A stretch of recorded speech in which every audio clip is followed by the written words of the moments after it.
How's it going, everybody? This is Dave Meltzer. We're going to be here for the next 2 hours talking pro wrestling. We've got Brian Alvarez of Figure 4 Weekly here. We're going to have Jim Varsallone of Miami Herald up in about a half an hour, talking about all of the current news. Brian, how are you today? Hey, I'm doing pretty good. I read your article last night on the quake. Oh, the horrible earthquake. Well, it didn't sound so horrible in your article. It looked really horrible when I opened up my paper this morning. Yeah, I know. In fact, I got a bunch of emails from people that were in different parts of the country, and they go, yeah, our local news was showing the earthquake footage, and I kept seeing the same building like 15 times. I thought, how about that? Yeah.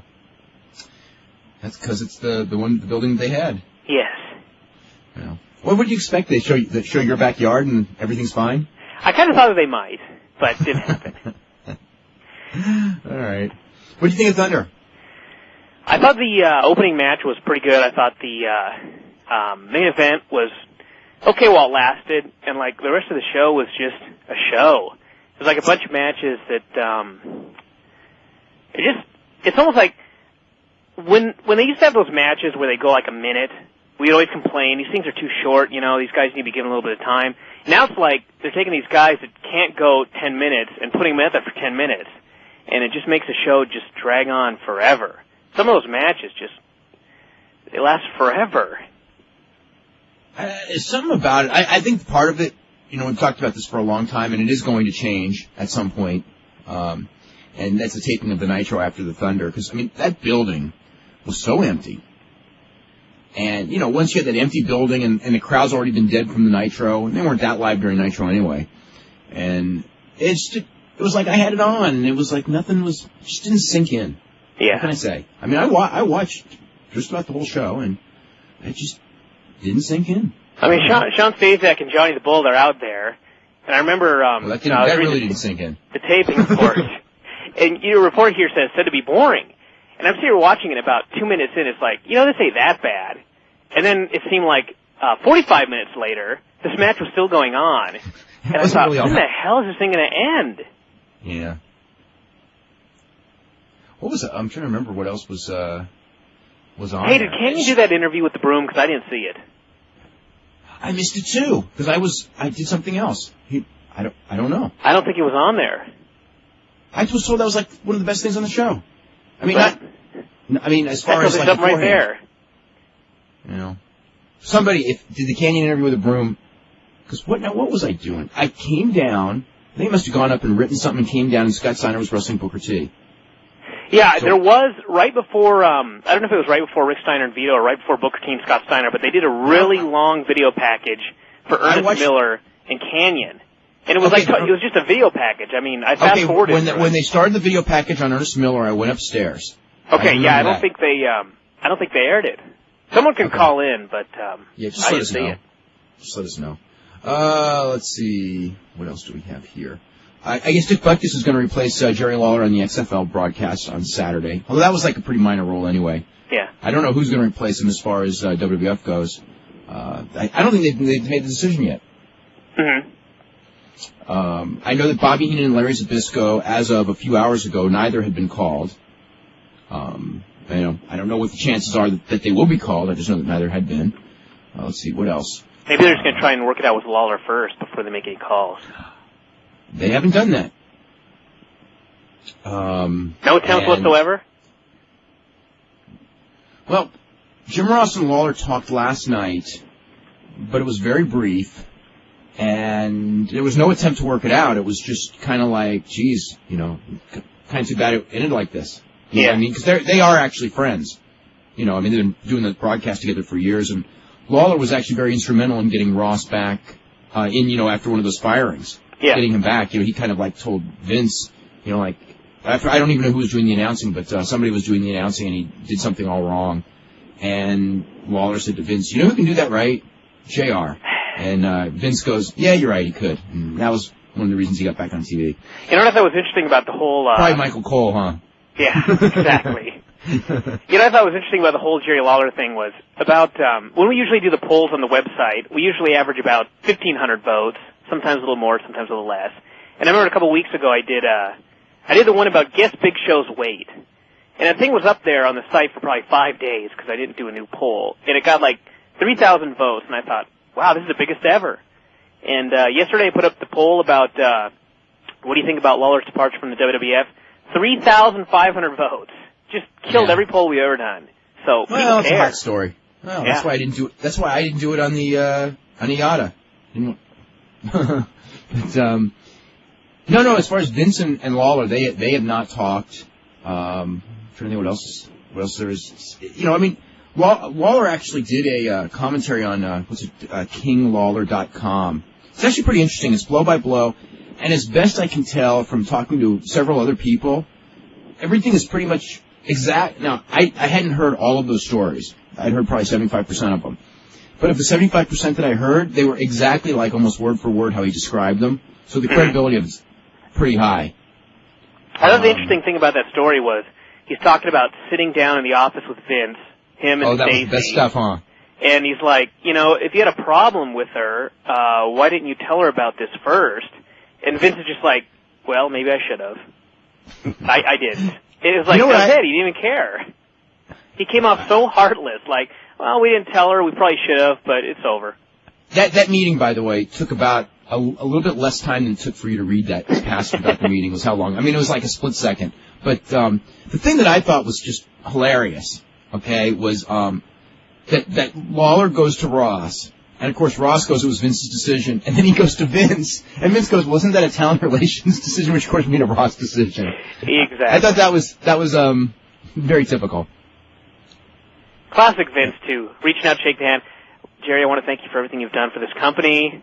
Bye. No, bye. That's how he is. I know. Every time you hear about someone get fired by Vince, same story. Thank you very much for everything you've done. Except for Bret Hart, but Bret Hart actually didn't get fired. And Kevin Kelly. Kevin Kelly? No, they didn't shake hands. No. They shook. Not just so people aren't confused. He meant Kevin Wackles, or who wrestled his nails, and not Kevin Kelly, who's on television right now. They shook. Yeah, he shook him. Shook him and started choking him. Probably turned him upside down by his feet and shook him to get all the change out of his pockets. Yeah, in a cartoon. Yeah. Got a message from Vince's office today. Actually, it's from Vince, although it wasn't directly from Vince. And it was basically about the Lawler thing, and it was like, you should know that Vince does not comment on people who are no longer working for this company. That's a good way to do it. Yeah, kind of funny. By the way, there was someone who had asked this yesterday, and I checked on it. SummerSlam is still in San Jose, just so everyone knows. I wasn't. I had always heard that, and then someone asked. They thought maybe it had changed, and it has not changed. I guess Rusty Tillman does not like this angle. Let me read this. That's a surprise. Yeah, I know. This was in the Newark Star Ledger. He goes, they're trying to manufacture something, and I'm not going to do it. I've said all along, if it's like the WWF, people are not going to like it. Actually, I think that's the problem to begin with, is it wasn't enough like the WWF. I'm not going to do it their way. That's not me. I don't want to turn around and have an insult contest on the field. My wife and children are watching. I'm not going to do it because I think it cheapens the game. Let's see, what else is there? There's something else. That's pretty much it on that. What other stuff do we got here? This is the poll for yesterday. By the way, why don't you tell everyone about the poll results for Lawler, and I'll read this. Okay, it was, what do you think about Jerry Lawler's departure from the WWF? It's a terrible blow to the company, 46.2%. It will hurt the WWF a little bit, 37.4%. So that's a pretty big percentage. That's like 8%. It won't hurt at all, 9.7, and I'm glad he's gone, 6.6. So, 15%, didn't think it was going to mean anything, and the rest did. Yeah.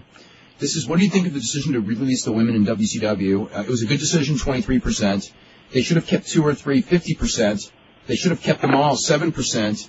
And they should have dumped all of them, but re-signed Tori Wilson, 20%.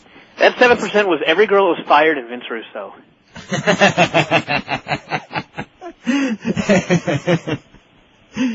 What do you think is the top candidate for match of the year starting in December? This is for today's poll question. A, Kawada and Fuchi against Iizuka and Nagata, which is actually the best one, but no one's seen it. B, the Hell in the Cell match. C, Benoit Jericho, which is the ladder match from the January pay-per-view from Rumble. D, Helmsley and Austin from last week. And then E, Kawada and Sasaki from the Tokyo Dome. I was thinking of putting Rock and Angle in there, but I thought about Rocket Angle and Kawada Sasaki, and I thought Kawada Sasaki was a slightly better match, so it's there. Let's see, what else? Yes.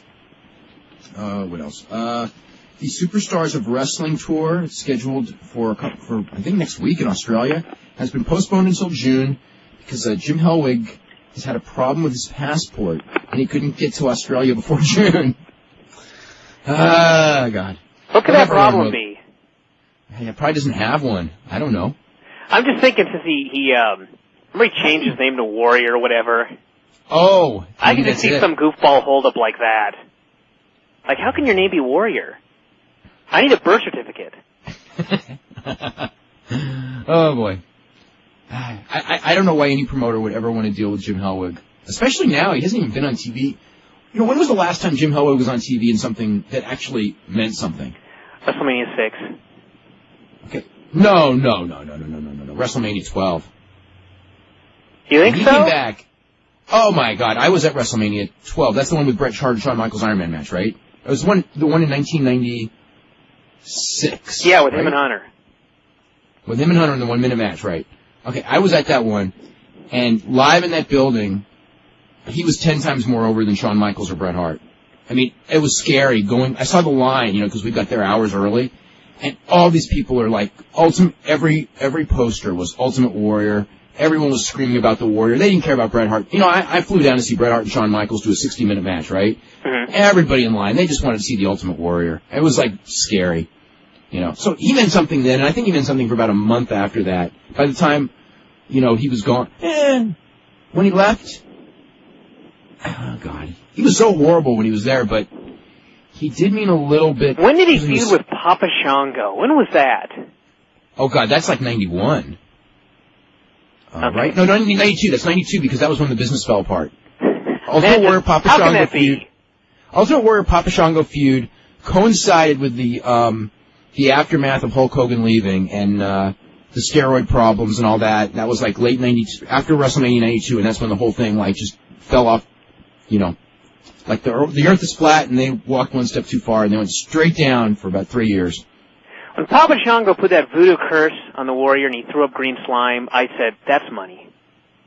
No, you didn't. You're right. I said, "That's the You know what I thought was thing I've hilarious? ever seen." Was when in Roller Jam they did that exact same angle, and I was thinking like, this was like the angle that killed the WWF for like years. Not that it did it all by itself. It was there were many things that did, but it was certainly one of them that didn't help the WWF at all. I'm going like, you know what's really bad? Actually, it's one of my pet peeves. When it comes to wrestling, everyone copies everyone, okay? So that's cool. But if someone has like a really terrible idea, like everyone's going to copy it just because it's been done. Yeah. They don't like without even looking to see what actually resulted after this angle. Right. Look, XPW. You know what they did in the main event last week, right? Last week, over the weekend, Saturday night. Well, was that a Vic Grimes and? I don't remember who was in it but they did the one finger touch Hogan Nash. Oh yeah, that's right. With the title change, and I'm thinking like, okay, let's see now. It hasn't been that long since that happened, and we all know. I mean, boy, that just drew so much heat. I mean, it's like I'm thinking like. The same thing that like Nash and Hogan think, think of all the heat, Nash is going to lay down and I'm going to get the world title. There's so much heat. And it's like, why don't you look at what happened to that company from that point forward? Not that was like, again, like the green slime. That was not the only reason, but it didn't help. Yeah. It was not a positive. So let's copy it. Let's all go out there and copy WCW angles. That's just great. Anyway. It'll always happen. Yeah, I know. Any other news to get to? I don't think so. Okay. Let's see. As far as his temporary commentary substitute, what about Edge? Actually, who I would like? It's Christian. I think Rob Bartlett. People suggested that one. He was horrible. Don't even ask why I thought of that name today. It just popped into my mind. He was one of the original announcers for the original Monday Night Raw. They brought in a stand-up comic with the idea that he was going to be really funny, but he wasn't. Kind of like Monday Night Football. Yeah, very much like Monday Night Football. They were ahead of their times. But you don't watch Monday Night Football. In a bad way. Yeah. Let's see. This is from Joe. Says, no matter who the WF puts in place of Jerry Lawler as the color commentator, it's going to be a step down. Taz and Michael Cole would be okay for Raw and SmackDown, but what about WrestleMania? Do you think that announcing team can do WrestleMania? or will be Jim Ross and Vince McMahon. See, the problem with Vince McMahon is he's so much of a character, I don't think that he can go out there for 3 hours anymore, or 4 hours. Because he'd have to be in character, and it wouldn't be right. Plus, Vince really should be backstage. It really is better for Vince to be backstage than to be doing the announcing. I mean, I guess if he has to. I mean, it's kind of like this past Monday when they did Six-Man. I was so amused by Ric Flair, but if he'd done that for 2 hours, I'd have gone totally crazy.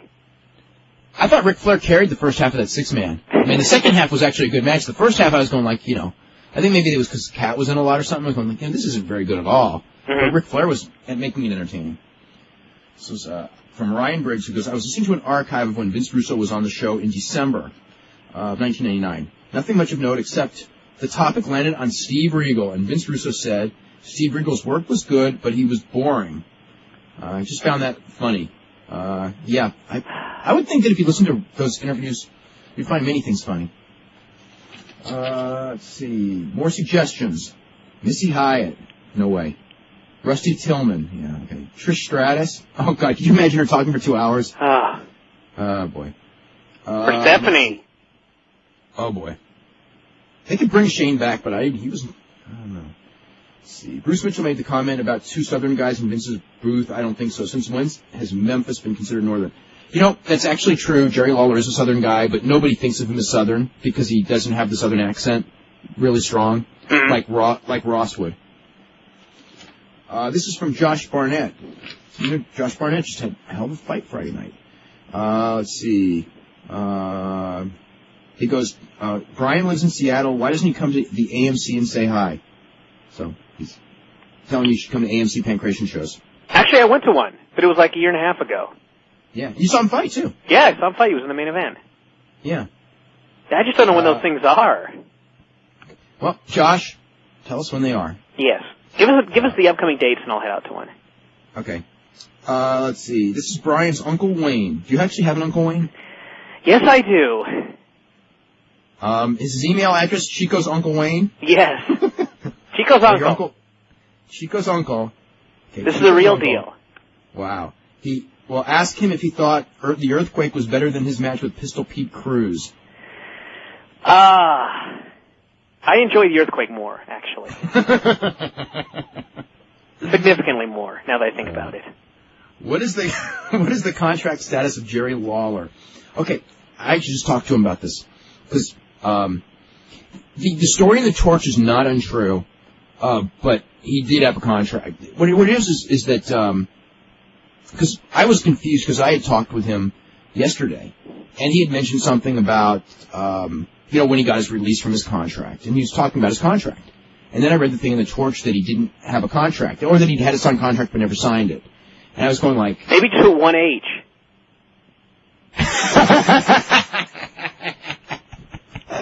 So I was... Oh, God.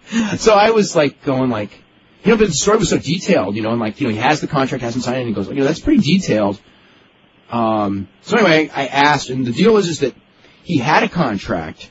They were writing up a new contract, and it was the new contract he hasn't signed, so that's true, but the old contract that is still in effect and hasn't run out.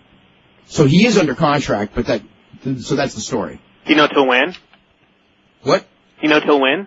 It doesn't matter because he said that Vince is going to give him a release anyway. Okay. So he told me it was a moot point as far as when it runs out because he's expecting to get his release any day now. Let's see.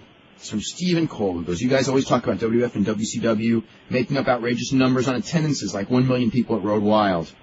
What about IATA's claiming that they are celebrating 35 years on the net? Tell me that's not a bogus number. That is meant for comedy. Obviously, that hasn't been around for 35. It's meant to make you laugh. Unlike that 1 million where they were trying to sell it as a real number. Remember that bash at the beach where they said there was like 500,000 people or something? And they said 100,000. Didn't they say 100,000? Didn't they say 100,000? Something ridiculous. I think there was probably about 10,000 there. I was saying there's not even 500,000 people in this whole county, much less here on the beach. Yeah, there weren't 100,000 people on that whole beach, and let alone watching wrestling that day. And then they would show the overhead. You know what's so bad is they would show the overheads, at Road Wild and at Bash at the Beach, And you can see, you can pretty much by the overhead kind of have an idea how many people are there. Or at least like 250,000 aren't there, you know what I mean? Yeah. Or 100,000. It's like 100,000 people. Oh, God. Yeah, you know what else was stupid was, I couldn't even believe they did this on the pay-per-view Sunday. They got this barbed wire board or whatever, and they zoom in for a close-up, and I go, that's not barbed wire. That's plastic. Why the hell would they zoom in on that? I don't know. In your opinion, this is a loaded question, who was the greatest WWF wrestler of all time? I guess it means, what do you mean? What do you mean? Greatest? Does that mean strictly WWF? Does that mean was in the WWF for one day? Real wrestler? What does that mean? Ric Flair was there. Box office draw? Well, for a career, I'd say Ric Flair for a career, but not for his WWF career. Although he was pretty good during that period. The most outstanding on his best days would probably be Shawn Michaels and Randy Savage.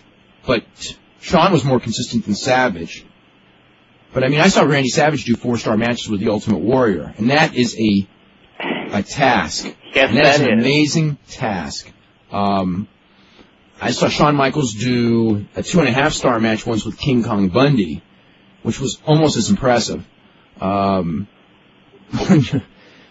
I don't know. What else? Ricky Steamboat was tremendous. Yeah. Bret Hart. If you're looking for, pure, Dynamite Kid, I guess, in some ways for being ahead of his time. I don't know. Let's see. Just what do you think the chances are of Bobby Heenan? He hasn't been called. That's all I could say. The name has been mentioned. If Vince wants him, it's Vince's decision. I can't read his mind. I tried, but it didn't work. Because when I tried to read his mind, I kept thinking, why do you get rid of Lawler? It makes no sense. Let's see.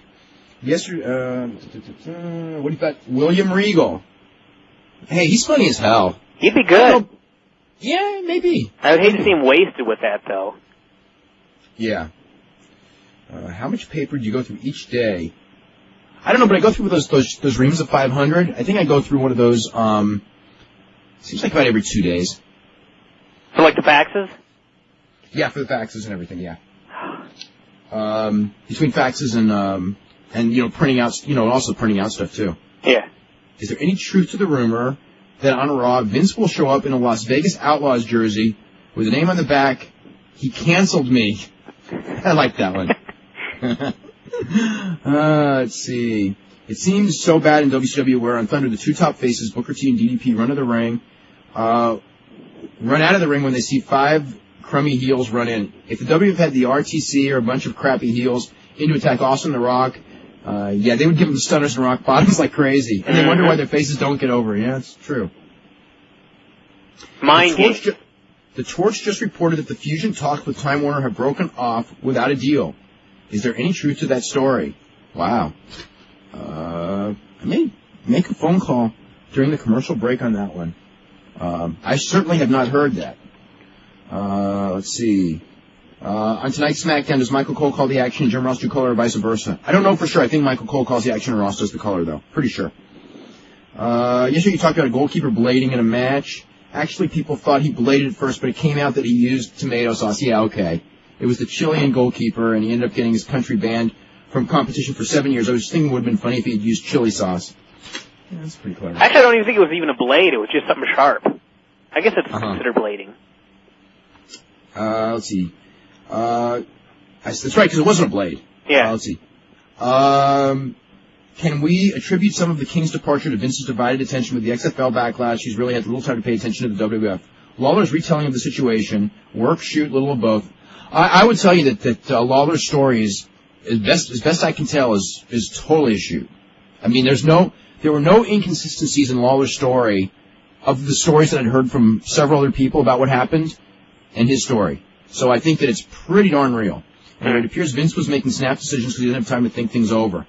Then again, he would have known what would have happened if he fired the King's wife. His attentions are that divided. It's no wonder the booking of the WF is so sketchy. Who knows? Maybe Vince wanted it this way. I don't know why.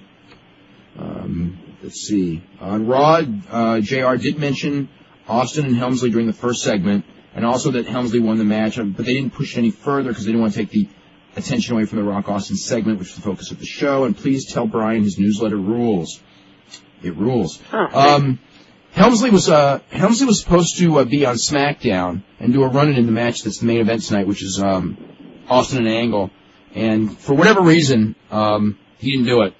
And there's no heat over it. It was just like that was what was written, and as it was, it was changed. So that's. Let's see, with Lawler gone, what about Joey Styles? Don't know.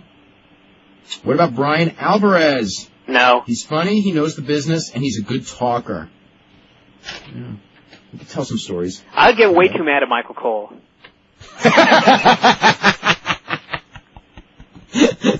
You probably. I know, because I'd be just watching him. I know, I'd be ready to kill him by about halfway through the show.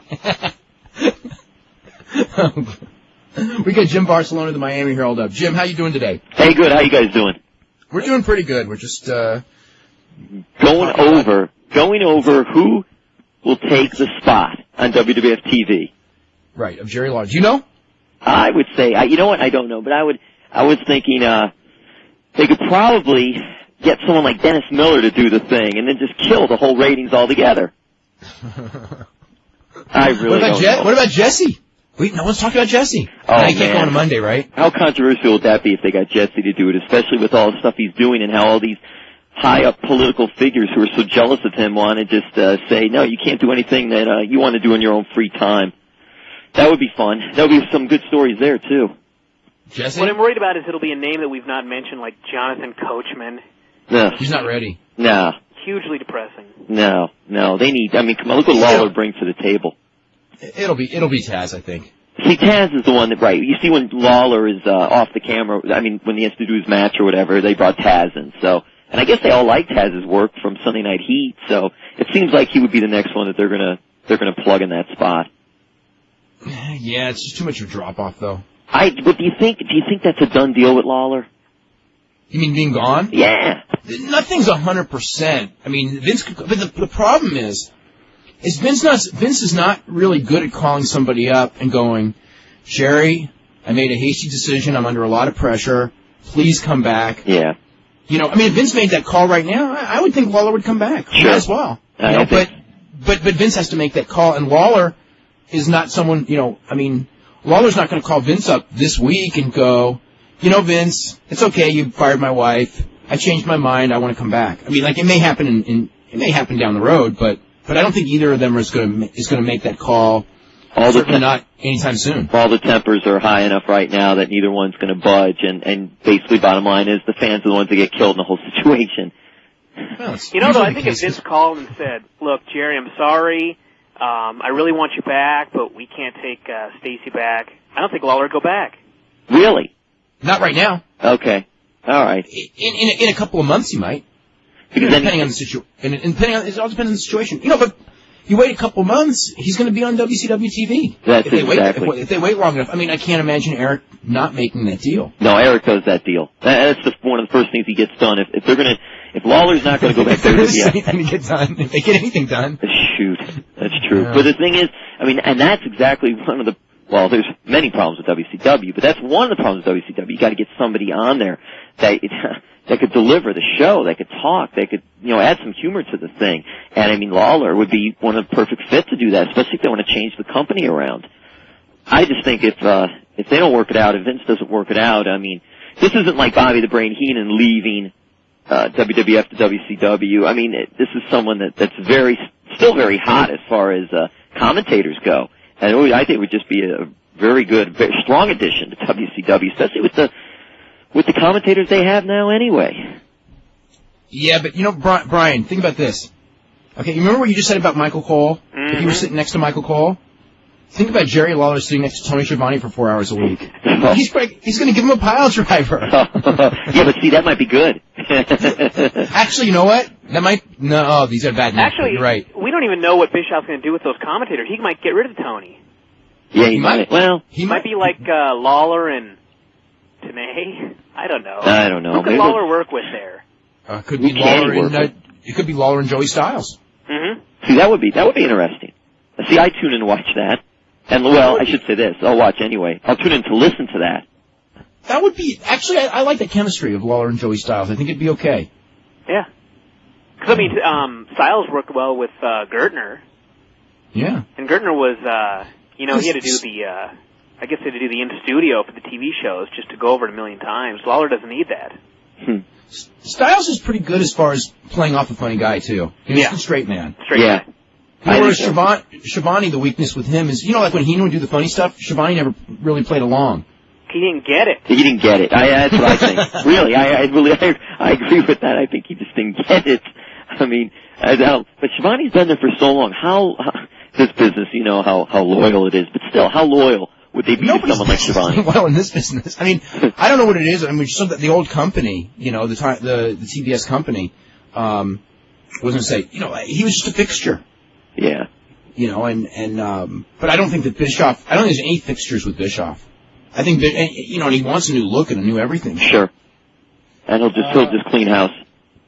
I remember I saw you on, was it Fox News Network with Bob Peters? Was that the show? Yeah, I think you know what you're talking about. The show where they had the controversy about the wrestling and what's with TV and if it's not good, if it's good, affecting our kids, that type of thing. It was one of those shows or whatever that they had on. It was like watching that. Pro, one side against, one side for, that type of thing.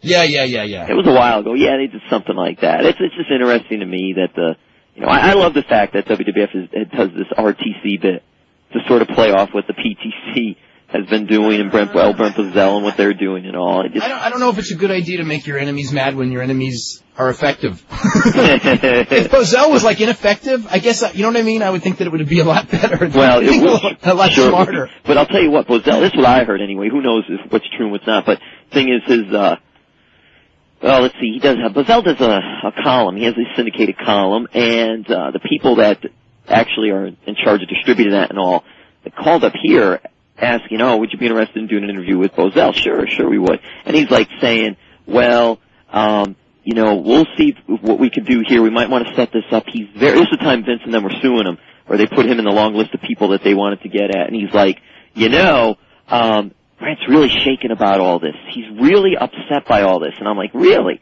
I said, this guy, he comes across like he could care less about anything. And then they're saying, no, he really is shook. He's really just shook. He doesn't know what to do. Doesn't know what's going on. To me, it didn't seem like he was shaken up about the whole thing. But that's what his people were claiming. Who knows? I think he was, too good. No, nobody likes getting sued by Jerry McDivitt. It's just not. There is no positive, and it's like I probably have come close on a couple of occasions. And at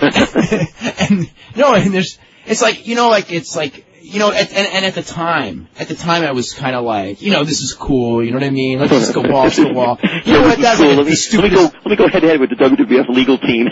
This is and I was thinking back, and that was such a stupid attitude. You know what I mean? It's no fun, and there's no upside to this at all. That's a stupid attitude. And he was kind of publicly trying to do that too. I don't care if they sue, and I'm just thinking believe me, you don't want to be sued, by Jerry McDivitt. He's like a pit bull terrier. I mean, We've got a guy down here. He's a young guy, and he's a promoter, Bobby Rogers. I know Bobby Rogers. How many times? I mean, first there was the thing where... the finger! Bobby Rogers going to cut off his finger for a payoff. There you go. How about selling his kidney on eBay? And that's right. He was the kidney on eBay guy. Yeah, it's big bad Bobby. Bobby's cool. I like Bobby. We talk with him. He does a show down here. When that story first came out, we should have known it was like an independent wrestler. And I'll cut it out myself in a match. So Bobby goes up against WWF several years ago. He has the WWF, which there was none at the time, but light heavyweight championship. Looked really good. He goes on, what show was it? One of these Jerry Springer type deal. Rolanda, that was the name of the show. As the WWF light heavyweight champion who was a bisexual crack addict. Right. And they built him as that. They didn't even do any checking. WWF they're sending McDivitt and his team, sending him letters. If you ever do this again, we're going after you. Better stop doing this. We don't want you to do this. And Bobby's like, hey, go ahead, sue me. What do I have to lose? Now, recently, if you have no money, it's a lot easier. Oh, yeah, exactly. How about this? But this now, round two, that was several years ago. Something about, I don't know all this technical stuff, but the domain names the domain names. Bobby bought, like, the domain name for The Rock, for The Undertaker, for Stone Cold. WWE sent him a letter, you better give these up, or we're going to sue you. Bobby's like, go ahead. He goes, look, I already got a list of what I want to do with these names on the websites. So now Bobby's he's in the battle there. He's always doing something. Hey, they know him, I'll say that. WWF doesn't know Bobby Rogers. Yeah, they know him, but... I know, but I guess Bobby's one that doesn't mind going up against McDivitt and his crew. The deal's not dead with Fusion. Just checked this minute during commercial break. I don't know any more other than that story. I mean, there may be more to the story than I mean, it was just like, is the deal done? No, it's still on. So, just want to clear that up. We'll start with Lou in Florida. Lou, what's going on? Hey, how's it going, guys? Hey, all right. Hey, Jim. Just wanted to say hello. I'm a reader of the Miami Herald. Big fan of yours. Hey, one of two. I just wanted to ask you what your thoughts were of the South Florida independent wrestling season. If you could possibly foresee either WCW or WWF making one of our local promotions, be it FOW, FCW, a developmental deal in the future. I don't know. We see I think the business, I'm not saying anything new, is on a little bit of a decline if you look at the numbers, the ratings anyway, stuff like that right now. I don't know if there would be any interest in any of the groups picking up a feeder group like that right now. I believe both companies still have their feeder groups going. I think it would be great if they did. I know that what I find interesting in Florida, I don't know how it is in other states, that a lot of the talent down here, I'm glad the promoters don't lock them out, even though they don't really pay them that much money. I know some promoters get upset if, like, you're going to work for another promotion. And down here it's nice because you see some of the same talent on different shows, wrestling against different people and all.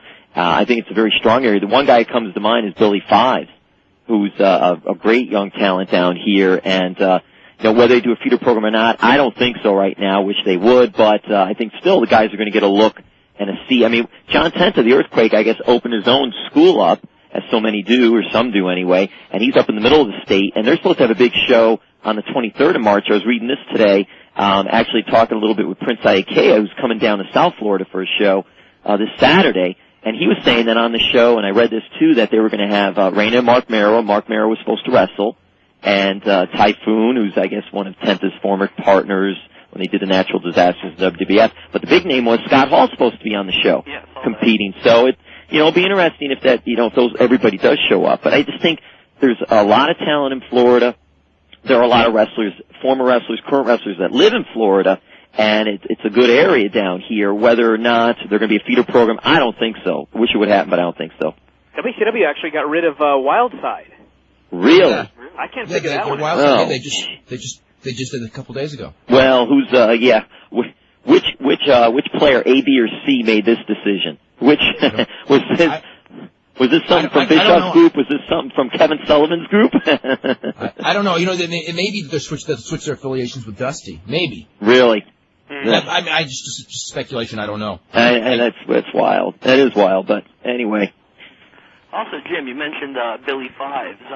Any word on how he's been doing with his WWF matches? I know he's worked some dark matches. He worked out right, you know that. He worked dark matches with WWF, did at least 3 when they came down here during their Florida trek. He was supposed to be competing in that big Super 8 tournament. Yeah, he did. That was like a big coup for him to get invited to that, and there've been a host of stars that have gotten their break, or at least got a good look at that event, and he was one of the ones selected to do that. I think to me, he's the number one talent as far as local talent in Florida to hopefully land in one of the big organizations.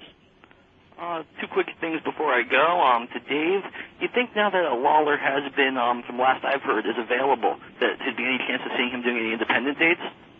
Oh, he wants to do independent dates. He wants to do autograph sessions, independents. He said that he's stunned. He didn't realize how much there is out there. I mean, his phone's been basically ringing off the hook ever since the word broke. So, yeah, he'll be doing independent dates and a lot of autograph signings. I'll send you an email later, Dave, if you happen to have a contact number. That would be very interesting. Also, as a final note, it'd be really funny if Jim could tell the story. I don't know if you know, Dave. Jim's a former 6-man heavyweight champion. Oh, no. Oh, yes. Jim Varsallone, former FOW World 600 Heavyweight Champion. Jim, look forward to seeing you next week on the 10th. Have a great show. Thanks, guys. All right, Lou. Thanks, Lou. Yeah, that was wild. They did some gimmick where one of they're at six-man tag champs, and they had this little 8-year-old kid as one of the tag champs. And what happened was the guy they were going against, all of the partners he would choose, he would always lose. So he said, "The heck with it. I'll just go it alone." And then they said, "No, you have to pick 2 people." So he goes, "You know what? I don't want to pick any in the back. I'll pick 2 guys from the crowd." And there I am on my laptop, sitting in the back, doing my thing. And he's like, "How about you, newspaper boy? You think you're so smart? Why don't you get over here?" And I'm like, yeah, right. He's like, come on, be a man. I'm like, all right, what the heck? So I went over there, stood by ringside. He picked some other guy out of the crowd. We stood there. He wrestled the whole match. He ends up winning the title on a fluke. We win the belts, and then they retire the belts, thank God. So I didn't have to go through any tables, so that made it fun, too. Yeah. Wow. The FOW. You never know what's going to happen. Let's go to Andrew in Virginia. Andrew, what's going on? Hey, what's up, guys? Hey. All right. Just got a quick topic for you guys here. I thought it'd be a little fun. What each of you thought was the most embarrassing moment in professional wrestling? Something that's funny. The one? Oh, boy. Yeah, like when the Shockmaster fell through the wall? How about the gobbledygooker? Oh, the gobbledygooker. Yeah, that was pretty bad. What I'd have to say was the old Domino's ads with Leslie Nielsen in Search of the Undertaker at SummerSlam '94. Actually, I thought those were kind of funny. So. How about anytime you saw the ding dongs on TBS? That was pretty bad. When Undertaker went through at that Providence Royal Rumble, when Undertaker went, to heaven. When he went to heaven? Yeah. Oh, when he was doing the Michael Jackson scene there? Yeah. How about when Giant fell off the building? Oh, that was good. Trucks. Brian Knobs, he's still falling. Like 20 miles? He was like 20 miles away, yes. He not only fell off the building, he landed in a lake 20 miles away. He was able to come to the main event soaking wet. Well, that's just the same as Austin dropping Triple H in the car and him coming back 2 weeks later without a scratch on him. Well, the thing is, how about the net when Stephanie said, oh my God, and he only suffered some minor injuries. Some minor injuries that you can't. How about that night when they embalmed Steve Austin? That was really bad. Oh, and the cameraman was there. Yeah. Anytime when the Ultimate Warrior returned to WCW in the smoke, and then all of a sudden he appeared and disappeared. That was bad. Wasn't there a story behind that where the Warrior puked under the ring or something? I heard that. Yeah. Kurt Hennig, yeah. Yeah, Kurt Hennig relieved himself under the ring, and I think Norton and then Warrior were underneath the ring, and it was really horrible to be them. Another quick thing before I go, guys. Am I the only one who notices that The Rock is turning white? Wow. I don't know about that one. Has anybody... What are you talking about, man? Like Michael Jackson? Yes. You take a look at the old tapes, and you see what dark complexion he has. And now I was watching that No Way Out. I don't know. Maybe it was your TV set. He's always had a fair complexion. He's the same color as Kurt Angle. He's always had a fair complexion. I don't know. Maybe he just had a tan. Maybe he had a tan now. He doesn't have a tan now, and Angle does. He's the busiest guy in sports entertainment. He doesn't have a lot of time to sit in the sun. He doesn't have free time, and Kurt Angle's in that tanning bed all the time. So. No, I don't think anyone beats the tan that Triple H had a couple months ago. I remember Hogan in the early '80s, which is probably what he looks like he does now. One thing when you get older, you realize you really didn't want to have really good tan when you were younger. You learn from your experience. At least keep that towel over your face. Yeah. All right. Well, thanks a lot, guys. All right. Very welcome. Let's go to Mike. Mike, what's going on? Hey, guys. Great show. Thank you. Dave, Brian, Jim, you guys are doing an awesome job. Thanks. And I've never read your column, Jim, because I live out here in California, but I'd love to get a copy of it. You know what? You can actually, if you go on the Miami Herald website. Yeah. And click on sports, and then there's a page on wrestling that I run, and I usually throw it on there. Or you can go to that, or you could do WrestleLine. Okay. Their website usually runs it every week too. So if you want to check it out, thank you. Yeah. Hey, I had a couple of thoughts about the whole. I know the Lawler story is kind of running the gambit of the topic today. Big story. But I had some. There goes the XFL ratings.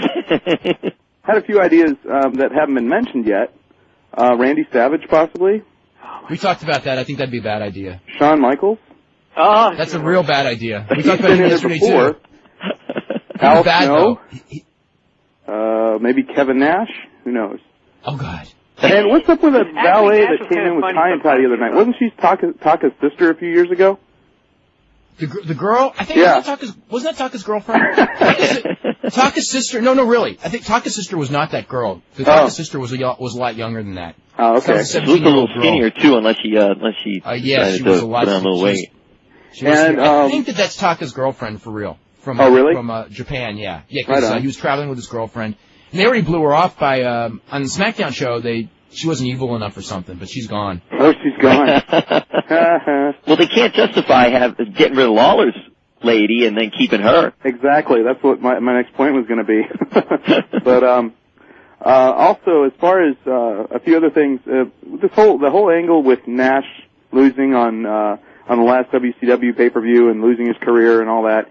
Now, I know he wanted out of his WCW contract and all that. And do you know, was he released? No, he's not released. And you know what? Kevin Nash is very clever. And you know, I'll say this now just to get it off my chest. When we say like Kevin Nash or Hogan or Helmsley are very smart, while it is there is a snide aspect to it, but it is not a knock. It's because they're smart. They're very smart when it comes to business. And Kevin Nash is very smart when it comes to business and very manipulative.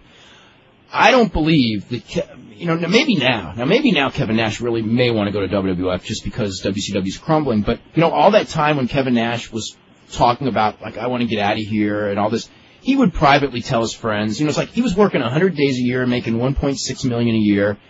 And, he could go to the other place and work 200 days a year and make, half that. And so, he's not a dumb guy, but he would throw that out there and to scare people, I'm ready to jump.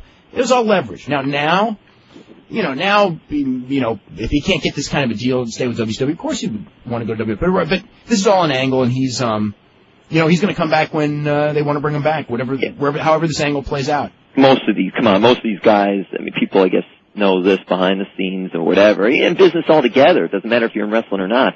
You're gonna go the best deal you're gonna get. Yeah. And that's what happens a lot of times. So you're right about him being smart with leverage. So we'll see what happens. On the video game note, I'm a huge fan of import wrestling games, and there's a brand new one that just came out. It's called Fire Pro Wrestling for Dreamcast. The series has been very popular on some other platforms, and it's a really hot game. It's probably the most detailed wrestling game I've ever played. It's a 2D format. It's not the 3D format that they're all using these days. A little like WrestleFest, but it's pretty cool. Okay. Don't know if any of you guys play any of those games or not. I don't. Sorry about that. The Japanese got a corner of the market compared to the games we have up here. Thanks a lot, guys. You're doing great. Thank you. Okay, very well. Bye-bye. Okay, let's see a couple of emails before we hit this break. Who was the top draw in the WWF during the 1990s? Steve Austin. The top draw. Top draw. Oh, without a doubt. Shawn Michaels? Oh, no. In the 90s? It has to be Steve Austin. No one's even Steve close. Austin? Wow. Yeah, no one's even close. Because who's the top five? Let me look at that. What is it, top five? Austin, Rock. Undertaker?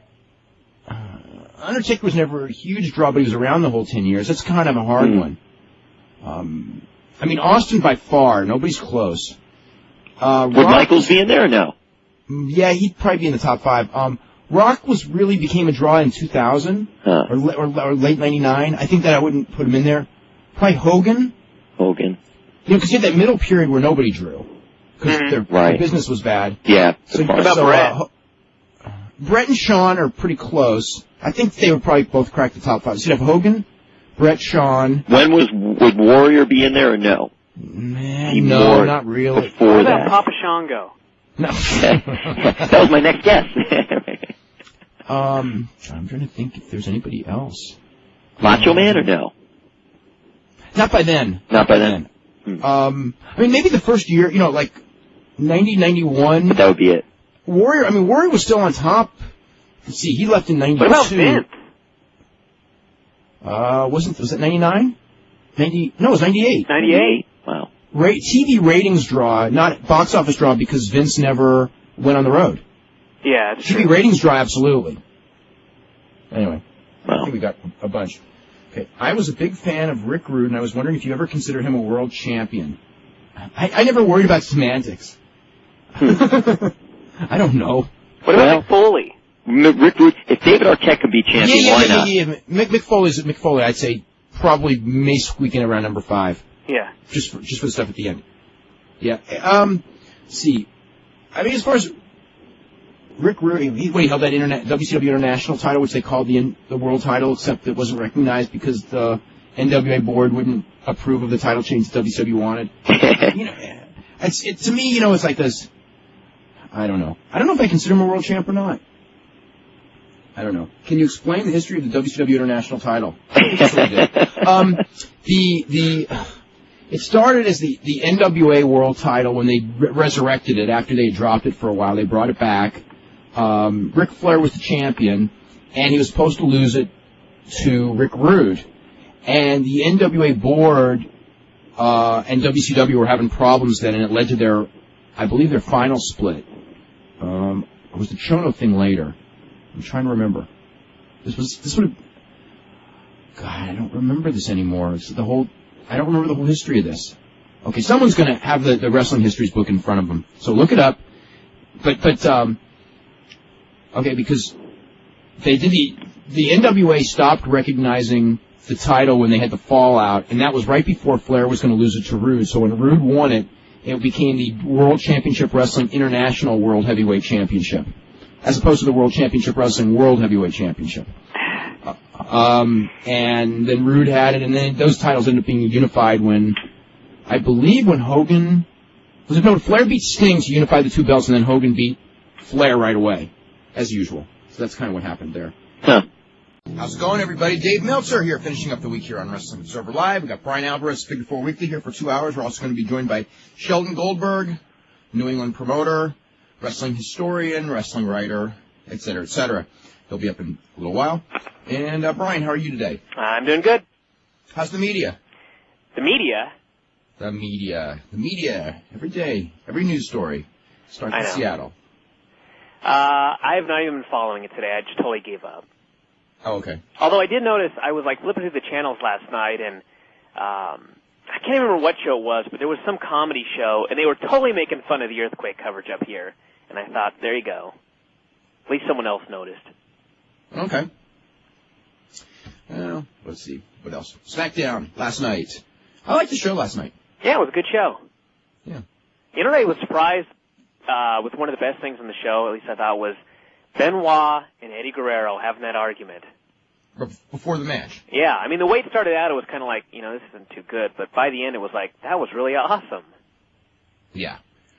The weakest thing was the thing Waller scripted. Oh, I know, that was the thing idiot. in the ring. I mean, I hit that fast forward, and I just couldn't, It was really bad. I was in there, and I was just like, I'm bored with this. I want to watch something else. I actually watched the whole thing. Can you believe that? Yeah. It was horrible. I mean, yeah, just the acting and the whole concept of it, and I was just sitting there going, they really just got to end this RTC thing. It's so dumb. I see absolutely no upside. Well, they got the lawsuit, so they're not getting hurt that much by the guy anymore. But it's just, I mean, I just found it so boring. Yeah. That's about the only thing on the show I would say that about. I thought it was very, good show. Almost all the wrestling was real good. Yeah. Some stuff, some of the stuff was too short, but some of it, But yeah, Rock and Regal was real short. I don't know if it was because he was still, his neck still bothering him or what, but. Yeah, he's not 100% yet. Yeah. So, Angle and Austin was real good. They definitely turned the corner on the Angle personality. Yes, they did. Yeah, it's kind of funny how they're mentioning in commentary, over the last week. And I'm thinking, you guys had so much time to do this. You gave him the title, and now you're feeling bad. Now you decide to do something. Isn't it interesting? What took you so long? Isn't it interesting that he held the title for so long, and they made him, and as a champion, he was put in a position of not being a great champion, even though he had the ability to be a great champion. And then all of a sudden, to give him the character that would have made him a great champion, they start the day after he's no longer champion. Actually, I will go as far as to say that they gave it to him the SmackDown before. I think they kind of started then. Okay, you're right. But you're still, right. It's way too late. After 4 months. Well, it's not too late. He's got a huge career ahead of him. Oh yeah, but I mean, as far as doing it to give him some credibility at the right time, it was, why wait so long? I just don't get it. I kind of get it, but I kind of don't. Yeah. Let's see what other stuff we have. Sunday. Oh, by the way, for the first time ever, they started airing the thing with Rusty Tillman, and it aired all the time. It aired all through the show on Monday too. Yeah, I mean, this is the first time that I actually started to watch part of it. I only watched 2 minutes, and as you know, I'm not a football fan, but I thought that was so stupid. So I fast-forwarded through the rest. It's terrible, but I guess we'll see tomorrow night, what kind of audience it draws, if any. None. For the New York-LA game? Yeah. Yeah, so, I don't know. I'll watch, I think I can't even watch that whole game. I'm supposed to go over some friend's house. I think I'm going to get through the first half, and that's about it. If I'm lucky. May not even get that. I got a lot of tapes to catch up on, too. Mm-hmm. Got New Japan pay-per-view, that Ohio Valley Big Show. So, it's not going to be high there on the priorities. SmackDown did a 4.5 rating, which is the same as it did last week, which actually is probably a little less impressive because Friends was in reruns, so they had a little bit easier competition. But they didn't go up, but Survivor went way up. In fact, let's see, CBS beat NBC last night, which is, I think, the first time NBC's probably lost a Thursday night in 50 years. I don't know, not quite that long, but in a long time. So we already mentioned that Dick Butkus will take Lawler's place. No one will miss Lawler in the XFL. They will in pro wrestling, though, but that's another story. 0-1 had a pay-per-view today at Tokyo Sumo Hall, sold out a crowd of 11,000. From what we understand, it was a really good show. It's the Shinya Hashimoto promotion. The key stuff, Kazunori Murakami beat Shinjiro Otani with a choke. Heard that was good. They did a big angle a couple days ago to build that match up at the dojo when Murakami showed up and they got in a big fight. From Noah, Yoshihiro Takayama and Takao Omori beat Alexander Otsuka of Battle Arts.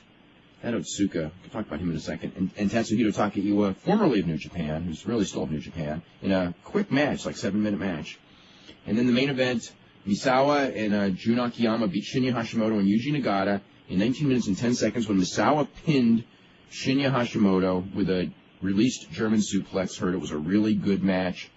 After the match, Naoya Ogawa came out and challenged Misawa to a match. And Misawa attacked Ogawa with forearms, and that's a match that will draw money. God, I hate to be Misawa. That guy doing all that shoot stuff, as banged up as Misawa is, but it's a money match. Yeah. And Kazuyuki Fujita ran in, and he and Jun Akiyama had a pull apart. And if anyone can get a good match out of Kazuyuki Fujita, it is Jun Akiyama, so it'll probably be really good. But I heard that the very much compliments on the booking, because when the show was over, they said that, let's see, people wanted to see Misawa Ogawa. I mean, they gave you a lot of stuff to look forward to. Akiyama Fujita, Nagata against Akiyama, did a lot of hot stuff. Misawa Hashimoto single match, which of course will be down the road.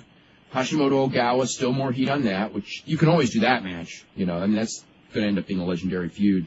And Ogawa and Yuji Nagata, which if nothing else, that's a great match. Any match with Yuji Nagata. What's interesting is, I mean, with New Japan sending guys away to supposedly, convince people that are in other groups so they can do the interpromotional angle down the road, they're actually doing interpromotional angles by sending these guys away. Yeah. So, it's great for business both, short term and long term. Great for other people's business and their business. Yeah. Yeah. Well, they've got a lot of dome shows this year because it's the 30th anniversary of the beginning of the 30th year. I gotta get this right because I'll semantically get it wrong. The beginning of the 30th year of the New Japan promotion is, was it Tuesday? What day is the 6th? Tuesday, right? The 6th? Tuesday. Yeah. So that's the beginning where they have a show at Oda Ward Gym. So as part of their 30th year celebration, they're going to have a lot of dome shows this year. In fact, they're having one on April the 9th and another one on May 5th. So they need a lot of dream matches coming up because, them on this, just New Japan booking a dome and putting on a big show by itself is not going to draw anymore. So I know they're trying to do Mark Coleman and Yuji Nagata on at the Osaka Dome April 9th, and I'm sure that some of these matches we've talked about, they're looking at it for the April and the May dome shows. Mm-hmm. So, and they're going to do more dome shows, I think, later this year. I think they want to do Sapporo Dome. I don't know about Nagoya Dome. I haven't heard. But very ambitious planning for this year. So, anyway, it's a good pay-per-view to look forward to when I can get a tape of this one, which will probably be in just a couple of days. Otsuka, what I was going to say about Otsuka that's so interesting is this guy, it's like he does shoot fights, it's pounded on, and he just comes back and does his wrestling matches like nothing's wrong. He did you ever hear the story of, I'm trying to remember which day this was. I think that in one day, somebody can correct me if I'm wrong about this, as far as the opponent. I'm not wrong about the story. He did a show at the Tokyo Dome. Okay, well, first of all, he set up the ring for a Korakuen Hall show at noon. So he got up like at 6 in the morning, or whatever it was. Yeah, 6 in the morning, set up the ring, did a tag match at Korakuen Hall, just regular pro wrestling tag match, did topes, everything, right? Comes back and does a shoot fight that night with Igor Vovchanchin at the Tokyo Dome. Igor? Yes. I think it was Igor. I could be wrong with the opponent. That's a hell of a day. It may have been Ken Shamrock. It was either Ken Shamrock or Igor. I forget which. Let's see. Either way, it's a tough fight. Well, he got pounded on in both of them. Ken knocked him out. Igor pounded him but never put him away. Yeah, I think it was Igor because I think it was the fight where he didn't get put away. Mm-hmm. So, yeah, he went in there, and then he went in there and got pounded on. Did he have to take the ring down after the second fight? No. That would have been a day. Yeah. But, I mean, okay, so he does all that, and he gets pounded on for 20 minutes by Igor. Igor doesn't even put him away. And that was his day. And anyway, this time, he had that fight in the rainstorm Saturday night and got pounded on by Guy Metzger. He was bleeding like crazy. It was stopped on blood. And, here, a couple days later, he's out there doing pro wrestling matches again. Just like nothing ever happened.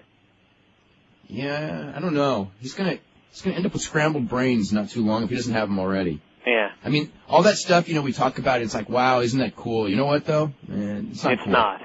It's not cool at all, no. Let's see. There was actually an NHL hockey game, Game 3 of the 2000 Stanley Cup, did a 2.3 rating, so there is actually a number that the XFL has to try to beat this week. 2-3? 2-3. I predict they'll do it. I predict they won't, so we'll see. I've been wrong every time on my XFL predictions for ratings. Every single week. This was Jesse Ventura's quote yesterday. He's talking about listen to this. The media, okay, he blamed the media for the XFL ratings, okay? This is his quote. They got embarrassed again. They thought this was going to be football players hitting each other over the head with chairs. They thought it was going to be wrestling on the football field. Then when they found out it wasn't, they had to attack it and say it's not as good as the NFL. It's second-rate football. Okay, now what? And that caused millions and millions of viewers, nearly 56 million at one point, I believe, to stop watching the games. Yeah. I mean, it's like, now, okay. It's not as good. Okay, now when he's mad because they're saying it's not as good as the NFL, it's like it's not. Like if you're going to criticize someone, you got to criticize them for something that they said wrong. Yeah. So anyway, but when he was asked about the future of the league, he goes, "I don't know. We'll give it our best shot," which is that doesn't sound too confident. It's got a lot of confidence there in that league. Boy, there's been a lot of people being real confident of late in that. Let's see. Here is the poll for the best match of the year so far, starting in December. Why the year starts in December, don't ask me. Actually, it's because, basically it's because when I did the Observer newsletter, the awards were always come out in January, and the feeling is that because when I started doing it, and even now, which is fair, is that people are usually several weeks behind on Japanese tapes, so therefore, to be fair, you cut it off December 1st. And also because the voting starts December 1st, so anything in the month of December would be unfair because most of the people voting weren't going to be voting on it. Let's say there's a big pay-per-view match like the Hell in the Cell match, as an example. Middle of December, half those ballots are in, and they didn't count it, so it's unfair. So that's the reason. So anyway, that's why it starts in December. Was there a reason you didn't do the cutoff date January 1st? Yeah, because then I'd have to have the awards issue in the middle of February, and then everybody else would already have their awards issues out. Okay. So you want to get the... Actually, PWI always had it first, but, those were all worked awards anyway, so I never considered that, important. Uh-huh. And actually, when you look at their awards, there's probably a good reason I never considered them important.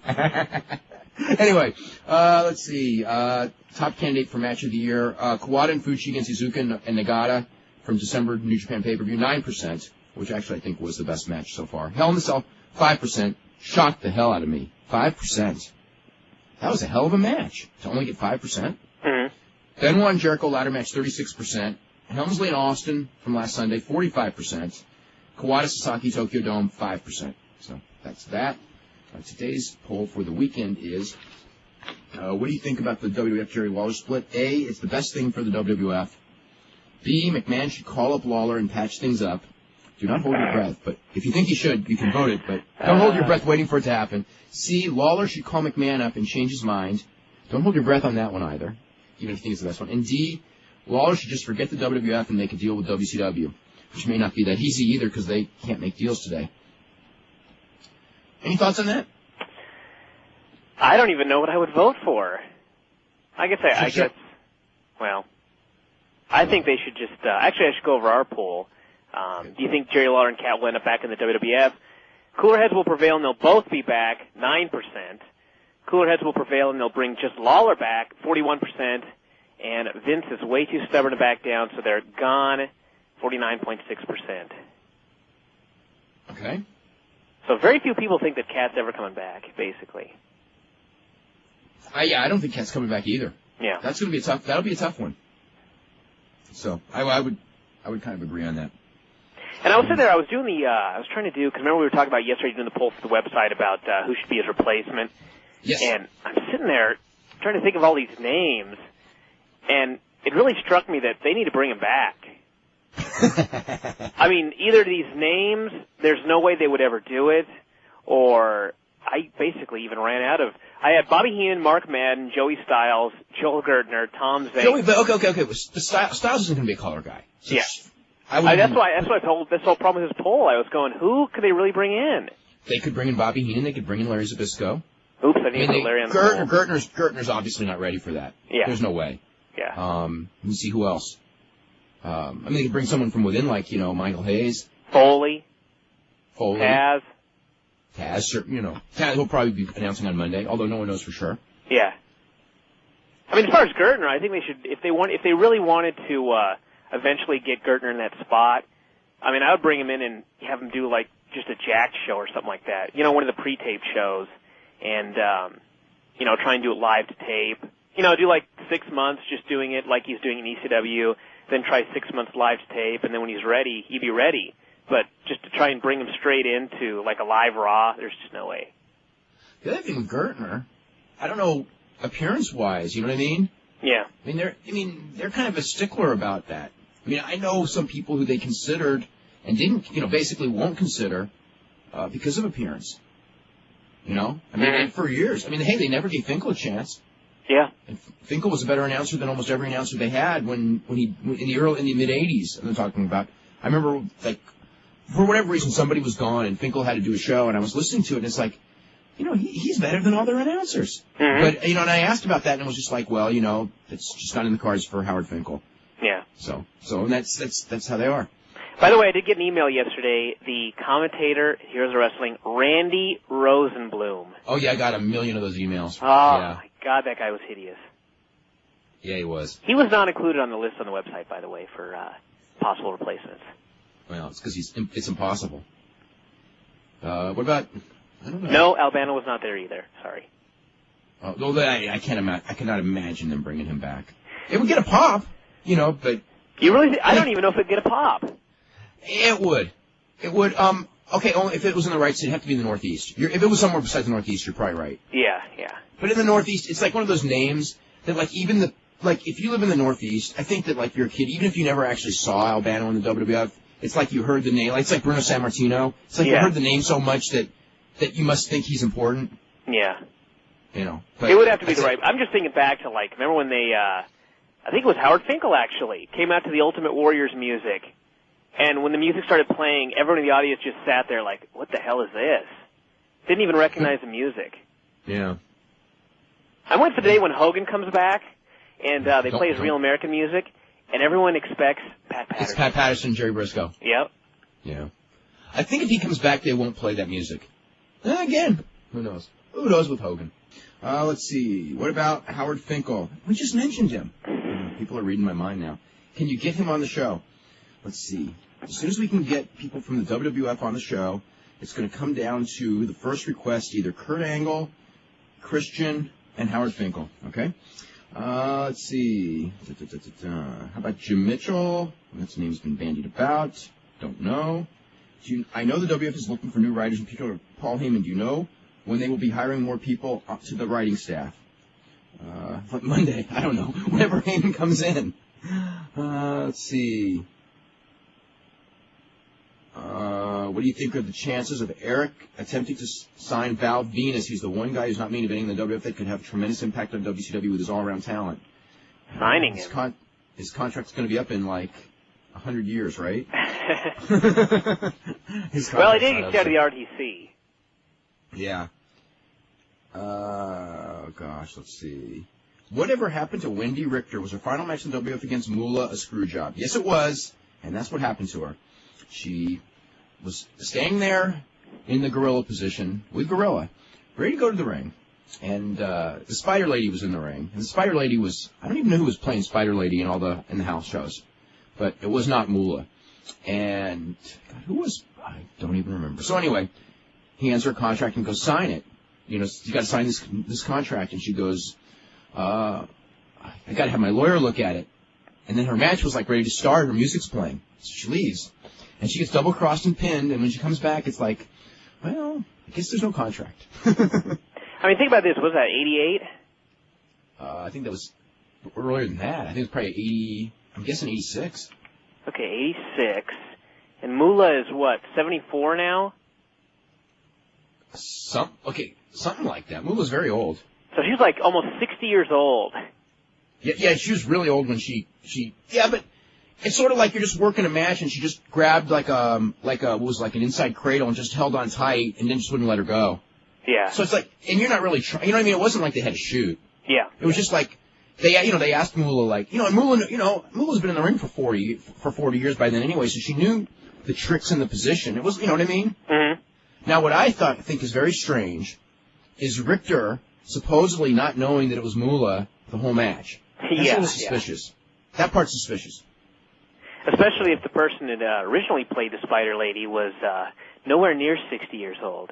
No, she was probably like in her 20s or early 30s. They just thought she didn't put on any lotion that afternoon. No, she wore a whole bodysuit. You couldn't see her legs or arms, nothing. I remember I still think that's kind of suspicious.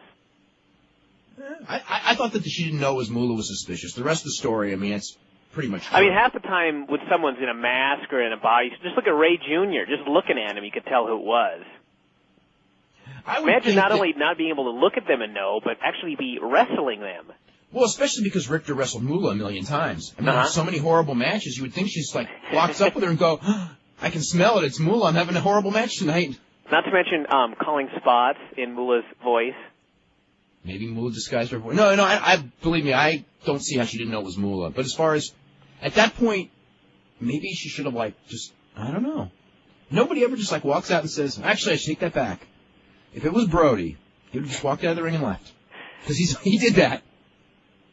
One time in, Minneapolis? He probably actually did it many times. Just supposed to do a job, and there was an argument about it, and instead of getting double-crossed, figuring the double-cross was coming, worked a few minutes, and then just walked to the back. Oh, there you go. So, I don't think that, who knows? Okay. For you to file away in the useless information department, Viewer's Choice is still listing, Viewer's Choice Canada is still listing the ECW pay-per-view on March 11th, and the digital cable info for the show talks about top stars, Just Incredible, Rhino, and Jerry Lynn. And you thought Heyman was the only one in denial. From what I understand this is as of yesterday, Viewer's Choice Canada was planning on doing a replay of the January pay-per-view in that time slot. And I don't know what In Demand is planning on doing on March 11th, because they got it. Heyman hasn't told anyone he's canceling. He's gonna win so many brownie points with these pay-per-view companies by the end of this week. But I do know there were like certain deadlines for the pre-shows and stuff that he's missed. Mm-hmm. And then there's another deadline for saying who the production crew is going to be and location and stuff. And he missed that deadline too. But he actually has not canceled the show. This is total stubbornness because, at the very least, why couldn't he just put together a history of ECW pay-per-view and just go, this is going to be the last one. It's going to be history of ECW, all your favorite stuff, on pay-per-view. People buy it. Yeah, they would. And probably be pretty good, too. He'd get the sympathy buys and everything like that, and it'd do all right. The sympathy buys. That's what it'd be, though. Really. I'm serious, because, all my friends... Sympathy buys. It was I can't remember when it was, but it's probably about a year ago, there was going to be an ECW pay-per-view. And, usually we have a bunch of friends that get together at one place. And on this particular pay-per-view, everybody was feeling so bad this company was going to die that I had 4 friends buy it at 4 different houses to help the company. It was kind of strange. I was going, okay, well, your 4 buys aren't going to help, but still. Sympathy buys. Not going to hurt. Just like All Japan. Goldberg. We got Sheldon Goldberg. Yeah, that's true. All Japan did have a month of sympathy business. But ultimately, now they're in the position they're in, though. Yeah. The sympathy just didn't last long enough. They tried to do that Sympathy Tokyo Dome, and it was a little ambitious. Sheldon, how you doing? Good, Dave. Hopefully, now that I'm on, people will have a sympathy listen. Let's see. This is more from Scott Keith. He goes, on the bright side, if I order the non-show, at least 22 hours for 3 hours of a blank screen would give me a better value for my money than the $25 I paid to watch the WoW pay-per-view. That's pretty good. Oh, I don't feel sorry for anybody that bought that WoW pay-per-view. You didn't know it was going to be bad going in. Yeah. Sheldon, did you buy the WoW pay-per-view? Excuse me? Did you watch the WoW pay-per-view? I have it here on tape. I haven't had a chance to watch it yet. Okay. And what are your expectations of this show? Well, now that I've read what everybody's written about it, they're obviously not all that great, but, it is what it is. Nobody expected to see, nobody expected to see, an All Japan Women's show, Mm-hmm. How come, now we're on the subject, how come, if WoW can get on the air, that somebody just doesn't put All Japan Women on the air? They got a great TV. Every time I watch that TV show, now, even after 10 years, Mm-hmm. or actually 15 years I've been watching it, it still blows me away. It was on the air in this country at one point in time. Yeah, about 15 years ago it was on the air. Yeah, during the heyday, as a matter of fact. You mean just TV or pay-per-view? No, it was on weekly TV on... the Tempo Network. What? It was on the Tempo Network. Tempo, okay, that's right. Because I remember watching it. This was during the heyday of the Crush Girls and Dump Matsumoto. Mm-hmm. And, as far as today, are you looking at a pay-per-view or just TV? Oh, TV. You can't get people to order a pay-per-view of a product they don't want or they don't know. It's just futile. I think you need to get, I don't think that there would ever be, I don't think there's ever going to be a demand enough to where an All Japan Women for sure could ever get a pay-per-view and have anyone actually, buy it in any length of, any great numbers. But it's just for something on TV, it's. Especially what we were talking about yesterday, all the satellite channels. I got 500 channels on my DirecTV right now. Yeah. You think that most of them aren't doing hash marks? Yep. So, it'd probably do a hash mark too, but what the hell? Just get the tape, put the tape on. I don't know. Sheldon, what's your, they show soccer from every country in the world if you have enough stations, right? Right. I've seen soccer from Spain, I've seen it from England, seen it from Germany, Bundesliga, so it's I know it's all there. So, and there's a lot more fans of pro wrestling in this country than there are of soccer. Absolutely. You think that if that were available on some level and marketed properly, that it would attract an audience, that they would at least get somebody watching, at least get an ECW-sized audience, if it was good enough. Oh, it wouldn't even, I don't even think it'd be ECW-sized, but it'd be something. Sure. Yeah. Without a doubt. In a country of this size, it just amazes me that there isn't more wrestling product of any kind, whether it's, on All Japan Women or a lucha product or whatever. It's just shocking to me that no one has really broken through and offered any sort of other type of product that's a competing product. And I think that has a lot to do with what people's image of wrestling is. People sort of lump pro wrestling into that WWF category. If you ask people what's pro wrestling, they're going to say, oh, WWF, and that's their vision of it. And anything other than it's going to be hard for anyone else to break through that perception of it. Well, there is Lucha every Tuesday night at Dish, and if you live in the right cities that carry Galavision. Yep. So, I mean, that at least exists. That was one of the things that always surprised me is during those periods when wrestling was a real hot TV phenomenon. Like right now, it's kind of, without question, it's one of its cooling off periods. Mm-hmm. But 2 years ago it was really hot, and then in the mid, what was it, like 85, 86? Remember when like there's a million wrestling shows in every market because WWF, it was just a hot thing again. Absolutely. I was always wondering, why, and especially in the mid 80s, because in the mid 80s Japan wrestling was really good, and I was, why somebody instead of putting on, one of those, I don't know, rinky-dink wrestling shows, would just not try to bring something like that in. I mean, it was never really tried. And then in the mid-'90s, again, when, or I should say a couple of years, not mid-'90s, late '90s, right. When everybody was clamoring for wrestling product and there was so little that nobody tried something like that. At least New Japan, because New Japan was still very strong. Right. Which do you think we'll see first, like an independent wrestling channel, like, just someone sets it up and just tapes from everywhere, or WWF doing the 24-hour WWF channel? WWF doing the 24-hour channel. Think so? Yeah.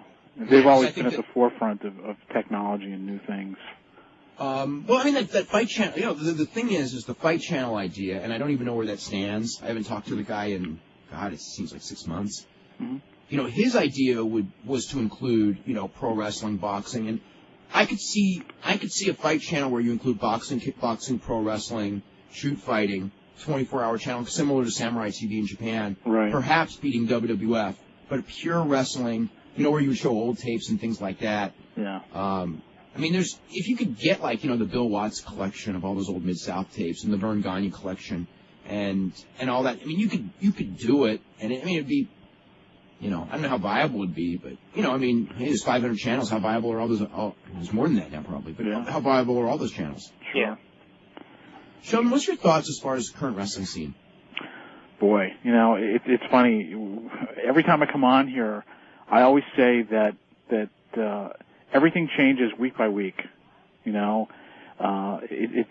seems to be a different business week by week. I only know what I've read about the WCW situation, the Fusion situation, and I sure hope that goes through for the sake of this business. It amazes me that. Well, I shouldn't say that it amazes me. I'd say that I'm surprised that there hasn't been some other strong contender to WWF. Maybe not even such a strong contender, but a serious contender, I guess I should say. Be it another independent promotion or just somebody putting up some kind of money for some kind of venture that would have some sort of impact on the national scene.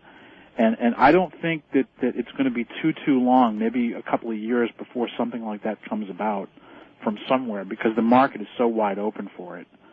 But it's really you think about it, and on the national level, it's really such a scary time in a lot of ways because. If you're a wrestler. Excuse me? If you're a wrestler, it's a scary time. Unless you're a top guy in the WWF, I think unless you're one of the top half of the WWF roster, you got to be uncertain because the bottom half, if something happens to WCW, the bottom half of the WWF roster is in jeopardy. Most people in WCW are in jeopardy except for, a few guys that are, Booker T and Bill Goldberg. I'm sure that they're fairly safe, but most of the rest of those guys are not safe at all. And then right. So and then when they're not safe making this, the same kind of money. Right. But, I think even WWF has to be a little bit scared, too. And the reason I say that is that, a certain measure of competition in the marketplace is good. I mean, they need other things that are similar to them in the marketplace, even if they're not as big and even if they're not on the same level playing field, just to have talent in the pipeline for anyone, anywhere. The fact that there was an ECW, I mean, so many of those ECW guys over the years went on to bigger and better things, so to speak. Now, the independent promotions, by and large, there isn't an independent promotion in this country right now that has the resources and the media exposure to really be a factor. And sure, there's groups that put on good shows and that turn out good people, but the only way that you're really going to make someone ready for that big national stage is if you have that constant media exposure week by week, and if you have if you're running a circuit of venues, even if it's a small regional circuit, because it's working and being on television and doing it week by week, that is the difference between just being able to go out there and do the moves and really being a professional wrestler in the polished sense of the word. I was going to ask you, do you think, I was talking to Bruce Mitchell last night, we were basically talking about the future 1 year from now of wrestling, and it's going to be completely different than it is now, because God knows it was different a year ago. You bet. It's probably going to be different in 2 weeks, but a year from now, if there's someone to challenge Vince McMahon, or I would say challenge him, because that may be too strong of a word, but another company coming in, attempting to be a viable national company, right. Okay? Would you try to do a product like Vince McMahon or try to do a product totally different from Vince McMahon? I think if you're going to be successful at this, you have to do something that is yours, whether it's the production approach to it, whether it's the stylistic approach to it. You've got to do something that's uniquely you. If you try to imitate someone else, if you try to imitate the WWF product, all you're going to be is a pale imitation. You've got to do something that's yours and nobody else's, whether it's the specific talent that you use, whether it's the style, whether it's whatever it is, it's got to be yours. And I think that people, and I'm, putting my money where my mouth is because I'm out there trying to do something myself, I think people want an alternative. I'm not trying to say that I'm going to be competing with Vince McMahon. I'm not saying that my company or whatever I do is going to be on the same level nationally as WWF or WCW or anyone else. All I can do is try to go out and put out the best product I possibly can, try to develop a fan base, and try to build it up little by little. And in thinking about it, you have to think of different ways to accomplish your goal. You've got to figure out different ways to be different from everyone else. And maybe that means you work with people from overseas who might want to get into the American market in some way on a small level. Maybe it's you talk to people in other industries that might be able to help you, such as Internet-related industries that might do something that is somewhat similar to what you're doing wrestling-wise, but not quite the same. But it's complementary to what you're doing on a business level. So I think the person or persons who are going to succeed are the ones that really think about it and look at it and not try to imitate what's out there, because fans won't buy it. Fans won't buy a weak imitation. Fans want to buy something good. And just give it your best shot and hope you can put together the resources and be innovative enough and good enough quality-wise to make it work. I think the important thing is you have to be able to compete, like, visually. I mean, if you have, it doesn't matter what your product is, but if you're going to go out there and try and, I guess, compete with Vince McMahon or be number 2 or whatever, you can't go out there with, like, really bad second-rate production. Mm-hmm. And I think if there was a group that had the money to have great production, I don't really know what kind of product that they should do to be successful. So I think that what has to be is a group that has enough money to be able to experiment, and if if something doesn't work, try something different. That's why I'm worried with the whole fusion thing. It's like, I mean, ideally, if that thing fell through and WCW were kept alive by Turner and they decided, look, we're going to keep this thing alive and we're going to do whatever we can. We'll put some more money into it. We'll cut some corners. We'll fire some people. We'll hire some new people. If that were going to happen, I would much rather see the fusion deal fall through than succeed, because Turner just has so much more money. Yeah. I mean, it's just going to be whatever company can try to beat these stats. That's not going to happen, though. If that's the case and it's got to be fusion, then they're going to have so much trouble. Yeah, they've already tried to do it from within, and they can't do it. They don't have the people that have the wrestling savvy to be able to pull it off. Eric Fisher, distribution. Yeah, I'm talking about Turner. Turner's already shown from within that they can't do it. Yeah, but distribution. But Turner at least was successful during that period where they had Bischoff in charge, for that brief period where he was just hiring everybody in. I mean, it wasn't anything that Turner had to worry about at the time. They got somebody that, at least for a little while, knew what he was doing, and he made it successful. Right. And, with Fusion, if they have money to last a year, if they have to turn around within a year, that's just not enough time. And I don't know all the particulars of the deal, obviously, but who knows what they're saddled with? I mean, if you're buying a company, it's like I was having a conversation with someone about why Vince McMahon didn't buy ECW, and the short answer that I got. $7 million debt. Excuse me. $7 million debt. That's right, and if he wanted, that's the reason. He can get all the talent without having to saddle himself with the debt. And the question is just a name and old tapes worth it? And the answer to that is no. Well, maybe not obviously not to Vince, because Vince doesn't even market his own old tapes. Sure. Yeah. That's right. So why would he want to market Paul Heyman's old tapes? Absolutely. And maybe the same question has to be asked about WCW. Is the name worth saddling yourself with all the obligations and the talent? Well, I mean, the whole key of why they're going to buy this rather than start their own thing from scratch is it's probably not as much the name as Monday and Wednesday primetime television, which is a great starting point. True. I mean, they've got the one thing. If someone was going to start up, and this is like if I had like one major bit of advice for people who would start up, because I've seen it screw up with the XFL, and I've seen it screw up with Roller Jam and a lot of other places, is do not go on TV for 18 months. Do not rush yourself on TV. Go around, go in these little cities and draw no people, okay? Right. But get your people experience, and then when you're on, and make sure when you're ready to be on TV with a product that people want, that it's a good product. Absolutely. Then go on TV rather than go on TV and then do this XFL thing. We're a work in progress, because once you go on that first week with big publicity and everyone sees you and they decide they don't like you, you're doomed. And there's very little chance of a comeback. If you go in there and people are blown away with a good product, you're in a lot better shape. Absolutely. I can't agree with that more. That's why in my own little local situation, we haven't done cable access or anything like that, because we don't want to do it wrong. We just want to, get to if it takes us a year, if it takes us 2 years, that's fine. But in the meantime, there's other ways to try to build a fan base and try to get ourselves to a point where, we've developed something, than going right on TV right away. So I'm going to get to a couple of emails here. This is, let's ask some questions here. Let's see, what do you think will be the end result of this Jerry Lawler thing?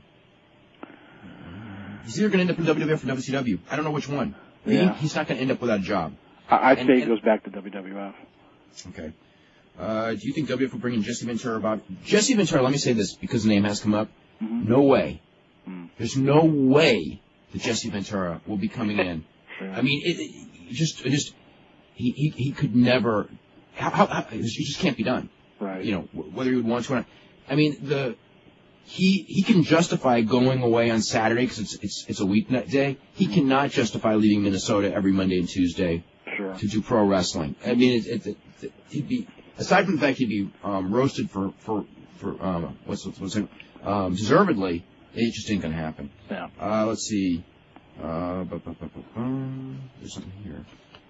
What is the most ill-advised face and heel turn of all time? Goldberg. Yeah. Goldberg a heel turn, face turn. Probably anytime they ever tried to turn Rick Rude face. Rick Rude was one of those guys where I don't know. They never really. I guess in ECW they tried to make him a face, and people kind of liked him. But Rick Rude was one of those guys to me that just couldn't be a baby face, because you just looked at him. When you look at him, there was something about him where you just didn't like him. Yeah. Yeah. Let's see. When are we going to see a Sting return? Good question. Hopefully not Monday. Was Survivor Series in Montreal a work or a shoot? Work. What do you mean? What are you talking about? That question will be asked forever. Okay. Put it this way, Bret Hart was not in on the storyline. Okay? Shawn Michaels may have been in. The more I think about it, the more I think Shawn Michaels probably wasn't in on it either. But he might have been. I'm not sure about Shawn Michaels. I don't know. The Wrestling with Shadows was not a made-up movie, put it that way. Let's see. Spider Lady was Lisa Sliwa. Lisa Sliwa was like in her mid-20s, and she was a model. That'd be pretty difficult to compare her to Moolah. I mean, when you locked up and go, this is not Lisa Sliwa here. How long do you have to watch a TV show to increase a rating? It depends on what you mean by increase a rating. To increase a rating by a tenth of a point, that would be about a tenth of a point would be 80,000 homes for 120 minutes. Okay? So that's what a tenth of a rating point equals. I heard if you lift weights and your muscles are sore, it doesn't help you. Depends on... What is that? You should be calling it the Big Show. Is that the health and fitness show? Calling Lizzie fit or something. No, it depends. That's not, as a blanket statement, that's untrue. What's the reason Phil Mushnick hates Vince McMahon? Is it because he stole all of Sam's talent? It's pretty clever. Aside from the fact that Sam and Phil are totally unrelated. I guess the main reason would be that Vince filed a lawsuit against Phil Mushnick that was totally unsubstantiated. So that'll make you hate someone. Let's see. For Sheldon, I heard of NECW playing a tournament with international junior heavyweights. Anything to that? Possible. If not in May, then sometime within the next year. Absolutely, we're going to do that. This is from Tom Ryan, who goes, after watching Matt and Lita against Crash and Molly, I demand that you and Brian retract your statements. This was Brian's statement, by the way, but that Trish is a better worker than Lita. I refuse. I refuse because you know what, on the basics in that match, Lita was not that good. No. No, I mean, Molly did an awesome job with Lita. Yeah. And Lita did Molly, good bumps, there's no question. Do a Hurricane Rana, but I mean, as far as basic actual wrestling, she's not very good. Yeah. No, because I know when Lita was like doing the stuff besides the Hurricane Ranas, I was going like, you know, Ryan's right. She's really pretty bad. Let's see. Yesterday I was watching World Championship Wrestling tape from the fall of 1983. Roddy Piper, Greg Valentine, and the Briscoe brothers were coming in and out of Atlanta from the Mid-Atlantic for the Omnicars to build up their arrival. They were showing Mid-Atlantic matches on TBS. In two of the matches, jobber Barry Horowitz was involved. Gordon Soley, doing the voiceovers of the Mid-Atlantic tape on both weeks, called him Bret Hart. That was the ring name he was using at the time. Did he ever wrestle with the ring name Bret Hart? Was Soley just confused by the real Bret Hart, who would also wrestle on TBS? No, that was when Barry Horowitz wrestled in the Carolinas. His ring name was Bret Hart, and Stu's son Bret, who was already wrestling at the time, because there was a lot of confusion. People actually thought that was Stu's son, and in fact it was Barry Horowitz. But that Bret outside of Calgary was not a big star. So, and then when Bret actually, the Mid-Atlantic tapes, this is actually an interesting story. The Mid-Atlantic tapes would air in Toronto because Frank Tunney, was Frank still alive or was Jack? Do you remember when Frank died by any chance, Sheldon? Not off the top of my head. I think Frank may have already died and it was Jack by then. Yeah. This is about 80. When we're talking about time frame, this is like 83. Right, 82, 83, yeah. Yeah, 83. So this is before Jack went with Vince McMahon, because that was about 85, I'm thinking. Right. I think it was in the end of 85.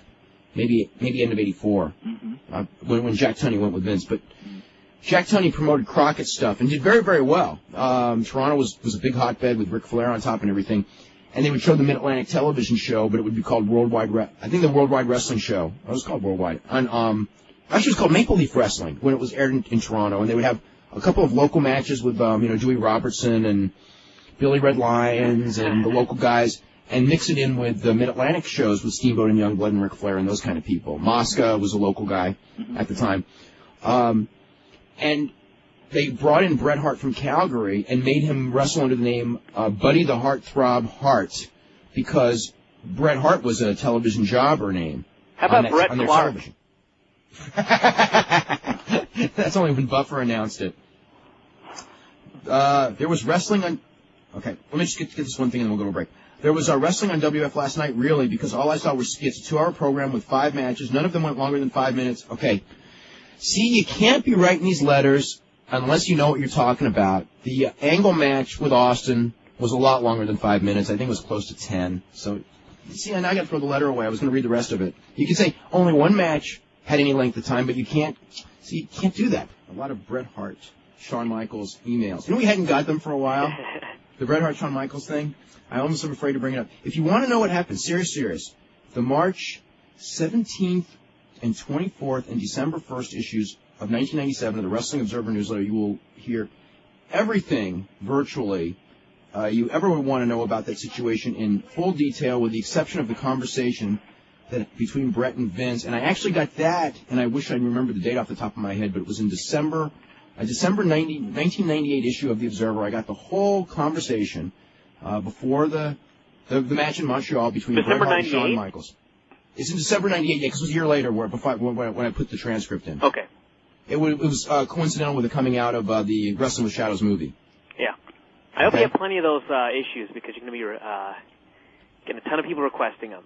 Okay, I mean, but seriously, I got, it's all there. In fact, there will be a book someday, and it will have everything that happened. I'm going to have to write a book on this someday, I know it. But actually, Bret Hart's going to write the book, but Bret only knows some of the story.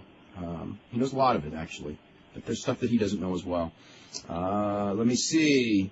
From someone who goes, do you really believe Bret was smart enough to wear a wire in his meeting before the match? Yes, he was, because he did. Yeah. And you notice the camera never went to Shawn Michaels when Bret confronted him after the match. Actually, the camera did. It just didn't air. I know, like, when we'll have Jeff Marek on the show. When's Jeff on? Jeff's going to be on, not next week, but the week after. Jeff has actually seen all of the footage, including Undertaker patting on Vince's door and all the stuff that was edited out of Wrestling with Shadows, including Shawn Michaels actually crying in the dressing room, which really happened. So anyway. Actually, you know what? I don't even know the website address, but whichever website has the Wrestling with Shadows video, I think the first article that you wrote with, like, the timeline. It has it, but it was in the old Wrestling with Shadows website, which I think doesn't exist anymore because the company's out of business. Okay. But they edited that a lot because they changed my story to fit with the movie. Oh, they did? Oh, yeah. Oh, yeah. I didn't even know that. Oh, yeah. Oh, I read it and I go... I retract the plug that I just gave. Yeah, I mean, I had a story and I read it and it was like, it's not so much different that I was ever mad about it, but it was like, they have a movie story and there's, and it wasn't wrong. It was just, Paul J and I had slightly different ways of viewing the same facts. And he had his view was very, very pro-Bret. Mine was certainly not anti-Bret Hart. I think that Bret Hart was a victim of circumstances. But for those of you who will never be convinced that Bret Hart wasn't involved in the setup of this, I only have one thing to say. How come Bret Hart is not working for the World Wrestling Federation, feuding on television right now with Vince McMahon? In fact, why wasn't he 2 years ago or a year ago? And the fact that he isn't, I think that should tell you all you need to know. Because how much money is there to be made off of that? And why isn't it done if they were working together? Why would they both walk away from all that money? And he had the option to leave WCW at one point and go back. Well, he signed a renewal. They ended up firing him anyway, but he had signed a second contract with WCW. Yeah. Why would he have done that if him and Vince were working together? When he could have come back. And now, after he was fired by WCW, why is he not in the WWF? Yep. So if anyone can answer that question, answer it. Anyway, Dante, you're first up. Dante is not... Okay, let's go to Scott. I think you didn't like that one. I don't know. Yes, sir. What's going on? I've been a fan since 1988. Okay. Are you there? Yeah, go ahead. Yeah, we're here. I've been a fan since 1988, and I have to say I am disgusted with all the things that have transpired on Tuesday afternoon out there in Tucson, Arizona. Mm-hmm. I cannot believe all that's happened. Jerry the King Lawler was an excellent person. He's been with the WWF since 1993, and I think that the owner of the company should have done a little bit more for him. What do you have to think about that? What do you have to say? I agree. I just cannot believe that it happened like that. I agree that McMahon should have at least made more of an attempt. I mean, but if you know McMahon, it's not a surprise. Especially we've just been talking about Montreal. Absolutely. Yeah, that's right. Like Montreal's a perfect I thing. didn't think about that. Think about that. I mean, Bret Hart was with the company for 13 plus years. Yes, he was. And was the top guy in the company for many years. And I mean, when he left, it was like, boy, he tried to ruin his career basically. Yeah, he did. And, well, he did. It actually backfired. It's just that the people who he went to didn't know how to take advantage of it. I mean, he actually did Bret a favor with that thing, not knowing it. Because it really did backfire because people noticed it. But then when he went to WCW, they didn't know how to pull the trigger on something that was handed to him. So I blame that on WCW, not Vince. That's true as well. As far as Bret's career. Yeah. All right there, my friend. Thanks a lot for your time. You're very welcome. Thanks. Let's go to Jason. Hello? Hello, Jason. Am I on? Yep. Yes, you are. Okay, I've got a question for you. A friend of mine and I are having a debate whether this wrestler existed by the name of T.L. Hopper. Yeah, it was Tony Anthony. Yeah, he definitely existed. He definitely existed. The plumber. What was the reasoning behind that gimmick? I mean, was it something? Everybody was like out of their mind that year that was involved in WWF booking. Remember there was and the Goon. The Goon and the Diesel and Razor and the Double J fakes. Yeah. They had that was a real trying year for that company. What happened? What happened after? Was that right when Russo came in? No, actually Russo came after this. This was right before Russo. This was when they hit the bottom and Russo came in. And actually, believe it or not, saved them from this. What a strange world this is. It is. He did. That's right. But yeah, I have another question for you. Who was the first person that you know of, anyways, who used the green mist that the Great Muta uses? Was that the Great Kabuki? Was he the first person? The first one I remember would be Kabuki. Sheldon, do you remember anyone before Kabuki? No, Kabuki would be the one. Now, I got a question. Do you remember the original Great Kabuki, Ray Urbano, not Aki Hisamura? I remember him, but I never saw him. Okay, I remember as a kid the Great Kabuki, so this is, I should know him because like my best friend's dad, or one of my best friends growing up dad was the Great Kabuki. Mm-hmm. But I don't remember him doing the Green Mist. But he may have. But I do remember, obviously, Kabuki doing the Mist, on Georgia Championship Wrestling and in World Class in the early 80s, predating Muta by many years. Yeah, that's what I figured, that he was probably the first. And my last question that I have, actually for all three of you is, what do you think, now that Jerry Lawler is out of the WWF, what do you think about replacing him with Al Snow?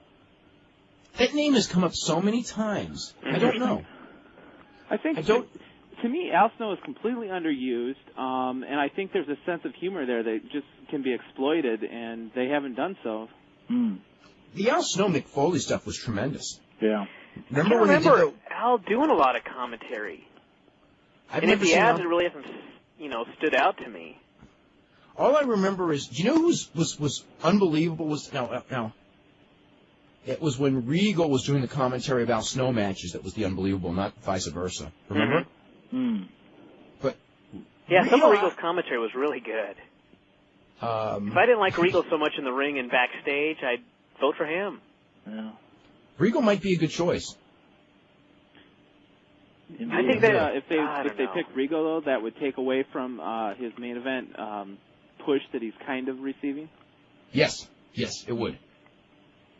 Maybe because doing all that commentary, there's just so much.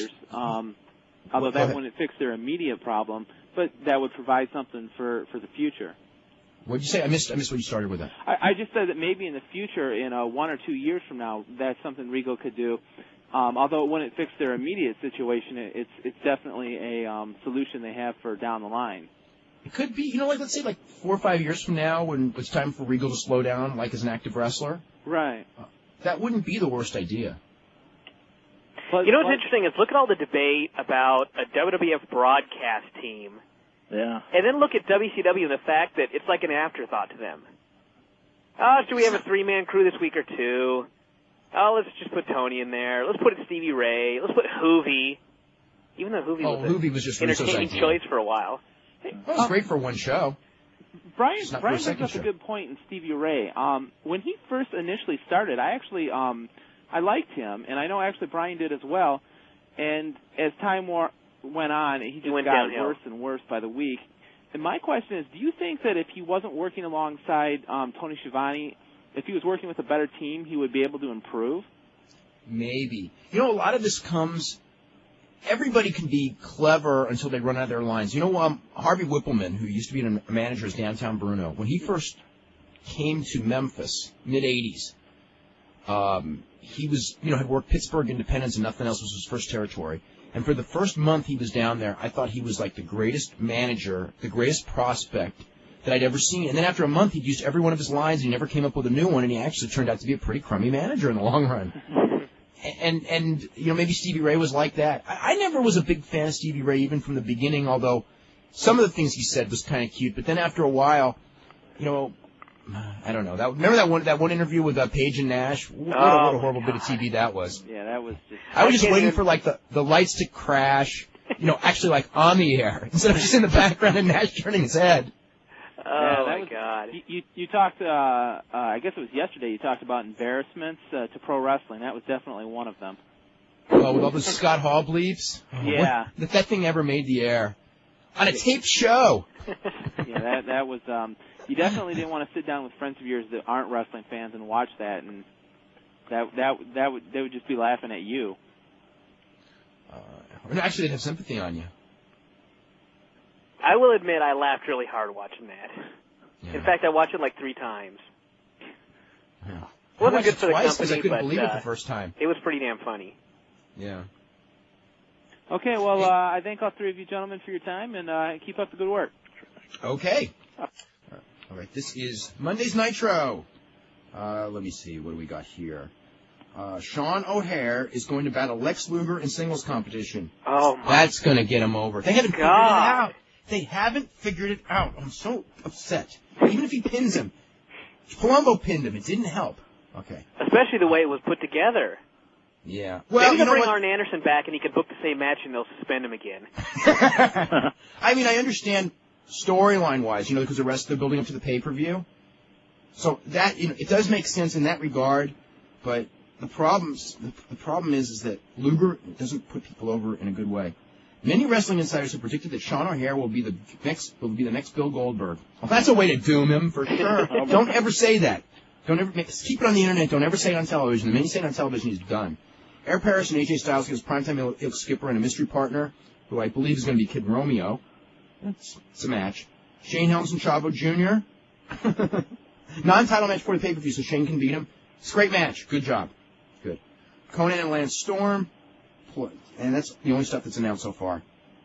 Wow. World War Animal will be there, too, in a tag team, no doubt. With the Cruiserweight, I'm sure. Let's see.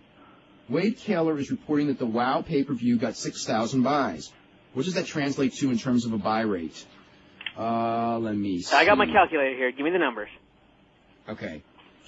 He previously reported that Sin drew half the buys of the WOW pay-per-view. Is this true? Well, that's absolutely not true. The WCW pay-per-view did a hell of a lot more than 3,000 buys. 6,000 buys would be, divide 6,000. Okay. Divided by 42 million.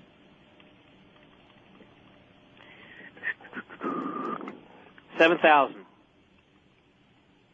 No. Okay, hold on. All right, .00014. Ooh. Okay. Let me do this. Okay. Okay.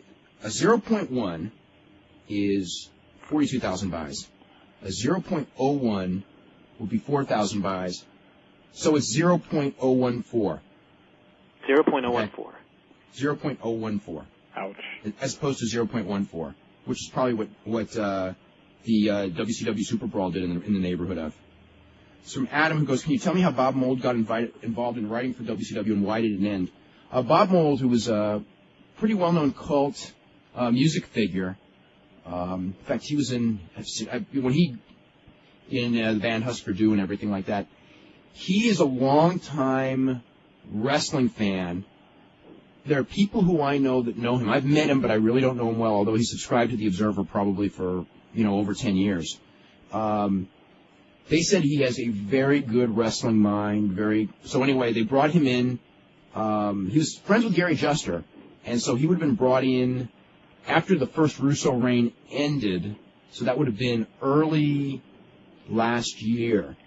And he may have even been brought in before that. I think he was actually brought in before Russo came in the first time, and then Russo came in and he had nothing to do and he quit. And then he came back when they dumped Russo, they brought Bob Mould, said he wanted to come back because he couldn't work with Russo, because Bob Mould's ideas were formulated by watching a lot of New Japan tapes, which obviously someone whose ideas are formulated by that is going to have a hell of a time working with Russo. So he came back, and he was there until Russo came back, and then when Russo came back again, he was gone again. So that's what happened with Bob Mould, and that's how he got involved. And I don't know if he would have been good or bad. I mean, as I said, people who have spoken to him that I know were very impressed with Bob Mould's knowledge of wrestling and how he handled himself in the meetings, but he never had any real power, and, never, so you just don't know. Mm-hmm. Next week on the show, Monday, Jim Cornette. Wednesday, we are going to have a taped show. I'm going to be gone Wednesday. We're going to air the show from last Friday. If you did not hear the show, I highly recommend you listen to the show, because Brian was only the fourth funniest guy on the show, and that's very rare, with maybe third. I don't know. Heenan was the funniest, and Don Fry was pretty darn close. Frank Shamrock's last line was pretty good, too. So those were the guests. And Brian was pretty good on that show. Just the fact that Frank Shamrock started barking when he walked into the room. It's points right there. Well, the last line about Heenan and his brother, that was a classic. That was better than anything Heenan said. Anyway, but Brian was really good on the show, too. That one about when he asked, when Don Fry was challenging all the Shamrocks to a fight, and he go, "What about Bob?" That was so funny. By the way, we're going to have Ken Shamrock on the 16th, right before he leaves for Japan for the Pride show. And also, the Pride show, Ken Shamrock, Igor Vovchanchin, Kazushi Sakuraba against Vanderlei Silva, and Renzo Gracie against Dan Henderson as the top three matches. That will air on pay-per-view, if you have a dish, on April the 6th, I believe is the date. So it's going to air in the United States as well. We'll talk about that. It'd be better if it was on television, but that's another story. Let me go through some of these letters. What, in your opinion, does Big Show have to do to get over? I think he's got great fire as a babyface, so if they give him a big push, and he's got the size, but it would be nice if he lost some weight. I guess they've given up on that one, though. It's just futile. Who was the masked superstar? Of course, that's Bill Eadie. Is it true Greg Valentine once held the WWF heavyweight title? The short answer is no, but they did an angle in New York where they held the title up with Bob Backlund and Greg Valentine, although it wasn't recognized in any other city. But Greg actually never won the title. Have you heard if Brian Christopher has also quit? No, Brian Christopher is staying. What will the WWF do when the fans chant "We want Waller" on Monday? They won't, so I don't think they need to worry about it. I wouldn't say it's impossible, but it's not highly impossible. Unlikely. It's not impossible because, they were chanting for Brett for a while there, too. Mm-hmm. I don't know what they'll do. They may, the right thing to do would be to call him up. I'm not saying they won't. I don't know. What will happen to the WCW NWA tape library if the company sold to Fusion? Fusion will own it. Let's see. Why was the Gary Steele match on the 0-1 pay-per-view so terrible? I didn't see it, but I just heard it was terrible. Let's see. Now that time has passed, do you still feel how Hogan left WCW was a work? I actually can tell you that I know the whole story, and it was 80% a work. The part that was a shoot was maybe, if there was a part that was a shoot, it was that they didn't know Russo was going to cut the promo. Everything that happened in the ring, I will tell you absolutely, was a work. I know it was how it was set up. It was. Now we're going to have more Bret Hart stuff. Even though Bret Hart was going to WCW, I think that since he didn't want to lie down for Shawn, considering the screw job was away from the title stay in the WF and Bret to leave as uncrowned champion. That would have been... Okay, first of all, Bret was very willing to do a job. Do you want to get into this? No, go ahead. Some show we should actually just talk about the subject rather than do it and get it all out of the way. Bret was very willing to do a job, including to Shawn Michaels, as long as it was after Wednesday of that week, and he was booked. In fact, there was an agreement made. Bischoff agreed to it. McMahon had agreed to it. Bret Hart had agreed to it. That on December the 7th of 1997 in Springfield, they were going to have a four-way. It's going to be Undertaker, Ken Shamrock, Shawn Michaels, and Bret, and that Shawn Michaels was going to win that match and win the title, but Vince did what he did. Let's see. How about Jason Sensation? That's the best. That's a real good one. Yeah. Jason Sensation is working in Memphis. I have not watched Memphis tapes since he's been there, so I don't know. But I know someone who's very well respected in wrestling, who's also Brian's grandfather, who went to Memphis and came back and thought that Jason Sensation was like the greatest thing in the world, and that they should make him an announcer. In fact, a color commentator. So you're not alone in that thought. Let's see. I can recall, this was Sean. I don't know if anyone remembers this, and it's not relevant to this discourse, but I recall a pay-per-view that Owen Hart did color on, and it was some of the most hilarious commentary I've ever heard. I remember that, too. But I guess it doesn't... let's go to Dan. Dan, what's up? Hey, Dave. I want to talk about New England Championship Wrestling, but first let me throw out one other name for the Lawler replacement. Bruce Pritchard. Not his brother Love, but his Bruce Pritchard. Well, he knows his business. Mm-hmm. Actually, I liked what I saw of him in GWF. Mm-hmm. He was pretty funny. Mm-hmm. Yeah, I remember him with Eddie Gilbert. Yeah, he was good. All right. But this is coming in favor. I wanted to talk about New England Championship Wrestling. I saw the last show that you ran in Somerville. Mm-hmm. It was a great show. Thank you. I really, there's some of the guys there that I've seen before, seen on tapes or seen in NECW. Again, like, I didn't really like their ring work, but they really, I think everyone who I thought needed work kicked it up several notches. All the matches on there were great matches, I felt. Thank you. And also I wanted to say thank you for bringing this, because I look around the indie scene that's around here, and there's a lot of, garbage leagues or whatever name that you want to put on them. You are, and New England Championship Wrestling is doing wrestling, and I like that in my wrestling. I appreciate that very much. Thank you. Mm-hmm. Thank you for everybody, really. All the guys who we have in the company really work hard, and I know I appreciate them. So it's nice to hear that people coming down appreciate them too. So thanks. Yeah. Do you know what you're running up in Vermont yet, or? I should have the card posted in the next 24 hours or so. We'll post the card on our website. Mm-hmm. But I think the main event is going to be Slick Wagner Brown, who just won the title at the last show against Jason Knight. That is going to be the main event. All right. So I'm wondering if I should make the drive up from Boston to see it? Of course you should. I figured you'd say that. Sure. I was reading on a news board you were posting about April Hunter. Mm-hmm. How you're not going to use her anymore. So Right. let me, if I can say. Go ahead. Excuse me? What happened? We had laid out a scenario for her, in bringing her in. We talked quite a bit about what she would be doing and what she wanted to do, and she made it very clear to me that she did not want to be a valet, she did not want to be eye candy, that she wanted to get in the ring and she wanted to wrestle. At the same time, she felt that she wasn't ready to do that yet, and what we had done is we had laid out a scenario to her of what we wanted her to do and how we would get from point A to point B, and we told her that it could take as long or as short a time as she felt comfortable with. But what we wanted to do is give her the opportunity to get in front of crowds and maybe learn some of the things that you don't learn in wrestling school, like how to play to a crowd and some of the more psychological aspects of the business.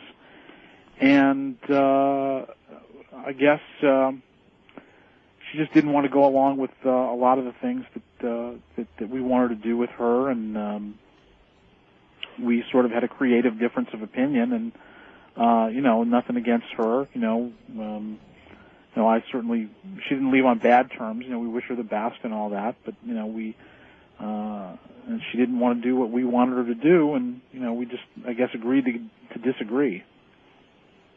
Long and short of it.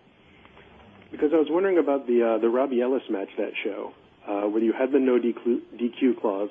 Mm-hmm. It never came into play. When that was set up, I was half expecting April to turn and give Robbie Ellis the win, setting up her sort of as his valet. And I was just kind of wondering, was that the original plan, or? No. Actually, I'll tell you what the original plan was. The original plan was that we were going to pair her with Derek Destiny. Destiny was going to pursue her, and finally, what it would come down to is that she would have challenged Destiny to a match, and Destiny would refuse to wrestle her, and the angle would be that Ellis and one other person, and we were thinking about Kurt Adonis, would come out and attack Destiny, and then April would save Destiny, and then they would be a tag team, and that's how we were going to get her in the ring. But it would have worked. I think it would have worked well with Derek Destiny's gimmick. Mm-hmm. That's a shame that didn't come off. Well, these things happen. Sometimes real life and things take precedence over the best laid plans. You just try to make the best of what you have. Yeah, I fully understand that you get put in these positions as a booker because you got Maverick Wild, you've got there's someone there who I think is ready for the taking for anywhere, but I understand that he's got his conflicts too. There's someone you should be using, and you are using his where you can. Yep. He's a great talent. Anyway, thank you very much. I just wanted to get in and talk about ECW a bit. Right? Appreciate that. No problem. Okay. Thanks. I got a question for you, Sheldon. Sure. What do you think of China's book? Oh, I didn't buy the book. After I read about what she said about Kowalski, I didn't buy the book. However, I was in a bookstore last week, and I thumbed through the book, and I was reading at some of the stuff specifically where she talked about Kowalski. And I'll tell you, I was so soured on the idea that she would have any sort of meanness towards him. I've known Kowalski for a long time, and he's told that story about China and how she got into the WWF for a very long time. So I believe his version of it. I didn't have any personal knowledge of what went on, and how, whether what Walter says is the truth or not, but I can tell you that he's told that story for a long time, and I have no reason to doubt him as far as that goes. What I was really disappointed in is that here is someone, and the things that she said about him were just so mean. I mean, it was almost like she was trying to be funny, but it came off as being something just totally mean, It just made me so sad to read that, not just for Walter, but for her. I mean, here's a person who... one of the things that I learned a long time ago about professional wrestling is that nobody makes it by themselves. Nobody in this business gets any place alone. Whether you're in a match, you're never in a match by yourself. You never do anything in this business without someone opening a door for you or someone allowing you to do your best. And it's very sad that here is someone who's become very successful, and doesn't really acknowledge the person who opened the door for her. I think that's just shameful. I was very, very disgusted. I wouldn't pay money for the book. I was very, very upset about it, to be perfectly honest. All right. So, actually, I kind of agree with you there. Yeah. This is from Brian. Remember what I was saying about Lawler and what you were saying about people chanting his name? Oh yeah. Well, you were right. I'll tell you why. This is on Jerry Lawler's website. It says, "Please show your support on upcoming WWF events. Chant King, Cat, and show plenty of signs." I think somebody knew something I didn't know there. And also, actually, this is funny in a way. Was it the day before yesterday when Lawler did his big thing, his big, rundown of everything that happened that we talked about. And at the end he said, please email the writers. Because he figures that those were the guys. There's Bruce Pritchard, Jamie, Bruce Gortz. I don't even know what Jamie's last name is. But anyway.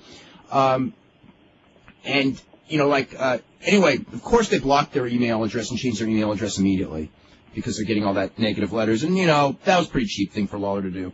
So Lawler is now telling everyone to please call and fax. He's got the numbers of... Oh, no. He's got their fax numbers. He's got the office. He's got... I don't know whose phone number this is. I don't recognize the phone number. Hey, it's Vince's. It's not... No, I know Vince's number. And it's not Vince's number. No, then he really wouldn't be back. They were asked... Maybe it's Val Venus's number. Remember that one? Yeah, I don't know. Let's see. What do we got here? The problem with people wanting to compete with WWF is that the lack of ability to integrate their new ideas or the things that make the WWF successful. For instance, the WWF is successful because of the story. Each wrestler, in one way or another, has relevance to the other. They pay off the things they start, big or small. Well, not for the most part. But for the most part, yeah. Yeah, the game in AAA, an Austin match. That was a great payoff, no doubt. Leading Dean Malenko. Yeah, and it was not even that bad. Stephanie and Trish. They did pay that off, and it wasn't that bad. But then they went one day too long. But they had something to do with it. But then that was different. If it doesn't work, they get rid of it, but they don't insult their fans as they do it. Wrestling, one word that everyone seems to forget is in the definition, TV has to be smooth and polished. And if someone brings down morale, you get rid of them. Well, they will do that, and they did. And they did. Got to give them credit for that. This is someone who is going like, have you heard any rumblings on either Reckless Youth or Low Key going to WCW? No, not at all. I do know. What about American Dragon? American Dragon's under developmental deal with WWF, so he ain't going to WCW. Let's see. What about Dragon Kid, Shima, or Ricky Marvin? None of them will be in WCW soon. Based on what I expect to happen, which can all fall through in many ways, I would expect all of them to at least get the opportunity late this year.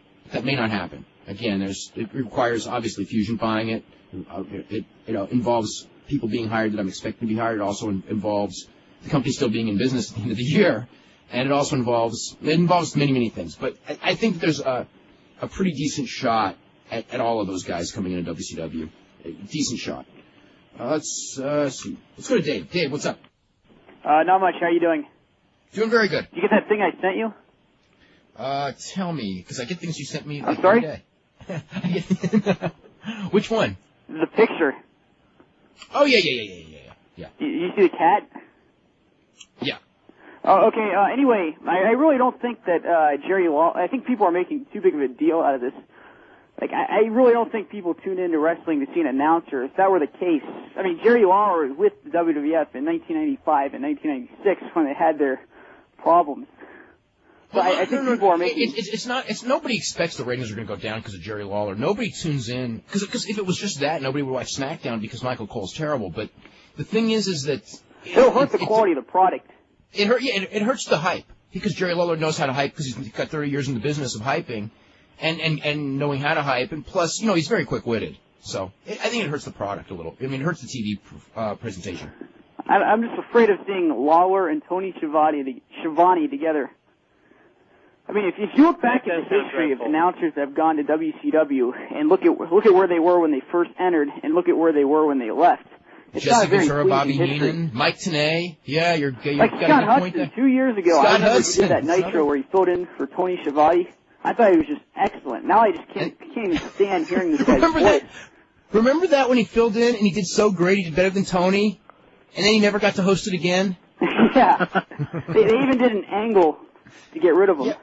Yeah, they did well, he was only brought in so they could do that angle because Tony has the bad neck, and Tony wasn't going to take it was the Rick Steiner suplex, right? Right. Mm-hmm. So the only reason he was brought in was to do that angle, because he was willing to take the suplex. So that's and the fact that he ended up being good, it was irrelevant because he was only in there to get beat up and shoved out.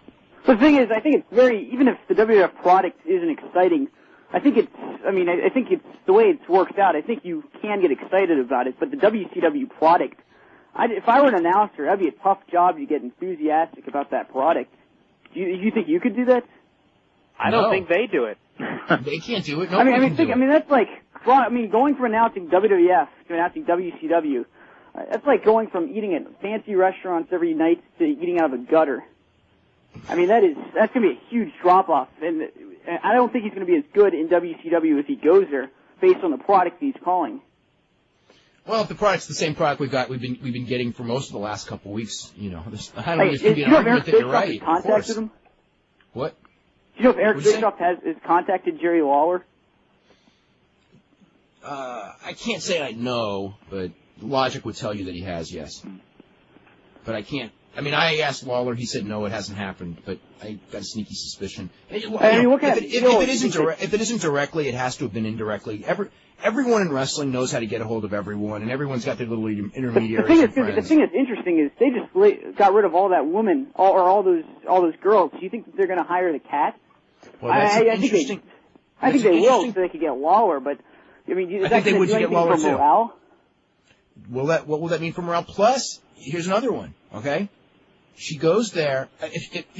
If she really is a morale problem, and obviously there must be something, right? Or else they wouldn't have done that. The last thing WCW needs is someone with a morale problem, right? And the one thing that I disagreed with when reading Lawler's statement is I really don't think of the Cat as being a talent. She did that one nudity spot in Armageddon. Besides that, I don't think anybody really cared about her. Well, okay, it's his wife. What's he going to say? Well, you're exactly right. He's going to preface the statement by going, the Cat got her job because she's a pretty woman, and I asked Vince to give her a job, and they wouldn't give her any angles except for the ones I suggested and lobbied for, and they would finally do them. And then they stopped doing them, and I had to come up with new angles because nobody else was coming up with angles for her. The way I look at the Cat situation is, remember when Lanny Poffo was under contract at WCW to please Randy Savage? Yes, and Horace Hogan too, although I think they finally cut him. When did they cut him, actually? Did he go like 2 years without ever working for WCW? I think he worked like one dark match or something, yeah. And he was a genius. He really is the smartest man in wrestling. Yeah, no, I just had the right brother. That's all. But the way I look at it is, the Cat is if you have Lawler on your roster, the Cat is worth having. But using the Cat, I think that may be more of a negative than a positive. I think it depends on the story. It's probably a wash. Maybe a slight the thing is, I wouldn't have gotten rid of the Cat, but I don't agree with Vince. I mean, I would take back Lawler but I would not take it back. If Vince takes back the Cat and Lawler, I mean, that looks like he's backing down to an announcer. So what happens when that happens? That's why it's going to be real difficult for that to happen. I mean, do you think Lawler not impossible, but difficult. I mean, do you think he will go back? What if they were to up Lawler's contract and give him everything the Cat was making and add that to his contract? I don't know. That would be interesting. But this is someone who wants to ask Sheldon about how is Jeff Mangels doing, which actually I'm curious about that myself. I know he's having surgery in the not-too-distant future to take the steel rods out of his legs. He's walking pretty well. I don't know if he has a future in wrestling, at least as a wrestler. He's working, believe it or not, as a stockbroker. Really? Yeah. Oh, so I'll probably end up working for him. So real quick, Sheldon, because it's actually a pretty interesting story. Why don't you tell everyone about what happened to Jeff? Jeff was working on an independent show in Connecticut, and he was doing a spot which was a moonsault off the top rope, and his opponent either missed him or walked away from him. And he landed and actually broke both his legs at the thigh, which is it's really hard to break your leg at the thigh, let alone both legs. He had steel rods implanted in both legs, and basically, for all intents and purposes, his career is over. And it's a real unfortunate thing because Jeff was someone who had a couple of tours to Japan for a small group over there. He was making a lot of progress as a wrestler. And while he wasn't a big guy, I really felt that he had a real future because he'd been hanging around wrestling as a photographer since he was about 6 or 7 years old. I met him when he was a little kid, and his mom was driving her to the matches. And here was someone who really had a lot more maturity for the business and a lot more knowledge of it than most people do because all he'd done was hang around the top people, be it in the dressing room taking their picture or out at a restaurant or whatever. So, for him to suffer such an injury so early in his career is really a tragic thing. At the McMahon trial, he sat next to me like every single day. Yeah. I thought, in 94, because he was like, so how old, 7 years ago, so he was like 12 years old? Yeah. Yeah, well, I'm really nice guy. Yep, good kid. Yeah. Real good kid. Let's go to Dan in Kansas City. Dan, what's up? Hey, Dave, how are you? Doing really good. Hey, I want to talk about Lawler for a second. Sure. All right. I don't think he's going to be back, but I don't think it's because of Lawler not wanting to come back. I think it's because WWF doesn't want him back. And see, all right. Well, my thinking on this is that Vince knew that if they released Stacy, they were going to release Jerry, right? So you would think so. All right. You would think that you would think so, but you don't know for sure. But there's a good chance you're right. I'll say that. Yeah, I'm pretty sure. I personally think he had to. Lawler, by the way, Lawler thinks that as well. Yeah. And so I don't think, no matter how much of an ego or attitude or whatever Stacy had backstage, that wouldn't be enough to lose your top color commentator for, So what I think is someone got in Vince's ear about this and said, hey, Jerry's a liability, we don't need him. And so instead of facing the backlash of directly firing Lawler, they did basically the slimy thing and fired Stacy. I mean, it's kind of a spineless and gutless thing, but that's happened before in wrestling too. So I mean, I don't know if it's direct because I don't know if you read about what Vince said, but he didn't even try to persuade Lawler to stay. He didn't tell him, hey, wait. Oh no, we didn't. Nope. It was almost like he had a speech already planned. He just goes, well, thanks for everything you've done here. You've gone above and beyond. He just has it memorized. Yeah, exactly. Yeah, because he's done it so many times. Yeah. Sounded like he was exactly calm and collective, so I think that's maybe one scenario that could have happened. But if Vince felt, let's just go with a theory, okay? Okay. Let's just say that Vince felt that Lawler was pressuring him by constantly coming up with angles for his wife. His wife wasn't appreciative, and he just, you know what I mean? And it could have been not as much he wanted to get rid of Lawler, but by that point he just didn't care. Because I'll just give you examples like with Bret Hart in '97. He didn't want to get rid of Bret Hart, but by the end he really didn't care. And that's why he could be so cold, because he didn't care, and that's why, he can be so cold in this situation as well. Right. And I think, he's not going to get a lot of backlash if he was just to fire Stacy, because, she's a good-looking girl and everything, but she doesn't have all that much talent in the ring or on the mic. And so, if they fired Lawler, everyone would be like, well, wait, Lawler had talent. He was a great color commentator. He's been with your company since '93. So they decided to do it indirectly by firing Stacy.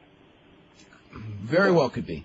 Thank you. That makes plenty of sense, because ultimately, certainly you had to consider the possibility that if you fired Stacy, that it would be very tough for Lawler, because it's gonna be tough for Lawler, and they know that they put him in a position where it's at best it's gonna make him real miserable, or he was gonna just leave. Right. So, certainly going in, I gotta believe that they thought of it as a possibility. Maybe they thought that he would yell and scream and go home, but Owen Hart came back. You know what I mean? Yeah. Of course he had to, and maybe they figured that because Jerry has to, in their mind, because there's nowhere else to go, that he will eventually come back. Maybe they think that. I don't know. I also get the feeling that maybe JR has more of a role in this than many think. The reason I would doubt it is because what does Lawler have to gain? They're personal friends. Yeah. Lawler was the one who. It's not like Lawler was the one who got him his job back. In that it was Vince's decision. But Lawler was the one who campaigned for it when there was an opening. Let's bring in JR. Right. So it's like, why would Lawler, if like Lawler and King were having personal problems working with each other, yeah, it's possible, but they weren't. And it was, it's like. Also, what upside is there for Raw? I just don't. It's like I don't see. Now Ross has to work with somebody else, and nobody knows who that's going to be. Right. And whoever it's going to be is probably going to be a drop off, unless Heyman shows up on Monday, which could happen. And if Heenan I'll tell you Cyrus. What? Heenan and Don Callis. I don't think this Callis will come in, but they've never been that fond of Callis. But if Heyman shows up on Monday, then I would say that it was all a plot, and they were all and a lot of people were in on it. If it's Taz, I think that they were not ready for it because, Taz isn't ready for that spot yet. Right. Could be. We may see Heyman. If we see Heyman on Monday, then I'll say, it'll be real. If we do that, then it'll be real obvious what this is at that point. What do you think of the likelihood of Heenan? He's not really doing anything. Not Heenan. Heyman. What's that? Heenan hasn't even been. Heenan hadn't even been. I shouldn't say because I don't know as of today, but as of yesterday, Heenan had not even been called. Oh. And okay. When it came to whatever it was, when Heenan was let go by WCW, he called them. They called him back one time. They never even brought him in for a tryout. They at least brought Zbyszko in for a tryout and didn't hire him. Heenan called a couple more times and they never called him back. So they had no interest in Heenan, when they had a chance to get him. So they may now. So you're talking about Heyman? Heenan. If Paul Heyman shows up Monday, that's what we're talking about. If Paul Heyman shows up Monday, I think that there's a good chance this was all, that Vince knew what he was doing exactly. Well, yeah, if you look at the last week, and I mean, Lawler's time on the TV, Raw, SmackDown, pay-per-view, they had Taz come in for the last half of every show. So something was going on before this. No, but that made total sense, though. They couldn't have Lawler go out there on the pay-per-view and on the TV show because of the situation. Lawler was going to be wrestling on those shows. Lawler booked those things himself, and it would have made no sense for him to wrestle. And on the pay-per-view, he couldn't come back out because he'd gotten beat, and he would have to. The only way he'd come out is do a promo, and they wouldn't want him to do a promo because that would detract from the Rock Kurt Angle match. He should be calling the Rock Kurt Angle match, so it wouldn't have worked. Right. I mean, the logic wasn't there for that, and Lawler was involved in booking all of that stuff. So that no. But I mean, if it's like I said, if it's Taz on Monday, I think that they were unaware because they didn't have someone ready. If it's Heyman on Monday, I think that we could look back and go, okay, that's what this was. Okay. Okay. All right. Well, thanks. All right. Let's go to Mark. Mark. Gentlemen, how are we doing this evening? Very good. First off, I know we're all sick about talking about Lawler, but you know what? I think we're missing the most obvious choice for color analyst or color commentator. That's you, Dave. It would be a perfect fit. Brian would be better than me. Brian's much funnier than I am. It's a smart audience. It's a much different business than it was 5 years ago. You would be the perfect counterpoint. You're articulate, witty, great insight. Work right by Michael Cole. That's right. And you could get that perplexed look that Michael Cole has over for 2 straight hours every Monday. I get that look I had when I was on the air with Burt Randolph Sugar for that half hour on Court TV. When I was rolling my eyes at everything he said. Oh, my gosh. Since we have Mr. Goldberg here being the historian of the business that he is, I think it's apropos to ask a historical question. And tonight I want to go back to September 22nd, 1979, the Garden Backlund Race NWA WWF title unification match. Just curious, that was like the one MSG show in the 25-year contract, 30-year contract with Titan that was not shown on the network. And I was wondering what the politics are behind that besides the obvious fact of, I think Backlund won it on a DQ, but why not allow it in NWA territory, which WWF was, to air that footage? I think they stayed away from showing the NWA champion whenever the NWA champion was in the on television. I think they did it more for political reasons rather than anything else. Now, I saw on MSG Network, I remember as a kid seeing Harley Race and Dusty Rhodes. And that was on 9 months before, but the unification Right, I remember that match vividly. It wasn't even that good of a match either. No, but the unification bout for some reason is part of the deal, and the big catcher here is that the WWF was a card-carrying, dues-paying member of the NWA at that point.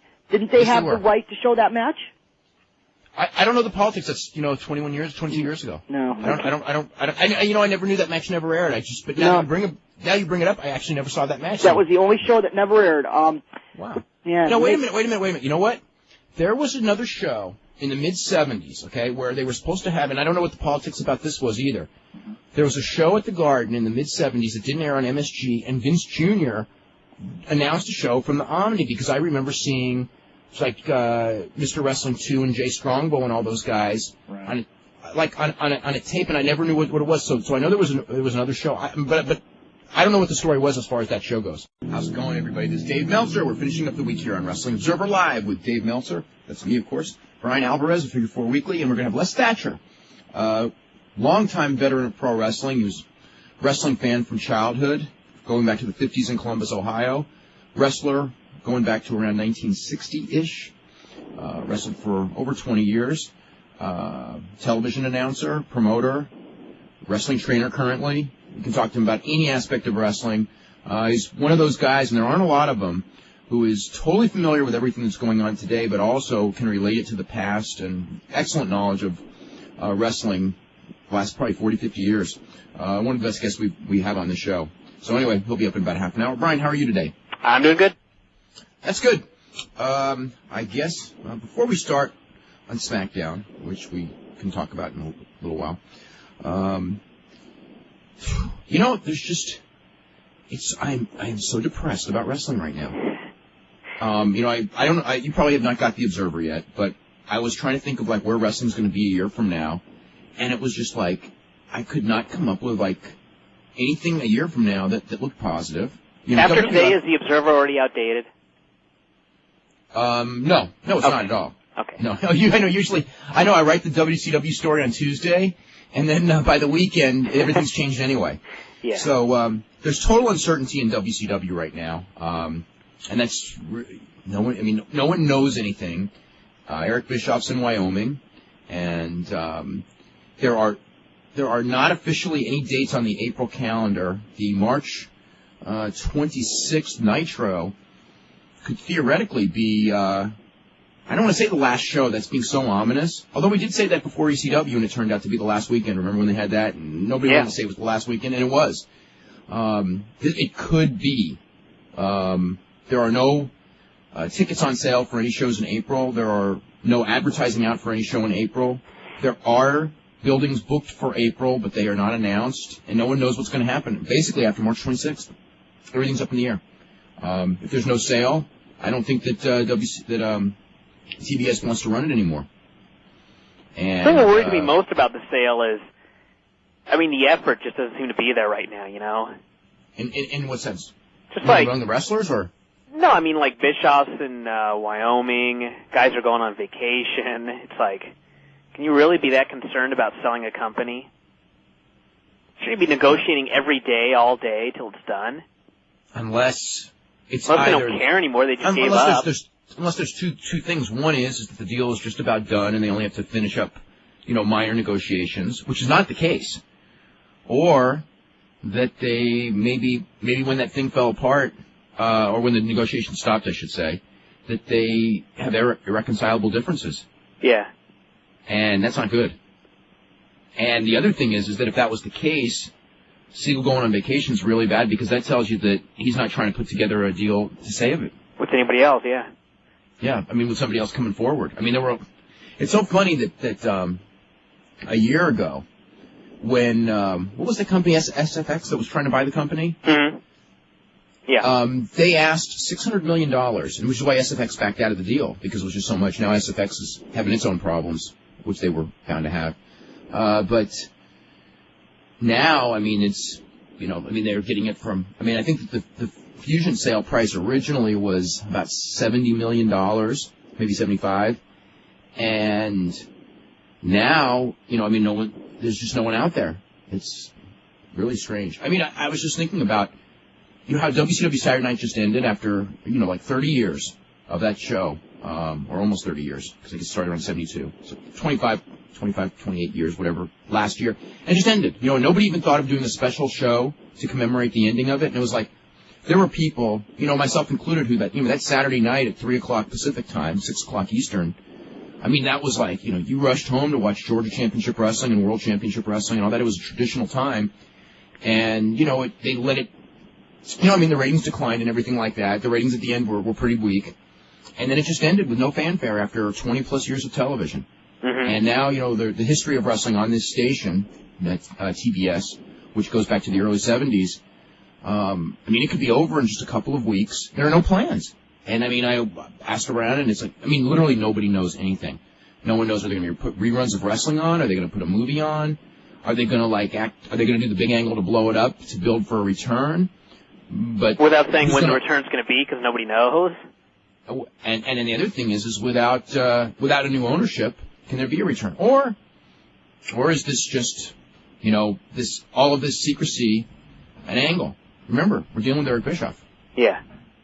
And, we know the basic idea that they want to do, which is the shutdown and all that, but I'm sure they don't want to do it in a way that everyone sees it coming, and they would rather do the surprise. Of course, surprising all your own employees, I don't know if that's quite the right tack to take, but they've done that before, too. I know, but at least in the past, when they were doing things to fool the employees, it was like, okay, we're going to fool the employees into thinking that this guy quit. Or we're going to fool the employees into thinking that these guys really hate each other. It wasn't, we're going to fool the employees into thinking that they're not going to have a job, there's not going to be a promotion, there's going to be nothing. We're going to fool them until they're scared to death. But they've been doing that for the last year, too. It's been total uncertainty in that company for, 14, 15 months now. But at least that was real uncertainty. Yeah. But they would be telling them, they weren't fooling them. The point is, I mean, how many times did Brad Siegel tell those people that we're not interested in selling, we're never going to sell? And I mean, even to the point when this Fusion thing was announced, it was like we had no plans, if this thing falls through, of shutting down. We just got a great deal, and they're better equipped to handle it than us. I mean, all that stuff that was said to the employees. I mean, they've been, and I mean, I guess you have to do this in business, but I mean, let's face it, all those people who work there, I mean, the one constant is that, Brad Siegel's name is mud. Yeah. Among the wrestlers, among the people in the company, because everything he said, has turned out to not be true. And in hindsight, they all know that, he was lying. Yeah. And now, even if he is telling the truth, who's going to believe him? Well, no one believes anything and no one knows anything. And I think that doesn't help matters either. I mean, going back to Saturday night, another thing that's so sad about the ending of that show is how many shows really last 20 years? In television? Yeah. Some sports do, but I know what you're saying. I mean, look at some sitcoms that are like legendary now that you'd see on Nick at Night. Some of them only maybe lasted 5 years, and they all had the big final episode. Here's a show that was on the air for 20 years. They couldn't even do like a recap show. 28 years or some number. I mean, something like that. Yeah. And I mean, that's boy. And I was doing some internet stuff back and forth with one of the leading people in this industry last night, and we were going through what happened to roller derby in '73, and I mean the more we talked about what demised it, we're seeing this in wrestling, and I mean we're seeing it with WWF too. And this is someone, by the way, who does work for WWF, and just there's a certain thing like WWF is super healthy right now. But, he was very, very concerned about a year from now. In WWF, which is the one thing I wasn't. I was like, when I wrote the thing in the Observer this week's Observer, I was so concerned about the future of the industry, but not really WWF. It was pretty much, the future of everybody else, with ECW going down and WCW and at the position that it's in, and nobody willing to step up and nobody on that, we were talking about like who's going to come in and replace these fallen companies. And I don't see anyone with the combination of product knowledge and business knowledge who's going to come in and, start something that can actually sustain it. I mean, everyone who starts something, all they do is, for the most part, build up red ink. Yeah. So why would it be concerned like a year down the road for the WWF? Failure to elevate new guys getting stale. Just the fact that there's one company will cool off the business, which it will. It will, but you think that they would let it go that far before they change something around? Once it starts going, look at WCW. And granted, that was like, well, yeah. But WCW was almost as powerful a few years ago, 3 years ago, as WWF is today. Not quite. And look how quickly it turned around. I mean, from a $55 million profit to perhaps being out of business in 3 years. WWF is not going to, because of XFL, they're not going to make that kind of a profit this year. Mm-hmm. I mean, XFL's draining them and everything, but I don't know. Believe me, I think WWF for the 1 year. I mean, the one thing that the WWF will have that, if they were the only company that WCW doesn't have right now, is it's not like it's going to get to a point like in WCW where they got rid of all their talented young guys and they all got signed somewhere else and they couldn't get them back, and there was nobody to elevate, and everyone that they did get was just totally green. I mean, WWF at least will have the young guys under contract, plus they have all their developmental guys. And I don't think that if there was like a huge downturn, it would be something like there wasn't talent or there weren't guys to elevate. You're right about that. They've done a lot better job of building for the future, and that is probably the big difference. I mean, Bischoff on this show is talking about, this is what we need to do. We need to get some young guys. We need to get some fresh faces. But he's screwed because where are they going to come from? If WWF was a monopoly, I mean, they wouldn't have that problem. Yeah, just the question is, if there's an economic downturn and they start cutting the developmental, well, who knows? They may not do that. And the there's just a lot, who knows? As far as, short-term WWF is fine and their business is still fine. I mean, they were, Monday, Tuesday, they were at the, MCI Center, 2 straight nights in the same building, sold out both nights. Their gates are as big as they've ever been. The last pay-per-view did better than I expected it would do. I mean, it did a good number. WrestleMania is going to probably do close to a record number, if not a record number. And it's not like that they're dead after WrestleMania. I mean, they got Austin and Triple H, right there to go to. Yeah. So, anyway, SmackDown did a 3.9 last night, which is not a good sign by any means because NBC was in reruns, so the competition was the weakest it's been in a long time, although Survivor has a huge buzz right now. It did a 17.1, but it's been doing that every week anyway. And Friends only did an 8.9, which is, it's been doing 13s, so anyway, let's see. I think it deserved that 3.9 in my opinion. You didn't like the show? No, I did not. Okay. I don't think it was a bad, I liked most of the show. There were things I didn't like, and I'm sure. I mean, the Vince Trish thing. It left you with that queasy feeling in your stomach. Yeah. So that wasn't. I don't know if it was as creepy as when she fondled him, but it was way up there. You know that there's a restaurant chain that has now banned, because of the thing that happened Monday, that has banned any WWF television from being shown on its screens on Monday nights or Thursday nights. Is it WWF New York? No, not that one. No, this is a national chain because there were some major complaints at the Monday night thing with Vince and Trish. A mother who brought her kids out for dinner and it was on the screen because that chain usually shows wrestling on Monday because football season's over. Yeah. And management listened to it and has agreed that there will be no more wrestling shown at that. And it's a major chain. I'm not allowed to mention the name of the chain. I know what it is, but it's all over the country. It's one of the bigger ones. I assume we'll all find out soon enough. Probably not, actually. Really? Because they're not going to make a public statement because they don't want to call attention to it. They've just sent a memo out to their affiliates that this cannot air in our chain. Huh. So it may come out actually. Now that I think about it, Bozell finds out, right? Yeah. How'd you like Vince's apology to Deborah that dragged on for about 3 hours? But that was classic Vince. I didn't mind that so much. I mean, it was like, the only problem is to me, and this is one of the things that WCW had a problem with, it's like, there's baby faces and heels, right? And you need to portray your baby faces as people that, you want to get behind and you want to identify with. Yeah. And who can identify with Deborah, who's being portrayed in, like, that Linda McMahon role? You can't portray, because it's like, Vince just treated her like she was a dumb blonde, and she got, she couldn't even figure out that she's being totally screwed. By the way, another thing that's really bad also in WWF is this whole Rock being managed by Deborah thing. I mean, sit down and think about it. By any logic, this makes no sense. Rock doesn't want to manage her. She doesn't want to manage Rock. They're forced together because Vince says so. It's like, it makes no sense. Yeah, why is Vince assigning managers? Why does he have the power to do that? And why does Rock... why does Rock, who's never wanted a manager, doesn't need a manager, then why does he have a manager? And if he has a manager, why is she required to come to ringside during his matches?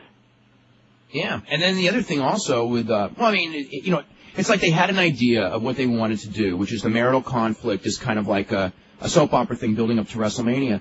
But the writers had no idea how to get there. As far as like how to get Rock with Deborah. So they came up with this thing that doesn't hold water, and I think that, I don't know. I think that's real. That's a weak storyline. And see, the thing with the whole marital problem thing is, at least when you had like Hunter and Stephanie and Kurt Angle, you had Hunter and Stephanie who really acted like they were in love, and then you had this Kurt Angle coming in, and the skits that they had set up were so realistic. You could totally. The thing with that, you're right. Okay, that angle. Totally the work with that angle is that everybody watching had known people like this or had been involved in something like this themselves, and you can totally relate to all those emotions. And that's right. There's until the end when they nothing to relate to with Austin and Deborah. Plus, they are so unromantic. Yep. They're like two people that don't even really like each other on TV. Well, the problem with that is that they can't show Austin being romantic because it kills his character. The problem is the character of Steve Austin can't be married, and it can't be married to Deborah, but they are. And people know it. It's not a secret. But by using that, it's like Steve Austin, the character that people want Steve Austin to be, is someone who uses women, kicks them to the curb, and just drinks beer all day in his underwear watching ESPN. You know what I mean? Yeah. And then comes out and kicks ass when he wrestles. They don't want someone with a wife, let alone, a manicured, you know what I mean? Yeah. Like a wife that looks like, not saying she doesn't look good or, for her age she looks phenomenal, but you know what I'm saying? Not a beauty queen made up wife. I mean, even he could even have like a cute wife, but not this glamour wife, right? Trophy wife. And it's like it goes against Steve Austin. It goes against the whole character of Steve Austin, and then the whole thing of, I don't know. You know, when that show ended, it's hard to feel sorry for their marriage getting strained when you never really could get into them being a couple. Yeah, you had no build. Well, then again, the Hunter and Stephanie couple, that beginning was pretty contrived too. Yeah, but at least there was a lot of time built up where they were together and hugging and kissing and acting lovey. Here's Austin and Deborah in the locker room. He's lacing his boots up. Oh, hi. Yeah, I'm getting ready for my match. Hi. Okay, good luck. Yeah, thanks. Well, you know, the thing is also, was so weird to me, is when that show ended, you know, in the final scene is Austin looking back and Deborah's with Brock, right? Yeah. And all I could think of was, you know, Deborah McMichael was married to a wrestler before, and then they did this angle. And it's like, even if, you know, obviously this marriage is probably a lot better than the last one, whatever. It's like, if I was Deborah, I would go, you know what? I don't know if this, you know, I've already been in this angle in the other company, and it's like, so, I don't know if you would want to do this angle because it's a real strain. Yeah, exactly. And, you know, who knows? I mean, look at, like, realistically, the Stephanie Hunter thing did end Triple H in China. Yes, it did. You know, I mean, it's like, you know, for all that we could laugh about wrestling being, you know, fake and phony and all this, the fact is that it's the weirdest business in the world. You know, I mean, I guess acting is similar. But no, it's not. Because the actors, when they're done with their roles, they go home and they're not their character. And these guys with their character, it seeps into their real lives. I mean, you know, Brian, we talk about it all the time. There are guys who I've known, literally from the start of their wrestling career, that were not their character, were given a gimmick and become their gimmick. I mean, to the point it's like scary. And yeah. When you have, people who you've known for 15 years calling you up and going, hey, it's blah, blah, blah, call me back, and they're using their stage name. They're not using their real name, and you know their real name, and you don't call them whatever name, right? I mean, it's very weird. I mean, just look at all the people that thought that Wrestling with Shadows was fake because Brett's wife is talking to Hunter and calling him Hunter. But that's what they do. It's like, nobody calls him Paul. Yeah, nobody. He's Hunter. Yeah, I know. And nobody calls China Joni. Yep. She's China. Anyway, all other news stories I want to get to before we start talking about emails and other things, and a little bit more maybe on SmackDown. New Japan Osaka Dome show on April the 9th announced the main event as Kensuke Sasaki against Kazuyuki Fujita. God, it's so weak. It is so weak. Anyway, no Naoya Ogawa on the show, which pretty much kills a lot of the intrigue of the show. XFL Vince McMahon did an interview in the Las Vegas Review-Journal. Very conciliatory. They dumped Jim Ross. It's part of the campaign, I guess, that, you know, they were doing that marketing survey, which we did too, as a matter of fact. Let me see if I can get the results of ours. Here we go. What are your feelings about the XFL? 24% say they still watch it and enjoy it. 20% say they never watched it. 4% said they stopped watching it because there was not enough emphasis on the football. That's 4%. 5% said they stopped watching it because there was not enough emphasis on non-football, which means, you know, too much WWF stuff. 47% said they watched it because it was just bad television. But anyway, the Vince McMahon survey obviously said that people were watching it or stopped watching it because it was too wrestling-oriented. So they dumped Jim Ross, who actually many people, including myself, think was actually the best part of the entire show. So he's dumped. They kept Jesse Ventura. McMahon defended Jesse, although there was an article in today's New York Daily News. The B game? What? Dumped me. Yeah, but the B game gets very little airtime. Yeah. Yeah, I mean, it's a dump. You know, they brought back Matt Vasgersian, who, you know, I like the one story. It was electronic media. Did you see that one, Brian? The one about Vasgersian left and the ratings plummeted? Yeah, then they replaced him with Jim Ross and the ratings went down 75%. Like it had to do with like that change is why. You know, not even though it dropped a similar, you know, percentage on UPN and on TNN that had nothing to do with it. They kept the same announcers. Somehow it was Ross's fault. He compared Jesse Ventura to Howard Cosell, which is so ludicrous in so many ways. I mean, but whatever. But as I said, the New York Daily News actually, there was a column today where they pretty much strongly said that if there is a second season, and they're talking like there will be, but I'm very skeptical of that, that if there is a second season that Ventura would be dumped anyway. They are going to discuss rule changes. I think that they need to, make the field like 60 yards so there's more touchdowns. Okay. No, they won't. But they're going to try. I'm sure they need some offense, because I think one of the things why they think that the league is failing is because of a lack of offense. Let me see. He said that the league more work on the rules, more work on TV production. That he had gone too far with his comments on the NFL, but he said that the media and NFL writers have not been fair to the league. You know what? I agree that the media hasn't been fair to the league, and I also think that has absolutely nothing to do with the ratings decline, because the media was ripping the league before it started, and all those people sampled it and didn't like it. And they didn't like it because somebody told them not to like it. They didn't like it because they didn't like it. Yeah. You know? And they got to, the reason it's failing on all three networks, and I don't want to get too much on this because we talk about it too much anyway, although, actually, you know what? Monday, I'd say 40% of our emails were XFL, and then yesterday after I gave that little speech about the ratings, we didn't get an XFL email the whole rest of the day. You need to give that speech every day then. Hey, you know what I was thinking? Maybe Vince really believes that the media turned all these fans away. Because Vince, with the WWF, I think he has this impression that the fans will buy whatever he tells them to buy. And so maybe his idea is, well, the media, the readers will buy whatever they tell them to buy. If the media runs down the XFL, the fans will stop watching it. No? I mean, I don't think... Oh, does he think that? Hey, listen, you need a scapegoat, right?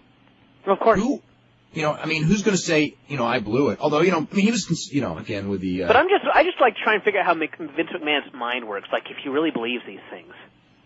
I don't think he necessarily believes anything. I think he just says what is the right thing in his mind to say. I mean, there's no sincerity in anything. Mm-hmm. And work, shoot, I think to him there's no difference. It's kind of like, there's a question here about a fight coming up on the Pride show. It's Satake against Tadao Yasuda, yeah, okay. And Eddie Goldman, who I guess was on the previous show, because there was an email here. Let me see if I have it. But anyway, it says Eddie Goldman said the fight may be a work. And you know what? It doesn't matter if that fight. I actually explained this to Eddie on a conversation. It doesn't matter if that fight is a work or not, because the end result is going to be the same. And nobody cares. I mean, you know what I'm saying? Yeah. It's like that audience in Japan that's watching it. They've seen works in Pride. They've seen shoots in Pride. The people come back. They just want a good storyline and something that they can believe while they're watching it. I mean, some of those Pride fights have been obviously works, and most of them are not. Mm. I think that's Vince's world, is that there's real and there's phony, but it doesn't really matter because he can make the phony real anyway. Yeah. This is a spot that they're doing. Brian, have you heard about the new radio ads that they're doing for the XFL? Oh yeah, with all the complaints. The one where they go, the XFL is taking the world by storm, a new attitude, new rules, the most intense football on television. Wait a second, who are we kidding? Nobody watches this stuff anymore. Can you believe, their own ads, they're saying this? And then another voice, which is supposed to be the voice of a fan. Yeah, the ratings are dropping like bricks. The announcers, well, what do you think we should do? The fan goes, I don't know. Well, we have halftime in our locker rooms. We don't want that. Announcer, well, how about we put the cameras in the cheerleaders' locker rooms? Oh, yeah. And then stop with the hype and fireworks. Put plays back in that make sense. Stop making fun of Rusty. That will bring us back. Yeah, Vince also said that it was a bad idea to do the Ventura Rusty Tillman thing. We knew that when we saw the commercials. God, what other things? He says, I think the rumors of our demise are premature. It's like Mark Twain. And he started saying that, the WWF didn't become what it is overnight, which is true. It took a long, long time. The other thing I want to bring up is Lionel Tate sentencing. Okay, Lionel Tate sentencing took place today. Actually, it was a huge national news story. He was sentenced to life without the possibility of parole. So, Brian, you know when you were talking about the life being 20 years and all that? Yeah. That's the parole date would have been 20 years that he could have gotten out, but this is no possibility of parole. So this is real life. And there's here, I was listening to the radio today, and it was actually the lead story because and it had nothing to do with the wrestling aspect of it, although it was kind of brought up that maybe he was imitating wrestling and maybe he wasn't. But the thing was, should a 14-year-old who committed a crime at the age of 12 be in prison for the rest of his life with no possibility of parole? That's That's a real interesting question. But even though, he brutally beat that girl. Brutally, it's a crime you can't apologize for and you can't rationalize away, although the lawyer tried. But at the same time, a 12-year-old, life in prison without the possibility of parole, especially because the government offered them basically a plea bargain before the trial ever started, which would have been 3 years in juvenile detention and 10 years probation, so he would have never, you know what I'm saying? Yeah. And he turned it down to fight it, and then look at the sentence he got by fighting it, which is, I don't know. The lawyer, they talked to Jim Lewis, who was the lawyer, and he said that, they asked him, like, if you were, in the position that, to do this over, what would you do different? He said, like, 100 different things. So. Did you get the article I sent you on that? Which one? I've seen 2 articles on it already. Okay, well, basically, I sent you one, and it's like when I get on the computer every day, there's like the top 10 news stories right when I get on the internet, right there, and it was third from the top. Yeah, I was listening to the radio, and they used his lead story on the local news, and they had like what was it? One of the professors who was just like adamant about how the idea of like how could you sentence a 14-year-old to life in prison without parole? It was anyway. Which was actually, I think, the thing that was debated about all this. We got Les Thatcher on the line. Les, how are you doing today? Good, David. How you doing? We're doing very good. Les, something we talked about before you were on the air. You've been in wrestling for a long, long time, longer than we have, and still follow it very close, which a lot of your contemporaries don't do. You're right. It's you in kind of a unique position of knowing the past and also, not being out of touch with the present.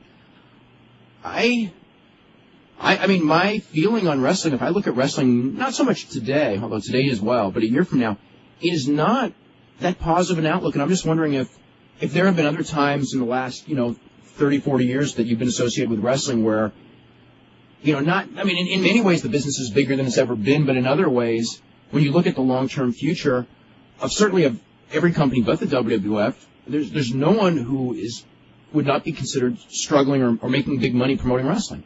You're absolutely right. No, it's scary in its own way. You're right. There's more I would have said, have said on record a year ago or 2 years ago, that having seen and been in territories where there's been the extreme highs and lows, and there's always going to be the down periods, but I had said that I thought because of wrestling being so mainstream now, more so than ever, I didn't think the down periods would be as severe.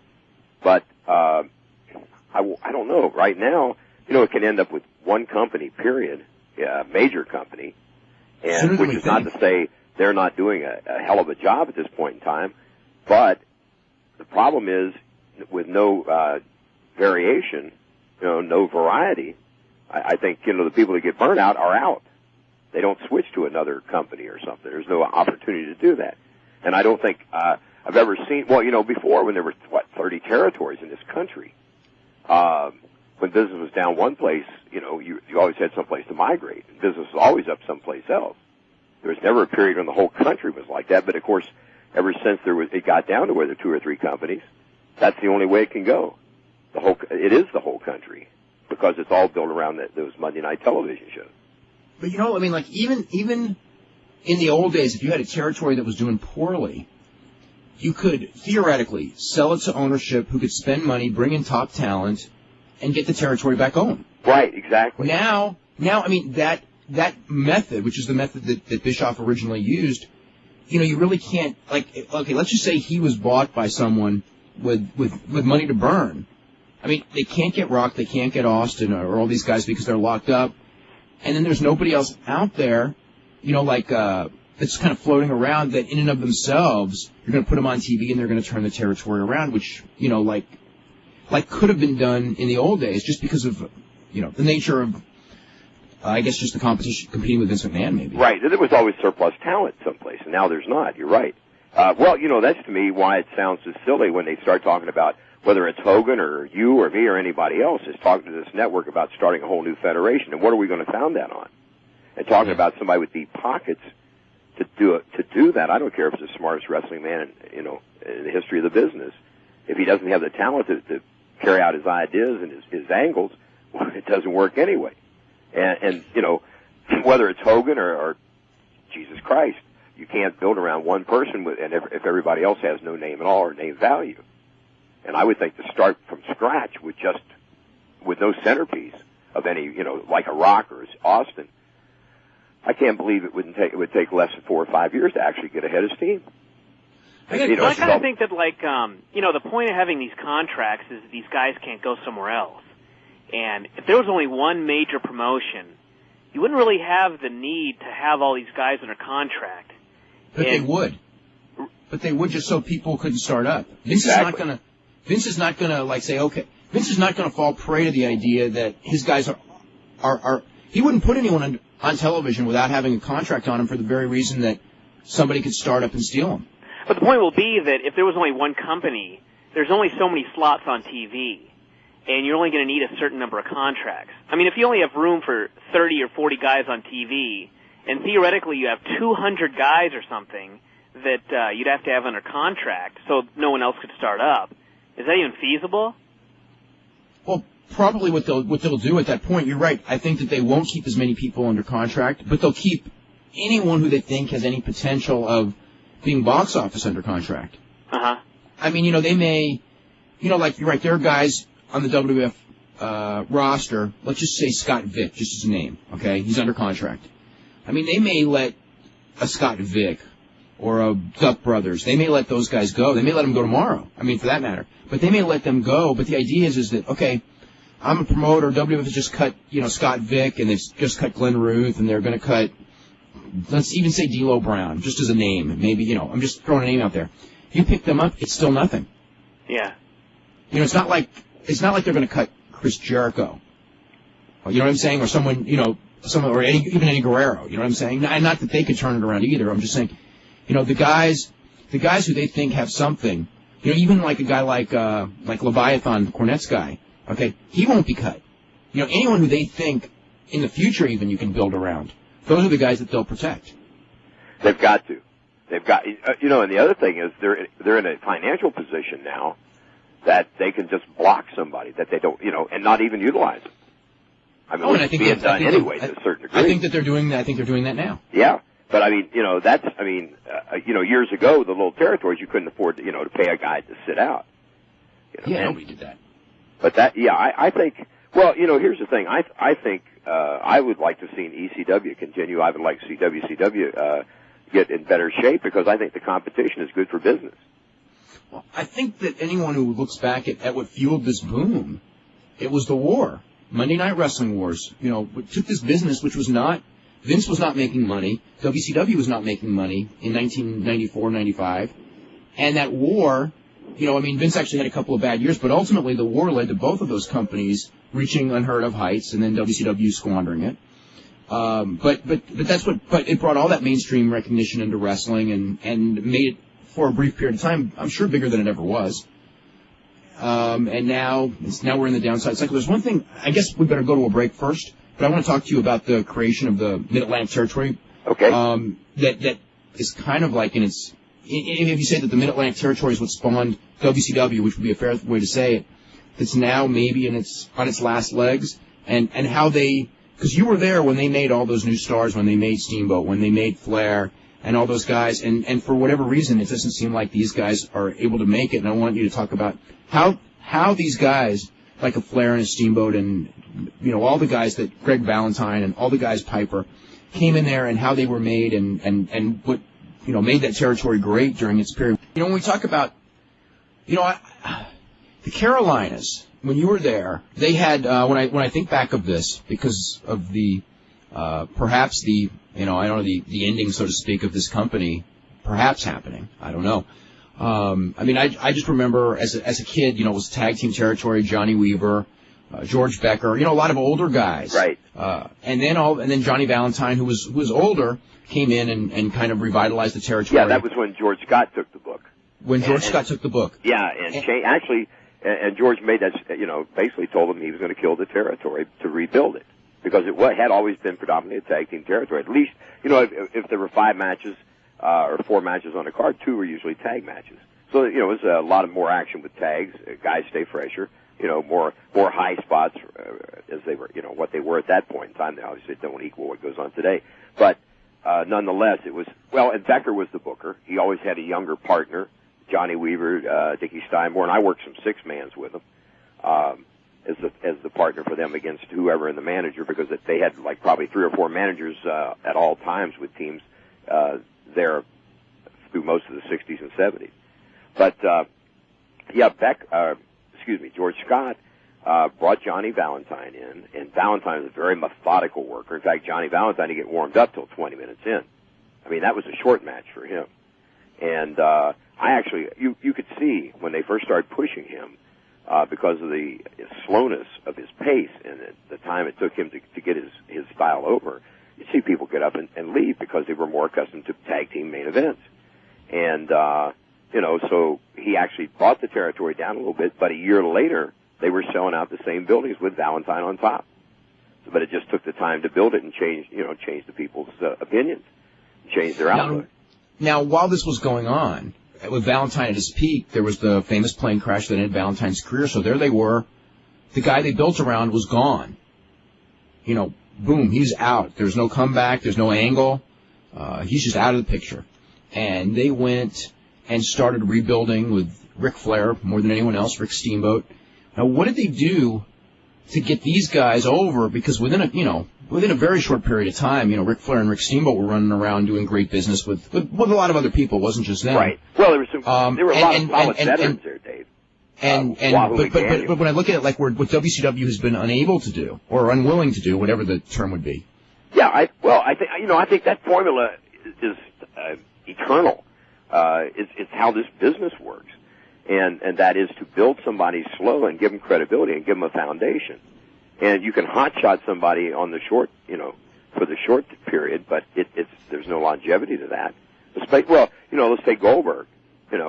They build around the fact he didn't, he was still learning in the short matches, but they didn't push him to learn. He continued to get better. And so he still today is not much better, and that's no knock. The guy's drawing some money. He's certainly making more than I am. But he hasn't progressed mechanically, with his skills. And, so there's no long term with him. He's, I won't say he's burnt out, but I say, a lot of the possibilities that were there had he continued to grow, in the skill department, aren't there now. I won't say it's too late, but I say it's a rebuilding, situation. But they always took the time to build these guys. Like I mentioned, Wahoo McDaniel, or, all of us. Let's take Flair, for example. Journeyman guys in the ring, would teach the guy, and he was listening. And, if I worked with him, we went back to the dressing room, critique the match, or, George, Scott would sit him down in front of Buddy Rogers' tapes and films and let him watch Rogers' style and watch how Rogers worked. Rogers was a master of psychology, body language, and facial expressions. If he were doing interviews, I had the latitude, to stop an interview, and to critique him and, correct him on something. George Scott would say, do that, be sure he gets it right. When they first brought him in, they put him with Rip Hawk as a tag team partner. Rip was a real solid veteran who'd drawn a lot of money in the territory. Again, a veteran with a lot of psychology, and timing, which was so, critical. And you just don't have the opportunity to do that anymore. Well, they don't take the opportunity. It's there, but it's never utilized because I think of this big rush, ratings, and we have to do it now. But I would think over this past year and a half with WCW, and God knows when I say if I were in control, and I wouldn't want to be, I don't think there's enough money in the world to want me to have that position. That I don't envy anybody that's there now. But if you'd had it, that would have been the time to start building the Palombos and the O'Hares or the Billy Kidmans and solid wins without all the gaga underneath. And what I mean by that is, forget the run-ins and all that stuff. Give these guys solid wins. Then they get to the middle tier 6 months down the road, and, then they're having a little harder time beating a Buff Bagwell or whoever your middle guy is. And you work a little deal there and then take them on path. It's a formula. It's the way it used to. And the thing they did with territories, of course, because the TVs didn't overlap always. And let's say when I first went to the Carolinas, I got my wins, in the preliminary matches, and you got moved up to the mid-card. There was always a what we call a trial horse there, a guy who they kept good, but he was the guy in the middle of the card that the guy that were on the way up had to get through. And then, of course, over a period of maybe they worked a 2 or 3 week angle in several towns, and at that point the new guy got over, but it gave him credibility then to move into the next level. And I think you know, I don't care how fast people push their remote controls. You can only grasp so much, and I think if you rush people through an angle, they don't get it, and it has to be laid out. I think that's part your commentators, you know. I think today a lot of things with the younger kids, I think you'd agree with me. Facial expressions or lack thereof, you know, they just go through the mechanics, and I think that's the thing that the masters like Rogers and Flair, you know, or a lot of the older guys, you know, had, because it was a slower style. But I think today these kids have got to pick that up. That's got to be the masters today's have it. You know, Helmsley is a great heel, but he's actually a lot old style. I mean, you know, nothing flashy. Well, like he and Austin, I would guarantee you that 90% of that match they had the other night on the pay-per-view was called on the fly, and that's the best matches in the business. I bet if you ask Steamboat, probably the two biggest matches he's ever talked about are the one he and Flair in Chicago and he and Savage at WrestleMania 3. And I bet if you ask him, the easiest match to work and probably the hottest was one with Flair, and I wouldn't take a thing away from Randy, but Randy's the kind of worker who's wants something laid out. And when I say that, I don't mean he sits down and lays it out, exact move for move in the dress. Actually, I think they did for that one match. Yeah, but with Flair, you knew your finish. You went in the ring and you worked, and you built on what you felt. You know what you felt that people were buying, and the masters work that way. And most of the older guys, you know, I tell my kids, I don't think our generation is smarter, bigger, stronger, anything, but I think there were more good workers per square inch simply because you had a chance to learn from so many guys. And I think that's today how the developmental thing should be. Several masters should work with everybody. What I mean by that is, I think I can take a kid and work 6 months with him, send him down to Danny Davis, and Danny will find little flaws that I missed, and vice versa. And we had that opportunity to grow. You move from territory to territory. You latch on to a veteran or a couple, you know, hang on their every word, work with them in the ring, listen to them in the dressing room. You spent time with them in the cars. It was a classroom. You never thought about it as such, but if you look back at it, that's the way it was. The guys don't have those opportunities, and I think that's where the promotions need to do is sit these guys down and work with them on stuff like that. I think the two biggest problems WCW has right now, the first one is like to do a slow build. It's just going to take so much money to hold these things off.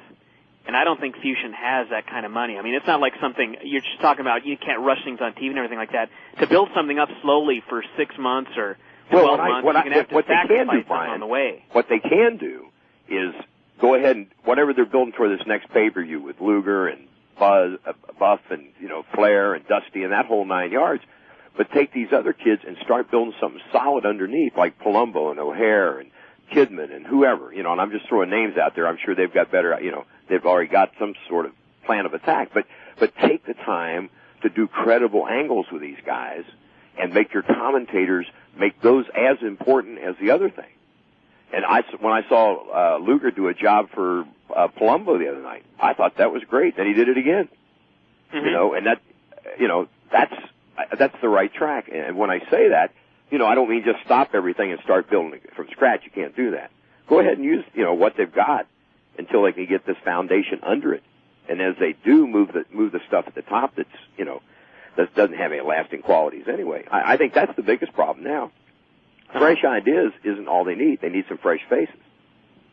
Let's go to going to the phone calls. Let's go to Ed in Texas. Ed, what's going on? Yeah, how you guys doing today? Hey, Ed. Very good. What I wanted to talk about is a while back I had sent you an email asking you about Kerry Von Erich, about what he would have been on before his accident, and you said that the drugs had kind of hampered him and he had already been past his prime. And yesterday I talked to you about heavy metal, and you pretty much said the same thing about the drugs had hampered his career. And I was wondering if you guys could give me maybe like a top 10 list of performers that the drugs really robbed them of their career, or that they could have gone and done so much more. Jake Roberts, Buddy Landell. I mean, there's Buzz Sawyer, Jim Snuka. Robbed Buzz of his career, robbed him of his life. Yeah, he died at the age of 32, and when he was 32, he was considered, probably 10 years past his peak in this business, which is amazing when you think about it. Yeah, and the kid was a hell of a performer. I mean, and a good athlete. A phenomenal athlete. Yes. Yeah. I mean, there's, Kerry Von Erich without, David Von Erich. David Von Erich would have been a superstar in this business, because the one thing that David had that the other ones didn't have. The other ones had like Kerry had this great look. You know, it was like Palumbo-ish, but he had the charisma. He knew. I don't even think he knew. He just had it. When you see him in the ring, and all this, and he was built up perfectly too because his father took care of him. But David was actually a smart worker and a good interviewer, which Kerry was not. Kerry drew a ton of money without being able to talk at all, and without. He was a good athlete that could be carried to a great match, but I would not call Kerry Von Erich on his own a great worker. But David was more a Jack Briscoe style worker or Dory Funk. Yeah, one of the best matches I ever saw was a 60-minute match that he had with Ric Flair. The Hawaii match, or he actually had a lot of them actually. Blown, but they still worked, and I mean, they just he was. Everyone thinks he was just a brawler, but he was such a good worker. Who, Kerry? No, David. David was a smart worker, which the other ones weren't. Like they could follow directions. Like believe me, I saw many great Kerry Von Erich matches with a lot of different people, but again, it had to be the right heel in the right circumstances. I remember it would always be weird with Kerry in that he would have a match where he would look like he was the greatest baby face in the world as a worker, like almost like a steamboat, almost equivalent to a steamboat, but bigger. And then you'd see another match for him where, like a week later, where he would look like he didn't even know what he was doing in the ring, and he couldn't. It was like almost like, one of the matches you see on Nitro where the guys aren't working well together. Uh-huh. Yeah, also, I wanted to ask you guys, especially Thatcher, since he's been around for so long, is when was the last, if there ever was, a legitimate world title change? In a sense, what do you mean by that? Like where they were going on like a shoot. A shoot? An actual shoot go in the ring world championship match? Yeah, has there ever been one like back in the 20s or 30s? Yeah. There I don't even know if they did that in the 20s. Maybe, I don't know if this was a world title match or not. Lewis and Stecker had a 5 or 6 hour draw, the real famous match in Omaha in 1916. Right. And I don't know if that was a world title match, but that was, I believe, a legitimate match. Gotch and Hackenschmidt, I believe those were legitimate matches. I mean, no one knows for sure because everyone's dead now that would know. And they probably, the only people who really know are the two and the promoters. Anyway, because in those days they didn't let on. But, there have been many double crosses. And even, Bret Hart, Shawn Michaels with the double cross, or, Don Eagle and Gorgeous George, or Moolah and Wendy Richter. And, yeah, there have been double crosses, but that's where they're working and then someone just does a quick thing. As far as actually going in the ring where both guys knew that this thing was going to be a real, Ricky Dozan and Masahiko Kimura. But as far as a match where the two guys knew going in the ring, this is a shoot and it's a legitimate match and the world title's going to the winner, I would think you probably got to go back to the 1900s or 1910s. I don't think even after 1920 there was any of that. Mm-hmm. You're talking about double crosses, with the NWA belt, either the champion or the champion sponsor promoter had to put up a bond, so that didn't happen. Mm-hmm. They posted, I think, 40, 50,000, whatever it was. Oh, wow. There was a lot of money in that time. Yeah. Yeah. Okay. And one real quick question that I have, and then I'll hang up and go, is you guys have brought them up the other day, and it's just been in my head since, but who were the ding-dongs? Greg Evans and Richard Sartain. Okay, well, thank you guys very much. Okay, thanks a bunch. Ed, I was curious if you could explain New Japan's decision to push Scott Hall. In the past week, he's pinned both Yuji Nagata and Manabu Nakanishi, the two wrestlers who wrestled for the #1 contendership on the April 9th Osaka Dome show. Doesn't this undermine the significance of their match? Is Hall even booked on more tours? If not, why isn't he jobbing? Usually the thing is that you want to make the guy big at the beginning of the tour, and then you beat him at the end of the tour. That's kind of the way they used to do Americans, and I think since Hall hasn't been there for years, that's the idea. So then when you beat him, you've beaten someone who they built up. He goes, if so, why didn't Hall receive the title match at the Osaka Dome rather than Fujita? The whole Fujita thing just confuses me. That's all I can tell you. I don't get it. And he goes, New Japan needs to fire Choshu immediately. Choshu built the company. I mean, not from scratch, but he built the glory days. But they are past that peak. That's from Brooks, who goes, I read on the Torch website the WF was very upset with Taz's commentary. Have you heard anything about this? All I know is I watched the show, and it was what I feared. Brian, what were your thoughts about that? As far as Taz's commentary. I mean, it was pretty much what I expected. I don't know what it was that, there wasn't anything like, I thought, man, they're going to kill this guy for that, but... No, but I thought 2 hours was going to be too much, and it was. Well, I think we were stuck no matter who was put in that position. Yeah. Made Lawler look good. Yes, it did. I'll tell you the other thing, watching that show last night, I don't know, Les, did you watch the show last night? No, I didn't get a chance to see it, Dave. Okay. When I watched that show, I was more annoyed at Michael Cole because he didn't have Lawler than I usually am. Meaning?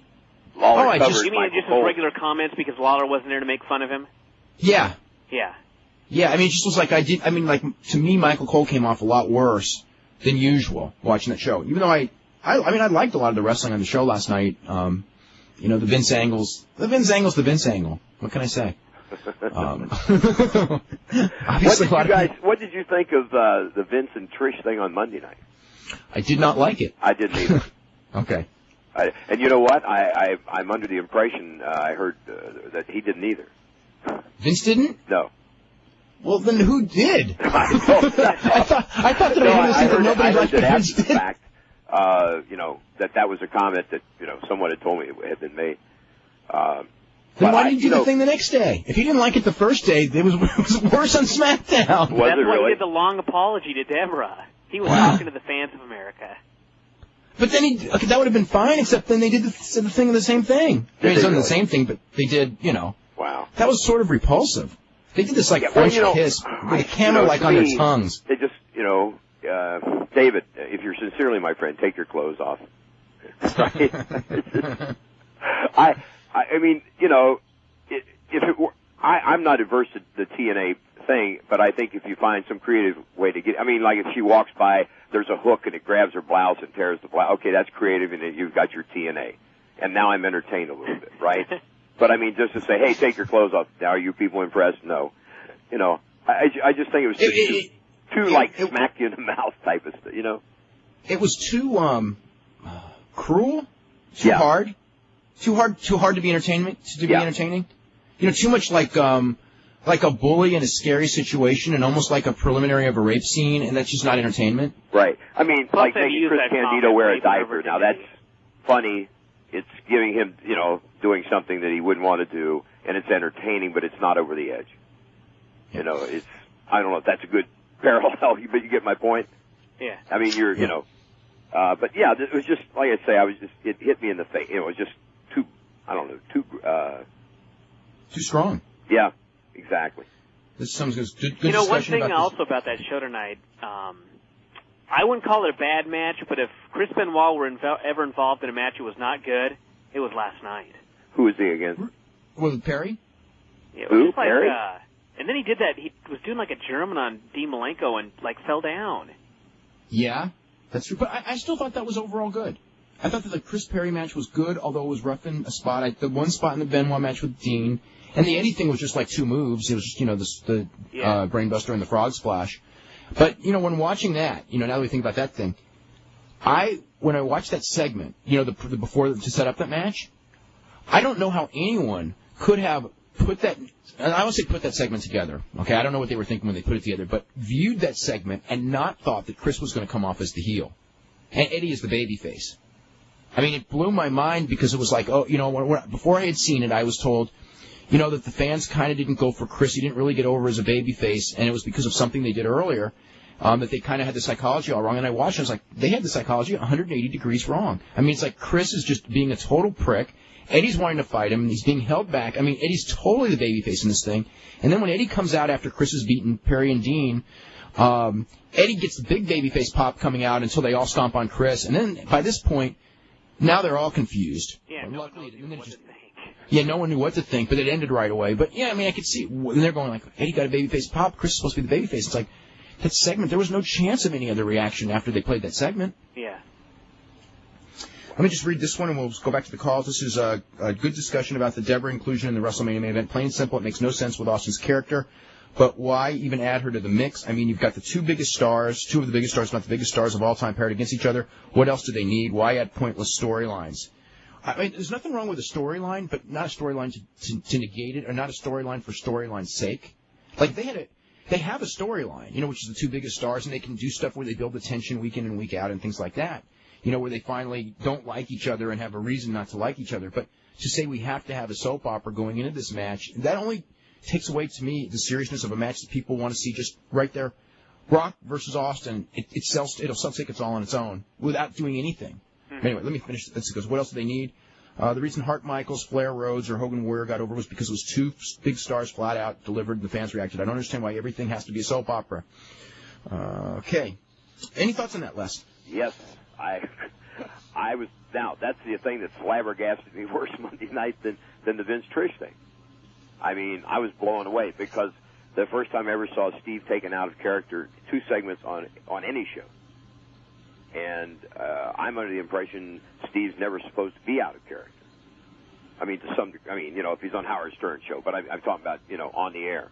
Yeah. And he softens when he talks to her. Now, he also has a wife, we are thinking. You know, in other words, that's planted in your brain now. Where before, well, you knew and I knew, but it wasn't part of the deal. And I think here again, it's just too quick and too blatant that she happens to, you know, all in the night we said, this is Steve's wife, and all of a sudden, guess who she's going to manage? It's just too... And it was forced, and there was no logical reason. No build-up. And the other thing is, if there's ever a way of taking steam off of Steve, they've found it. Agreed. Before you were on the air, I said that the character that the fans want Stone Cold Steve Austin to be does not have a wife who looks like she walked out of Glamour magazine that minute. And he doesn't talk to her any different than he talks to you or me or Stephanie. That's right. And if she's there, yeah. And and to me, what one of you guys said, or everybody probably has said, and I will concur. If these two guys can't draw at WrestleMania, they got no business being there. I mean, they can't. And the thing is, they can't. I mean, after Steve and Helmsley's match at the last pay-per-view, after Rock and Angle's match, and after that the Monday night stare down, and the talent that these two guys have collectively, and the interview ability. Just let them talk. I know. Let them talk. Give them a reason. I want this title. This title means more than anything. I was on the sidelines for 1 year, and then Rock is like, I'm not going to be champion for a month. And listen, when I say this, Steve is my friend, and no disrespect to his wife or him or anyone else, but no, this is not the time for that because at best it weakens it. Yeah, I agree. This is from Paul, who is getting a bad taste of Japanese wrestling because he bought those FMW videos. He goes, I recently bought 2 videos from FMW. This is the first I've ever seen of the FMW product. By the way, the current FMW product stinks, but this is old stuff. Needless to say, I watched the videos, and I'm just wondering if the storylines are as corny as the announcers make them out to be. They are all made-up storylines by an American script writer from Hollywood because they thought that presenting Japanese wrestling on tape, that Americans would not accept it, so they came up with their own storylines that had nothing to do with the storylines that are actually being used in Japan. Because example, like taking a SmackDown tape and putting in brand new storylines that were not originally being used. Yeah, that make no sense. That's kind of like what Bill Apter used to do, but even worse in the magazines. But he goes, example, the CPA, who of course was Horace Hogan, had a client that was a member of the mob. He got caught by the police. He did 6 years in jail, and that's where he met his tag team partner and taught him how to get his GED.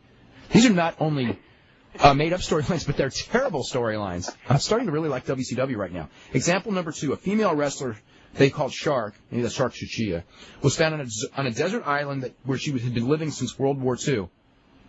And she's like 27 years old. That's a great storyline, guys. Oh, brother. Apparently she's over 100 years old, but there's a growing magical leaf there that she lived off of that stopped her from growing old. Okay, I was wondering if all the international wrestling is this bad. Actually, some international wrestling is bad, but none of it is this bad. Oh, please give a few suggestions of videos I can pick up. I just watch the ones with Japanese commentary, so you don't have to worry about it. Let's see.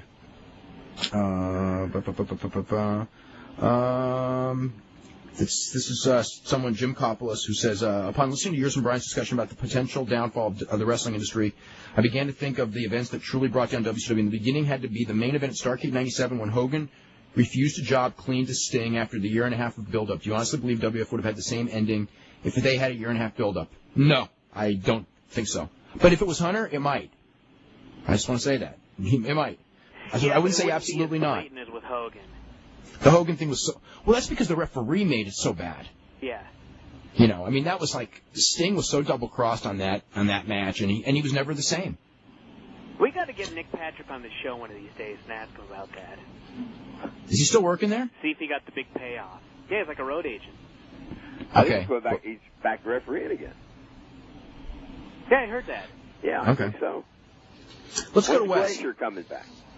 He was back for 2 weeks, and then we haven't seen him. We got Wes on. Wes, what's going on? Hey, guys. How's it going? Hey. It's going pretty good. I just wanted, I guess y'all probably know that CBS said Survivor is going to be on Wednesday next week, so it might have some kind of impact on the SmackDown ratings, but I'm not sure. But I wanted to ask Les if there's any update on the Heartland promotion working with WCW, or is that finished now, or what's the status? That's done. Yeah. They dropped us back in November. It was one of the cost-cutting things. So yeah, we're not affiliated with them. Although we're actually doing some co-promotions with OVW. In fact, we've got a show a week from Friday night at Grand Victoria Casino in Rising Sun, Indiana, where we've got Kane and some of the couple matches from OVW and then matches from RHWA as well. Who do you like from OVW? Beg pardon? Who do you like from OVW? Who do I like? Yeah. Wow, I like Nick Densmore for certain. I like Flash. Rob Conway, I think, is coming along well. I think, I think the sad thing is with Big Russ McCullough is that he looks too much like Nash. Well, they made him cut his hair, but now with the haircut, he actually looks worse. Yeah, I haven't seen the haircut yet. Yeah, they cut it. It's cut real short, and he doesn't have a good look with the new haircut. Because I looked at him, the first time, and I guess I must have the sound off after he'd gotten the haircut, and I'm going like, who's this tall guy who looks like nothing? Whereas before it was like, who's this guy who looks just like Kevin Nash? But Russ, I'll tell you what, Russ is a very dedicated guy. I've spent some time talking to him. He's got a great, his attitude is, he said, I just don't want to be a big man. I want to be a good working big man. And Dave Leviathan, he seems to be the same way, good attitude. When I was down there for that January show, I saw Brock Lesnar hit a 450 splice. Thank you very much. This guy is, 6'2", 285? I heard he weighed 304 that day. Maybe he did. That's what I was told. But, I hadn't even planned to watch that match, and I was down in the dressing room, and somebody said something about Lesnar going to hit the 450, and I said, who's, it's a rib, right? No, it's not. So I went up, and I hit it. I mean, you expect Billy Kidman to hit that or Hoovy, but, I mean, it was great. And his we're going to, by the way, I want to mention, we're going to have Brock Lesnar on the show in the next couple of weeks. So, it was just confirmed today. At Grand Victoria on the 16th. And his tag team partner, Sheldon Benjamin. Now, that kid is just a pure athlete. He would be good at whatever, bobsledding, ice skating, basketball, whatever. I think the kid's just a pure athlete. And, of course, they're so green right now, it's hard to say, but I think they have, they both have great potential. They've got a lot of good kids down there, I think. It's just a matter of bringing them along. And I think, if they don't rush them, that's the key. Give them a chance, to work. We were talking about differences. I think that's one of the things our generation of wrestlers became mentally so good with the psychology and timing was because we worked 6 nights a week, 52 weeks a year.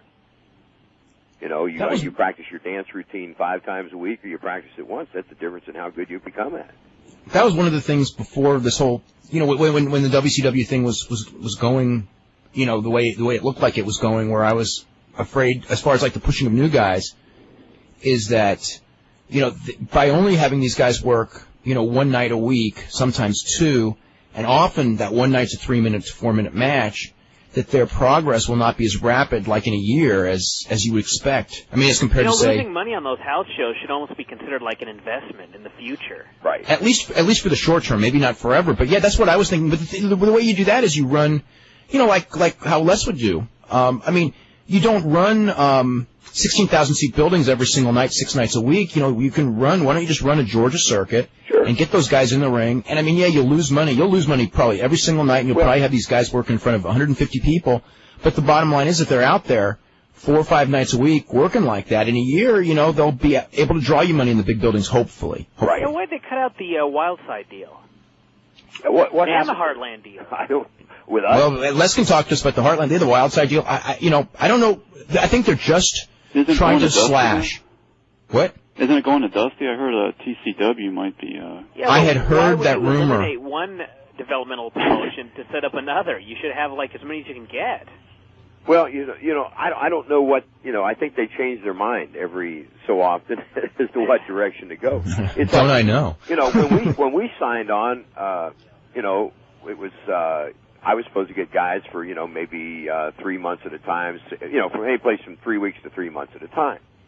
And then the idea was, well, we can't do that. Why? Well, there was never an answer for that. I don't know, and I'm not sure that they knew, what it was all about. Again, it was like the dog chasing his tail. And, we had set up for these guys to come in. We had made arrangements. I'd found a place where they could stay at a discounted rate. All these preparations. Well, we're not going to do that. So it was just, I don't think they know. And I think there's too many, hands in the pot. I think one person needs to carry the direction. I think, we're trying to set something. Cornette, Danny Davis, and I have sat down and talked, and we're working on a situation now where we're going to try. I won't say we're not going to combine the two companies, but we're going to try to combine enough to run some co-promotions. Like, I brought Jimmy and Danny in on this Grand Victoria thing, which we initially had, and we're obviously getting the use of a WWF star because it's a nice venue, and it's like a vacation for them too as well. They can come and have a good time. So anyway, we're going to try and get the OVW tape on in some markets up here, and for this market, then they're going to include a couple HWA matches on their TV, and I'll probably go down and do color on those with Jimmy, and then we'll. Like they ran that big show in January. Well, it was a Christmas Chaos, which was, had to be rescheduled. Anyway, they did like 5,000 people. Well, we're thinking that at some point, if we get those TVs on, say in this area and up and around Dayton or like that, then we can have 2-3 shows like that every year in the different cities. Plus, we can combine on the medium-sized shows like this casino show and the best of both offices, and then. Continue to run our little clubs as well. Like Danny runs a Sunday evening show at his place. We run a free show on Tuesday nights at our place to give our guys, an opportunity. And we've talked even about exchanging some talent on those. So, but try to give the guys a chance to work with different guys and also give them more dates. Let's go to Phil in New York. Phil, what's going on? Hi, how you doing? I have a question for Les. I know that in the 70s he used to team with J.J. Dillon a lot. I was just wondering what territories that was in, what kind of worker was he, and if you have any interesting stories from that. That was in the Carolinas, and he was a good worker, very solid. And JJ's got a great mind, a very fertile mind for this business. He was an English teacher before he got in the business. Started as a referee, and we met actually. That was the first time he came to the Carolinas. The first time he'd ever been on the road. He just worked around his home for Vince's dad. And had never been out on the road. And some mutual acquaintance, that I forget who it was, it's been too many years ago, told him to look me up when he got to Charlotte because I'd worked the territory on several occasions, and that I would show him the ropes. So I was sort of his mentor when he came to the Carolinas, and they gave us to me as a tag team partner for a while. Good worker and a great head, great psychologist, and. So it wasn't more the comedy work or anything? No, solid. And a baby face. Wow. Yeah, we were baby face. Where do you see his career going now after this fusion deal? I mean, is he on good terms with Bischoff, and did he leave the WWF on good terms? And I'm not sure if he's on good terms with Bischoff. I really don't know about that relationship, to tell you the truth. As far as how he left the WWF, I think they were a little upset with him leaving. But I don't know. I think Jim is good at what he does, and Jim takes a lot of bad raps. I think simply because he's the hatchet man. Well, he was Vince's hatchet man. Yeah, and he's also been put in that position down there. So it's not he has to carry out things that aren't necessarily his ideas, or he maybe doesn't even agree with his decision. It's just he's told to do this. I've known the guy for 33, 34 years. And he's had an incredible history. Yeah, and he's a great talent. business. And that's one of the amazing things to me with brains like that down there. And I mean, when I say this, these are all old school guys, but I'm saying take what they know about psychology and build on it and use it, you know, in a modern setting. It would be Joe Hamilton, JJ, Mike Graham, who's been utilized to some degree, I guess, before. But yeah, JJ, I'll tell you, he talked me into riding a Greyhound bus. He was very thrifty. It's kind of a funny story. We were going to Richmond to wrestle, Richmond, Virginia, and then going over to Roanoke, Virginia the next night. And he called me. He said, "Listen, neither one of us have to drive." He said, "We can catch Sandy Scott in Richmond and go to Roanoke with him." Well, I said, who are we going to ride up there? Well, I don't know. I'll catch us a ride. So anyway, he called me back. Everybody's booked up, but I got another idea. We can go by Greyhound. I said, "Man, I don't want to ride a bus." "Oh, yeah, you know, back and forth." Finally, you know, smooth talking, he talked me into it. And the damn Greyhound stopped in every grocery store between Charlotte and Richmond. By the time halfway there, I was cussing him. I didn't even want to talk to him. Did you make the show? Yeah, oh yeah, we made the show. Okay. Now, I'm going to tell you a good story about Jim Dillon. This is not funny, but this is the kind of guy, and this is why he's my friend, and this is why I respect him. This happened in Richmond, Virginia as well, at another time. Our friend, Luther Lindsay, was on the show, and he was sick, some kind of virus. He had ridden with us that night. And, he was in the dressing room and barely could sit up. And, so anyway, Joe Mernick, who was the promoter, that would be Carl and Elliot's father. And, Joe, you know, wasn't sure, he decided he probably shouldn't work, and he shouldn't have. And anyway, so he wanted somebody, he said, "I need somebody to fill the spot." Well, rule of thumb in those days were, if you worked twice, you got half a payoff for working the second time. And so that, you know, if somebody raised their hand and said, "I'll do it," that would have probably been the situation. You know, they'd have got whatever the payoff was, and they got half of it again for filling in for Luther. JJ spoke up and said, "Joe, I'll do it on under one condition." Joe said, "What's that?" He said, "That you give Luther a full payoff and don't give me anything extra." And Joe just kind of looked. He said, "Okay, you got a deal." JJ said, "Okay, I'll work the shot." Wow. Mm. Speaking, you brought up Luther Lindsay. Did you know him well? Oh yeah, great friend, funny one, tremendous guy, and a hell of an athlete. Of course, you've heard the story about Stu. Mm-hmm. Yeah. You should tell them though, because I don't think too many of the listeners would know. Luther Lindsay was a black All-American. When I say a black, this is back when there was such a thing. He played at Hampton Institute, played football. He was a fire plug, rock hard, probably about 5'7", about 235, 240, and was a hell of a wrestler, amateur, shooter. He and George Gordienko, there's a lot of stories about the two of them in Europe. And Luther, but great sense of humor, could always do, well, everybody does Stu Hart, but Luther used to do it very well. But he went down the basement with Stu in the dungeon. And another guy who's deceased now, Jerry London, I'd heard the story before, and London was there, watched it. But anyway, Luther had a bad neck, and Stu conned him into working out with him. Or not, I'm sorry, not neck, ankle, I'm sorry.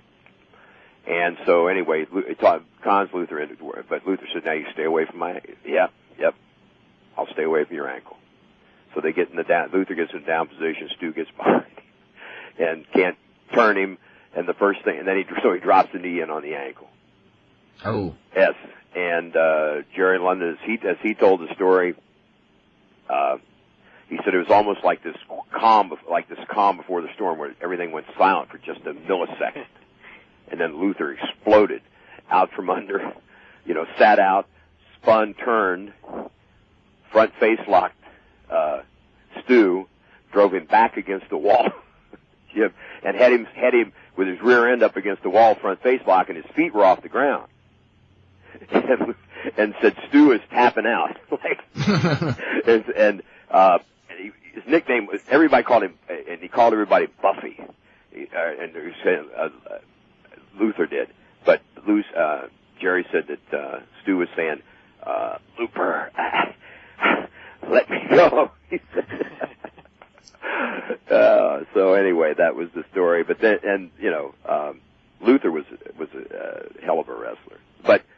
such a great personality, and 100% good guy. Anything else, Phil? No, one quick question. Do you guys know the whereabouts of Mike Enos these days? What he's up to? Mike Enos, I haven't heard his name. He worked at a New Japan doing tour. Indies, isn't he?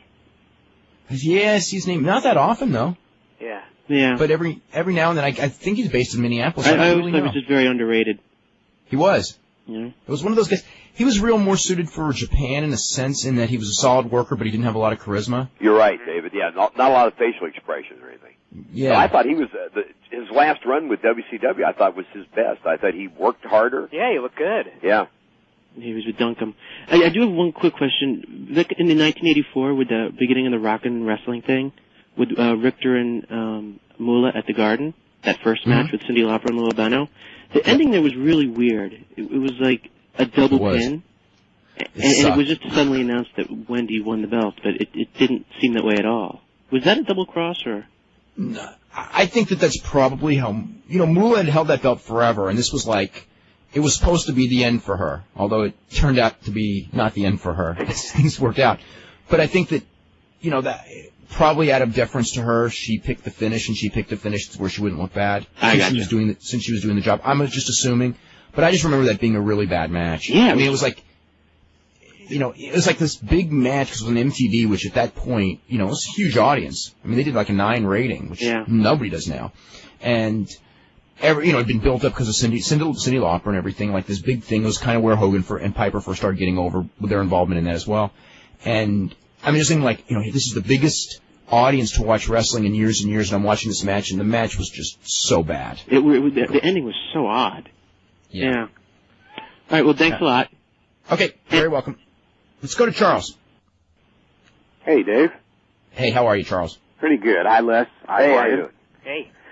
I wanted to talk quickly about a suggestion for WCW as far as their training program went. You guys kind of stole my thunder on it, but I've always thought that the power plant should have been kind of a dojo where you get a chance to work with all of these greats, former wrestlers or current wrestlers, and they could teach you all these different specifics. You could work with guys like Flair, and if they brought in Steamboat, they had Bobby Eaton at one time, and you could learn all these different things about not just mat wrestling, but also psychology, babyface psychology, heel psychology, and then from there you go to a regional, like Les's regional or one of the different NWA affiliates, and those guys get a chance to take that big framework of knowledge they would get from this dojo and then put it into practical application and, work the kinks out and get what you don't get nowadays, that you used to get back in the old days with the regionals, some good experience and, crowd reaction and stuff like that.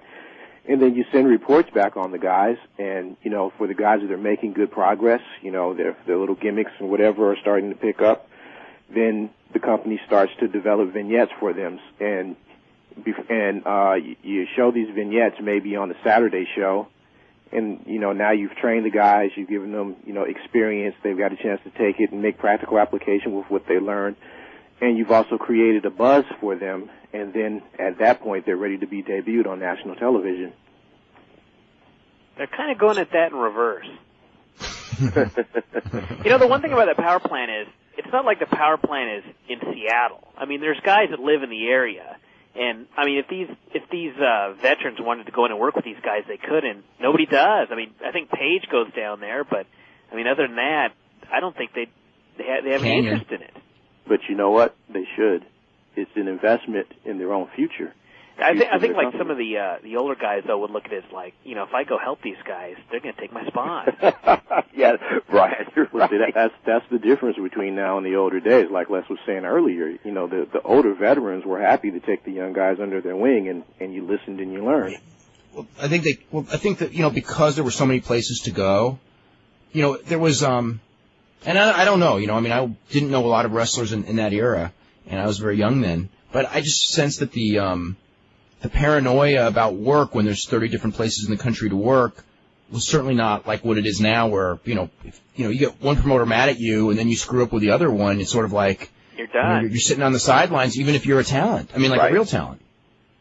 Yeah, it's is much more high profile, it's much more money, and et cetera, that the business has now going for it, you know, you're right.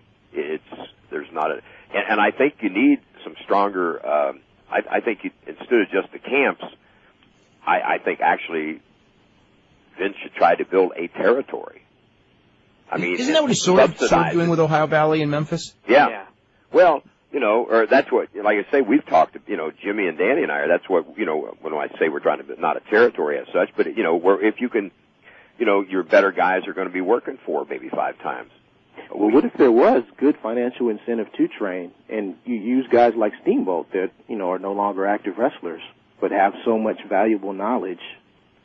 Yeah, I think that's a great idea. I mean, it really is. I mean, you know, well, you know, you talk about WCW, they've got Arn Anderson, for God's sakes. You turn him loose in that power plant and just sit him down and listen. If these guys will listen and let him talk for 3 or 4 days.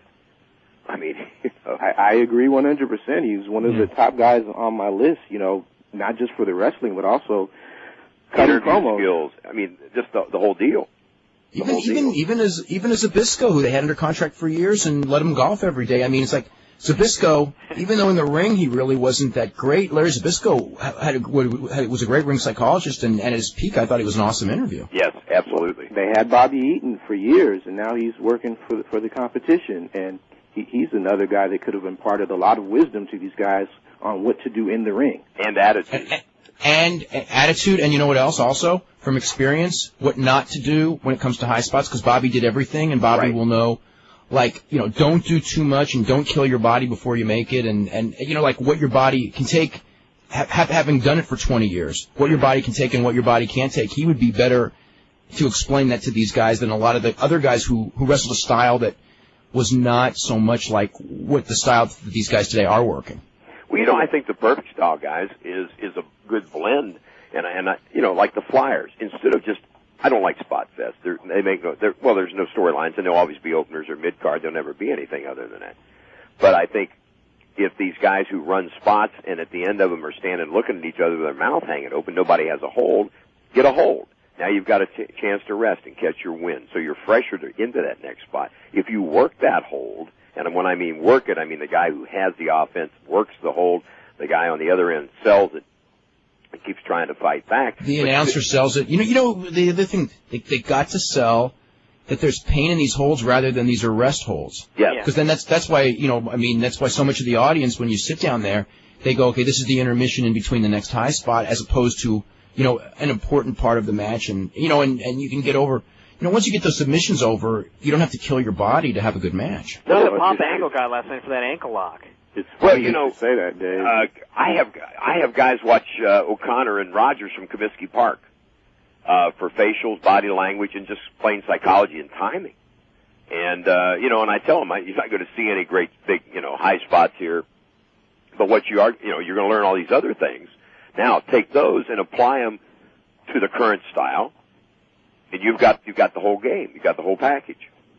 And you're a complete wrestler. So now, you know, the sad thing is a lot of these kids that are Flyers can't work. And what I mean by that is in the truest sense of the word. So if they don't work with somebody that knows their style, they're dead. Averse to a Dean Malenko who can even work from the right side when he works with a guy from Mexico. Mm-hmm. God bless him. I watch him do that. And I'm stymied. I thought, how the hell do you do that? But I mean, you know, he can work virtually any style. As can Benoit or Guerrero. The best lucha guys, stop and think about it, that are over south of the border, that are over up here, are the ones that work more in American style, because that's what, you know, the people. I think that's because they were. That's because they work Japan, and in Japan you kind of have to work, especially a smaller guy in Japan has to work with guys from all the different styles, because those guys also, you know, could work European style too. Right. But I mean, like Ray Jr., he works, you know, he knows how to sell. Oh, yeah. You know, and a lot of those other guys did great spots, but they were never going to get over here because they didn't slow down enough to let you to tell you a story. Ray did that when he was in Mexico too, though. Because I remember, Ray, when he was young, I saw him, like, do things on some shows that, you know, he would be, like, in the middle of the card, this is when he's first breaking in, and maybe he'd have some horrible openers and the conditions weren't the best and blah, blah, blah.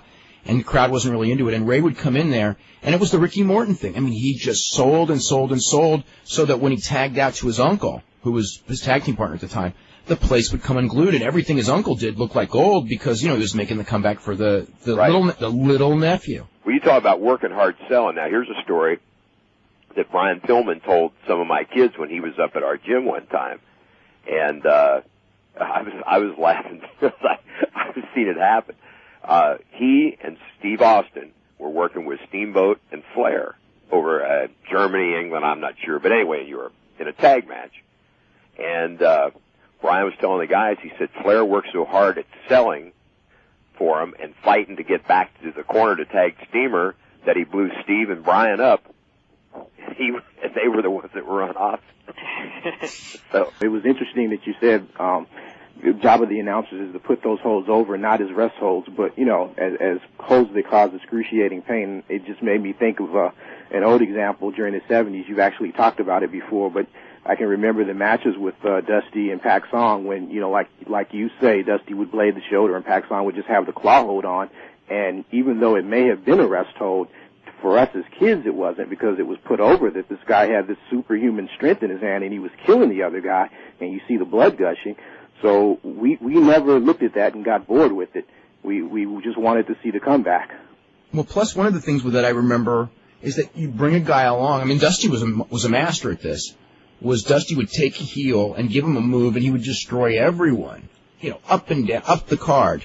Just destroy everyone with that move flat, and then when they got the move on Dusty, Dusty survived it. And when Dusty survived it, the place would come unglued, and so Pak Song was killing everyone with a claw, and later, Mulligan with a claw, or, whomever it was. And Dusty would, he got this hold that put everyone down, and then they got it on Dusty, and Dusty would sit there in that thing for like 5 minutes that everybody else lasted about 10 seconds in, and he'd twiggle, wiggle his finger, so he's not dead. In the place, all he had to do is wiggle that finger, and I remember, Les, I'm sure you remember that. Oh, yeah. And not just Dusty, a lot of, Bob Armstrong, every area's top babyface probably did that, right? Sure.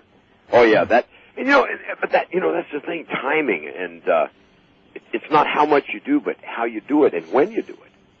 And that's, I think that's where, the kids today are getting lost in all the big spots.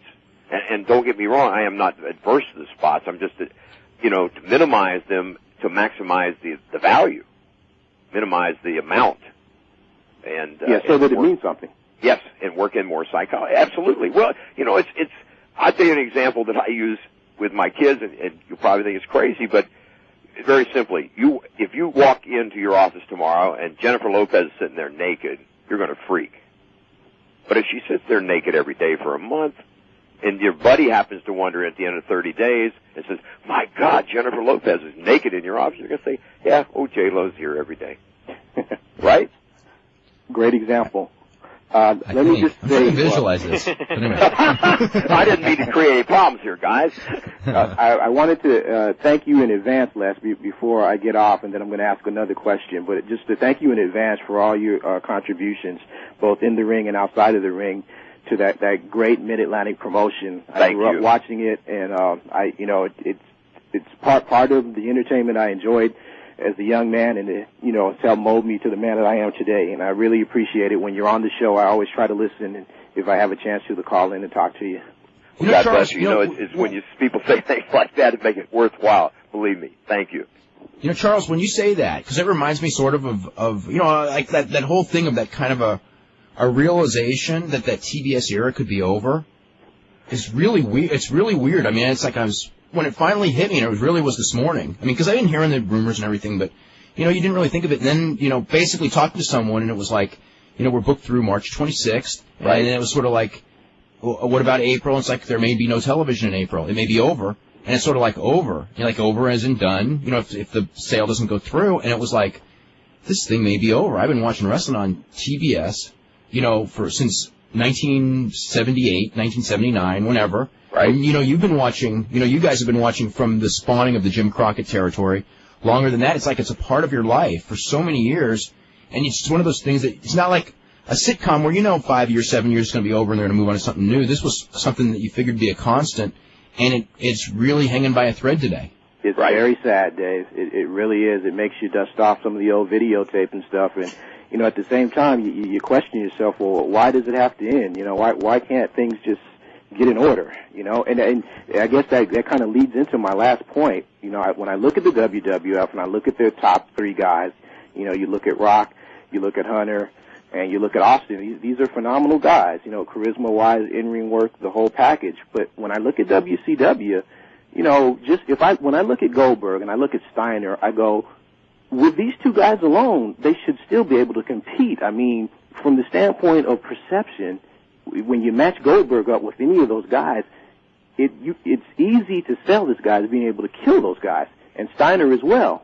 So I just think it's a matter of getting that right leadership at the top, because, the old maxim is everything starts from the top and trickles down.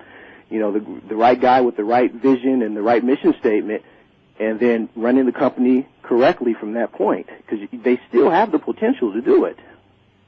I think the biggest problem right now is, and here comes another crazy analogy, but it's like you cheat on your wife and she catches you and you promise her it's never going to happen again, and it does, and she catches you and you promise again and it does, and you get my point?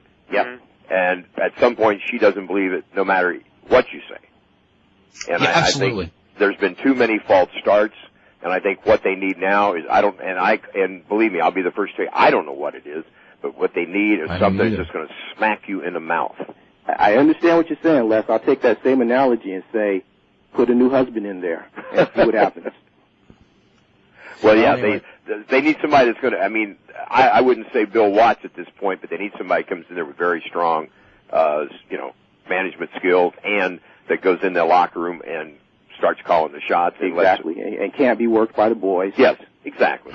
Easier said than done. Exactly. We've had one person after another go in there, and they made some bad choices. Clearly, the Russo really it did so much damage, and not to say, the Bischoff and Kevin Nash era before Russo did a lot of damage, but they were, This but looks then like Russo irreparable damage. Yeah, did the irreparable. The David Arquette is world champion and things like that. I just, you just know when you go places and you see your friends that have been wrestling fans forever, and you bring up WCW and they just have that look on their face like, I stopped watching that a long time ago. It's the same as the XFL. Yeah, Russo turned it into the closest thing I saw to baggy pants comedy. It was horrible. The other thing is did you watch Nitro on Monday and see the thing with the cat and Chris Kanyon in the hospital? I saw the tail end of it. Okay, because I don't know how to say this other than I know that when I watched it was like, this is not it's not drawing any money, and it's. Are you talking about the Thunder show with the forklift? No, not the forklift, the one on Monday that we talked about, because I missed the Thunder show. Okay. This is where Miss Jones is in the hospital, right? Miss Jones in the hospital, and they, do this whole thing, and they have this thing, and they get every joke in that Vince McMahon had gotten in when he was in the hospital in one skit that went over and over, on and on and on with the defibrillator and the whole bit. But when it was over, it was just sort of like, okay, what was the purpose of this? I don't want to see these guys wrestle any more than I did, and it was just like, it was supposed to be funny, but it's not funny. Right. It was supposed to be entertainment, but there's no entertainment value to it whatsoever. And from the context of wrestling, I don't know where it fits other than someone's going like, we have to hit the 18 to 34 demographic, so therefore we have to be funny. And it's like, okay, I love funny in wrestling. It doesn't have to all be wrestling. I love Steve Regal. I love Mick Foley. But comedy that isn't funny should not air on television. No, whether it's wrestling or a sitcom. Well, that's like Jeff Jarrett has a lot of talents, but comedy's not one of those either. Yeah, the stuff he's doing, I don't find fun. But to feature that doesn't matter. Well, to me, we're in a time that this business is. There's actually, like if you make it like football, there's defensive specialists, offensive specialists, kicking specialists, special team specialists. Now, I think it's time to start dividing people. Those who know how to do skits should do them. Those who know how to work in the ring should work in the ring, and limit the skits, and the people with the skit skills, if they don't have ring skills, should limit their in-ring and feature them more in the skits. Boy, you hit the nail on the head. I've been saying that for the longest. Accentuate the positives of what these guys can do and protect them as far as the other things that they can't do. Don't put a guy in a situation to look bad. Yeah, well, a good analogy is, Dave, years ago, Dave wrote this, and I've got it posted in my gym for my kids to read. He was breaking down Sabu and somebody, or I'm sorry, a match anyway. But he's talking about, his analogy was, you never see Ric Flair drop kick probably because he doesn't throw a good drop kick. And that's... Don't do the moves. Don't. I used to... I remember, would watch guys make comebacks with punches, and there's nothing worse in a pro wrestling match to kill a match than a guy who can't throw a punch that's throwing a lot of punches. Right. If you can't do it, then you do something else. If you don't throw a good chop, you don't chop. Do what you can do. The one guy who, for all of his faults, is so good at putting a promotion together with us. Heyman. And Vince is very good too. Also, is Heyman, because Heyman was the one who got people believing that Johnny Grunge could actually work. He got people believing all this stuff because 911? everything these guys 911, because all the things that this. Hey, do you want to know that Heyman and I talked about 911 not all that long ago, and he goes, the worst thing I ever did, because he had 911 every time that guy came out, they tore the house down, chanted his name the whole bit. He goes, and I got cocky. And plus, 911 was always wanting to wrestle because he got bigger pops than the main eventer, so he thought he should be a main eventer. And Paul was like, no. And finally, the guy's like, so he put him in a match, and it was with Ron Simmons. And as you can imagine, 90 seconds into the match, it was over. And Paul just goes like, all of that 911, he goes, it was over right there in that one match because I knew what it was, but I got carried away by the pop and thought I had more than I had. And he was, and he goes, after that, he goes, all I could do is have Taz beat him and get rid of him because there was nothing left for him. Everyone knew he was a fraud. Right. Well, guys, thank you for the time. I'm going to move on and let somebody else get in. Thank you so much. Okay, thanks a bunch. Let's go to Henry. Henry, I think you're going to be the last caller we have time for. Hey, guys, how's it going? Really good. I had a question, and I was wondering, in your opinion, who is the best referee in the business? I loved Hildebrand. Yes. He was, I think, Dave Hebner, Earl Hebner. Yeah, right. He's very good. Nick Patrick is good. Charles Robinson is a pretty good referee. Charles Robinson's good. Yeah. Mm-hmm. But I think, with Brian, with Hildebrand, it was because he loved it so much. It was every move was his life. And he put so much into it. And I think that's the key to this business regardless. Referees, announcers, wrestlers.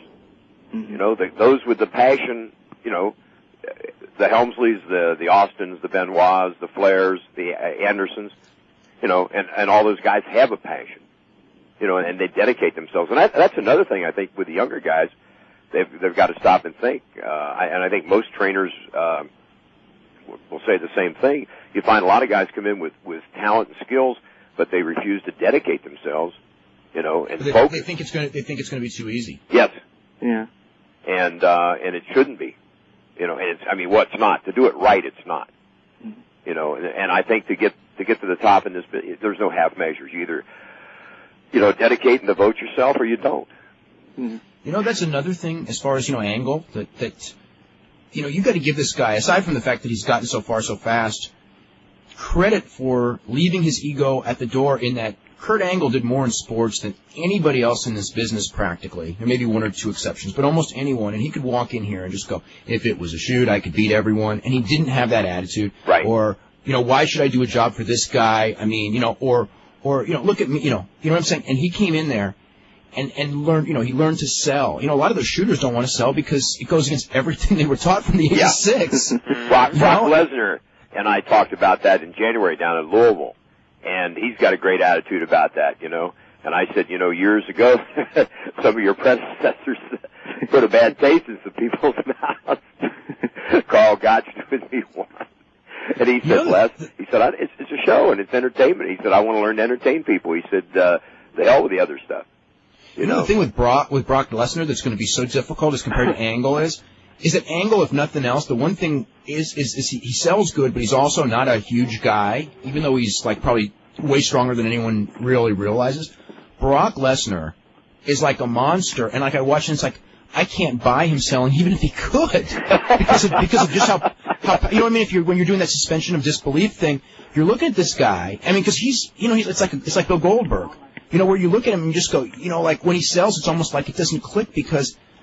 Okay, what could you really do to this guy? He's like a mountain. Right. So it's going to be, that's going to be tough for his, I don't know. He's interesting. He's an interesting person. Yes. Another question is, where do you guys see wrestling in 4 months? I don't even know where it's going to be in 1 month. Yeah, right. That's it, guys. Have a good weekend. Okay, you guys have a good weekend, too. We are totally out of time. Les, want to thank you very much. David, it's always a pleasure. Brian, nice talking to you again. Nice talking to you. Hey, guys, real quick before we go, we're going to do Pillman August, either the first, and the Curtis Fantasy Camp, either the first Wednesday and Thursday or second Wednesday and Thursday. Should have an announcement within a few weeks. Good. And I will be working on the travel plans as we speak. Very good. And also want to say, I think the theme is going to be Benoit Regal 2, The Return. You're going to do that? I think we are. You should. Yes, you should. We're going to move it up from number 9 on your list this year, David. That was an amazing thing. Hey, it made Steve Regal's career. Yes.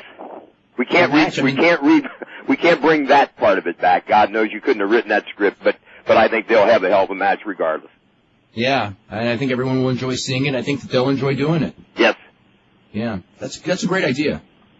Anyway, I want to thank everyone for listening in. We'll be back with Lou Thesz Monday at 5. How's it going, everybody? This is Dave Meltzer. We're going to be here for the next 2 hours talking pro wrestling. We've got Brian Alvarez of Figure 4 Weekly here, and we're going to be joined by Lou Thesz, one of the all-time legends of pro wrestling. And that is a very much overdone word, legends, but Lou Thesz certainly fits that. I was reading an email or an internet report referring to Chris Daniels, who's a very good wrestler, as a legend. And I was thinking, that term is really overdone. Brian, how are you today? I'm doing pretty good. Have a good weekend? Oh, yes, it was a great weekend. Was it? It actually was. Saturday night. Now, Saturday night, for those of you who don't follow Brian on the website, Saturday night, what happened? I went completely insane. But, the thing was, I got a lot of email from other people that said that they had been going insane for a long time, and they were glad that I finally did and set some ground rules for that feedback because, this is the way I look at it for the website. We were talking about this over the weekend, and it's like, the Observer has always had such great letters, and we created this website, and I was even having an argument a couple of months ago with someone from IGN because they were talking about how they always got these stupid letters, and I said, look, it's all in how you talk to the people. If you talk to them intelligently, you're going to get the intelligent letters. Right, like doing an intelligent talk show. Like if we did a really dumb show, we would get really dumb callers. Yeah. Because people react. Like if we did a show and we pretended wrestling was real, we would get more callers because we really don't get too many. We occasionally get them. But but I think if you talk to people intelligently, they respond intelligently. That's always been my philosophy. And it works with the Observer. It works with the print Observer, and I think it's because people have to pay for it. Yeah, right? This website has ruined that whole. For 16 years I thought that, and this website has totally blown that out of the water and made me feel like everything I thought for all that time is just ridiculous. Yeah, the whole thing is, I want the website to have a feedback section where anybody can voice their opinion, even if you have a horrible opinion and if you're totally wrong. I want it to be matter of opinion. Go up there in the. It's not opinion that's the problem. It's just the way the letters are written and everything like that. Right. But the point I'm just trying to make is I want all the feedback to be able to go up there. I don't want to have to screen feedback. I don't want to have to pick only the best letters. I want you to be able to give your feedback and have it appear on the site. If there's even a modicum of intelligence in it, or if you've even thought about it, even if what you're thinking is it makes no sense or whatever, I still want it to go up there. But there has to be some ground rules because some of these emails, think about it. You are writing to a website and it is going up on the feedback section. It's not a chat room. It's, it's a website. So if you're going to write something to me or Dave, it doesn't really matter so much for the radio show because it's just going to read it. But if you're going to write something to the website, at least make somewhat of an effort to put some periods in there, maybe a capital letter here or there. And at least at the beginning of the sentence. Yeah, everything will be happy. Yeah. Now, at the same time, if you're going to write, I think two things. Number one, I think that you really should sign your name. I don't care as far as on this show because, it really doesn't matter. Mm. But as far as if you're going to write a letter, like it's a letter to the editor, because I would never print a letter in the Observer unless the name is signed, even if, where there's occasionally name withheld by request, which is usually people within the industry, and there's political reasons why it's better for their name not to be, and I respect that. But I know who that person is writing the letter, I wouldn't print the letter. Yeah. Now, and I think that it should be the same thing that you really need to sign a name. This is not Stone Cold Steve Austin type thing, you know what I mean? Or which Stone we Cold get plenty Life. of. Yeah. And also, and this is, I think before you write. I mean, like, I think the one thing, because you wrote all this, Saturday night I was having a ball. I was going up on the website and getting all night long, checking. Brian was writing jokes to me all night pretty much while we were here watching, God, what we were watching? We were watching XFL football. Then we watched Sugar Shane Mosley. Then we watched Rings till about 2 a.m. And checking in a couple of, what? 0-1, right? I did 0. I watched 0-1, a little bit on, was it Friday? I watched like 0-1 throughout the weekend. I finished up 0-1 on Sunday. But I didn't really watch 0-1 because I had my friends over and they really, we watched some 0-1, but that's not really their thing. Yeah. But they Rings, they're kind of like into real sports, so Rings, being that it was a shoot, they like Rings. Actually, the Ring show was tremendous. But anyway, I digress. On Sunday, after you wrote that thing, I started getting letters about a variety of subjects. Actually, it was two main subjects. It was the XFL and Phil Mushnick. And it's like, I don't mind letters about anything. And again, it's like, the XFL, I do not hate the XFL, and I don't even have to waste time defending it. It's like I report on what it is. I do not make up these ratings. These are just what these ratings are. I do not make up the amount of money lost. This is just the amount of money it looks like the thing's going to lose.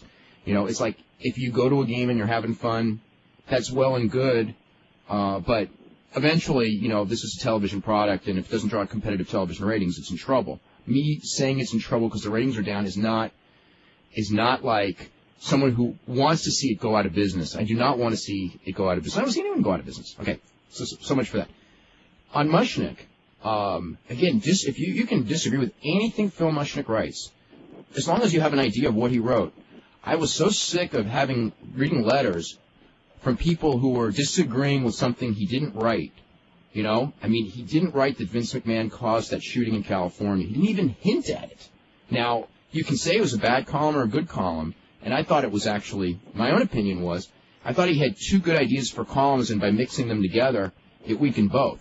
Okay, but, I'm just going like, that's it, he's gone too far. He blamed Vince McMahon for this, and it's like, he didn't, it's not even hinted, and anyway, that's it for that. I think everyone just has to, you got to do at least a modicum of research before you write an article. If you see a headline somewhere, that says, Vince McMahon caused school shootings according to Phil Mushnick, it would help if you actually went and read what Phil Mushnick wrote before writing us the letter, but anyway. Okay, so much for that. WCW. There's nothing that I can really report on other than the Fusion deal is not dead. I don't know how alive it is. I don't know. It may even be a done deal and they're keeping it quiet because, I would think that makes no sense, but it's Eric Bischoff, and you've just got to think like everything's got to be a surprise and a swerve, so. Dusty. Dusty last week, the Dusty last week thing. It's such a minor thing, and I've written so much about it, and it's not, and it really is. It's a terribly minor thing, but it's the thinking behind it that worries me. Yeah. Terribly. It's indicative of a bigger problem. It's indicative. It's like Dusty Rhodes coming back to Greenville. If I was running this show, and we're having trouble selling tickets to these shows. God knows, and God knows Dusty Rhodes is not the answer to anyone's problems. It's a 1 week thing that will put a smile on people's faces, or it'll be bad. And it wasn't all that good, but theoretically it should have been, fun nostalgia, okay? Dusty Rhodes coming back to Greenville. I would advertise like crazy in Greenville. Dusty Rhodes is going to be there. The guy used to be a draw. You can't draw there week after week, but for one time, people will go back. But instead of doing that and making some money, they wanted to keep it a secret. Then, for whatever reason, the secret got out, okay? And then they went in there and they said it's not going to happen so that when they can pull him out on that show, it's still a secret. And it's like, okay, so because of the way that angle was set up, and it turns out Dusty was there, we were all surprised. They did a 2.1 quarter, which is horrible. Whether the skit was good or bad is immaterial. The point is that, like, they went to all that extent to lie for something that meant nothing and cost them money at the box office and probably didn't cost them too many viewers, but may have cost them. If the word was out, they got Dusty on right before the thing turned. But, who knows? Who knows? If the word was out that Dusty for sure wasn't going to be there, which is in fact what the word was, maybe some people would have, stuck around if they had known that he actually was going to be there. And you know what I mean? Plus, you had the possibility just at the beginning of the show when they're talking about Dusty's going to be there, and then it ends up with Ric Flair coming out in disguise. It's like, right there, people may have turned the channel. Possibly. Because they were told, look, the real Dusty's not going to be here. So Ric Flair is the surprise, Dusty is the angle. Yeah. I mean, that's what I thought. It was like, Actually, that's what I thought, too. Yeah. So... if I were there to see Dusty and Flair came out and I knew Raw was coming on and I didn't have to watch both shows, probably would turn the channel. Yeah. No, there were people who did it, although, whatever. I just look at it as like, when you do an angle like that that's supposed to surprise people or whatever, do you make any money off it? If you do, then it was good. If you don't, then what was the point?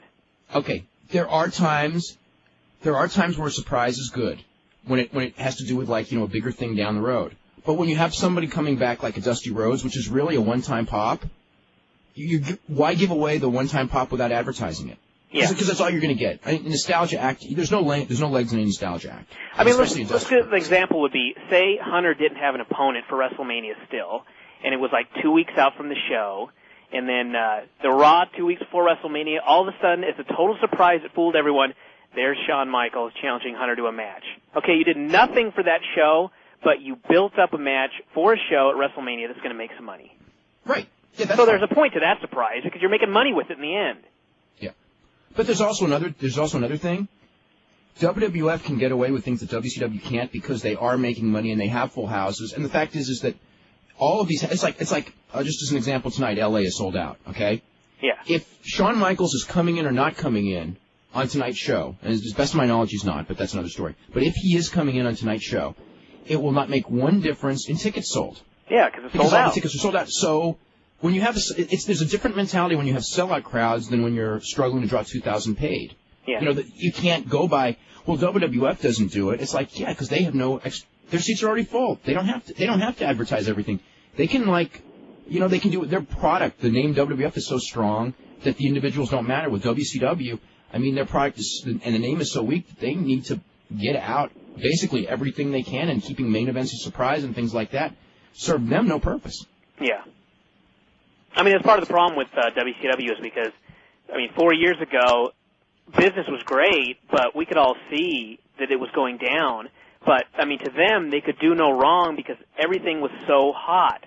So all these things that they did that were mistakes in the long run, it didn't register with them because no matter what they did, things were still hot. It's like, oh, man, we just did a surprise and lost tons of money, but, hey, we're still sold out. Still, buy rates are high. Everything was great. So. Yep. All right, let's see. Here's the poll. What number of mixed martial arts or pro wrestling pay-per-views per year would you be willing to buy? A, none.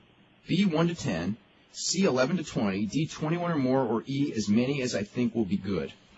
And what do we have for the poll thing? Yeah, here it is. This surprised me a little bit. Regarding the color commentator spot in WWF, would you rehire Jerry Lawler for both shows and also bring back the Cat? 19%.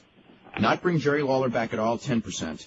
Bring him back only for Raw? 4%. Bring him back only for SmackDown? 5%. And offer him his job back, but not bring back the Cat? 62%.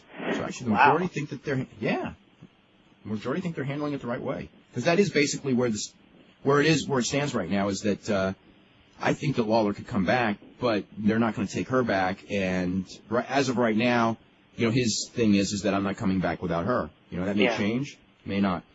Let me see what else. I was thinking back, and I think that part of the problem for Stacey Carter was just the whole timing of it all. Look at how stressed Vince has to be with the XFL. Absolutely. Probably just totally snapped. In any other situation, if he just heard some rumblings like, man, this girl took forever to get her match together, to be like, well, okay, we'll work on that. But it's like all this stress and everything, he hears the story and just exploded. Yeah, I think that someone was going to be in a lot of trouble on that show, and she happened to be, and plus... Shockingly, it ended up being Kat and Trish Stratus. 2 girls. Isn't that weird? Yeah, well... And Ross. his wife. What about his wife? Well, the whole angle, kissing Trish right in front of her. Yeah, but I still think that's for her to get her revenge at the end. It will be, I'm sure, but... Yeah, Linda McMahon, they never make Linda McMahon look bad. Although this didn't make her look good, but she's getting her comeback at the end on this one. The other one, Trish Stratus, I don't know about her comeback. She may be involved in the comeback, but it's not going to be her comeback. She may not be involved in the comeback. I wouldn't bet money on her being involved in the comeback. I think Linda McMahon's going to get her comeback on Trish Stratus and Vince McMahon. Not Trish Stratus and Linda. It could be. Could be. I don't think it's going to be Linda and Trish Stratus getting their comeback on Vince. Anyway. Imagine the acting, though, for that segment. Oh, my God. Let's see. The only thing that I know... Do you have the Raw lineup? No, I didn't get anything. Okay, I haven't got it. I know Benoit Eddie Guerrero is for sure. There is concern over how to handle that because the idea is that Benoit is supposed to be this over baby face, and they kind of didn't handle it that well on SmackDown.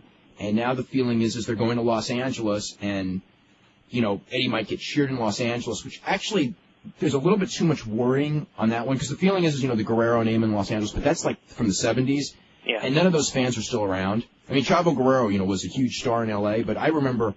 And this is going back like 6-7 years, going to independent shows and AAA shows when Chavo was there, and we were amazed at how little anyone remembered him. It's just so far back that it doesn't really matter. Do they expect Benoit to have fully turned babyface by now, or is this supposed to be like a just part of it?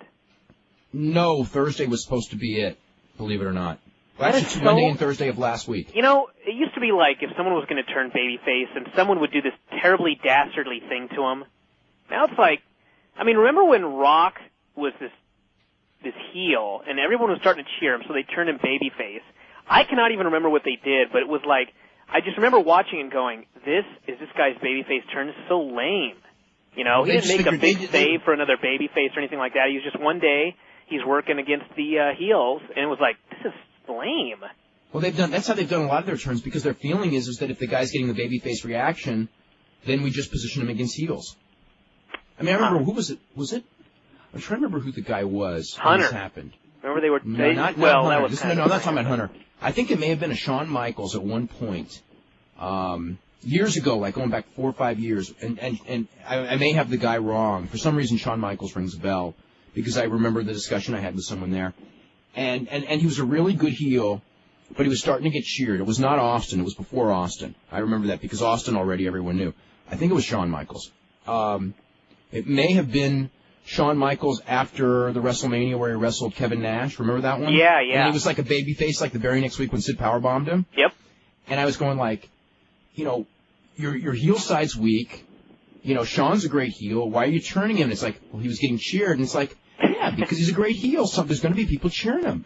If you only want 100% booze for your heels, yeah, there's some guys like Rick Rude who just have that ability to do that, or Tully Blanchard. Xbox. That doesn't necessarily make them, what's the word? That doesn't make them main event heels. That just means that they have no redeeming qualities. Shawn Michaels has has some redeeming qualities in that he's an awesome worker, but he's also a great heel. So why turn him? And it's, and it's like ever since then, they did the same thing with Austin, of course. It was, which was smart, and with Rock and all of them is like, it's when they start getting the cheers, you've got to turn them. Hunter, they're doing it a different way because Hunter, Hunter can play the crowd, and that's what he likes doing. But, in at least with Austin, they did the whole thing with Brett, where Brett just cowardly walked out of the ring, and Austin didn't give up, and at least there was something to it. Well, that's probably because so much of that was laid out. Not like Brett. Challenging your three teammates, and they want to get at you, and they're held back. It was like, okay, great. Let's see. XFL, based on the metered markets, Saturday night was considered good in that, I don't want to say good, that's probably really unfair. They went up from a 2-6 to a 2-8 the week before, but whatever good that was, last night's game went from a 1-7 the week before down to a 1-4, which means they're probably going to be like an 0-9 or a 1.0 when that thing comes out tomorrow for UPN, which would be just a hideous number. But the cheerleader sketch that they spent the whole week building up, I don't know. Less said about that one, the better. It was so lame. I was watching that thing. I know what they're not doing, okay? But I'm just thinking, okay, how are they going to get out of this without, like, pissing everybody off? And then I'm watching this and I'm going like, if this is worse than Russo. It was like, because I was thinking I would never see something like this corny and as stupid as this on WWF, but I'm going like, but I have seen stuff like this before. Now, where have I seen it? And I'm thinking, Russo. And then I'm thinking, but it's actually worse. Even his stuff was never that corny. So anyway, the cameraman, if you didn't watch, the cameraman hit himself on the wall, got knocked out, and by the time he recovered, halftime was over. And there's more to it. And Vince McMahon was putting the boots to him for ruining his halftime, and it was just so bad. Okay. Al, why don't you tell them we can order it through the website? Sure. If anybody's interested in ordering Lou Thesz's book biography, just go on the EATA page, click shopping, and just look for the tab that says guest books. Click on that. Scroll about halfway down the page, and you'll see Lou Thesz's book. Click on that. It'll take you right to Amazon.com, and you'll be able to purchase the book right from there. Yeah, and there's only a few wrestling books that I would recommend. That one, Foley's, Dynamite Kids. Are there any others, Brian? China. No, come on. I'm serious. I mean, there's only a handful, and this is one of them. From a history standpoint, it's pretty good. Let's see. I mean, it's the only one. It's basically the closest thing to firsthand, history of pro wrestling from the 30s, 40s, 50s. So if you want to know how the thing evolved from someone who was right in the middle of it as the world champion, so it's everywhere. Like the revised edition. It's basically the same edition. I think there's a little. I actually saw the paperback last week, and there's very little update. It's pretty much the same book that was actually released in I don't know what it was, probably 5, 6, 7 years ago. Mm-hmm.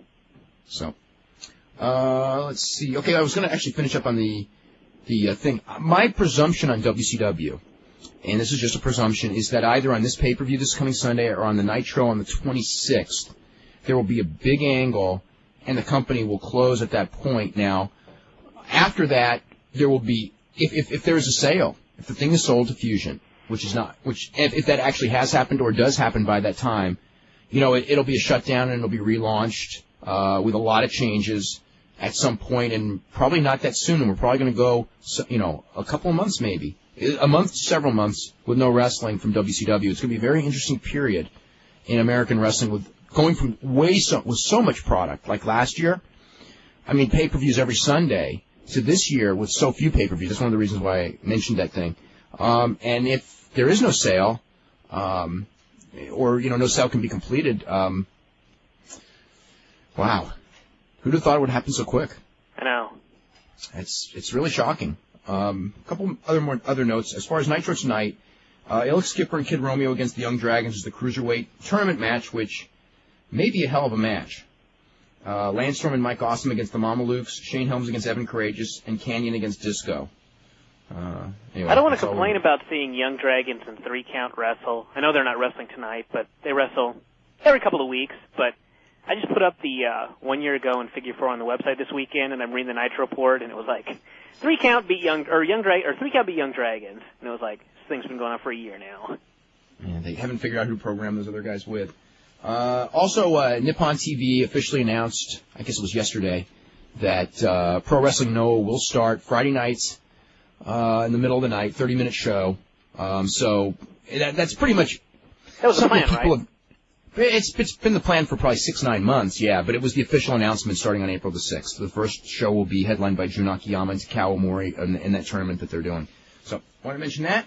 Get to a couple of emails before. Any more news before we get to Lou Thesz? I mean, before we get to the emails and then get to Lou Thesz? I don't think so. Okay, this is from Scott Foy, who goes, I finally got the opportunity earlier this afternoon to see the new Los Luchadores show on Fox Kids, and I would like to congratulate Fox for making a wrestling-themed show that's even worse than Learning the Ropes sitcom, which was really bad. I'd rather watch a million Perro Aguayo Cien Caras matches than another episode of Los Luchadores. That's bad. You know what? I had not seen Perro Aguayo in a long time. And I watched him this past Tuesday, and he was so much worse than I could have ever even imagined. Not only could he absolutely do nothing, he took no bumps, he sold for nobody, his offense looked hideous, and I just thought, I cannot even believe that this is the main event of the next pay-per-view. As a main event match, Tim Gore. By the way, that match will that pay-per-view will not air in the United States because of that Friday. match, I'm sure. Something they want. They took one look at the lineup and went, "This will not air." Yeah, no. Actually, it was Televisa in Mexico, and the promoters in the United States couldn't come to an agreement. I got the whole story in this coming week's Observer, but basically, there will be no EMLL pay-per-view on March 30th, and as of right now, I don't think that there will ever be one. I mean, there will never be one from Arena Mexico or Arena Coliseo. If there is going to be a Mexican pay-per-view in the United States, it will likely be a tape-delayed show from Guadalajara, somewhere besides Mexico City, just because of the politics involved. But it's all explained there. But anyway, so that's been canceled, and the undercard for that show actually probably would have been good, but that main event was going to be hideous. The whole build-up has just been, I mean, it's just like I'm watching this going like, this is like watching a bunch of Roddy Pipers. This is, I noticed MTV re-aired Sunday Night Heat at 11 p.m. Eastern Sunday night. Have they been doing this, or is it something new? I don't know, and it's funny because I was flipping through last night, the stations, and I actually saw like a few minutes of Sunday Night Heat, very end of the show actually, like the last 2 minutes. I'm going like, what's it doing on now? So I don't know. Let's see. After reading the latest on WCW, I'm more confused than ever. Hey, we all So are we. Yeah, if the deal is going through, will there be a shutdown? Yes, there will. If so, wouldn't it have been easier to decide that earlier instead of flip-flopping all this time? Yes, because no one knows everything and nothing's been decided.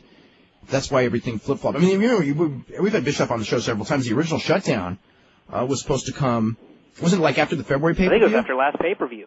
Right, but TBS wouldn't allow them to shut it down because they had a promise to make goods for all these advertisers. Now, what I don't understand is, why would they let it shut down in April? Because God knows they still got those advertisers. Plenty of make goods to do. Yeah, exactly. Then again, if they had a clear, well-executed plan, it wouldn't be WCW, would it? Well, that's true. That's really true. I won't even comment on it. It's just true. How would that work? Maybe it's because, I guess, in February, Turner still had, like, full control, and they can make that decision. That's right. If Fusion buys it, then, they can say, look, we're going to shut our company down. What are you going to do about it? Right. Have you heard what kind of gimmick match Hardy's, Edge, and Christian and Dudley's will have at WrestleMania? I would Hopefully they won't suggest kill each other. there will be tables. I've heard tables, ladders, and chairs. There you go.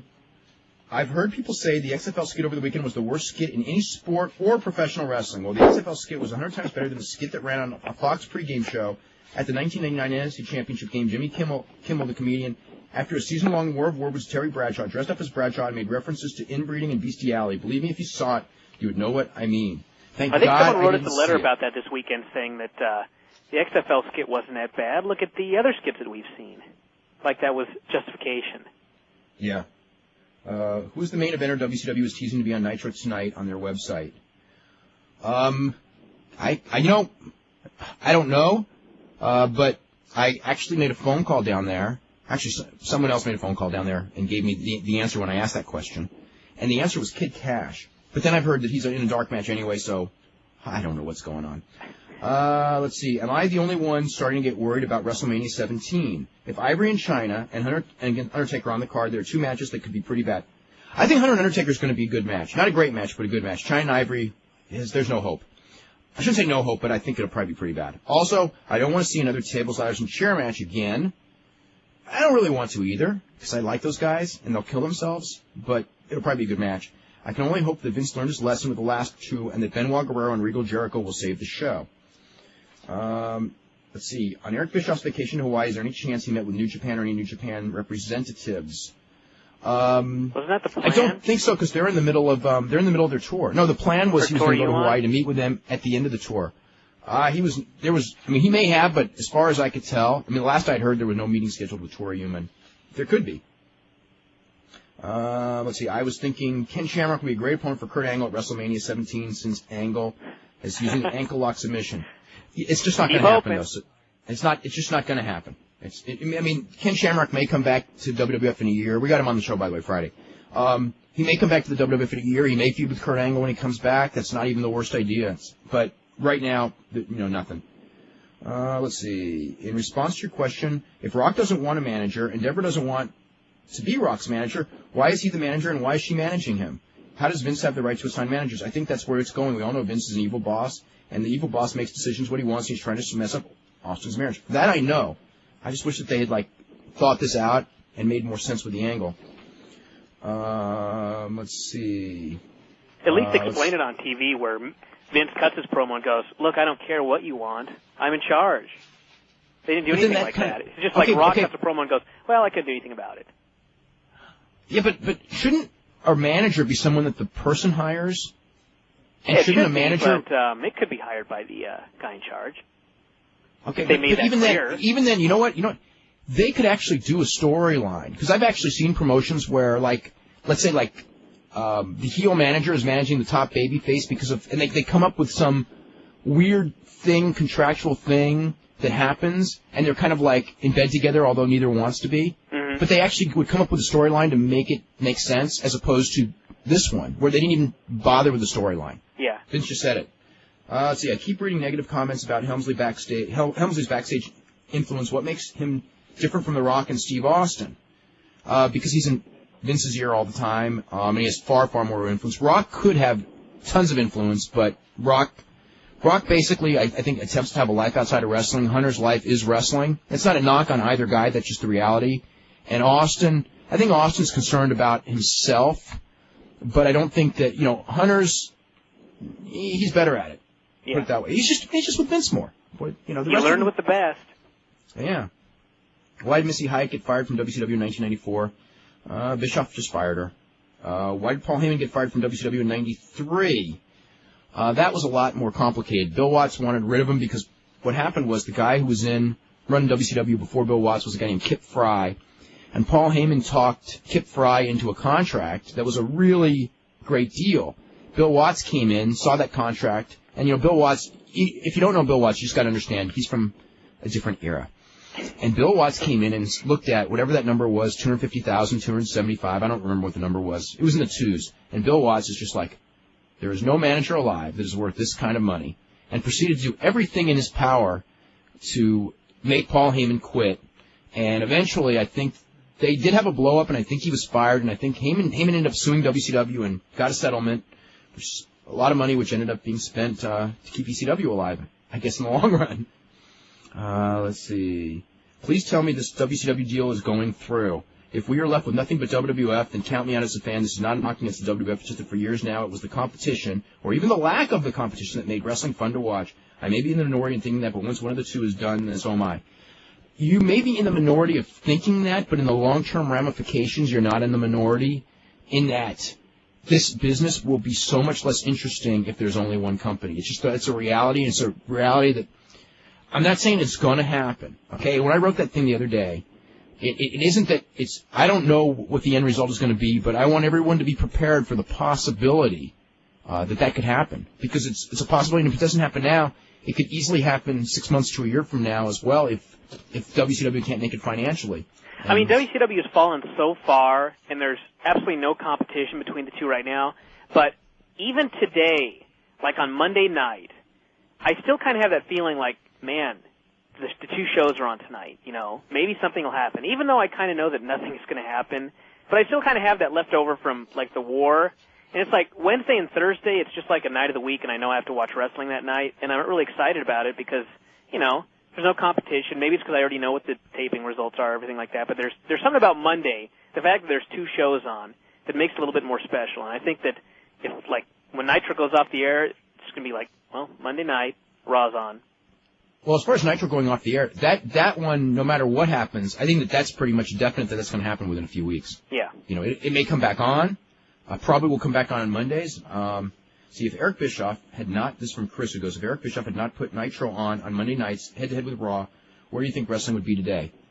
What I will say is that it would be entirely different. It's impossible to speculate, but it would never have gotten anywhere near as popular as it got 2 years ago. Would you agree with? I don't think there's any question of that. No, I don't think so.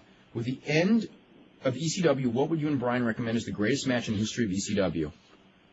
Reagan Juventud from Big Ass Extreme Bash in Philadelphia, I think, is the best one that I ever saw. That's the best one I saw live, but I haven't seen a lot of them live. If I had to pick one, that would be it. What status of D'Lo Brown, Chaz, and Tiger Ali? Tiger Ali is injured. Tiger Ali Singh. D'Lo Brown and Chaz are on the roster. He's injured from his hectic ring schedule. As far as the other two, they're on the roster, but they have not come up with what to do with them. I think that they are going to try to come up with something, maybe not as a tag, probably not as a tag team anymore. Whatever happened to the other members of Kai and Tai? Okay, that's Men's Tio and Dick Togo. Okay, Dick Togo just started back with Michinoku Pro on Saturday. He had been working for Osaka Pro, and then he'd been off for a while. And then Men's Tio was working for Big Japan Pro Wrestling. Let's see. Where do you see Simon Diamond and Dawn Marie ending up? Whoever gives them an offer. He's not, Yeah. Okay. Lots of indies. Okay. It says, one source told me Jerry Lawler was spotted speaking with a WCW representative outside of the Civic Coliseum in Knoxville. Okay? So maybe it's Jerry Lawler. Okay, let me read this, too. This could be a swerve by WCW to trick us into thinking it's Jerry Lawler, not another wrestler. But they said wrestling personality was spotted in Tennessee. Since Lawler has not been released from his WWF contract, I can't confirm this. Stranger things have happened. Anyway. What do we have here? Can you Lawler didn't explain? particularly sound like he was hot to go to WCW in his last website message. It's kind of like, I watched an hour of Nitro, and then I shut off the TV. Yeah. You think if you were preparing to be an announcer, you'd want to maybe study the program? Well, if he's going to be an announcer, the fact is that there's no way they're going to introduce him tonight. Maybe they will. I shouldn't say no way. Yeah. I don't want to say no way. I mean, logic would say that they would introduce him when they restart. And all if he these hasn't been angles... released from his contract yet, why are we even arguing about this? Yeah. Well, he may be released to go to WCW? No. What are we wasting our time for? You're right. Scott, can you explain the proposed angle between Dean Douglas and HBK in 1995? I heard a rumor there was a plan for a ladder match between the two, which would have been awesome. Actually, it wouldn't have been, and that's probably why they never did it. It's unfortunate these two could never get together and have a good match. Well, it's because Sean didn't... They may not have had a good match, although Sean certainly had good matches with people a lot worse than him. Let's see. Since WCW has had deals with Japanese promotions in the past, would it be possible for WWF to do the same thing with Noah? I mean, it would be... Of course it would be possible. It will never last. On either side. There's just the mentality difference between the two sides. They could not... Yeah, I mean, WWF would bring a guy in, just crush him, and then they would send over D'Lo Brown for somebody they don't use on TV, which is pretty much what killed New Japan and WCW. This is regarding what we talked about at the beginning of the show. He goes, this is from Fred Delaney, who goes, thanks for the English lesson. The website letters are only going to be as good as the effort you put into them. If you don't screen the mail, you're going to get crap. Garbage in, throw it out. The Observer has high-quality letters because Dave reads them before publishing them. Stop pissing and moaning. Just do the work or drop the feature. In the long run, it's time better spent than thinking of funny things to say than screening mail. Is it better? Just thinking of funny things to say than screening mail. Actually, the funny things to say is pretty good, too, though. It was good therapy this weekend. Yeah, it was really funny. From Simon Allen, who goes, after rewatching some OVW, I'm of the belief that Jim Cornette, is better than Jim Ross as a play-by-play man. I was also wondering who Kenny Bolin is, because I love him as a performer. Well, you do. We'll get him on the show someday. No, he won't. He is officially banned from this show, from starting now. It's like the only one. But think about that. Yeah. So no, I was going to say something that I take back already. Anyway, he and Jim have great chemistry on OVW. What do you think of the Damagers? I think he could be a superstar. I think Damagers got a chance. He's got some charisma. He's a pretty good worker for his level of experience again. We're talking about. I mean, there's no Ted DiBiase's there. There couldn't be, but Damage is good. And in that promotion, for all the talk that, like, you hear about Shelton Benjamin, Brock Lesnar, people like that, the guys who they really build that company around are Damager, Nick Dinsmore, Rob Conway, and, who's the other one that they always have on top? A little bit Flash, Damager, those are the main characters there. The other guys are more underneath guys. Actually, as far as Kenny Bolin is Jim Cornette's best friend. They've been best friends since childhood.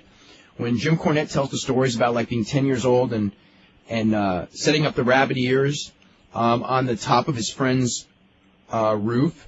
It was Kenny Bolin's roof, I believe. And they would, this was in the days where people didn't Mick Foley jump off Kenny Bolin's roof? No. Okay. It's a different roof. So anyway, but they used to tune in and see if they could get like St. Louis wrestling and AWA wrestling and all that stuff, all the different wrestling promotions before the days of videotape. I mean, because they were like big time wrestling fans. This is a question from Ryan. Who would win in a women's shoot tournament? Come on. All right. I actually got some names here. See if the names China on the list? No. Of the names on this list, let's look at this. I would bet on Luna Vachon, okay? The names on this list. Is Biden allowed? Or would this be What? under No, traditional I don't know. no-holds-barred rules? She'd find a way. Let's see. Where would you rate Greg Valentine as compared to other workers of his time? In his prime, Greg Valentine was a very good worker, I thought. Certainly like when he first came in, his first run with Bob Backlund, he's one of the better guys that Backlund faced. What situation with Mike Tyson in New Japan? Basically no situation. Would you ever have John Tenta as a guest? I would actually like to have John Tenta as a guest. Hey, we can get him. Then we should get him. Seriously. I'd like to get John Tenta as a guest. Let's go to Todd. Todd, what's going on? Hi, Dave. How are you doing? I'm doing really good. I had a couple questions for Lou Thesz, but it doesn't look like he's on now. Actually, could I pass them on to you so you could ask him? I was wondering if his impressions of Singapore, if he'd ever been there, and I was also wondering what is his impressions of what Chitzmond and Vince McMahon Sr. would have thought of Vince today. If you could pass it when he gets on. As far as have you read Scott Keith's book yet? No, I have not. Yeah, I got that last week. I've been reading through it. It's sort of just my impressions of it. It's sort of like an idiot's guide to pro wrestling without as many sort of mistakes and pieces of misinformation.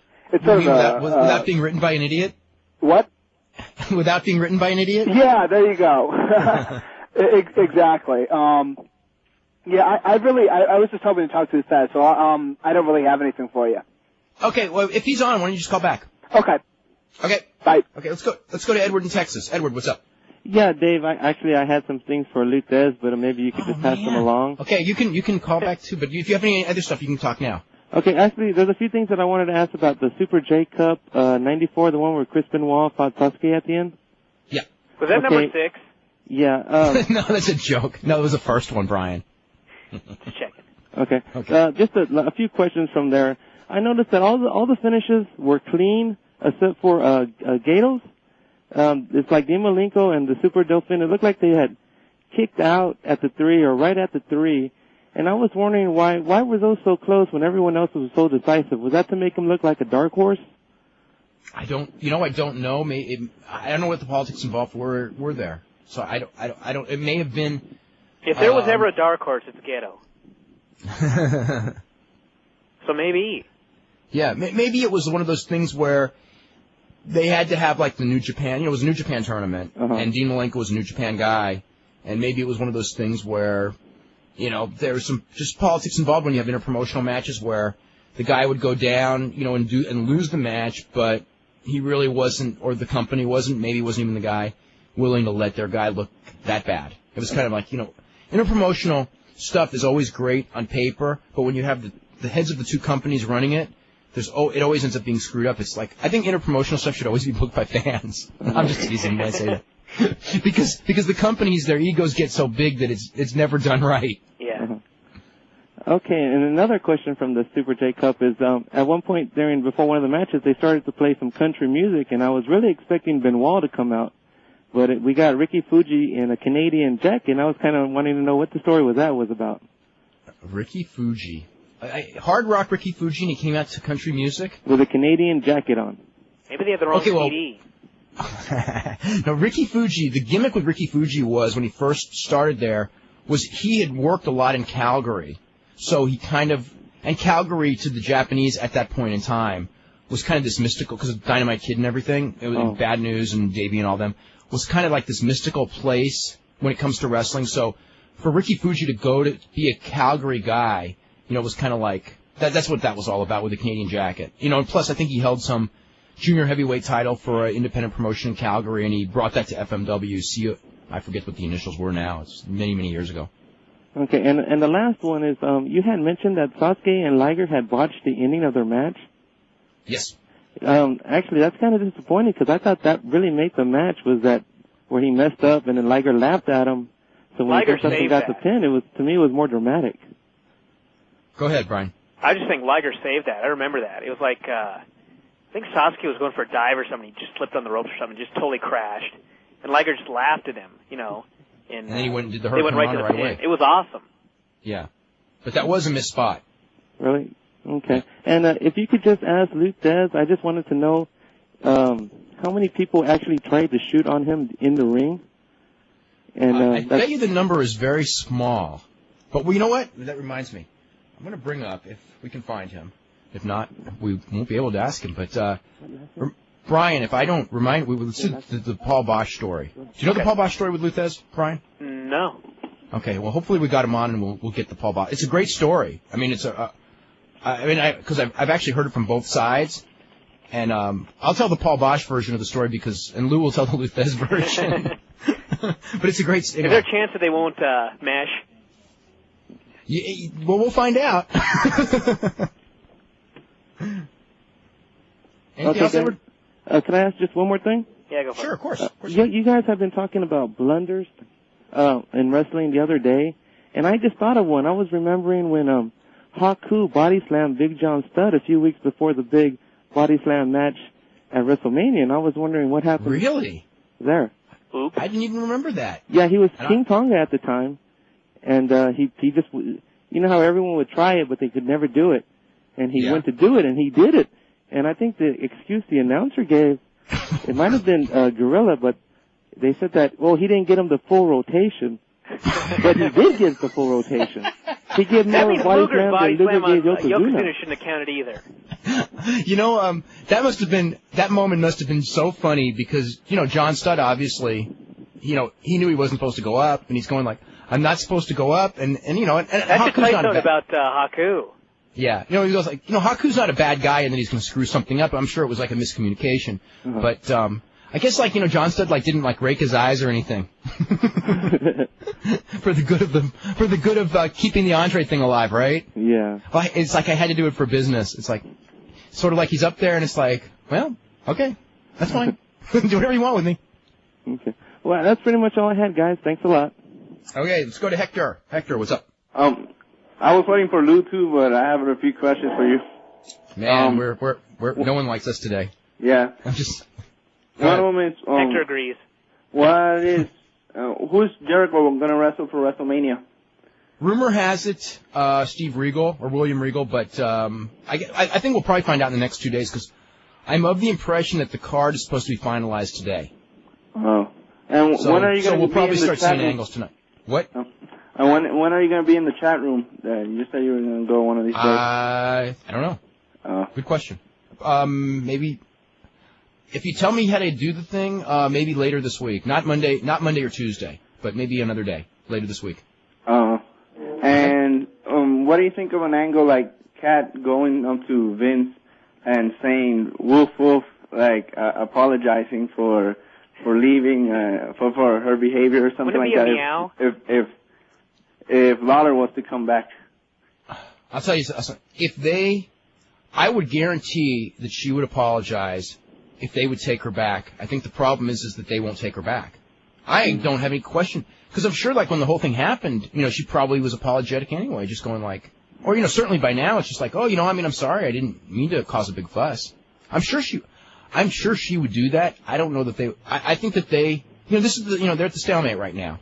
And if it is Lawler, if it really is Lawler who's at the show, and he's not going to be on TV tonight, so, you know, we may look stupid, but I don't think so. But if it is, you know, the whole business of Lawler, I don't know. I mean, just the fact that that's a possibility, that tells you that they don't think it's a good chance to go back there. Because if Lawler thought that it was a better than 50% chance he was going back, why would he even bother negotiating with WCW unless it's just a public negotiation to raise his price? Well, I guess Lawler's a smart guy. He might do that as well.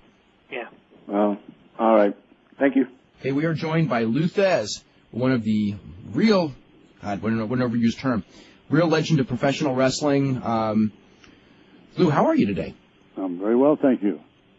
What have you been up to as far as I know you moved to Florida a couple of years back, and how's Florida?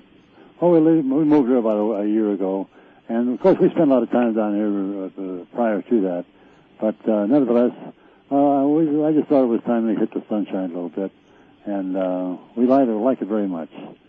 And anyway, I do a couple of seminars a month here, and on wrestling, of course, and that's about it. And how sweet it is down here. It's very good. What are your thoughts as far as the changes in both pro wrestling and in mixed martial arts, to where shoot fighting and shoot wrestling are, we're certainly more known terms today than, say, they were, say, 10 years ago? At least in the United States. Okay, you got 2 or 3 questions there. Which one do you want me to answer? Well, we'll start with the shoot. What were your thoughts on the rise? I guess the rise of submission wrestling and submission fighting, shoot fighting. Well, submission wrestling is fine. There's about, if you would really do a little research on it, I think you'd find there's about 45 different modes of wrestling in this world, and it's really crazy. But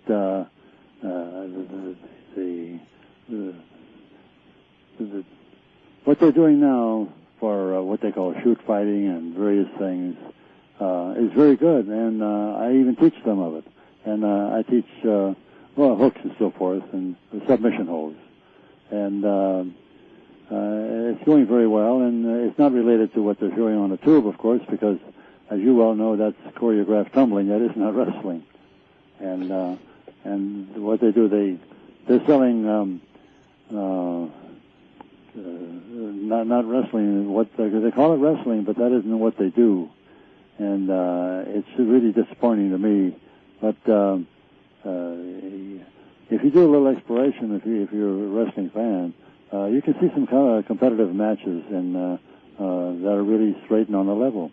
And I go to some of them and witness them, and I enjoy it a lot. Yeah. Did you get a chance to watch a lot of the UFC pay-per-views or tapes? No, I don't. I haven't witnessed it at all. Mm-hmm. And so far as any of what they're doing on the tube today, I don't watch it at all, because it's just kind of an embarrassment, you know. And they do everything but wrestle. What's your thoughts as far as from a business standpoint? Well, you've been through this business almost 70 years probably, close to 70 years. Ups and downs, peaks and valleys. It's always been that way. Why do you think it is? Do you have any explanation as to why it is that way? Well, it's entertainment, and it has been for a long, long time, even back to Pancratium, 700 BC. There was even some skullduggery and some betting, wagering, of course, and it has that kind of a history. The fight game also. And it's a fight game, if you watch it carefully, they did the same thing. And anyway, when they get a guy like Cormier, they couldn't fight a lick and make him champion, And we've done things in wrestling that's probably just as stupid as that, if not worse. David Arquette. The what? David Arquette, he's like an actor who was the WCW champion last year. Oh, yes. That was... At least Primo Carnera was a big guy. He was a big guy, and he was a circus strongman, And then they brought him in and gave him the title. And I wrestled him in Boston, Mass. for the Cardinal Pushing show up there for a benefit one day. And Jack Dempsey for referee. And that was really... We had a sellout. And so the big guy was not wrestling oriented at all, So we got into a hassle in there, and I moved him into a corner and slapped him around a little bit, and he came out, and he didn't want to wrestle because he didn't know how he got in a fighter's position. He wanted to fight, So I told Dempsey in the ring, I said, Jack, this guy can't wrestle, and he can't fight either. What is he trying to do here? And he said, yes, I know. But anyway, I beat him with a Greco-Roman backdrop. I dropped him on his head, and Jack said, my God, I think you killed him. I said, no, I think he's good for another one or two. He's good for another couple of weeks anyway. But now, when there's a story that actually surfaced a couple of years ago. I mean, you may know of it, and also I want to stuff that would relate to you in your day. Because Strangler Lewis, of course, for those of people who don't know, Strangler Lewis was the biggest star in wrestling in the 20s and was kind of a mentor to Lou. That there was very serious negotiations that never came to fruition for Strangler Lewis to fight Jack Dempsey in a mixed match. And I was also wondering, when you were the champion, was there ever any serious talk of you fighting Rocky Marciano? Was that just stuff that they put in the newspaper? Because I remember seeing the Sports Illustrated thing of what would happen with Lou Thesz against Rocky Marciano. Well, Rocky Marciano, I think that would have been fine. He refereed a couple of my matches. But I had mixed matches, Did you know that? With Joe Walcott, right? Yes, Joe Walcott. And Joe Walcott was a knockout artist. This guy could actually fight, and he was not one of the Cornelia guys. He came up through the ranks, and he could actually fight, and made a real good account of himself. And he caught me in a double shuffle, and he hurt me. But when I dropped down to one knee, he came in, and I saw his leg was right in front of me, and so I hooked his ankle and threw my shoulder into his knee and took him down. And the only reason that I did that, I wasn't even thinking what I was doing. I'd done it 10,000 times before, you know. And so it just came to me real quick, and I saw it there and took the opportunity, and, you know, and that was the name of the game. And if I hadn't, you know, done my homework and really spent a lot of time in wrestling, real wrestling, why, he would have gotten me. But Ray Steele had a mixed match one time in St. Louis with a fellow by the name of Kingfish Levinsky, who was also a very dangerous fighter. And I knew King. I knew him. I met him in California. But Ray Steele beat him in 32 seconds, and which was really unbelievable. But when Ray topped him, why, he said, "Oh, okay, you want me to break? Which arm you want me to break? I got to break one of them." He said, "Well, I did the left one." I said, "I give up." And Ray said, "Louder, louder," and he was kind of a clown, you know. Ray Steele, if you get a laugh out of something, he'd rather do that than cry, which I think is a wonderful way to live. During your heyday, did you ever hear stories about the Gracie family in Brazil? Oh, sure. Mm-hmm. Oh, they're competitive, and I did. I coached with one of them in Norfolk, Virginia, and I enjoyed it a lot.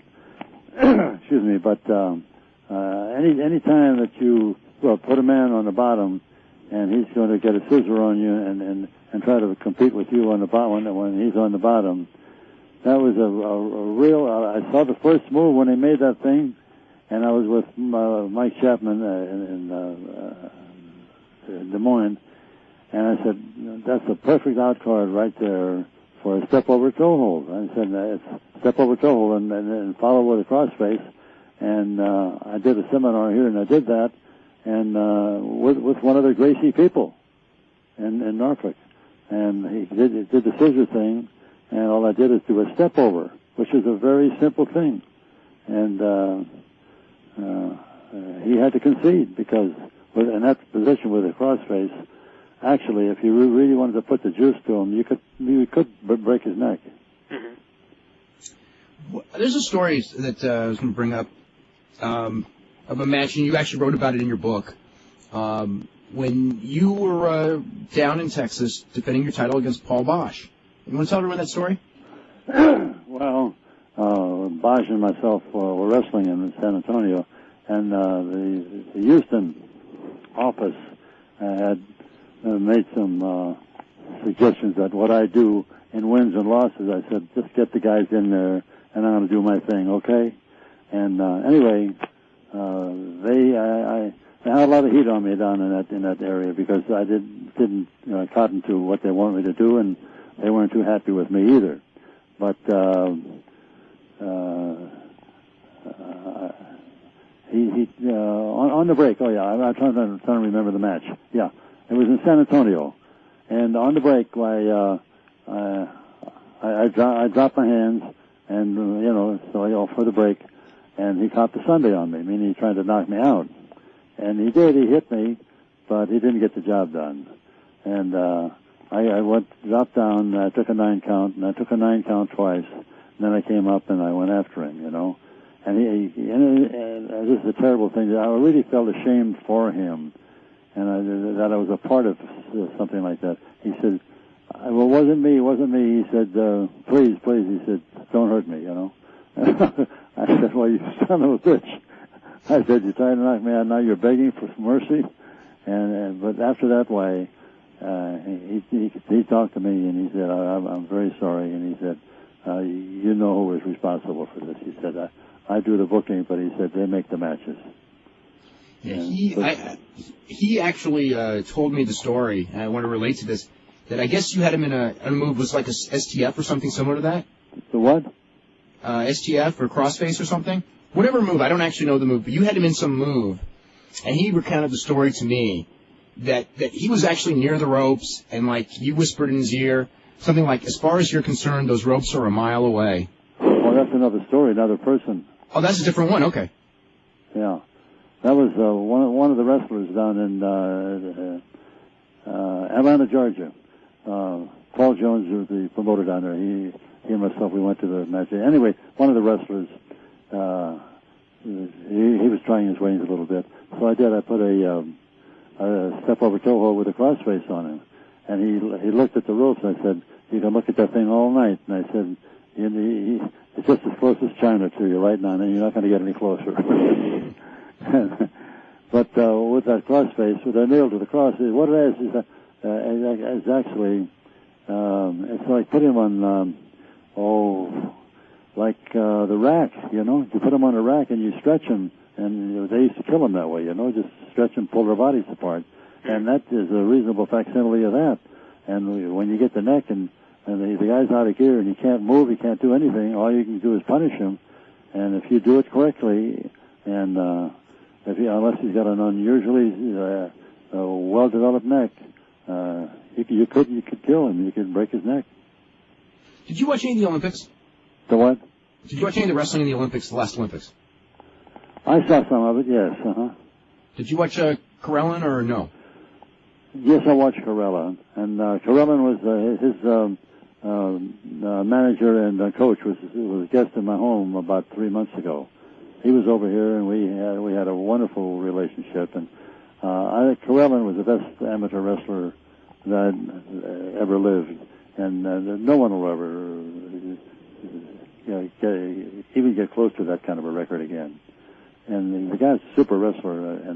But I asked Mike Chapman one time, I want to ask you something, Mike. If bone-breaking holds and the things that are not permitted in amateur wrestling were permitted, and you could go and put this guy in there with a hooker, what do you think would happen? And Mike said, you'd beat him. I said, well, I'm glad you said that, because that's exactly the way I feel. Unless they are oriented in... you learn what you're trained to learn. The what? You know, what you're trained for. Absolutely. Yeah. You're trained not to do that, and then you can't change horses in the middle of the stream. That doesn't work. And if you devote your life to do one certain thing and then say, well, now go in another direction, you have to spend another half of your life to do it. But I wrestle all over the world, and in England and everywhere. And there's some good wrestlers, damn good wrestlers developed in England. A lot of 2 or 3 of them, really, really good. Billy Robinson was one, and Carl Gotch. I mean, and they were really, really good wrestlers. But what about Bert Asserati? Asserati, that's a long story. I wish he would have answered my call, because I talked to 2 or 3 guys that knew him very, very well, and I told him I wanted to talk with him, and because I wanted to wrestle him, and we could have controlled wrestling on the entire continent, or in fact, in quite a bit of the world, and he wouldn't even answer. And you know what the expression "working" is, right? Okay, when guys are working a match, and it's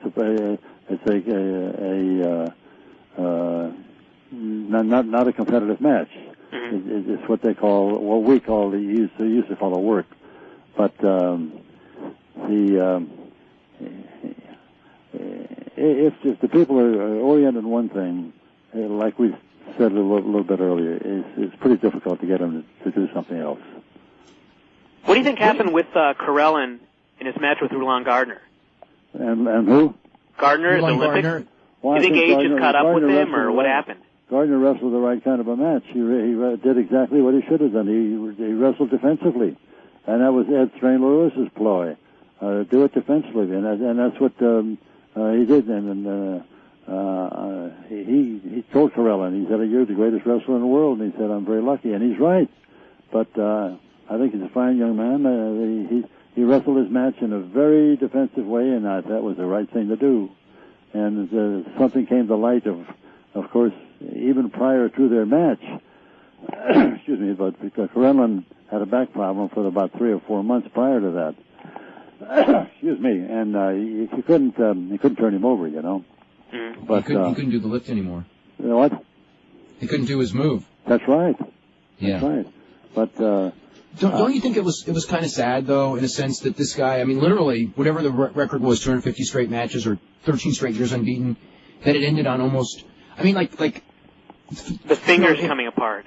It ended on almost like what you would call a technicality as opposed to, you would want if someone is to end such an amazing win streak, at least do it with an offensive move as opposed to, the way that match actually, the decisive point in that match took place. Right. Yeah. Well, I agree with you. I think it was really a damn shame because the guy, he's done a hell of a job all his life. And that's the way it goes. And amateur wrestling is a wonderful sport. But if I were to give you a nitty-gritty of what I think of it, when you get in there with some people and said, okay, you guys can go ahead and fight, but you can't hit each other. You know what I'm saying? Well, what kind of a fight is that? Mm-hmm. And that's what amateur wrestling is. You can't punish each other. That's illegal. And I don't know. The people on the carnivals, and some of them coached me when I was a youngster, and unless they could compete and take care of themselves and protect themselves and take on anyone, why they were in the wrong business. But amateur wrestling is a wonderful sport, and I'm going to keep supporting it because it's the only thing that we have that will perpetuate wrestling. Because anything else that they're doing, not going to do it. Even the all-out things that they're doing now. What is it? When they like the Ultimate? The Ultimate, yeah, the Ultimate. Very different, and each area and each match that you go to, it's a different situation, and there are no ironclad rules, and everyone does their own thing. So I don't know. We got a lot of emails here for Lou. This is from Elliot, who says, if you think you would have had a better chance against Ed Lewis had you been in your prime as opposed to being so young when you took him on, in your workout. I don't understand the question. Well, what the Ed Lewis thing? I guess if, when he was reading your book and talking about when you worked out with Ed Lewis when you were very, very young and you kind of disheartened you because he was so much better than you. Do you think you would have been more competitive with him when you were in your prime? Oh, sure, of course, yeah. I was in awe of him to the degree that it was actually ridiculous. And I wouldn't, it sounds really strange, but even if I could have, I would not have embarrassed him, And that's just the way it was. But anyway, later we talked about it, and he said, well, I understand what you were going through. And he said, I'm sorry that you didn't make a better account of yourself, because he said you probably would have. Well, maybe could have or would have. I said, no. I said, I'm going to bow to you, but I said, you're the only guy that I know of that I'm going to bow to. And that's the way I feel. And I had a lot of competitive matches. And, sometimes the matches were not competitive when we got there. But after with the local referees and the local champions and stuff, pretty soon you were wrestling, you were not performing, And that's what happened. And, how did you like your last trip to Mexico? Lucha Libre? Yeah. Oh, it's all right. It's okay. It's fine, and it's okay. But the wrestling promoter there, Salvador Luteroth, he had one photograph in his office in Mexico City, and it was of Ed Strangler Lewis and Ed Lewis and the guy from Missouri. Browning? Browning. Yeah. Okay. Yeah, Jim Browning and Ed Strangler Lewis. And they were the two best wrestlers we had in the world at that time. And it's amazing how in Mexico, he picked up on it. He knew exactly who they were and what they could do. And it's just amazing that a lot of our people that lived in this country here are really supposed to know their wrestling, didn't even have a clue. And this man from Mexico knew exactly what was happening. Who were some of the guys that you wrestled that had never trained to be shooters, but you could just tell by looking at the way they moved that they would have been really good at it? Oh, quite a few. Quite a few of the guys. Quite a few. And, what we call shooters, there's so many things you get involved here because it's according to who they're wrestling and what the time limits are and so forth. But I'm looking at some photographs right here, like Jack Briscoe and Tim Woods and a couple of Olympians and old Farmer Burns, who I had the privilege of meeting when I was a kid in Omaha. And these people like that, they were so good and so great. They dominated the entire sport, and they took charge. And if they didn't like what they were doing, well, they'd hurt you anyway. You know? But it was a wonderful trip with some of these great guys like Ed Serena Lewis and like Ray Steele and Tragus and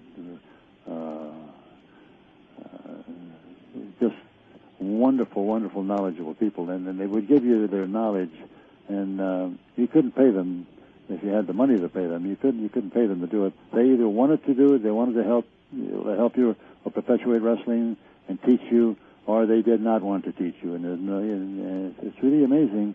And it was kind of a cherry-picking thing. And if they wanted to help you, they would. Otherwise, why, you just go down the road and find somebody else to coach you, you know. But they were really great. Some of them were really great people. Very generous. On a totally different note, I just want to mention that on Raw tonight, besides the Ben Whitey Guerrero match we talked about earlier, they're also going to be big show against Undertaker for the hardcore title. I just wanted to mention that. Well, I'm just going to bring it up. That's all. This is from Felix, who goes, have you ever seen any of the Abu Dhabi submission tournaments? You know, the submission, just pure submission wrestling without the striking? No, I have not. You haven't seen them? No, I have not. Okay. Where does it originate?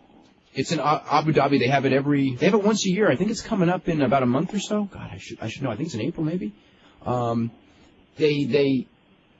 do you know when Abu Dhabi is this year? Actually, I believe it is in April. I'll find out and get right back. I think it's April.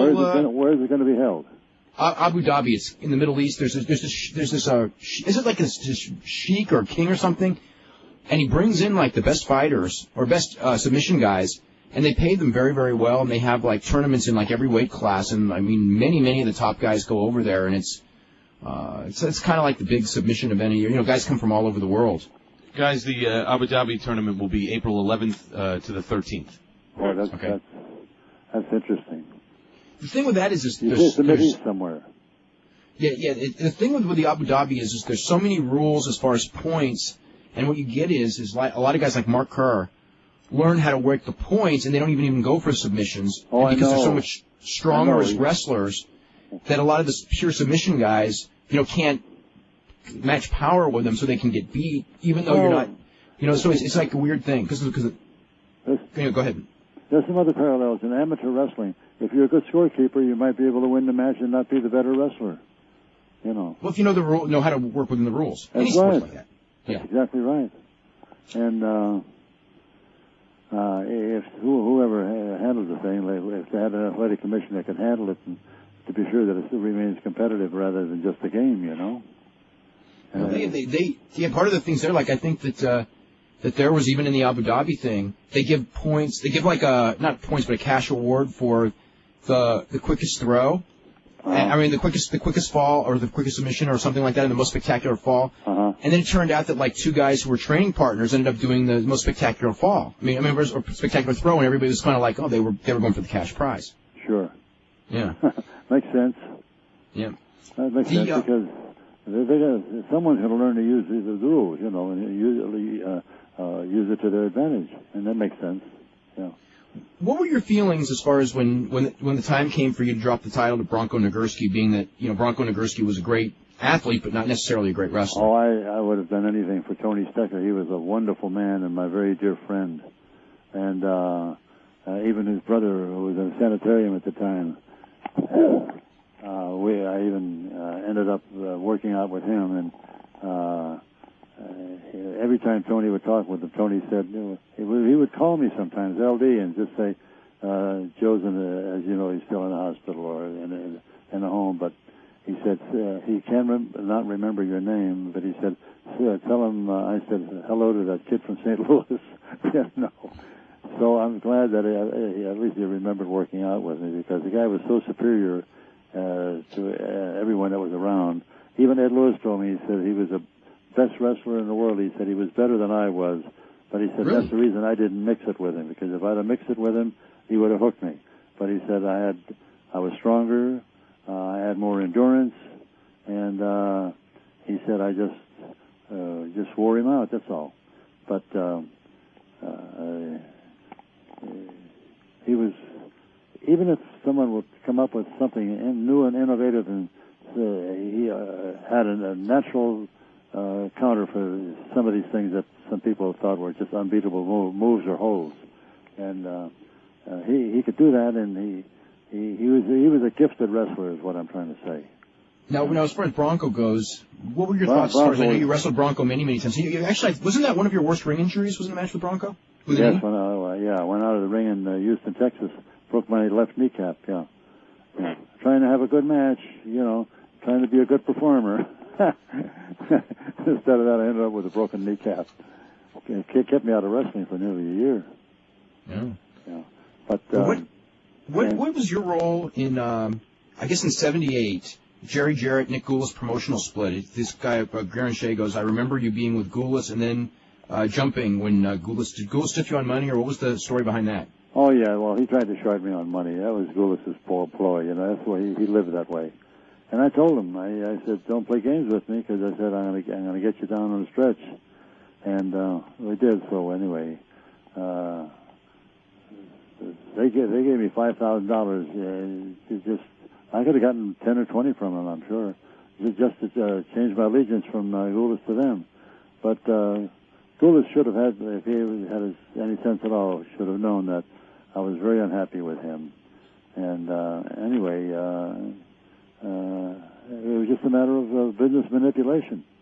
Would you say he was the worst promoter you ever worked for? Well, he was a hungry guy that started in the carnival and never got out from under the tent, And he was just, he was a strange guy. He was very defensive, and he had some Mexican wrestlers. He'd bring them in, and he said, pay them $10 or $20 when he said I had 200 or 300 coming.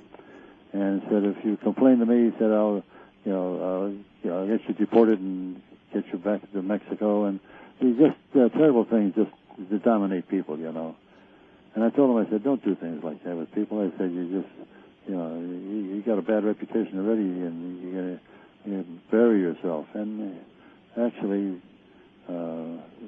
he did, and many people backed off of him. This is from someone, we're talking about your list of the greatest wrestlers of all time. It's from Grant Zworich, who actually does our wrestling index.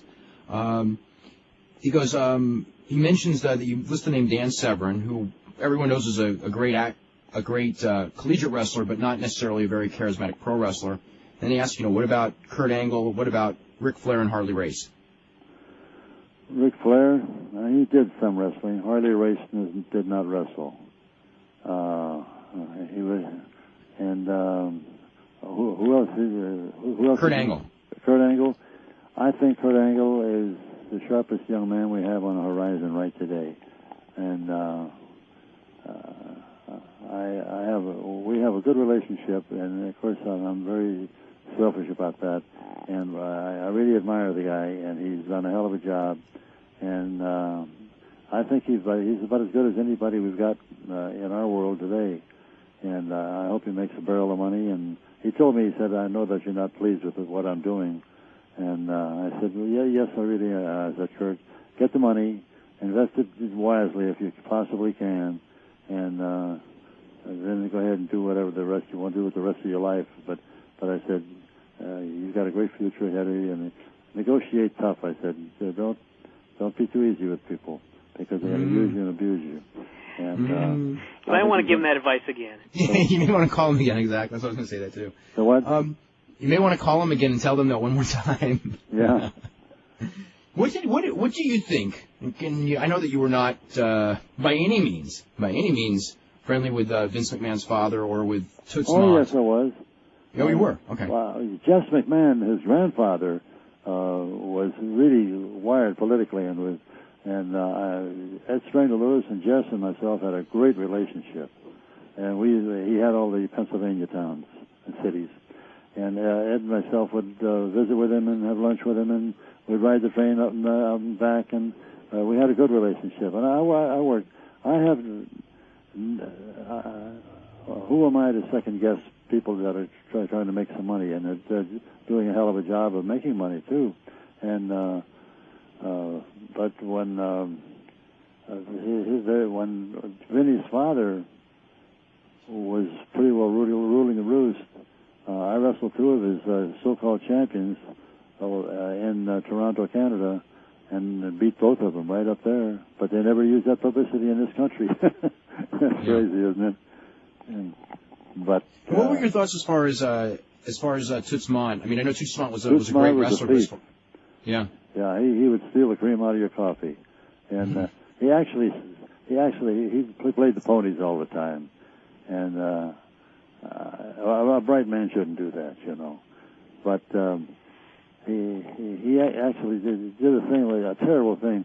His wife was she had a ladies' dress shop in St. Louis, very, very sophisticated place, and he actually stole things out of there and sold some of that clothing to play the ponies, if you'll believe that. You know, what a horrible thing to do. And I had no regard for him at all. Let's get to Tommy in Toronto. Tommy, what's up? Hey, gentlemen, how are you? Hey. Very good. Lou, how are you? Yes, hello, Tommy. Lou, I wanted to ask you a question. Sure. Seeing that back then there was no big dominant company, you were a heavyweight champion, traveling all over the country, dealing with different promoters everywhere you went. I'm surprised. Maybe do you have any double cross stories? Any time where you were the champ where they told you one thing and maybe they told the other guy a different thing? There's a possibility. Yeah, that happened. It happened several times in foreign shores. When you go to foreign countries and you're wrestling there, and they have their own referees, of course, and their own athletic commission, it's really a tricky situation. And that's when you really had to be cautious and play it right down the middle, and don't put yourself in a compromising position at any time, and don't do anything that you could get disqualified for. That's another thing. But nevertheless, I did survive, and Ed Strindle was consul with me before I left, and he said, just do the best you can, keep your dukes up, and watch what you're doing, and he said, you'll be okay. One last question here. Lou, who do you think right now, from what you've seen, is somebody that could probably wear the heavyweight championship in the 40s, that's a 2001 wrestler that could probably go with the guys that were going back then and put on the show and we just mentioned one a couple of minutes ago, Kurt Angle. Kurt Angle, he's got it all. He has a great personality, and he has it all, and he's so knowledgeable and so comfortable with the fact that he knows how to wrestle that he doesn't have any problems. He doesn't have any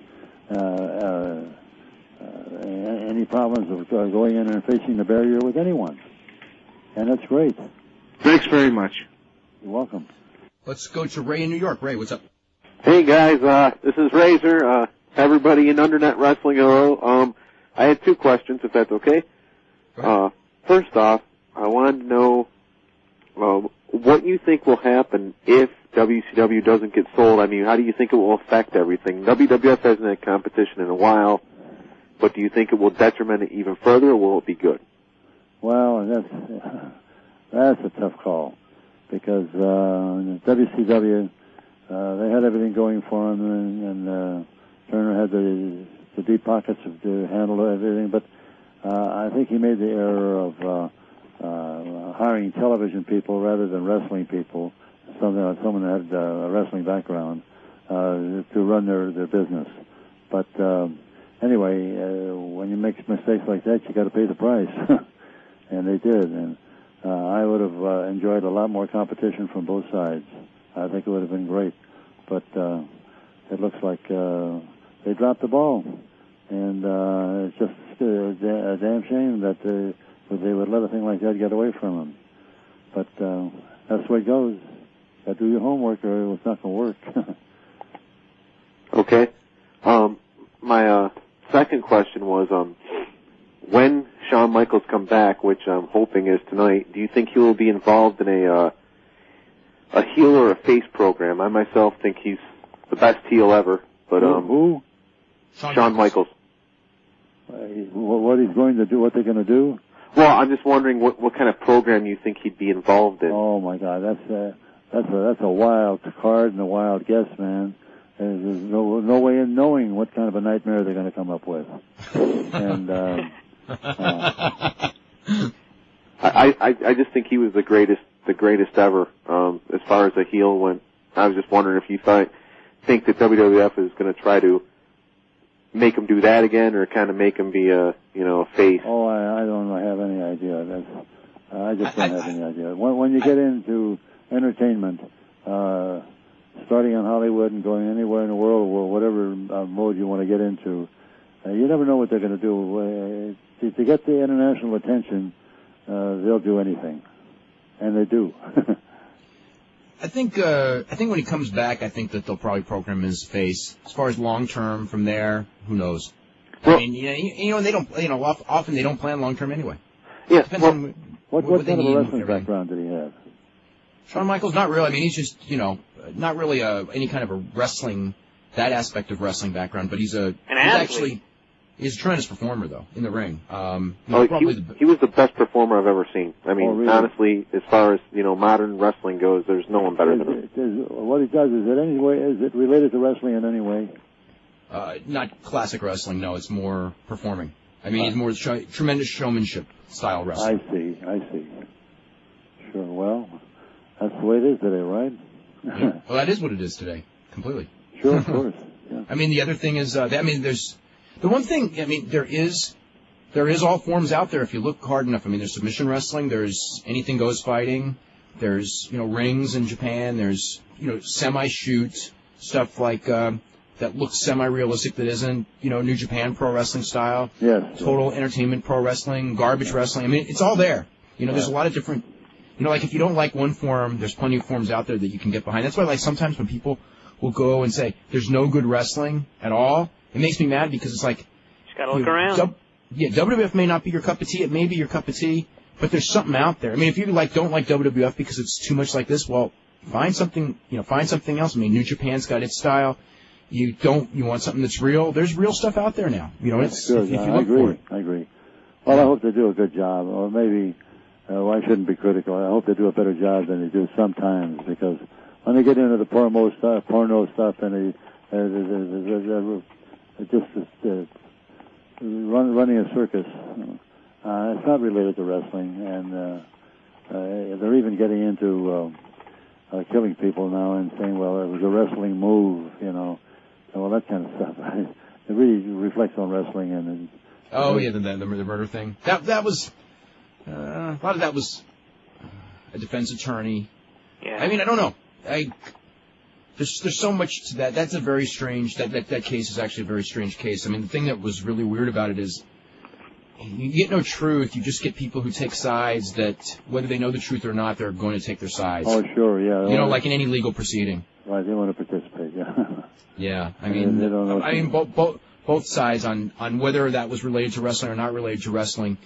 Realistically, I have a hard time having credibility with either side, because I can see they're both just arguing their side. Neither of them are arguing the truth. I mean, sure. Yeah. Okay, guys. Thanks a lot. Okay, let's go to Brian in Idaho. Brian, what's up? Hi. It's an honor to talk to the incomparable Lou Thesz. Thank you for everything you've done in the business and for paving the way for what it is today. Well, that's very flattering, and thank you so very much. And I appreciate you people using me on this program, and I'm just happy to be a part of it. And but I hope maybe we'll get back to some kind of a semblance of what we call wrestling, so that people can really recognize it as a wrestling match. Definitely. And also, thank you for knocking off $10 off your book and personally autographing it for me. Oh, no problem. My question to you is this. What are your thoughts on the death of Giant Baba in All Japan Pro Wrestling in January of 1999? And what are your thoughts on the Japanese pro wrestling scene today? I am an old school fan, and I love the matches, love the New Japan style and All Japan style. Well, the Baba thing, of course, with him leaving us, why, that kind of negates pretty well what. But he was a good performer, and I don't want to disappoint you, but he was not the best wrestler they had in Japan. Mm-hmm. He was a baseball player, and I guess he played a pretty good brand of ball, that's what I understand. Before he got hurt, he was a good pitcher, yeah. But he was a good business person and a nice guy. And the man that really had the image over there was Ricky Dozan. And, definitely. Yeah. And I had a contest with him, and I haven't had too many in my time, but I had a contest with him in Hawaii. And anyway, it was quite a thing. And on his feet, he was very, very competitive. Of course, that's where the sumos do their thing, on their feet. But I finally got him off his feet, got him on the mat, and that sounds boastful, but after that he belonged to me, because the sumo wrestlers are not mat-oriented. Mm-hmm. Sure. And but anyway, I enjoyed the relationship I had with him, and I really got a lot of kicks and just a lot of wonderful days that I had in Japan, because I still go there a couple times a year. It's a great place, and they've got some great athletes there, and they have developed 2 or 3 good wrestlers. And Japan is emulating very much what we're doing over here, and I would like to see, hopefully, that they're going to keep it just a little more solid than they're doing here, because now the advertising in here in our country as show business, and of course that's what it is. But if they would inject just a little more wrestling, I would really enjoy that. When you talk about Japan and everything, when you go back looking over your career, would you say the stuff with Ricky Dozan is the highlight, or would you say something else was the highlight? Well, when I was a kid in St. Louis and winning a title, when I was 21 years old, that was a big kick, And Everett Marshall was a good wrestler, and I really got a lot of pleasure out of doing that. But Ricky Dozan and myself had some problems. But after that, we got to be very good friends, and he was a good businessman, tough but very good. And he was very kind to me.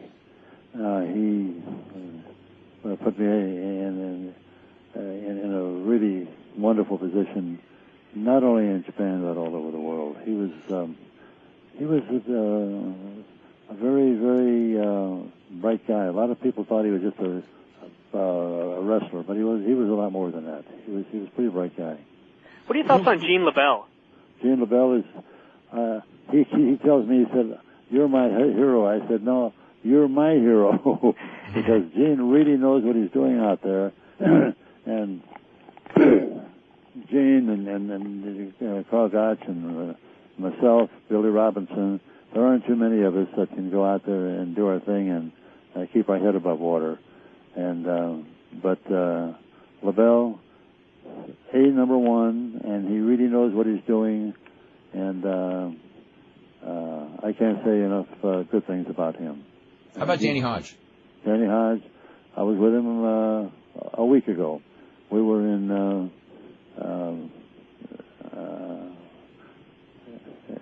at a meeting. The Gulf Coast thing? The Gold Coast, yeah. The Gulf Coast reunion. Yeah.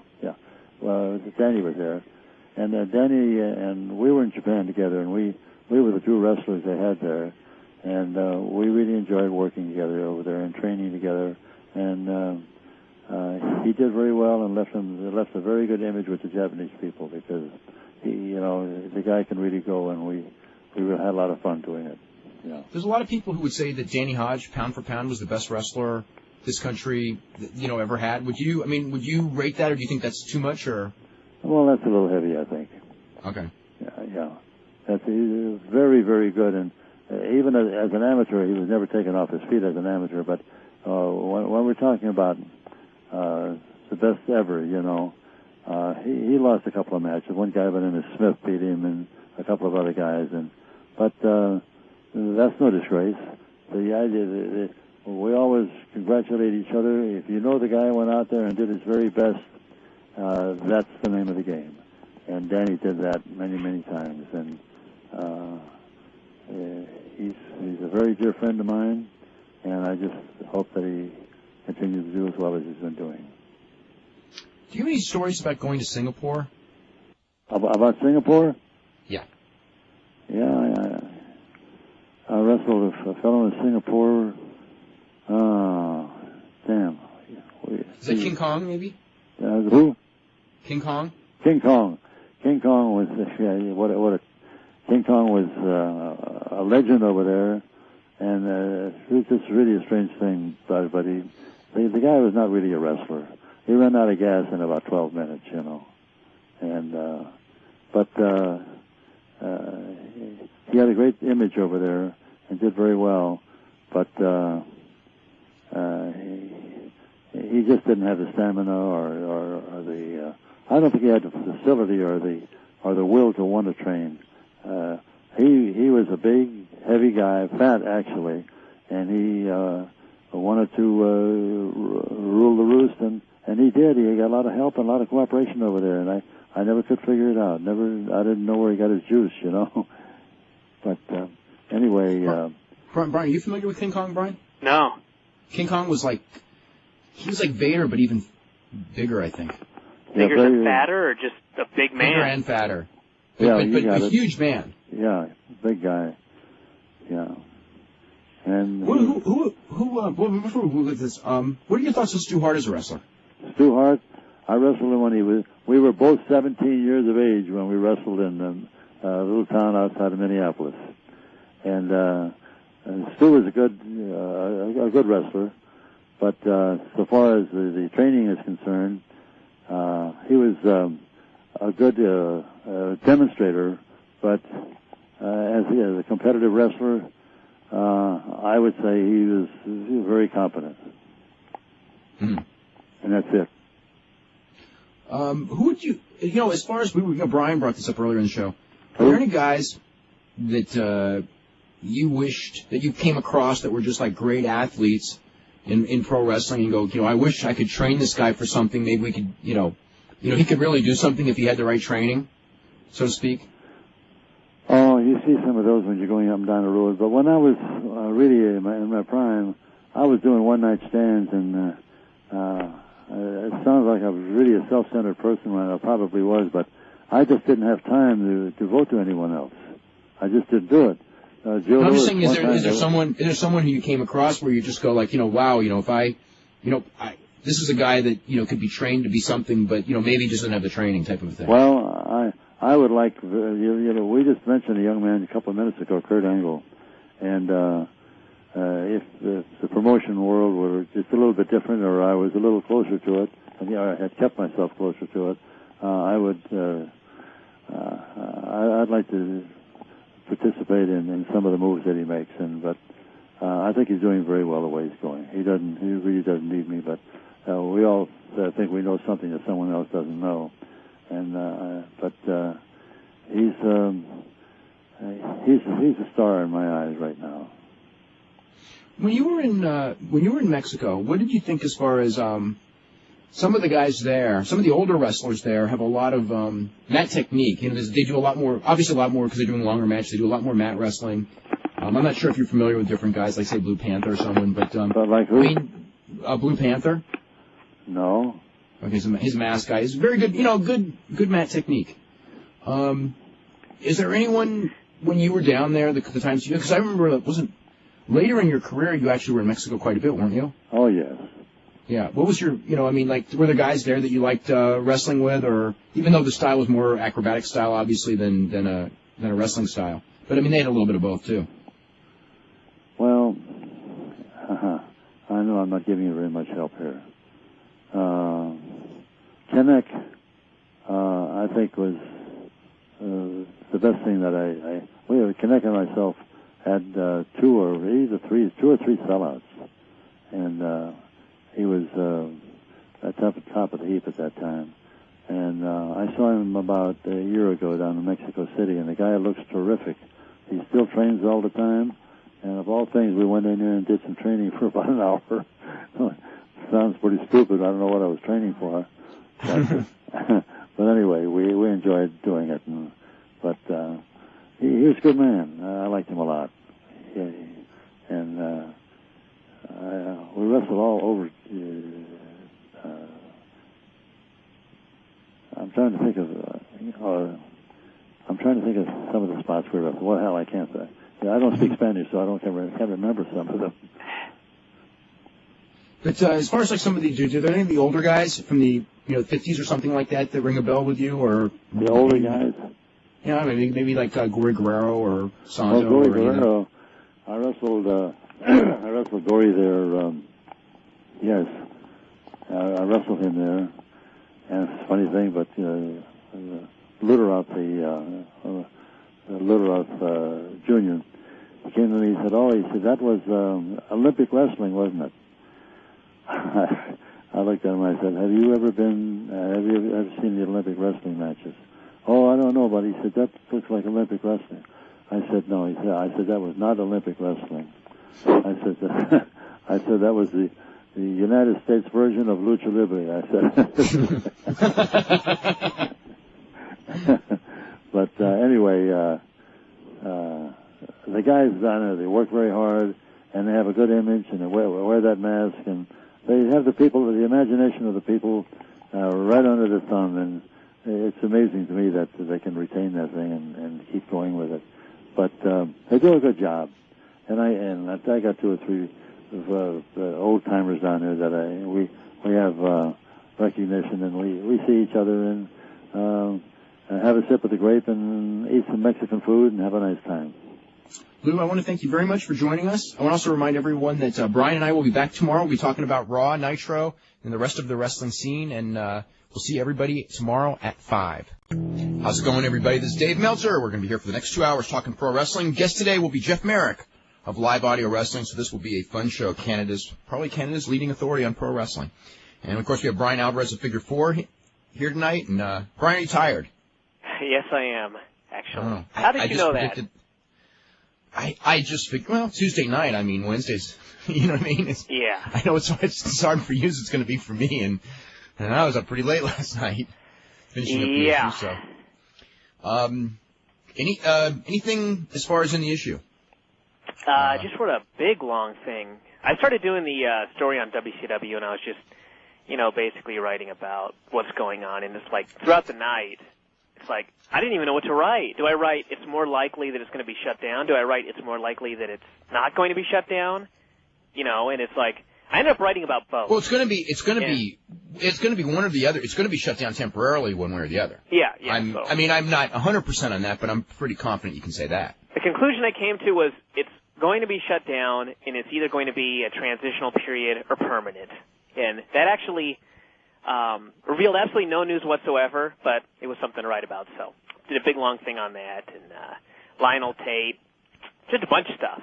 And the one thing in the Lionel Tate thing that I read last week that got very little publicity is, you remember that the whole thing about how we were always discussing whether like the injuries that he gave this girl could have been from wrestling moves or not from wrestling moves? Yeah. Okay. And that's such a weird, it's like a weird thing because it's like pretty much anything can be constituted as a wrestling move that you would do to inflict bodily harm on someone else.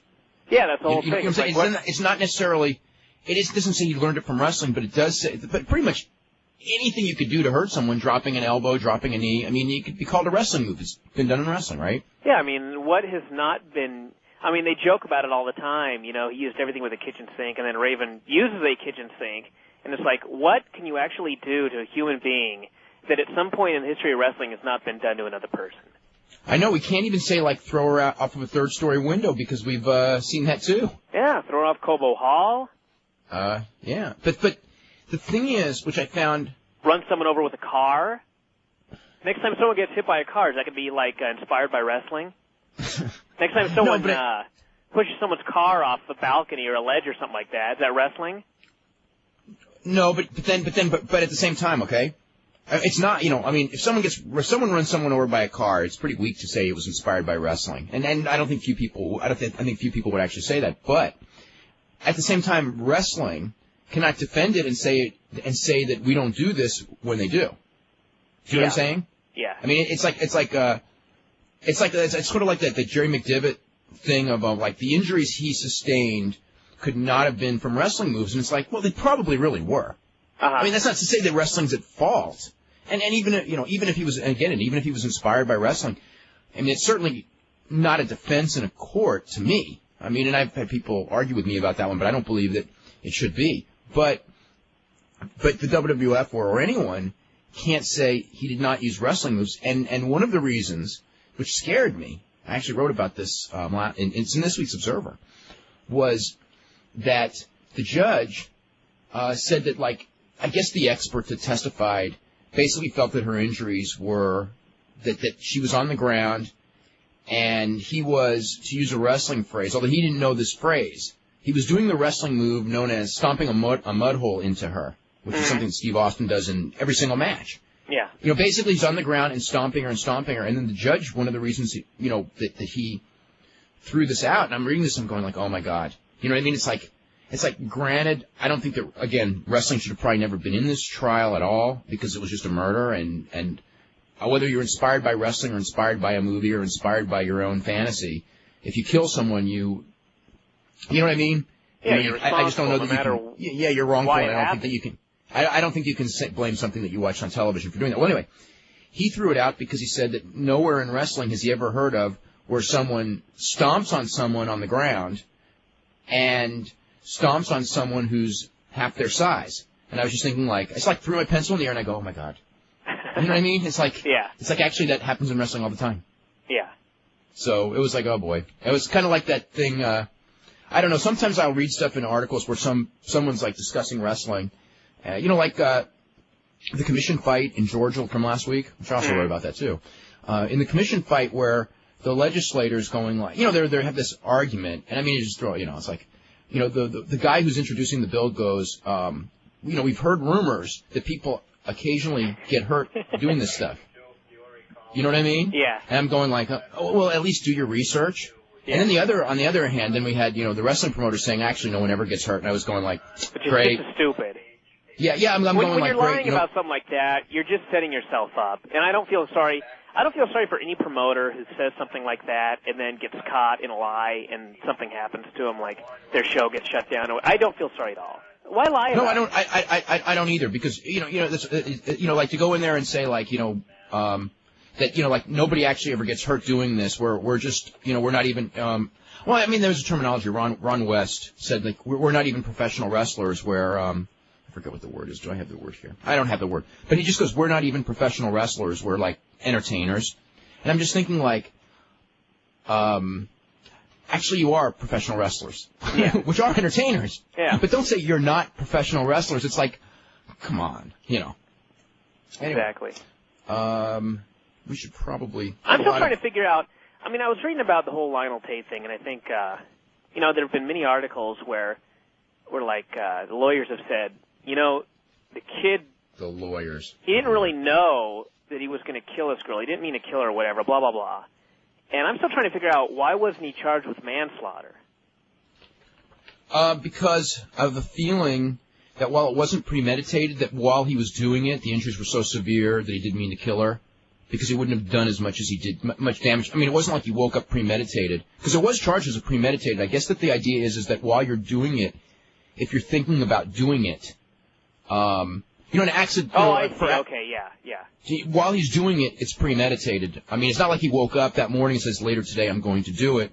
But it's like while you're beating this person, instead of stopping, you're going like, I'm going to beat this person until she's lifeless. Yeah. So I think that was the reason it was charged with first degree instead of second degree.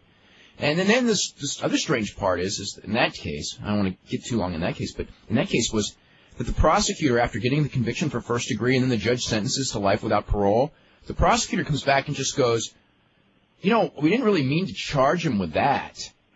You know what I mean? Yeah. Because because even the prosecutor thought that the punishment was too strong and is actually petitioning the governor of Florida, Jeb Bush, to lower the punishment. And this is the guy who charged him on that crime. Yeah. Going like, well, we didn't charge him with second degree because the crime meant first degree, but at the same time, we didn't mean for him to be sentenced like a first degree murderer.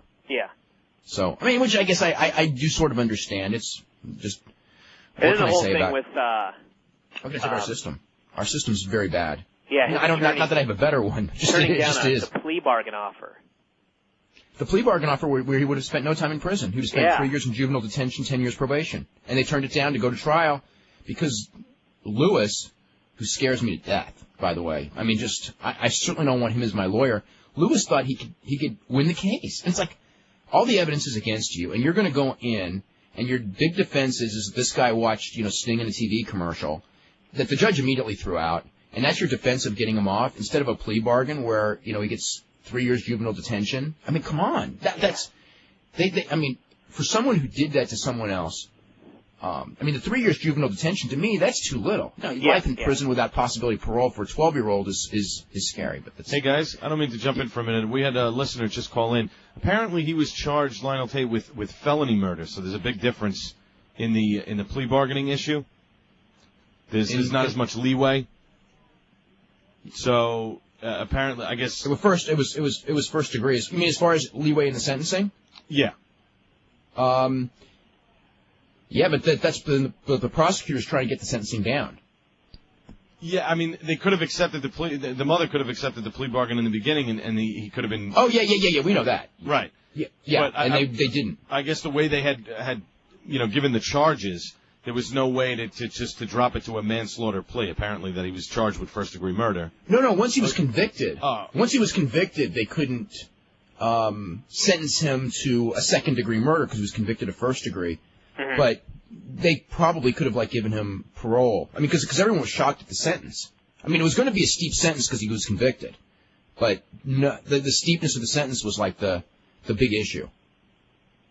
So anyway, you want to go to the Arrowhead Pond last night for SmackDown? Sure, except I have no idea what happened. Okay, well I will tell you. I don't know a thing. You don't know? Okay. For Sunday Night Heat this Sunday, Crash Holly wins the light heavyweight title from Dean Malenko. Dean Malenko kisses Molly, so got a new girlfriend, or a new girl he's chasing. And Molly then attacked Dean, and it allowed Crash to get a roll-up on him for the pin. And they also had a Raven Val Venus match where Steven Richards came out and did a Steven kick to Val Venus by accident, and he got pinned, and Val Venus and Steven started fighting, but Ivory smoothed things over. They're doing this RTC breakup, I guess probably for WrestleMania, it looks like, because they're sure teasing it now. Hey, I got a question. Yes. You didn't watch Heat, did you? Sunday Night Heat. I watched about 5 minutes of it later. Did you see the part where Ninja Chick got unmasked? No, I didn't. If anybody saw that show, call in and let us know what happened, because I want to know if it was like one of the Lucha deals where she was unmasked, but, the cameras didn't catch who it was, but ringside fans did, because it was weird on Monday. They had the hardcore match, or Raven was out there, and they just before that match showed clips from Heat. And then Raven comes out, and you'd think that they would acknowledge that the ninja had her mask removed, and they made no mention of it whatsoever. They just go, "Oh, his ninja's not here tonight." And I thought, that's kind of weird. Why would they not even mention that if they just showed Heat clips? No, that whole thing was very strange to me that she wasn't there at all, because I thought that, what was the point of having her once she was unmasked? That was going to be... Obviously, they have new ideas.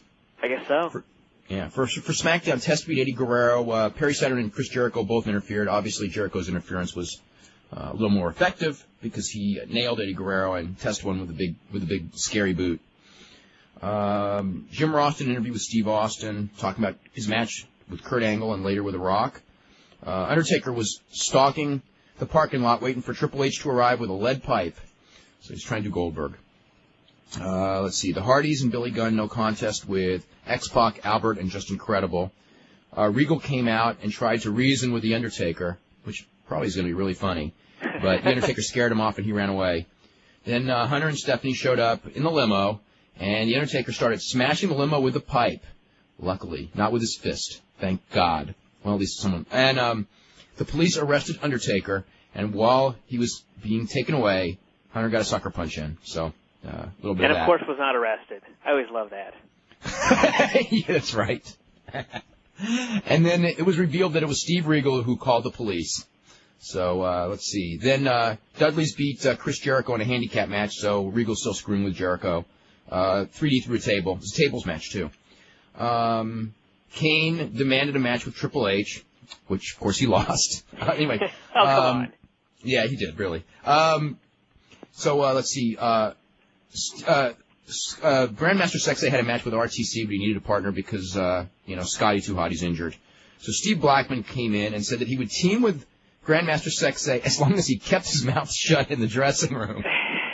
That's kind of a funny one. Let's see. So anyway, Blackman and Grandmaster Sexay beat Bull and the Goodfather. Again, Goodfather's teasing the term. The crowd's chanting, "We want hose." The Goodfather's looking around like he wants to do it. It ends up, obviously, this script, usually the scripts are done like the Thursday before. Obviously, they went to Jerry Lawler's script, to that long-term script for this angle, where it was going. Because the finish was that Steven Richards tried to interfere, and Taz jumped out of the announcer's chair and attacked Steven Richards, and also attacked Bull Buchanan, and he got pinned. So I guess... Was Taz wearing a crown? They didn't go that far. That wasn't in the storyline? Okay. No. But it was Taz and Michael Cole, though, huh? Yeah. Okay. And Steve Blackman does, in fact, dance after the match. Oh, my God. Yeah. I thought that's Triple what H... he would have told him is, I'll do this, but I ain't dancing. Yeah. Triple H beat Kane with a pedigree with the interference from the Big Show. And then Big Show chokeslam Kane after the match. And the main event is Austin and Angle in a no DQ. And Angle gets the ankle lock. Let's see. Rock is doing the announcing. And Rock and Austin collide, I think, twice. Let me see. Yeah, they collide 2 different times. Angle hit Rock with a chair at one point. Angle put the ankle lock on Austin, but Rock, recovering from the chair shot, ran and interfered. Rock went to rock bottom Austin, but Angle attacked Rock, so Rock bottomed Angle. Austin then stunned Rock and pinned Angle. Then after Austin left, Angle attacked Rock, but Rock laid him out with a people's elbow. So that's the situation there. Sucks to be Angle. What? Sucks to be Angle. Hey, he's getting a big push now. He got the ankle lock on. He had Austin and Rock both beat. Well, there you go. Did Austin tap? I do not know, and I guess we'll find out. I highly doubt it. I was going to bet no on that one myself. I didn't hear if that match was good, but a lot of WWF matches lately have been. So let's see. In fact, poll question for today: what was the best Raw match this year? I got A, Steve Austin against Kurt Angle. B, Rock against, that was from several weeks ago, actually. Rock against Kurt Angle, which was from Monday. Eddie Guerrero against, I wrote Chris Jericho. Al, switch that to Chris Benoit. I meant Eddie Guerrero and Chris Benoit from Monday. And then D, Rock and Austin against Benoit and Angle. So anyway, that's the poll question. And the results of yesterday's poll question. Where are those results here? By the way, for everybody that has been emailing, which has actually been one person, the Wrestling Observer poll will be switched again very, very soon. I'm way behind on the website because actually I did so much feedback this weekend that I got behind on everything else. So that's the story there. Okay. The poll for Monday Night's Wrestling, 63% thought Raw was better, which is a lot better number than it's been getting lately. Probably because it was a lot better show than it's been. 6% thought Nitro was better. 1% didn't watch Raw. 18% didn't watch Nitro. And only 12% didn't watch Raw or Nitro. So at least the viewership of Raw from the readers, the listeners, actually seems back to normal. Let's see. Ken Shamrock will not be on the show on Friday. And I don't have all the details of it. Ken Shamrock has some sort of a neck vertebrae injury. And I don't know any more about it than that. They're not saying anything about how that affects the fight on the 25th, if he's in or he's out or what's going on. And I don't even think that they want the injury out, but there is a neck vertebrae injury there, so it's out. And good job. Yeah. And let's see. We'll probably hear more about that tomorrow. And let me see the XFL numbers. Did he pull out of the show because he didn't want to talk about it, or? Oh no, I don't know. I'm presuming that, yes. Or okay. maybe he's getting treatment, so he can. Yeah. So he can fight next week. I don't know. Man, that is scary though. I mean, I wouldn't want to fight. Well, I wouldn't want to fight that guy with a gun, but that's another story. But I wouldn't want to fight Igor Vovchanchin any less than 100%. Yeah. I guess we'll find. I mean, sooner we're going to find something out in the next couple of days on that one. Let's see, week 6, XFL football. The NBC game actually ended up doing a 2.4 as opposed to a 2.6 that we said yesterday, because I guess what we had was the Fast Nationals. And it was slightly up from the week before. So it was actually the first time that there was an XFL show where the rating from week to week actually went up. I mean, but by percentage, like a couple hundredths of a percentage of a point. It was still the third lowest rated show in history of primetime television. The UPN was a 1.1 and the TNN was an 0.6, so the CUME was a 4.1. 0.6. 0.6, yes. Now that's 0.6 national, so it was actually an 0.8 cable rating. Okay. Don't want to mislead anyone. Which still don't want to make it look like a bad number. It's still a bad number. Yeah, I know. Brian, the Ninja was definitely revealed as Tori on Heat. Oh, was that it? Right away. Okay. I guess the Harris twins were released by WCW. Is there any chance of them growing their hair and returning to the WWF as the Blue Brothers? God, I hope not, but I would not say there's no chance because they're friends with The Undertaker. Here's another one from about the same thing. She was unmasked. The commentators acknowledged who she was. The only thing I can come up with is from Kevin Gregg as to why she wasn't mentioned is because, as Dave said, they probably just have a new idea for her because her and Raven don't seem to mix well together. Let's see. Let's see. Not to be too graphic. This isn't graphic. Graphic would be like something really like watching Vince McMahon and Trish. But I think the reason he was charged with first degree was because of his size. He was 12 years old, but he weighed close to 200. And after the first power bomb, there would have been blood or something to tell him that if he was playing, it was time to stop. I think the power bomb was the case in Washington. I don't know that he did I didn't hear anything about a power bomb with Tate. Yeah, I never heard about a power bomb with Tate. Not that, he shouldn't have known when to stop.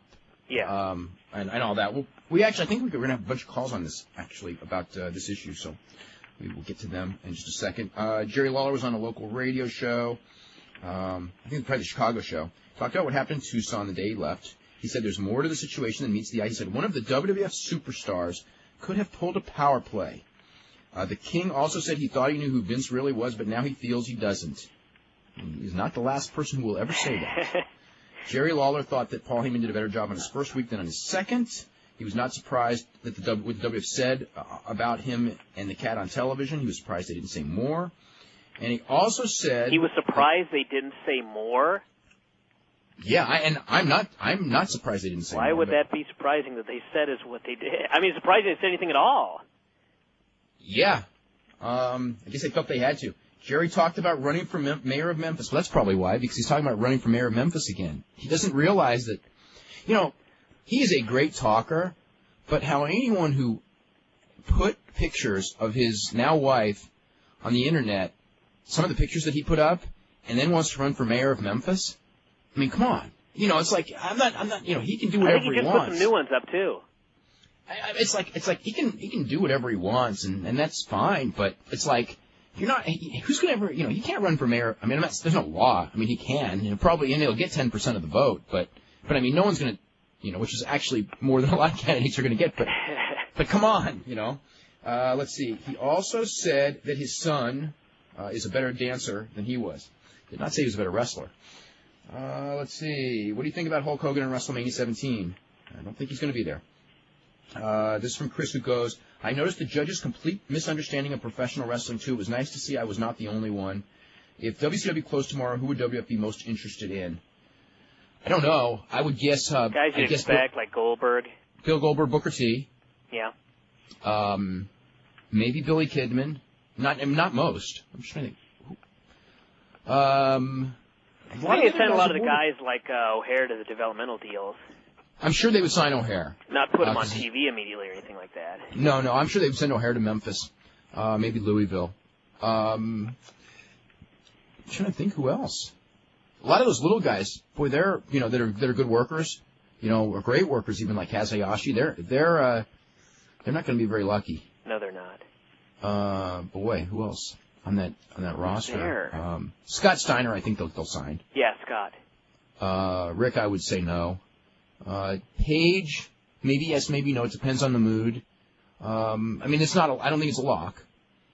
So I don't know. Go through the roster. Maybe Canyon. Canyon, I think they would sign. Mm-hmm. Yeah. Cat, I would say no.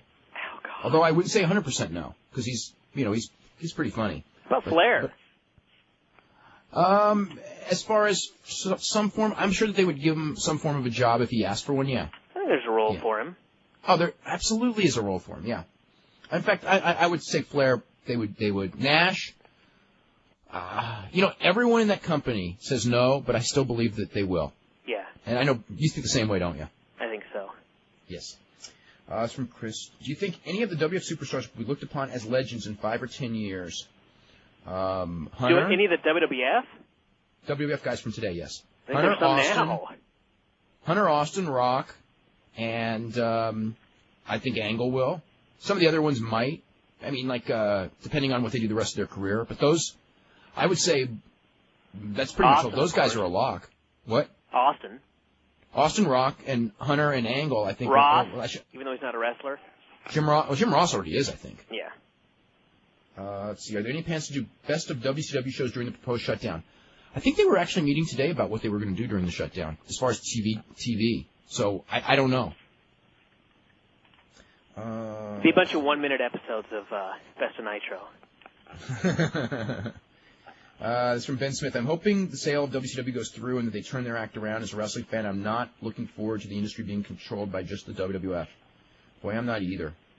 A lot of people, actually, in the last 2 days, have commented to me about last week's, not the Observer that's obviously not this week's Observer because it's just being printed right now, but last week's Observer, because, you know what I mean? I kind of, talked about, what I think where it's going to be in a year, and I think they kind of saw that, wow, that really is where it's going to be in a year. Yeah. It's not... Especially after that issue you wrote about, was it September of last year or the year before? September 99, right after Eric Bischoff got dumped and right before Russo came in. God, that was an awesome issue. Yeah. And it all came true. Yeah, I know. You know what was really bad? Was and you remember this, probably 6-9 months later, I reprinted it again and put it on the internet because it was okay, you've screwed up the last 9 months. Now here's another chance. Read it again. And then they didn't again. Yeah. And then it got worse. The opposite. The complete they did the opposite. Yeah. Let's see. Competition is what made the wrestling industry great. Absolutely. And as much as most people don't want to admit it, Bischoff helped make wrestling a lot more popular. I don't think anyone can deny that. I mean, you can hate the guy if you want to hate the guy, but you can't deny that, Bischoff was one of the key people, in making wrestling as popular as it became, because I can remember 1997 watching Nitro on the West Coast from 5 to 8, and then flipping over to Raw, watching 5 hours of entertaining action on Mondays. Now I watch Raw and SmackDown, but I don't have the same excitement I once had when competition was at its peak and each show was trying to top each other.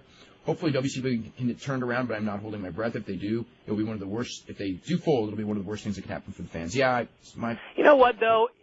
Here's something you have to think about. It all depends on what the world and the wrestling world and everything was like when a certain thing happened. I mean, Eric Bischoff was responsible for this boom, and that's great. He was.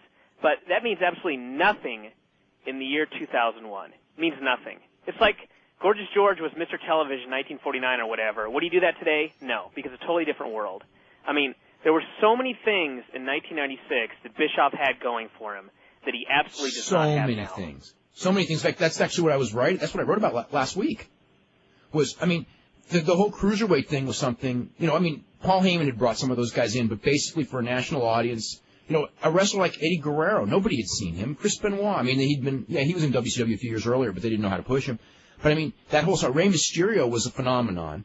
You can't do that now. You could bring in, say, Ricky Marvin from Mexico, and people won't take it seriously because they know all those guys get jobbed. The minute they see his size, I'm not saying that it's going to be like this forever because you can, there's the re-education and with enough time you can convince people of stuff if you promote it right. But I'm talking about right now, quick fix.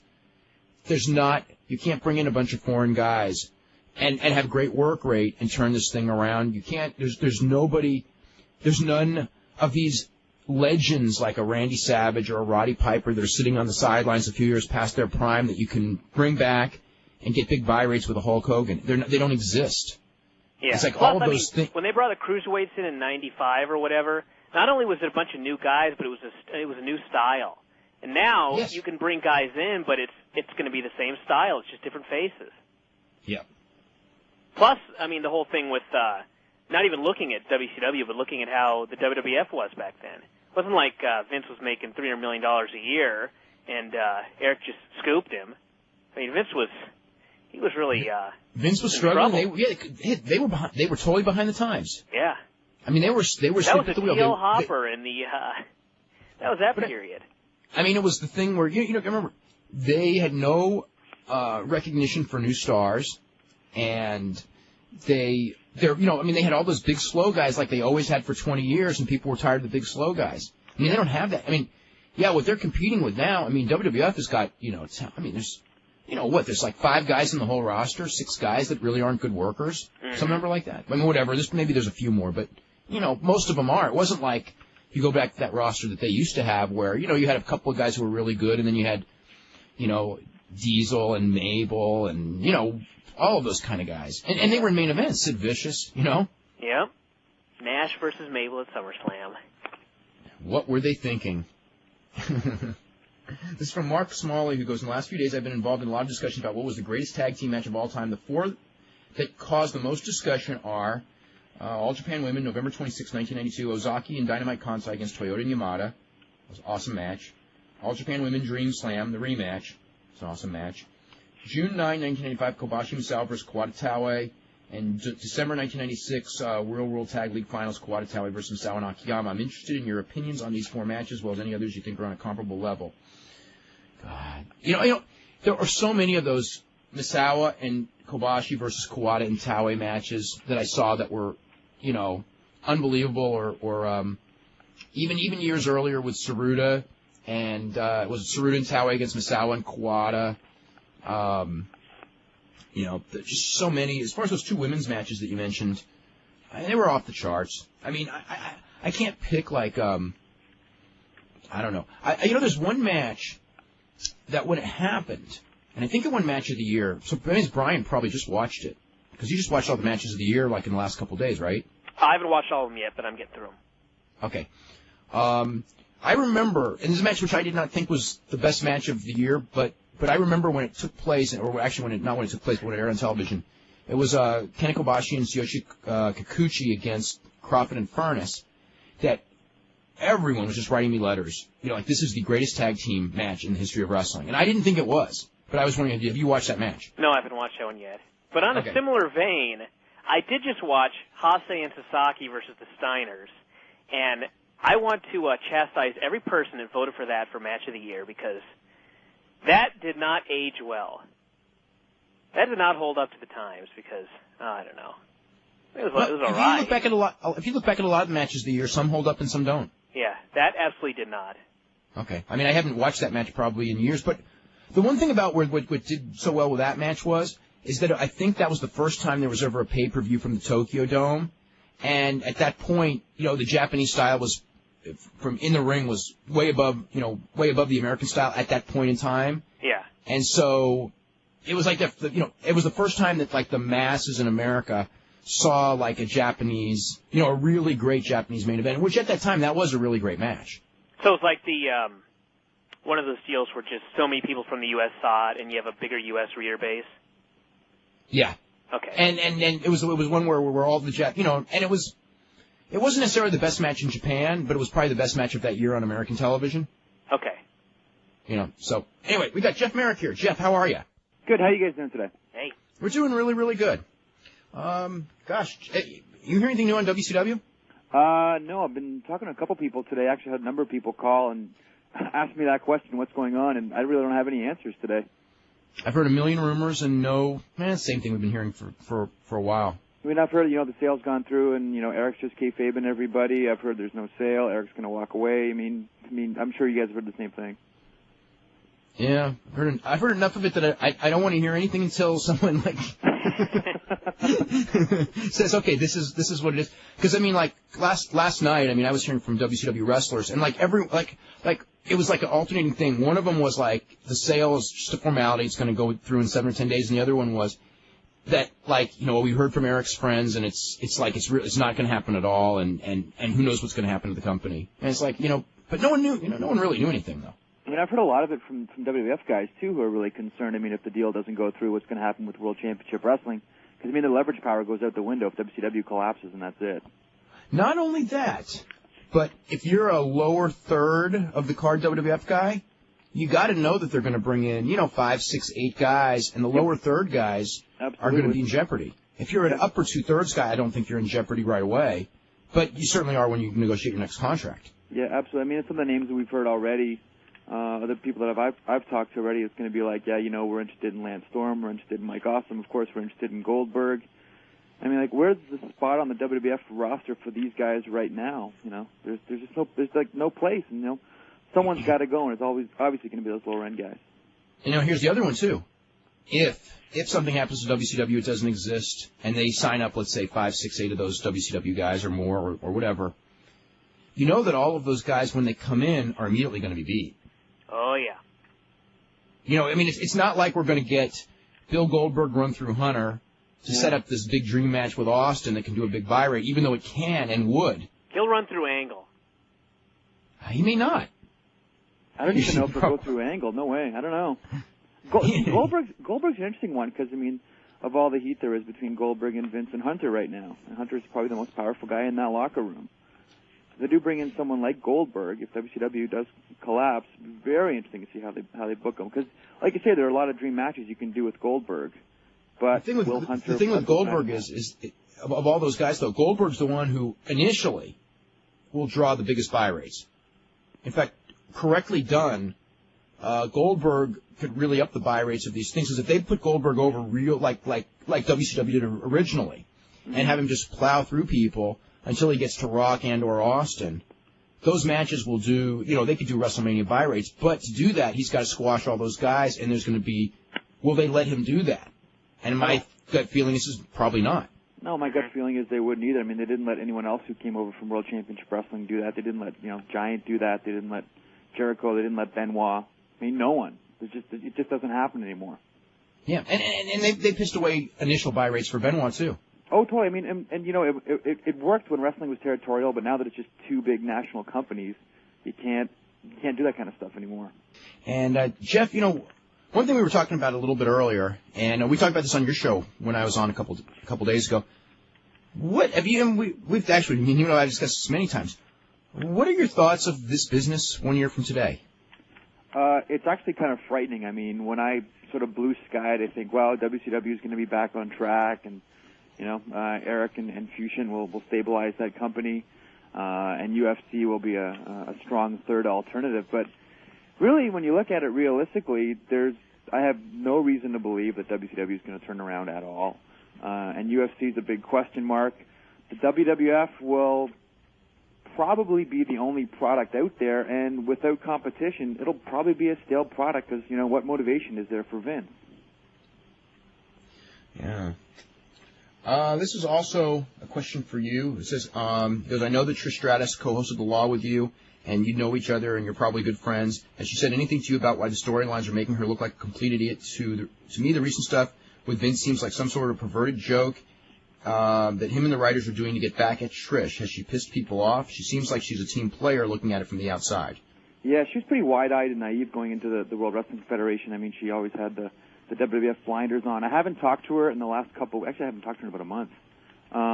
But I know if I know Trish, I know she really, really hated the angle she's been doing with Vince. She's she's honest about herself, and she knows why she's there. I mean, she's not there because, she's an amazing wrestler or anything. She's there because of her looks, and she understands that that's her profile and that's her cachet. At the same time, she's still a really proud person, and doesn't...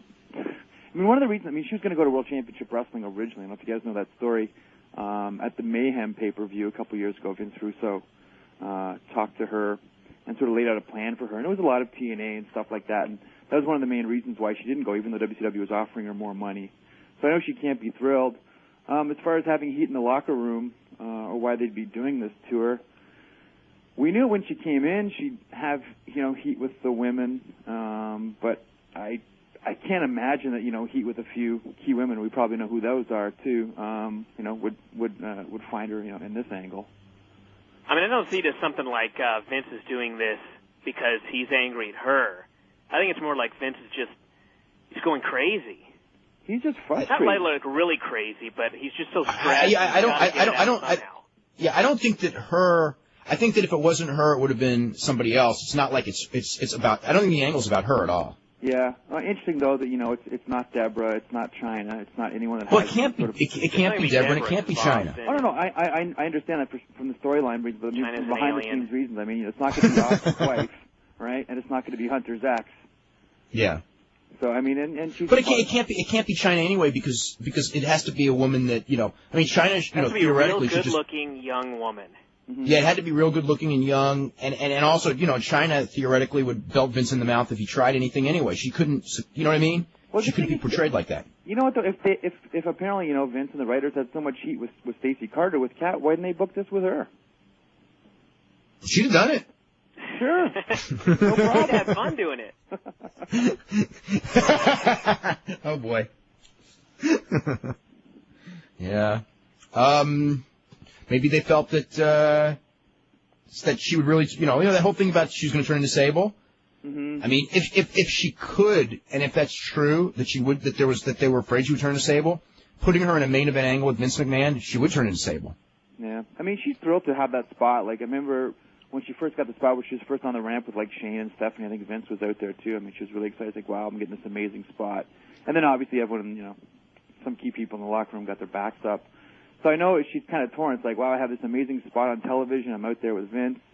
Every day I'm a little intimidated. How do I say no? How do I say no to anything? I've been in the company for a year.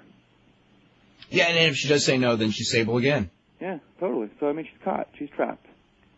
She's trapped, yeah. I mean, unless she wants to get out of the game. I mean, that's your choice. Do. Although, you know what? She's always maintained, she signed the 1 year, the 3-year deal, and at the end of 3 years, that was going to be it for her, but... We've heard that one before. I was going to say... Who have we not heard that from? I'm almost embarrassed to even say it.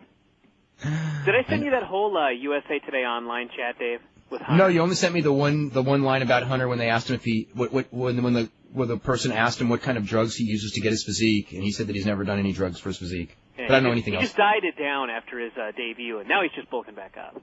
Yeah. I'd wondered about that. Anyway, he also said, I don't want to be one of those wrestlers who stays around too long. Has there ever been anyone ever who actually walked away from this business in their prime and never came back? Ever. Voluntarily? I mean, as far as a superstar. I mean, a real super. I'm not talking about someone who couldn't get booked anymore. Are you talking like a tippy top superstar, or even like a? Because I'm thinking the only one who probably would have done that would have been Owen Hart. And we don't know that he would have done it either. Mm-hmm. He might. I mean, Brett was forced out with the injury, and he still was not at his peak. He was probably a couple of years past his peak when he did it when that happened. I mean, is there anyone who actually I'm saying at the age of 35 as opposed to at the age of 40, 42, said, I can't quite do. I mean, I remember Bruno Sammartino's retirement, the original retirement. He was 81, so he'd been 45, just maybe right before his 46th birthday. And he was just I need to get out because I don't want people going, oh, Bruno, remember when Bruno was good? And he just goes, I just don't want to be in the ring when people said that. And he did come back, and obviously everyone knows he regrets that he came back about 3 years later in the David thing. But even then, Bruno was 45, 46 when he did walk away, and he was a top guy. I mean, he was really a top guy when he walked away at that age, but that's not walking away at 35. I can't think of anybody. I don't think there has been anybody. I mean, the nature of the wrestling business is that you can't walk away. So seductive. You can't walk away. There's always too much money to come back. I mean, and also here's another one. How many guys have we heard that Shawn Michaels, just an example that pops into my mind right now. Career-ending injury, absolutely told by the doctors, Paul Orndorff, do not come back, and literally they always do. Mm-hmm. If they physically can. I mean, Buddy Cole. I wish you hadn't mentioned Shawn Michaels and Paul Orndorff in the same sentence, because look what happened to Orndorff. I know. Well, no, he came back many times. I'm talking about coming back after that mid-'80s thing, where he hurt his arm, and then he came back, and then he came back the last time. That was obviously, something that was a bad one. Let's go to John in Florida. John, what's going on? Dave, how you doing? Doing really good. Listen, I saw something on the internet. I don't know how true it is, but Dave Apter said, why would Eric Bischoff be on vacation in middle of negotiations unless he's celebrating? Dave Apter doesn't exist. I think that's a spoof. Do you think that's possible? What's possible? He's in Hawaii celebrating. I hope he's celebrating. No, that he's not crying right now. Done. What? I mean, I know what he's there for, and I hope he's celebrating. He's not there for anything to do with wrestling, though. Where in Hawaii? What part of Hawaii? That I don't know. One of the islands. If I knew, I'd probably know more about what's going on. But why would he be there during negotiations? No, they stopped. Actually, Eric Bischoff's not even involved in these negotiations. That's the Fusion and Time Warner executives. Eric's a creative guy. Eric's not a money guy, which is good. I mean, that part of it's good. But do you think the deal's going to go through? I don't want to speculate because it would be really, even speculating one way or the other would be like leading on that I know more than I do and I don't. I think that there's a possibility that it will, and I've heard enough evidence on both sides to know that there's a possibility of either. Because I already heard it's already done, and they're going to do it at Greed. They may. I mean, we'll or find out Monday night in Gainesville. Or Monday night, or Monday night in what was the other one? No, but that's the same thing. Okay, but see, now you know that kind of stuff. And I'm not saying it's not true because, as I said, I do not know. But I mean, how many times when ECW was running out the string, there's 3 shows left that we heard, or 5 shows left that we heard that on this date or on this pay-per-view, Paul's going to come in and announce, I got USA Network and everything is happy. I mean, it's like that's the nature of rumors. And it may be, and again, it may be true, but I mean, there's no evidence of anything. Yeah, what do you think's going to happen at the pay-per-view? Is Ric Flair going to kiss Dusty's ass? Oh God. Oh, that I don't know. Probably. Ric Flair, his deal's probably coming due, or he's working without a contract, whatever the deal is right now. So. Hey, Dave, I saw your home number on the net. My home number? It's on the internet. I have it written down.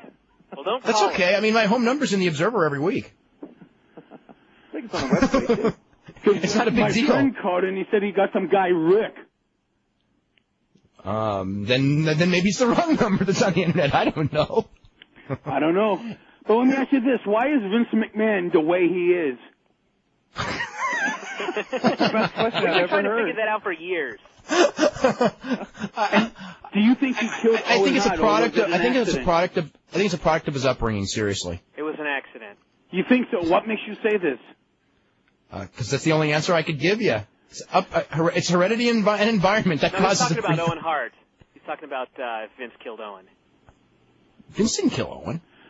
Let me ask you this. I heard this. I heard Owen wanted out of his contract to go with Brett to WCW. Then a couple of weeks later, they tell him go up top, and he's afraid of heights. And then all of a sudden he falls. Don't you find something fishy there? I do not, for one second, think that Vince McMahon did anything to cause that to happen, or that he's anything but sorry. Why would he? He didn't have anything against Owen Hart. He wouldn't even do that to Bret Hart. Although I'm sure he's had thoughts of doing it. But he wouldn't do it. I mean, there's a lot of things that Vince McMahon is, and there's a lot of things that he isn't, but that isn't one of them. And certainly not to Owen Hart. No way. I mean, but he wanted out of his contract. There's been a lot of people that wanted out of their contracts that he hasn't killed. And that were not nearly as nice people as Owen Hart either. And while he did ask, I mean, it wasn't, how do I say? It wasn't like he demanded and threw a fuss. And just, there are guys like Kevin Wackholz, although it was one out of his contract, but Kevin Wackholz grabbed him and, I mean, if he wanted to kill someone, choked him out, and then, said that Vince sexually harassed or grabbed him and all this. If there was ever anyone who Vince McMahon would probably have good reason to want to, send up there and cut the cord, that would be the guy. Certainly not Owen Hart. And, I would think Jesse Ventura over Owen Hart, for crying out loud. Yeah. Man, and he brought him back twice now. Oh, I just remember something else. If WCW is going to fold, why are they signing all the guys they're signing? They're not signing anyone. Jerry Lawler? They haven't signed Jerry. He hasn't signed yet. Not yet, but obviously he's gonna. Well, if you're running a business, you can't if Eric, obviously you're going to talk about the future if there is a future. I mean, if you're in a business, you plan the future until basically the day you fold. I mean, that's just the nature of a business. They're not telling all the employees, it's like if they went in there and just go, oh, by the way, everybody, we're actually running out of money and we're folding in like 2 months. Do you know how bad the TV shows would be for the next 2 months? Mm-hmm. I mean, I shouldn't say anything about that, but I'll tell you though, if the deal is done, none of the wrestlers, that I've talked to, and there's a whole bunch of those, no one knows about it. Yeah. No one's got. It is, I don't put it past the possibility that Bischoff wants to announce it on his own time and probably during an angle. If it is done, but I don't know that that's true. Well, let me ask you this: what Ric Flair said Monday night that he put Savage and Hogan, is that a hint? I was afraid of that hint. Well, okay, now the angles that they're running the angles based on the idea that it's going to be sold. Yes, I mean for sure. So but the writers don't know if it is. But the writers don't know The writers don't know anything either. Yeah. That's just Ed Ferrara and Johnny Ace trying to. But I mean, I'm saying, could that be a hint that these guys are returning? Absolutely, yes. It scared me to death, but yes, it's a hint. But everyone knows that that's a possibility. All right, Dave. Although Piper's a long shot. Anyway, we got to get running, okay? He's gone. Don't call that number, dude. I want to ask you, as far as what's going on with Off the Record? Off the Record, we're doing 3 shows this weekend. We're taping them all on Saturday. I'm going to be writing them along with Bob Mackwitz and Michael Landsberg. The first one is going to be Hardy Boys and Lita. It's going to be a 3-chair panel. Second one's going to be hold on. On that one, are you going to be discussing wrestling or is it other subjects? Oh, everything's all about wrestling. Oh, it's going to be all wrestling, okay. All wrestling, yeah. All 3 shows are all about wrestling. So Hardy Boys and Lita. The second show is going to be an all-Canadian panel. It's going to have Edge, Christian, Val, and Chris Jericho. That's going to be like a more sort of State of the Union address for pro wrestling, like a strong sort of wrestling issues show. The Hardy Boys one, I think it's going to be, depending on how we can negotiate it politically, I think it might be talking about backyard wrestling and what's next as far as the outrageousness in the ring goes. And the third one's going to be a one-on-one with Kurt Angle. So you did get Kurt Angle. We got Kurt Angle. Originally it was going to be Taker, and then Taker fell through, and then it was going to be Big Show, and then, thankfully, that fell through, and then they gave us Kurt Angle. You got the best of the 3 for a good show. Yeah, I know. I was really pleased. I mean, Kurt's got a great story that not a lot of people have heard unless they listen to Observer Live or our show or follow what goes on the net or followed his career closely.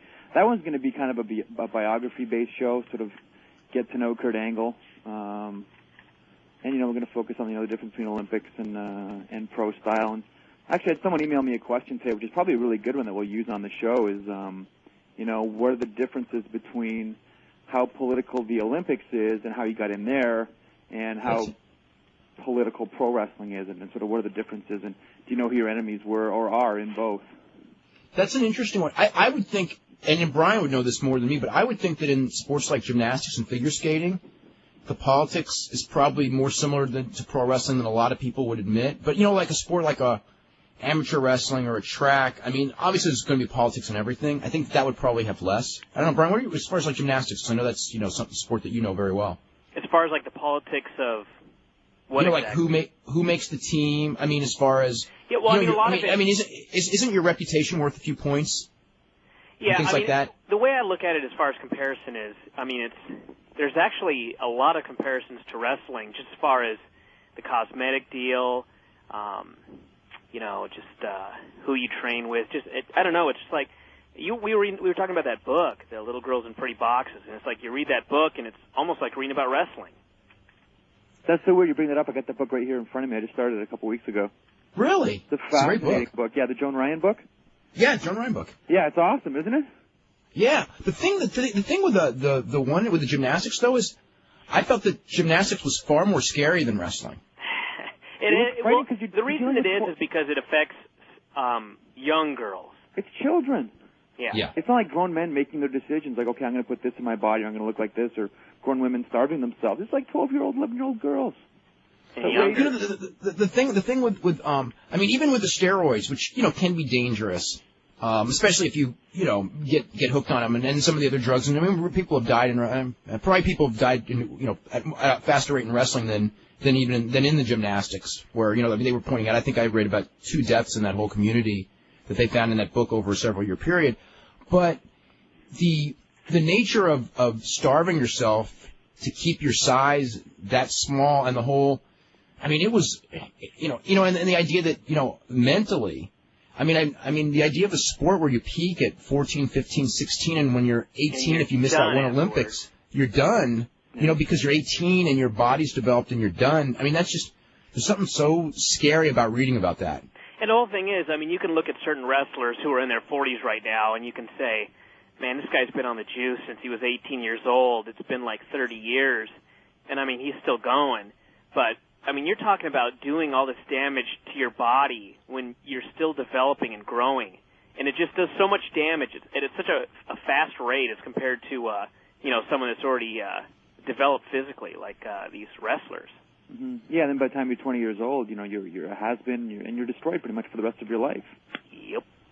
To an extent, I mean, because I mean, I know, like, one of my best friends, their daughter's competing at a pretty high level, and like some of her friends that we've had over here are actually, like, one of them's actually considering going to Bella Caroli, right? And so I was like, oh boy, you know what I mean? This is and this is like right after I read that book, and they're going like, yeah, we're going to send her to Bella Caroli, and it's like, because we want her to make the Olympic team, and I go, well, I hope that, she's not a failure if she fails to make the Olympic team. And she's just doing it because it's what she enjoys. But I'm just really scared when I just hearing that name. Was like, oh God, she's going to be scarred for life. It's like sending a 12-year-old boy to Stu Hart to be a pro wrestler. Oh God. Yeah, but Stu Hart wouldn't have him in the dungeon 12 hours a day. And not let him eat food. Yeah, exactly.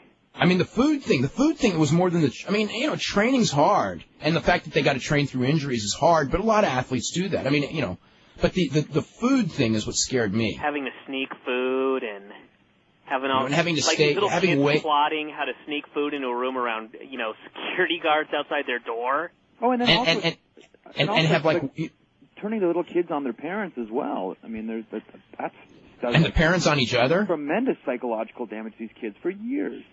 Yeah, and the parents, I mean, the parents want it more than the kids. Because the kids turn into robots that just do what they do because they know it's what they do. But the parents, like, that's their existence. And that's not gymnastics. Yeah. Let's get off of gymnastics because I know they don't want to hear this. We can talk about this book on our own time. It is a great book, though. And if those of you who are interested, it's a great book. Anyway, guy who walked away, Jack Briscoe. That's as close as I could come to, Jack was 41 when he walked away, but he did. He really walked away. Yeah.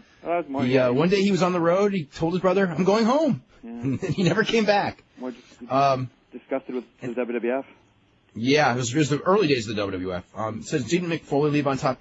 Mick Foley. Okay, the thing with Mick Foley is that he stopped wrestling because he knew that he could no longer perform at that level. Even though two of his last few matches were unbelievable, but that's why he did. It wasn't a matter of he was on top and he was going to walk away. And he's still in the business, and he's coming back, although maybe not to wrestle.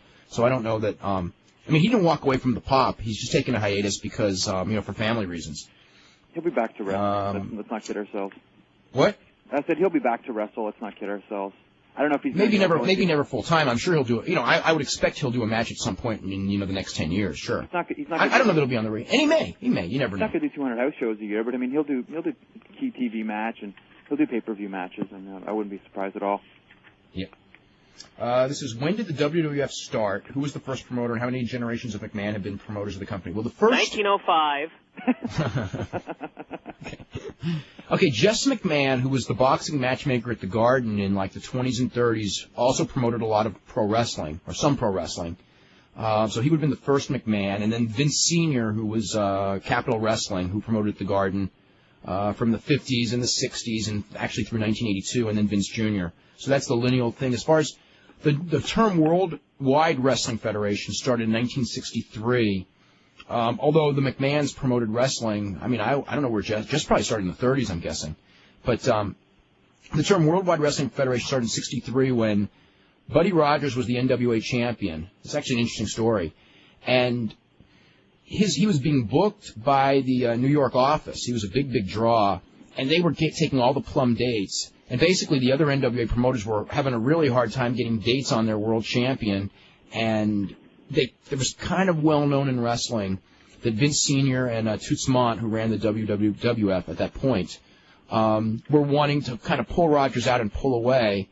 And the NWA was trying their game, which was Sam Mushnick's group, and they were all theoretically all aligned with each other and all friends. While of course, as they were actually backstabbing each other, and Mushnick's game that he was trying to play was to corner Buddy Rogers and have him drop the title so they could have their, quote, world champion, the NWA world champion, back booked by the NWA, and then those guys could book, whatever they wanted, however they wanted, and then they wouldn't have the world champion. So what ended up happening was Rogers kept being in a position where he was supposed to lose the title, and somehow or other kept getting injured right before the match. It happened 2 or 3 times. So finally the match happened in Toronto with Rogers and Lou Thesz. And that was the one where this phrase was not first said, but it was said. Lou Thesz whispered to Buddy Rogers, we could do it. Actually, what happened was there was a lot of funny stories with that because the champion had to post a $25,000 bond. And so they were going to release his bond and basically, okay, buddy, if you don't lose the title in the ring to Lou Thesz, you're losing your $25,000. And they basically took the cash and they go, if you want, I forget what it was, but if you lose, there's a whole thing. But Buddy actually didn't trust Vince Sr. to hold the cash. He wanted Sam to hold the cash, even though Vince Sr. was his partner. But anyway, Buddy lost the match to Lou Thesz in the ring, and Lou had told him basically when the match started that we could do it the hard way or the easy way, and Buddy was just like, let's do it the easy way. That's the old Ed Lewis line. Yeah, that's where he got it from, was Ed Lewis and Ed Don George. Well, anyway, so Thesz won the title, and what happened was the Northeast promoters just basically pretended the match never took place, which would be commonplace now, but in those days, that was a real big deal. They just pretended it didn't take place, and they just basically announced that Buddy Rogers had won a tournament in Rio de Janeiro from Gracie's dad, I guess, and was the Worldwide Wrestling Federation champion. And then Rogers lost to Bruno right away, and Bruno held the title for 8 years. So that's basically the gist on that. Let's go to Charles in Connecticut. Charles, what's up? Hi, Dave. How you doing? Doing good. Hello? Yes. We're here. Yeah, I didn't get to hear, it's funny you were talking about Lou Thesz and Buddy Rogers. I didn't get to hear the program on Monday with Lou Thesz, and I didn't get a chance to call in, but I did read the transcript of the Law with Buddy Rogers, or not Buddy Rogers, Lou Thesz, and he said something about in Toronto he once he beat up Bruno in a match, and I sent you this email. I don't know if you answered it or not, but yeah, actually it was yesterday. Yeah, I did answer it. Yeah, that was a work match. Yeah. There was actually politics involved. See, the NWA knew, okay, Mushnick and Tunney, Frank Tunney, they were the powers of the NWA along with Jim Barnett, and they knew that Rogers was going to lose the title to San Martino, and the idea was they had Thesz beat Rogers, I think, twice, and then they booked a match with Thesz and San Martino, this before San Martino won the WF title, and then had Thesz go over San Martino, so that way if, from this historical standpoint, if people actually, and in those days, that was really, really important. It was the big thing, like when Bruno won the title, it was like, well, right before Bruno won the title, he wrestled, Thesz beat Bruno, Thesz beat Rogers, so Thesz is the real champion. That was the mentality. And Bruno, Bruno did lose that match, so yeah. So that was a work match? Oh, yeah, of course. I got the impression from reading, from the Law, from reading about Lou Thesz, that a lot of his matches that he won legitimately, or at least some of his matches he won legitimately. Like, how true is that? No, that's what we like to claim. I mean, none. I mean, is that just a story he likes to tell, or? I'm sure he had matches because it was a different era and especially because of who he was, where people tried to test him out, and there was an element of shooting in matches. But as far as wrestling was all predetermined after 1915, and Lou didn't start till 37 or 30 or 35, whatever year it was. So, it was all predetermined wrestling in those days. Now, did he ever get into real scuffles? Absolutely. That happened, and it would have happened with him. And that's why he was champion for all those years, was because they trusted that nobody's going to get the better of him in a real scuffle. They trust, that's it was real. That's why he had the title in the 50s, as much for that as also the fact that he was a good performer. There was always the fear that if you put the championship on someone who couldn't defend themselves, that somebody would double cross them, because that's what happened in the 20s several times, in the 30s. And embarrass you. So, that's one of the reasons, that Thesz was champion for so many years, was because he did have that respect as being real. Or one of the fans could challenge him and beat him up in public, which, yeah, anything, yeah. Because he said, what he was doing back then was closer to UFC than to wrestling, than to like WWF right now. So like it's also in the admitted middle. He said he didn't watch much UFC, so. Yeah, it's in the. I mean, it's like stylistically, it was closer to wrestling than what they do now. But I mean, as far as like, it was no more. I would have to say it was no more of a sport than now. If you use the same terminology, what they do is it's a different form of sport. Now it's a lot more fast-paced. It's a lot more acrobatic, tumbling, spectacular. That looked more like, their form looked more like wrestling, but ultimately it's just a different form of the same. I mean, I consider it a different form of the same thing. Weren't the I heard the Strangler Lewis matches like in the 20s were real. No, they weren't. No. When you had like a 1 hour, 2 hour. No. matches. The 5 hour match with Joe Stecker, I'm convinced that was real. Okay, but most of the 1 hour matches, no, they were not. They always say he was the first one that jobbed, or he's the first one that be credited with jobbing. No. I mean, they were that stuff happened in the 1880s. I mean, I've read newspaper accounts of wrestling stuff from the 1880s where you can read the newspaper account and just go like, pro wrestling world champion, which means as much as, I mean, it was like you could tell that like even then it was all worked. And I think Frank Gotch, who, I think most of Frank Gotch's matches were worked up. Probably the Hackenschmidt matches were not, but, which is why they're so legendary. But, and they were kind of farces in their own way. But, I think that the only real pro wrestling, consistently real pro wrestling that there's ever been is probably the stuff that's happened in the last 5 to 7 years with Pancras and Rings, realistically. Mm-hmm. I mean, like that, that's the only organizations that have promoted mainly real, I mean, Rings just in the last couple of years real matches, but they had some before, and Pancras, it's probably 90% real, and now I'm sure it's 100%. You're talking about like UFC type competition? It's similar. It's actually now they've evolved where they're very, very similar. At the beginning, it wasn't quite. It was a different set of rules, but it's real competition. Yeah. Okay. Thanks a lot, Dave. Okay. Very welcome. Bye. Okay. Let's go to. Is it Scott in Connecticut? Yeah. How you guys doing? Hey. Doing really good. How's it going, Jeff? Hey, Scott. What's going on, man? What'd you guys think of Raw? Of Raw? Yeah. I thought Raw was awesome. Yeah. I thought it was a really good show. Yeah, I thought it had 3 really good matches: the Benoit Guerrero and the main event. And then I also liked Christian and Devon. What about Undertaker and I'm just teasing. No, you know what? That was good because it never hit the ring. I purposely took a shower during that match, so I never got to see it. But I want to talk about how you guys are saying about when WCW shuts down, or if it does, how WWF would swoop up all this talent. And you guys are all saying that, I mean, with no competition, it's going to get to be a stale product. But when they have all these guys lined up like Steiner and Goldberg and Page, who they can put all these dream matches with, don't you think it's going to take a while for it to get stale? Oh, yeah. No, for the short term, for the first 6 months to a year, it'll be really good. I've seen this model in action in 74 with roller derby, when there were 2 competing roller derby universes, and then one of them died, and then the other one got all of the good players, and they had these dream games. And for a while it was awesome, but somehow or other the lack of competition killed it all, and within, it was less than 2 years before the whole thing like completely died. And I'm not saying the WF will die, but there will be this period, absolutely, for a while where it will be really, really good, but then the lack of competition will make it stale. But the thing is, Dave, it'll only be good if it's booked to be good. I mean, we talked about this earlier in the show, too. That's true, too. If it's Scott Steiner coming into Barry Perry Saturn, or, Goldberg coming in and beating up Crash Holly, and that's as high as they go, then forget about it.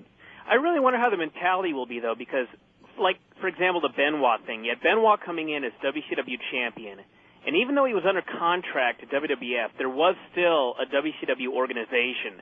So if this guy got some wins, it would be making another organization that actually existed legitimate, whereas if WCW died, he would have all these guys under contract, and there would be no other promotion to legitimize, so he might as well just do whatever.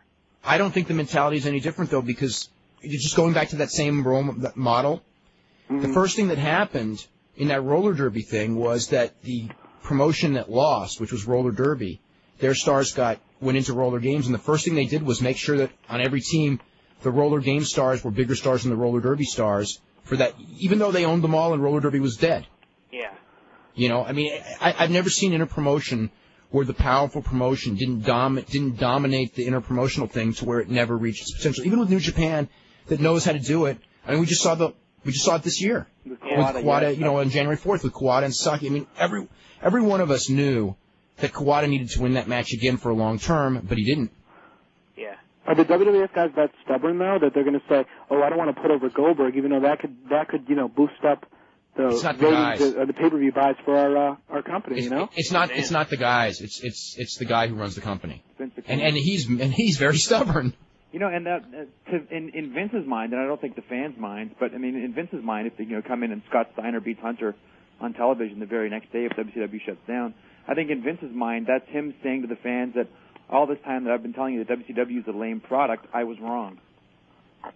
I mean, I'm not really talking about Scott Steiner because I mean, in my opinion, Scott Steiner in the last couple of years is he's getting Lex Luger-ish.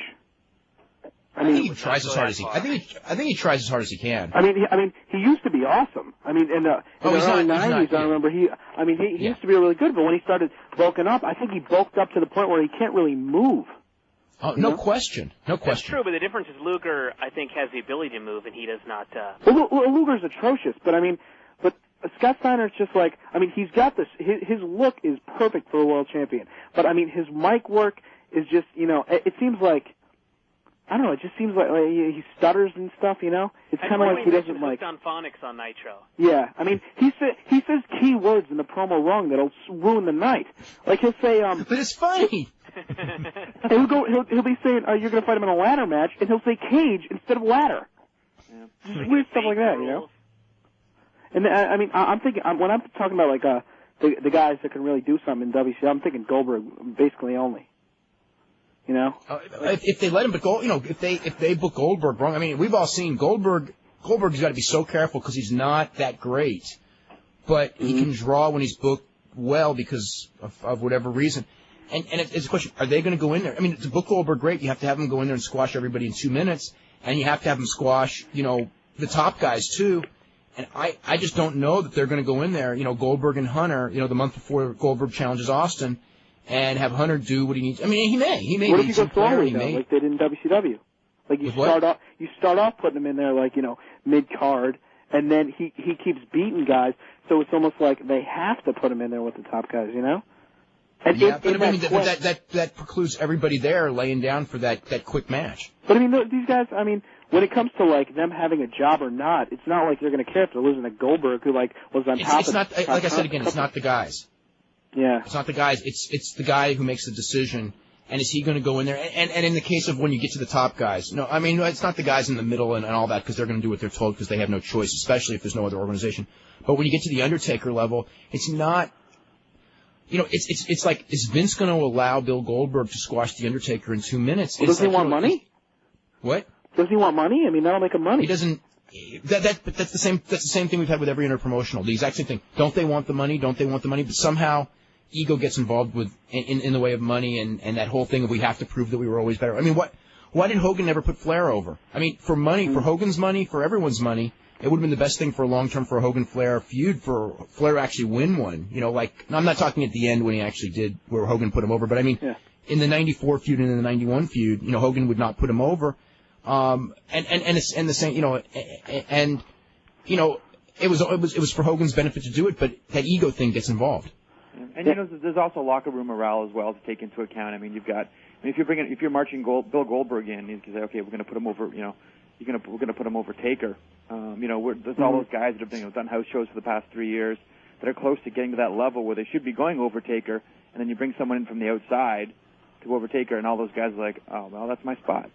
What did I put all these guys over for all this time? Why did I go and bump on the road? Why did I make all my bookings? Yeah. And plus there's that mentality that where, like that the WWF has, we're the stars, we're the major leagues. How can you allow a minor leaguer to come in here and beat all of us without paying his dues? The whole thing with paying his dues. Look at Kurt Angle, just an example. Kurt Angle was an absolutely awesome performer, but when he got that belt and kept it, there were people whispering, hey, he's only been in the business for 2 years. He doesn't deserve it. And in fact, to the point where he believed it. He was saying that in that conference call. He's like, I consider all these beatings I'm taking paying my dues. And it's like, I think that once you win the WWF title, you've pretty much paid your dues. But so what about if WCW stops? Is WWF going to think about? If they expand their roster, they can expand their television too. In what sense? More TV. I think that would be a big mistake. I mean, that means that and then they can't because there's not enough days of the week though. Their guys they're production people and everyone. They're all overrun with work. They're making too many mistakes now. Yeah. I mean, they can't add like a third show. They could do it the way they used to do it, and pre-tape a lot of the shows. I mean, a lot of the shows they have on the weekend, the hour shows, basically just recap shows. Yeah. I can't imagine them doing more like live TV. I mean, they can't basically add the third day of TV. I just don't see it. It's just be too hard on everyone. Yeah. The Office people would never get work done. We do have two more people who did quit at their prime. That's from Chris, who says, I heard that Hulk Hogan said that he wants to be out of the business in about 3 years so he can walk away when he's still in his prime. And somebody else said that you forgot Steve McMichael. He walked away from WCW while he was still at his peak. So, I don't think that was voluntary. I don't think he even knows he left. I think our problem is, we think of like peak as like, someone who's like a really good performer and he's at the top of his game and is really doing well, but that probably was the best that Mongo was going to do. That's true. I guess technically that's right. Want to remind everyone, tomorrow on the show we're going to have Cody Monk of the Dallas Morning News. Also, tonight on HBO's On the Record, not to be confused with Off the Record, Vince McMahon will be on with Bob Costas. Jeff, you going to be watching that? Nope, don't get HBO up here. Oh, okay. I don't get it either. I got some friends who are taping it, so I'll eventually see it. But anyway, hopefully we'll have a report up on the website on that thing. Brian, do you get HBO? No. Okay. Well, then none of us do. Okay. Let's see. I get it. You get Al. Hey, you can write a report for us. All right. Let us know. Tomorrow on the show we'll be talking to Al about that thing. You got it. Thing. This is from Elliot Jenrad, who goes, I don't think you can name Kikuchi and Kobashi against Crawford and Furnace among the greatest tag team matches of all time ever because only 11 minutes of the match aired on television, and it was never released on commercial tape in its entirety. I would say the 11 minutes that aired were on par with any other 11-minute segment of any other wrestling match you'll ever see. It was pretty awesome. What was shown was incredible in terms of crowd heat and pure tag team wrestling, but it's impossible to say the match ranks among the best ever matches unless you've seen the entire match. And he goes, I would rank Hansen and DiBiase against Choshu and Yatsu from the All Japan Tag Team Tournament Finals in 1985 among with the 4 matches previously named. There are so many great matches that, when people ask the greatest match, I mean, I could go through and probably name, if I look to match of the year things and start going, I remember that one, I remember that. There's so many of them. In fact, in that, what was it, the greatest matches of the decade and things like that they did on DeathValleyDriver.com. I was looking at that and it's how do you pick one better than the other? These are all really, really good. Let's see. This is for Jeff Marek. I listen to the Law every weekend. I know you were at Casey's restaurant on Monday night. What was the reaction from the crowd when Vince said he was going to deliver a Hollywood sex scene? Same thing apparently is what happened on Monday night. Everyone sort of jaw dropped and it was kind of oh, not again. We didn't like it the first time, and how much worse can it get? Okay, let's see what else we have here. Let's see. We're on the sale.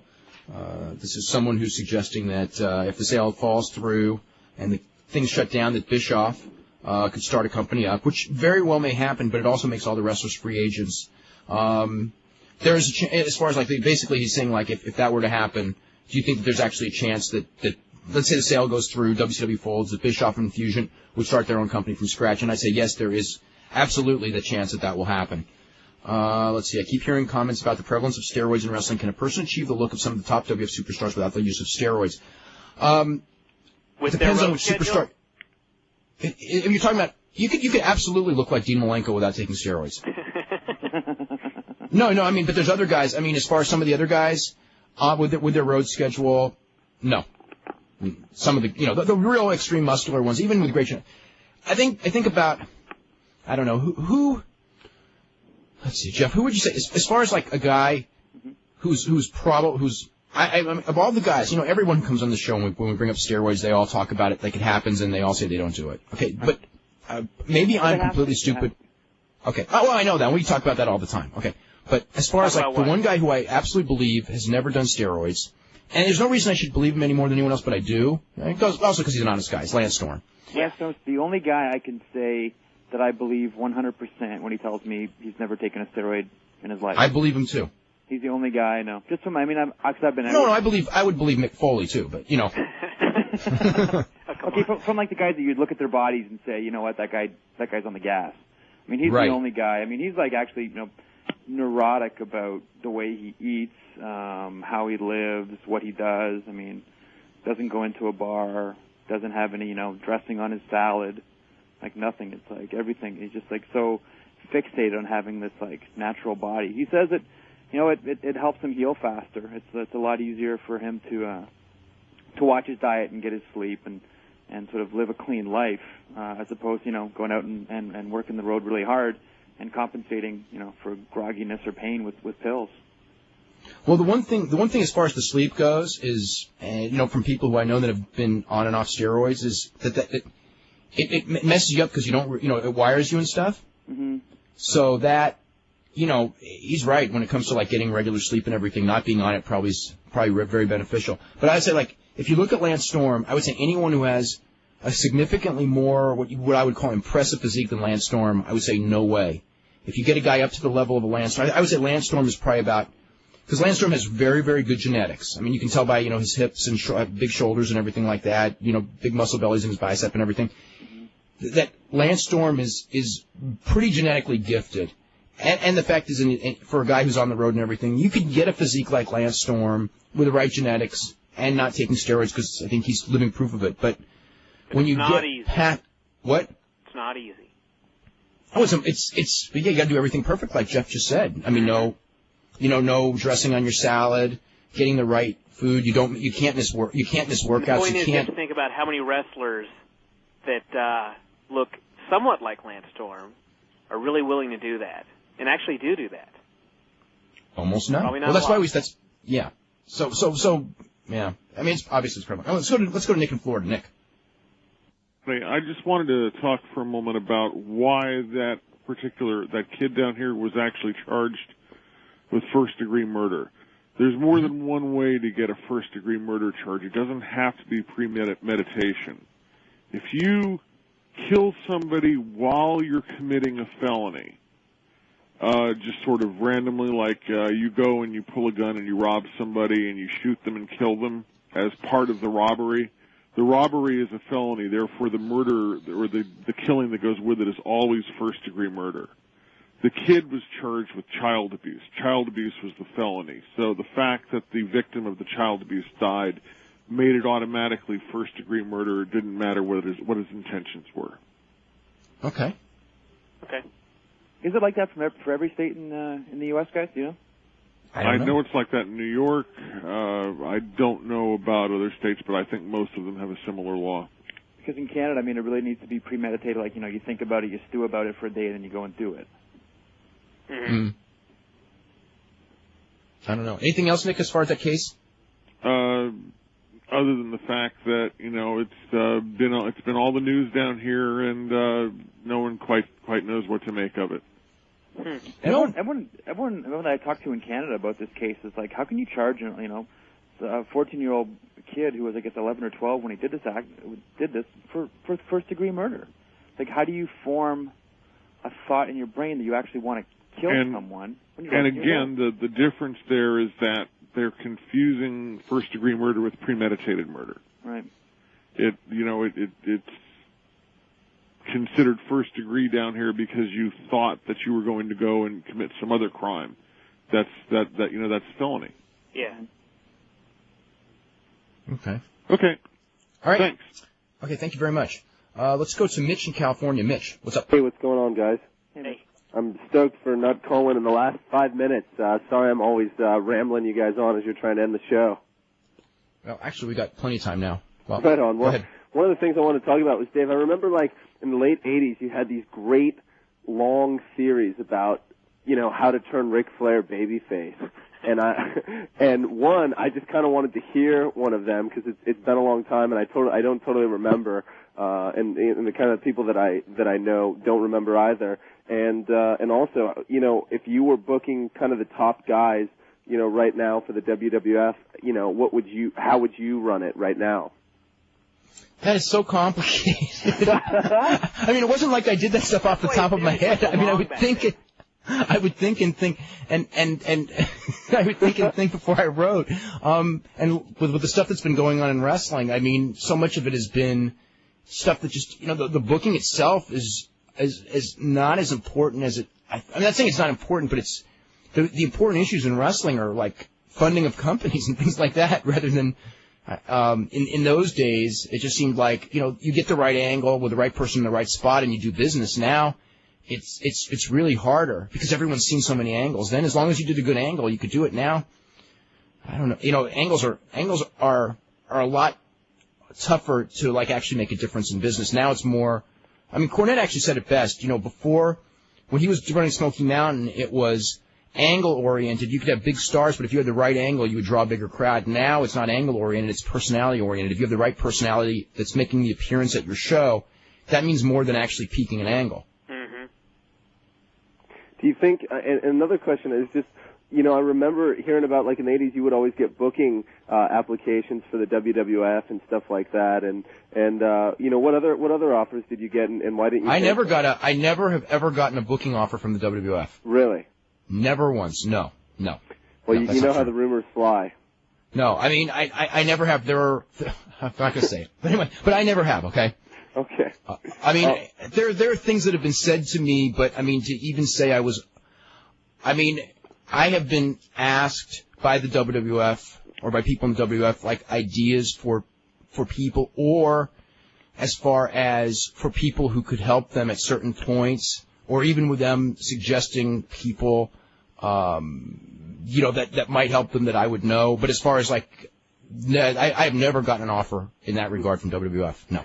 And I was also wondering, remember when Jeff Jarrett jumped back from WCW to WWF just a couple years ago, probably more than that, probably like, I think it was 97, I think, and he came out and he did a pretty good promo, kind of, you know, that was kind of shooting on all the top guys, and I think he had like his hair slicked back, and I don't know, I was actually totally amped on it, and if they, I don't know, what do you think they could have done with him instead of sticking him to mid-Cardville? I mean, I'm somewhat of a Jeff Jarrett fan. They tried and they gave up. They could. Yeah. Yeah, they tried. Jeff Jarrett talked, and, you know, Jeff Jarrett, when he came back, he talked his way into the idea that he was going to be a top guy, and obviously Vince paid him what at the time was pretty close to top guy money, because Vince was convinced too that it was, you know, he's whatever age he was, like 30 years old, 13 years experience, whatever the numbers were. You know, he was a veteran, but he was still young.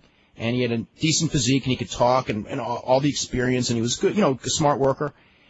But the problem was he didn't have main event charisma. And, you know, Vince tried, Vince gave up, and the only time it ever really worked, the only time it ever really worked in WWF with Jarrett was once when they put him with Deborah as the tag team with Owen. That was an effective tag team, and also at the very end when he was beating up women, which was the right thing at the right time that pretty much anyone would have gotten over doing just because of the misogynistic nature of the crowd. Right. Yeah, I just put on Nitro just for a second the other night, and I have a hard time even trying to watch it because just seeing him and Flair sitting together, who are like, Flair obviously is my all-time favorite, and I just have a hard time watching him these days. And him and Jarrett together, and I just see Jarrett with so much potential. And I mean, I enjoyed Jarrett even in the, you know, when WCW really started taking a dive in the last year. And I don't know, it just really bummed me out, you know. And I remember I think it was, you know, just before that pay-per-view where Austin, I think it was in North Carolina, Austin fought Foley for the first time. It was rumored that Flair was going to show up. And, the Greensboro. I don't know. I just kind of wish in my mind I have this movie or this book for Ric Flair's life, and I just wish that somehow it could end with him kind of on top. I mean, the last few years have just been really depressing to watch him. I wish too. I wish a few years ago that he would have gone to the WWF, gotten one big run with Rocker Austin. Yeah. But it didn't happen. I know. You know, he chose to stay. I mean, he fought. You know, there was a period where he was fighting to get out of his contract. Right, I remember that. And then when push came to shove, he stayed. Mm-hmm. He spent $200,000 to get out of a contract that he voluntarily stayed. You know, that he stayed because Bischoff talked him into staying at the end. And at this point, there's no. I mean, how long is he contracted to? Or of course, if WCW folded, I mean, would WWF even have any interest in him? Or at this point, would he just be more like a commissioner type role? I think they would hire him, but I cannot imagine them putting him on top. I really can't. You know, I mean, as far as like, you know, for a big time program, I mean, maybe a program with Vince, but not with anybody else. I know that there's interest. I mean, Vince and Ric Flair, I mean, have been friends for a number of years, and there has been talk about bringing him in before. I think the last thing that we heard was when the Radicals came in, they're dying for someone, you know, to hold the stick for him. He was one of the names. Him and Arn were a couple of names were bandied about. That would have been phenomenal. It's funny you bring up the Radicals because I feel like WCW is all based on factions, right? And they go quickly, and they you know, I don't know, it's just always a faction. And right now, WWF is not really faction based. And I got to say that one of my favorite times to watch wrestling was that summer where there was the Canadians, there was DX, and then there was the Nation. And I kind of miss it. I mean, WWF I knew you were going to say that, Brian. I know that sounds lame, but I mean, I enjoyed that. And when they had that street fight and stuff, I mean, I don't know, just for kind of camp value, I just thought I thought it was just kind of fun. And now, all the factions don't even like materialize or last long. I mean, I remember just a few months back, if you guys remember, they had Big Show, Shane, and Chris Benoit and Angle as a faction for like 2 weeks. And then where did that go? Yeah, and they were going to throw Edge and Christian in there, yeah. A couple of questions here for Jeff. We knew we weren't going to get through the show without questions for Jeff on Wrestling with Shadows. Let me see, where we got them? Got two of them. Do you think, it's for you, Jeff, do you think Shawn Michaels was crying because he had conspired to screw Bret, or he was crying because he was an unwitting participant in the screw job and thought he was going to be blamed? I think it was a little bit of both. My gut feeling is that Shawn... Well, you know, it had to be one or the other. Did he conspire or not? I think that he did know about it, but I didn't know that he had to have been in on it. This is my gut feeling. Yeah, he had to have been in on it, but I don't think he knew how serious it was. And I think that it wasn't until the moment that the bell finally rang and they threw the title on him and told him to get to the back, and he saw and all hell was breaking loose. That at that point that he knew the sort of the depth of the situation, and I think he kind of got scared. That's probably, you know what? That's probably as best an explanation as I've ever heard on that. You know, in that, because, you know, when you're doing this thing, if you're involved in this to a very small degree, and let's just say he sort of was hinted, okay, this is what's going to happen, you know, you really don't know it's going to turn into like this, the biggest news story of 20 years, if you know what I'm saying. No, and then he gets backstage, and, you know, there's Undertaker pounding on Vince McMahon's door with 20 wrestlers behind him saying, we demand an explanation or we're all going to walk. Yeah, everybody's saying they're going to quit, yeah. Yeah, and you're Shawn Michaels, and you're holding the title, hey, guys, what's going on? It's like, I was part of this, guys. Oh, my God. The other question is like, whatever happened to all that footage that didn't make the movie from Montreal? You know what, that's an excellent question. It's too bad that High Road Productions went out of business, because there was a ton of footage, and I mean, a lot of it I saw, and a lot of it I heard. They have a ton of audio from backstage, and it's amazing. And should really get in touch with Paula J to see if they could release that or somehow make that available. But the audio footage of Shawn sobbing and the audio footage of Undertaker banging on McMahon's door was really compelling and actually really frightening. But I mean, who knows? I mean, High Road Productions, you know, went out of business shortly after the Owen movie. Can you explain it? Because I think no one knows that story hardly, because I barely had heard it. But explain basically what happened with High Road Productions. They did the Bret movie, the Owen movie. They were actually going to do a Goldberg movie as well. Yeah, there was a couple movies they were talking about. I worked on I did the research and part of the writing for the Owen Hart movie. And then after I was talking with Sally Blake, and she said, yeah, we're really excited about this. You know, we hope the Owen movie will do as well as the Wrestling with Shadows, which I kind of knew it wouldn't, because you didn't have that. I mean, you had a real, you know, it had a real downer story at the same time, but it wouldn't grip as many people as Wrestling with Shadows did. And so they were planning on, I guess, because they went and talked to a lot of people in World Championship Wrestling. They talked to Hogan, they talked to, you know, Benoit while he was there, while they're doing the Owen movie, because WWF wouldn't allow, you know, High Road to do anything more with them after Wrestling with Shadows came out. And I guess they talked to Goldberg, and Goldberg was interested in doing something similar. And then obviously Hogan, once he saw the success of Wrestling with Shadows, said, you know what, I got to get me one of these. Look what it's done for Bret. So I mean, right away Hogan was look what it did for Bret. Hogan had to take the guy off TV the whole time that movie was on. Yep. So I mean, Hogan wanted a piece of that too, because he saw what an amazing piece of marketing this thing was for Bret Hart. Yeah, he did see what an amazing piece it was, didn't he? Oh, my God. This is from Elliot in Red, who goes, I was reading Lou Thesz's book. He said he was the main event on the first show that did a $100,000 house. I was wondering what was the first show that did $1 million house. I would think that would be Ali and Inoki from 76 at Budokan. Yeah, at Budokan, because they had those super, super high ticket prices, like $2,500 or whatever it was at that time, or maybe $1,000 ringside.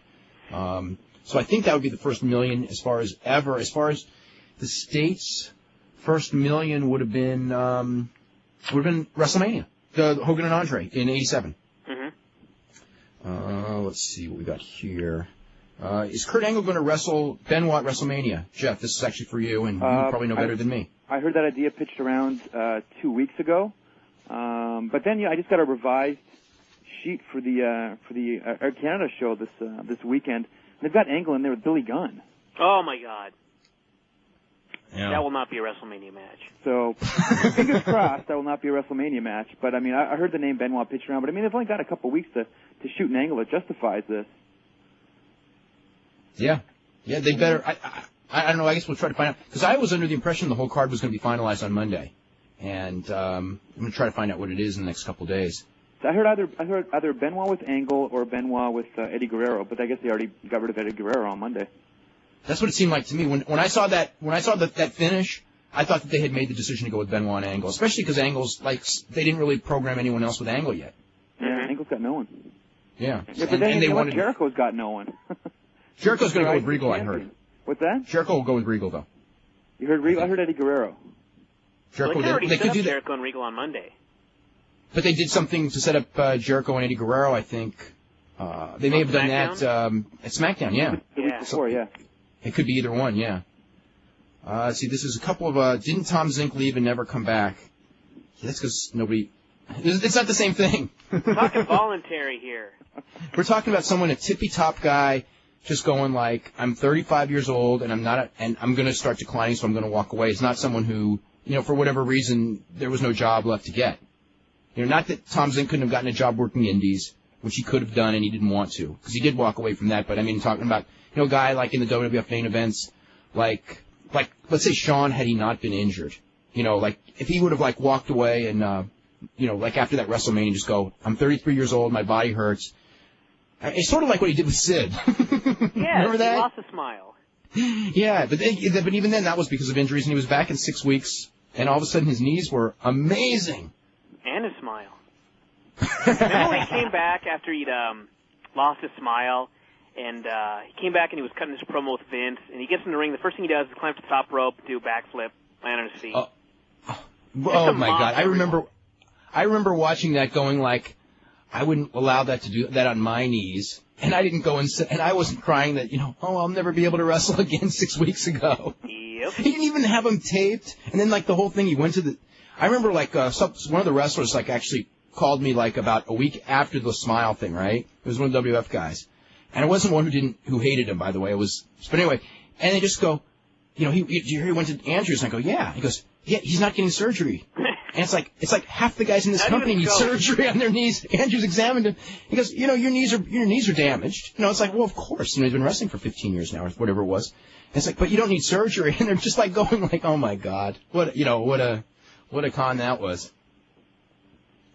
Let's see, this from Donald Cleveland, who goes, about the Lionel Tate issue, the boy does not deserve life. However, his mother, who was charged with Tiffany's care but was sleeping, does.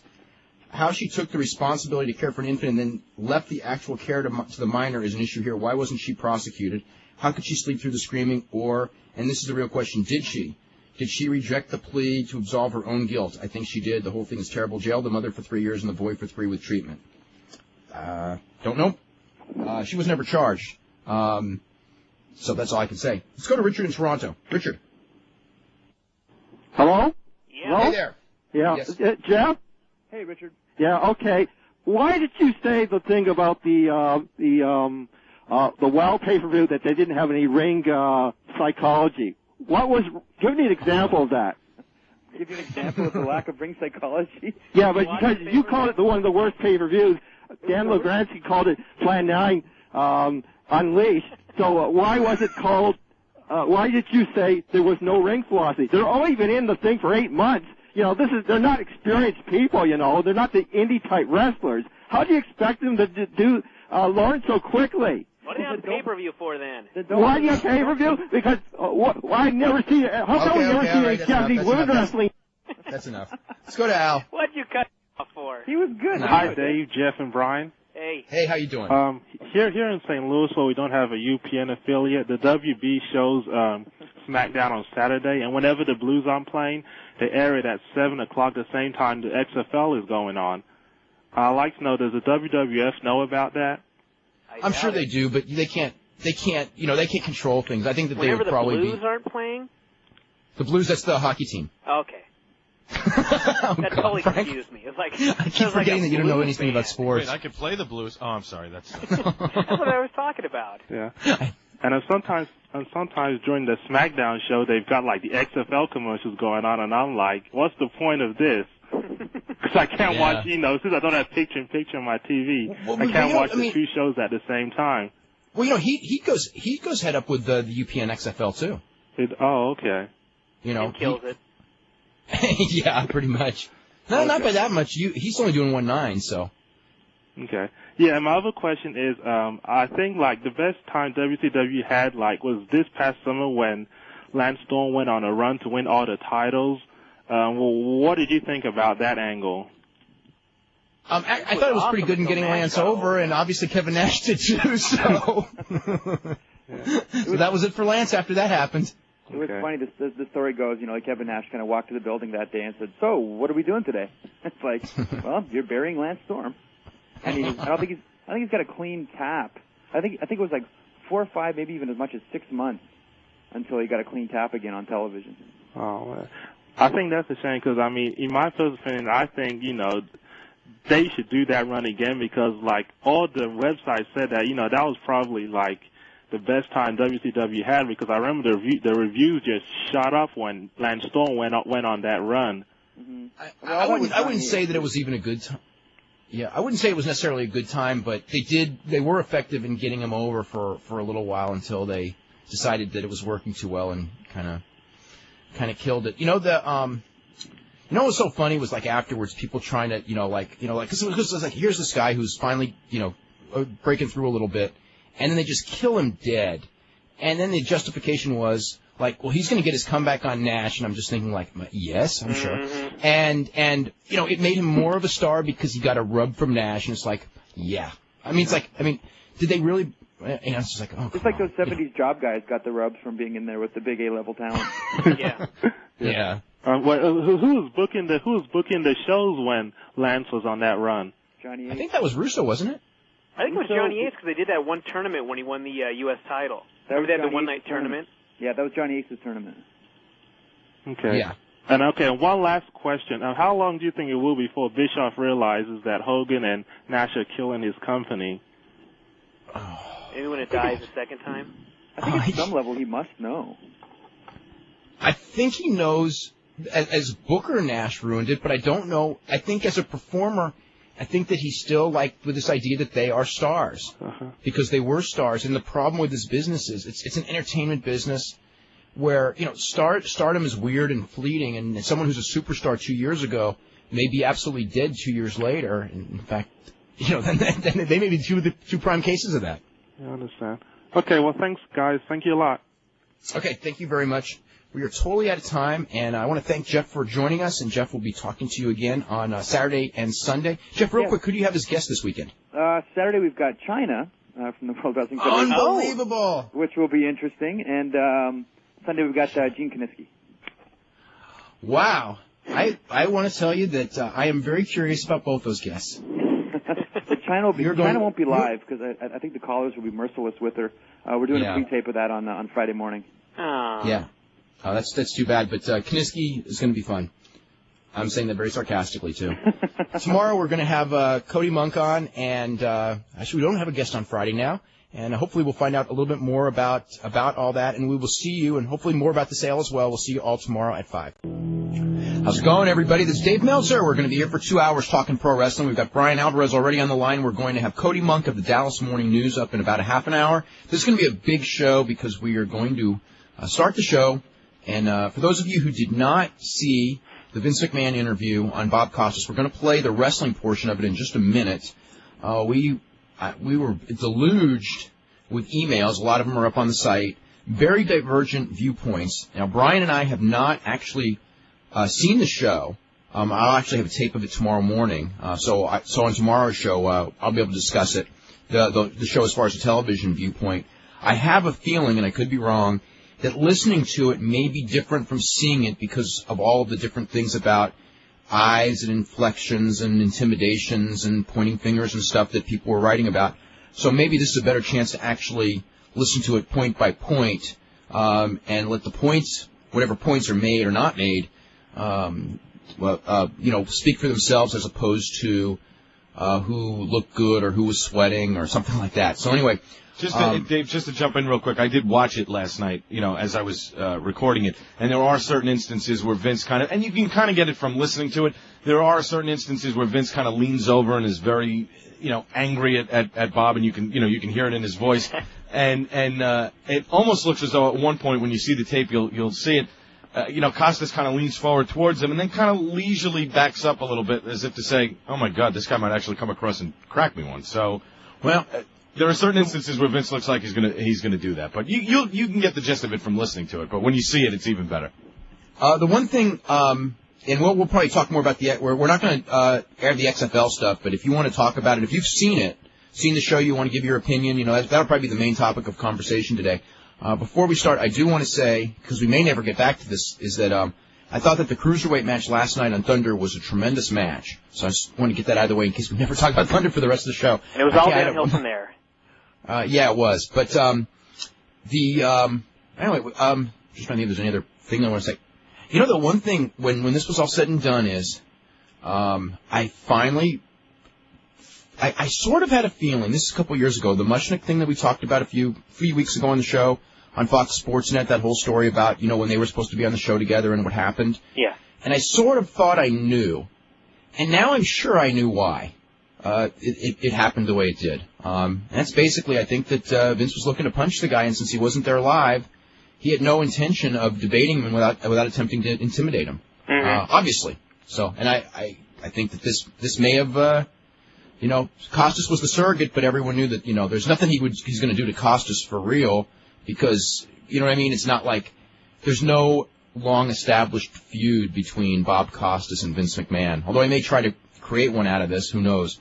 Anyway, we'll air the thing right now, and we'll come back and we'll talk about it right after this. Let's take a look at some of that WWF entertainment. This is from this past week on one of the WWF telecasts that aired on TNN. You know what? Phil Mushnick did write that I should do this in the New York Post, but I was planning to do this before he wrote it. Oh, yeah, I'm Trust sure me. you were, Bob. Roll it. I'm sure. That's the truth. No idea how far I would degrade myself for the right cause.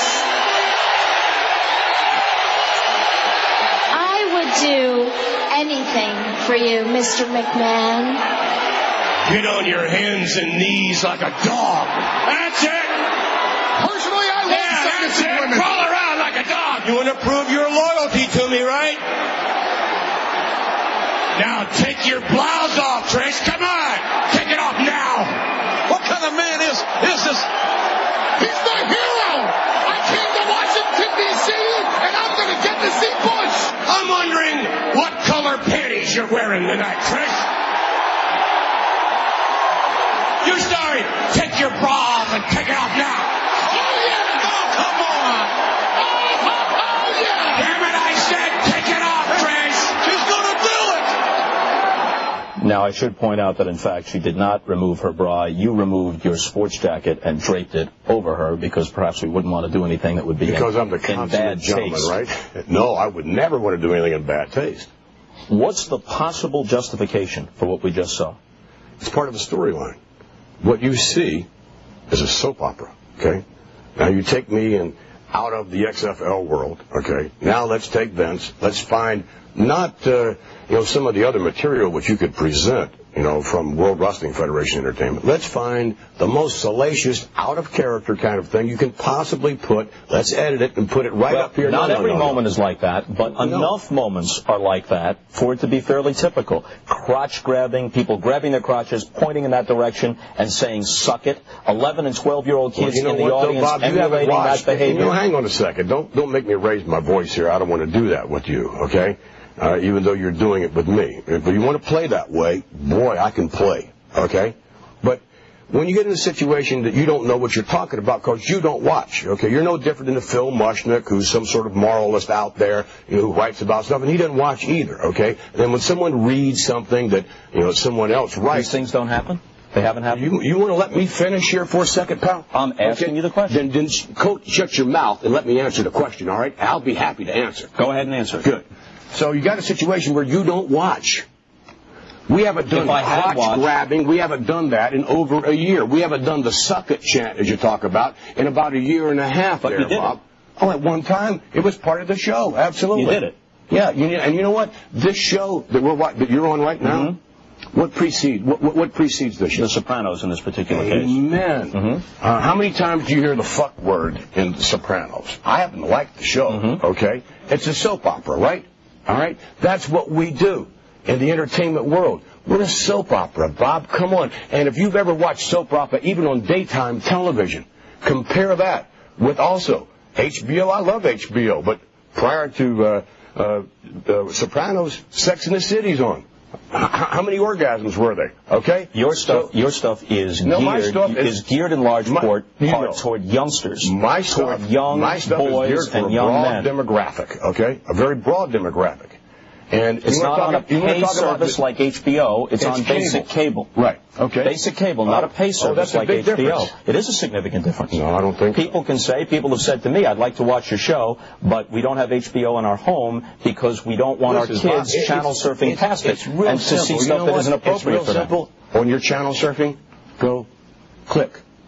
Anyone who doesn't want to watch World Wrestling Federation Entertainment just turns it off. How easy is that? No one's being forced to watch it. The question is, and if you're not being forced to watch it and people enjoy it, then why are you on your high seat here, your high chair, with people who enjoy it? As a matter of fact, research will indicate that more families. You want to talk about the family hour type situation? Go ahead. Oh, this is going to knock your socks off. Okay? All right. You ready for this one? I'm ready. Okay. In a situation where a television show brings the family together, meaning more than just one person watching TV, the most watched family-oriented program, entertainment-wise, not a sporting event because like the Super Bowl outdoes this and stuff like that, is SmackDown on Thursday night on UPN.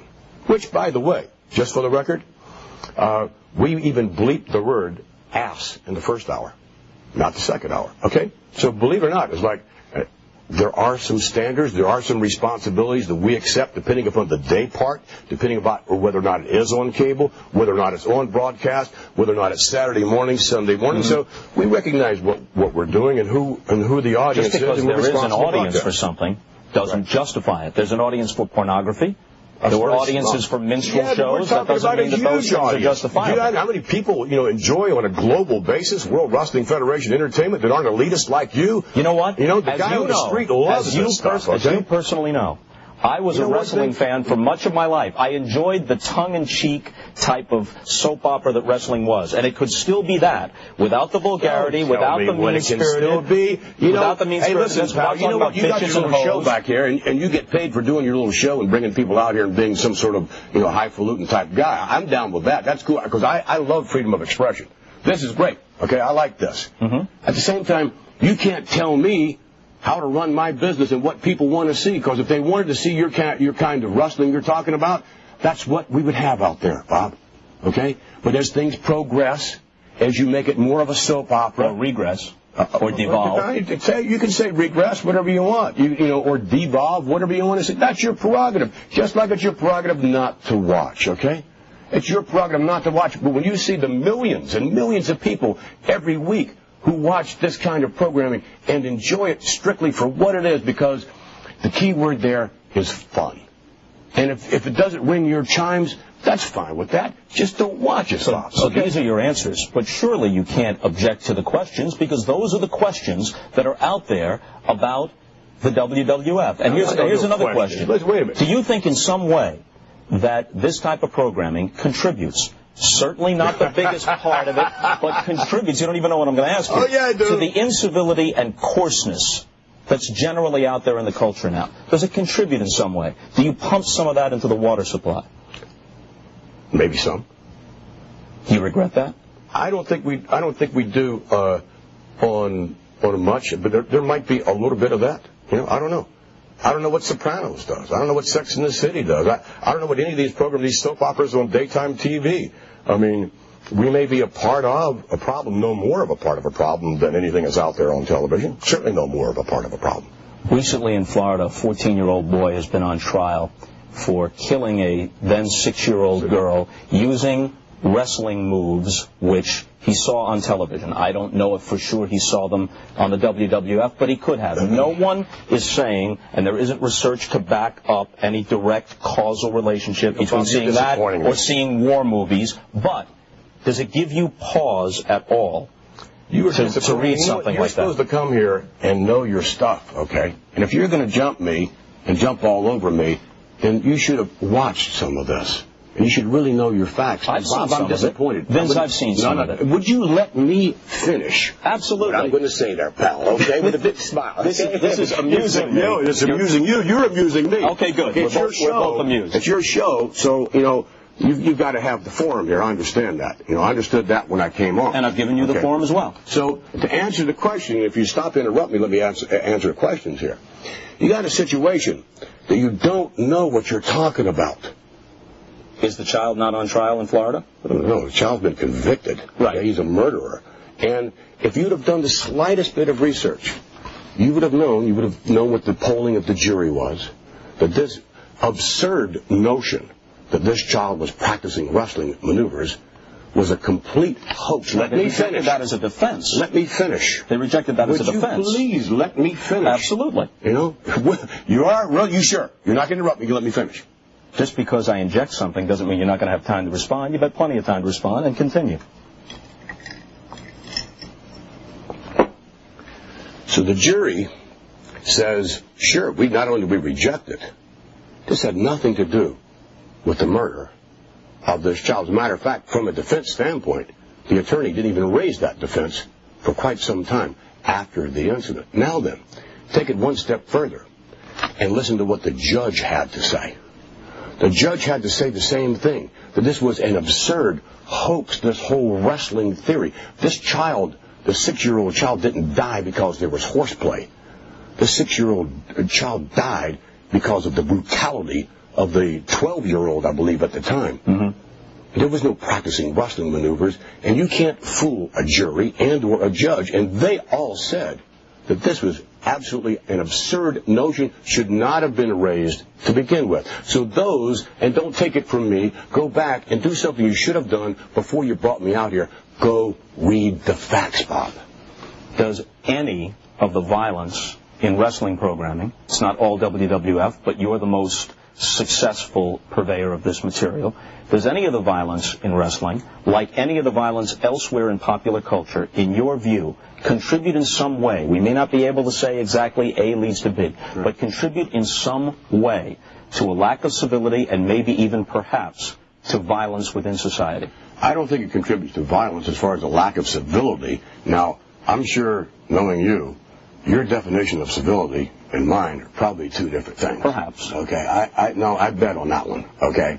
But I would suggest this. When you look at a World Wrestling Federation entertainment program on television, even though we are a soap opera, an action adventure, a little comedy thrown in there and all of that, we don't use guns, we don't use knives, there's no portrayal of murder, no portrayal of rape, all right? So we do what we do, and have a lot of fun with it, a lot of folding metal chairs and things of that nature, garbage cans. We have lots of fun with that, okay? But we don't even use household items normally, all right, in the way that we present our fun. So I don't think that we in any way, contribute to the violence. Violence, to me, is just what I've said, guns and knives and rape and robbery and murder and that sort of stuff. We don't do that. What about degradation or objectification of women? Generally speaking, if you stay with our storylines long enough, unlike you taking one little segment, okay, just to smear me, just to absolutely smear me with this one thing, and thank you very much for that. That's a real class move on your part. So when you take that, okay, and you do that. If I were to resort to your type of responses, it's interesting to see you lecturing somebody about class, but... No, what? I don't have class? I'm saying you're a strange one to be delivering that lecture. I'm responding in kind to the sort of things that... So now you interrupted me again, right? So proceed. No, proceed. You know what? This is the Bob Costas Interrupt program, right? It's a characterization I think few would share, but it might work for you in this instance. It worked for me. I mean, take a look at the tape when you play it back. Right. How many times did Bob Costas interrupt Vince McMahon before he let him answer the question? Just to try to keep you on point. Go ahead. Sure. So, I mean, again, I think that, when you look at everything that we do on balance in terms of entertainment, you stay with the storyline, Bob, okay? Our women are extremely strong. Now, I would suggest that the degradation, as you called it, of Trish, which was of her own volition, by the way. I wasn't making her do that. This is a soap opera. If you stay tuned long enough, boy, I would suggest unlikely to get mine as far as that character is concerned, as far as the Vince McMahon character is concerned. The women involved in the World Wrestling Federation, from China all the way down, are very, very strong-willed women who, generally speaking, at the end of the day in the soap opera, get what they want and then some. But you have to stay tuned, Bob. It's not fair to take one little excerpt of this and one little excerpt of that and then generalize. Okay? Let's end on this. We have to end. I'm having fun. We have to end. I'm enjoying it too, but Bob Knight is waiting, and he deserves his time as well. Coach Knight. Coach Knight is waiting. Safety of wrestlers. Not long ago, you settled a wrongful death suit with the widow of the wrestler Owen Hart. Had to pay $18 million. He was killed or died during a show in Kansas City when executing a maneuver. Right. Have you pulled back on the level of risk in some of these maneuvers? As far as anything aerial, absolutely. You know, we would never attempt to do anything like we were doing with Owen again, because out of deference to Owen, if for no other reason. But yeah, I mean, again, I think that the risk factor increases, with the athletes, no different as it does in all of sport, by the way. And here we have the greatest entertainers in the World Wrestling Federation Entertainment, and I dare say some of the greatest athletes as well. They do jump that risk thing quite often, absolutely. Vince, we got to go. Oh, it's too bad. This is such a delightful show, Bob. And thank you so much for having me on. I appreciate your coming on. Oh, thank you very much. It's a delight. Hey, Brian, what do you think? I like the line that Vince had about the clip that was played was of Vince being out of character, and then throughout the rest of the interview, Vince was, totally in character. I think the funny thing was, we got all this feedback last night, people going, Vince has finally become Mr. McMahon. And I was just thinking, I think that Vince has been like this forever. It's just this is a real high-profile, a real profile appearance that everybody can see of Vince just being Vince. I think, we've talked about before how people in wrestling become their characters. Yeah. And I don't think that Vince was always like this. I mean, I dealt with him, a lot at certain times, and in situations very similar to this. But even in those situations, I had never felt listening to this. I had thought, I'll tell you, based on, and this is again from reading all the different things that I had read without actually hearing this or seeing this, I had thought that listening to this, that Vince McMahon would come off much better than viewing this. And listening to this, I mean, like a minute in, I was going he is such an asshole. And the other thing is that to me, listening to this, I didn't see at all any negativity by Costas. I mean, the whole thing of, trying to get that they showed the clip of the Trish Stratus thing from a week ago Monday, edited it. I mean, what did they expect to show 15 straight minutes? Of course they're going to show the strongest points because they're going to make the strong. If your question is, did they go too far with that clip, or do they sometimes go too far? With that question, the clip you do not show is of two guys holding a headlock, which does happen more often in the thing than that. You show the most extreme thing, and that's what they showed as the most extreme clip. Trying to say that, that's, not in context, or in fact, if she or some woman, whether it's her or not, is going to get revenge at some point, does not change that stuff did air on television.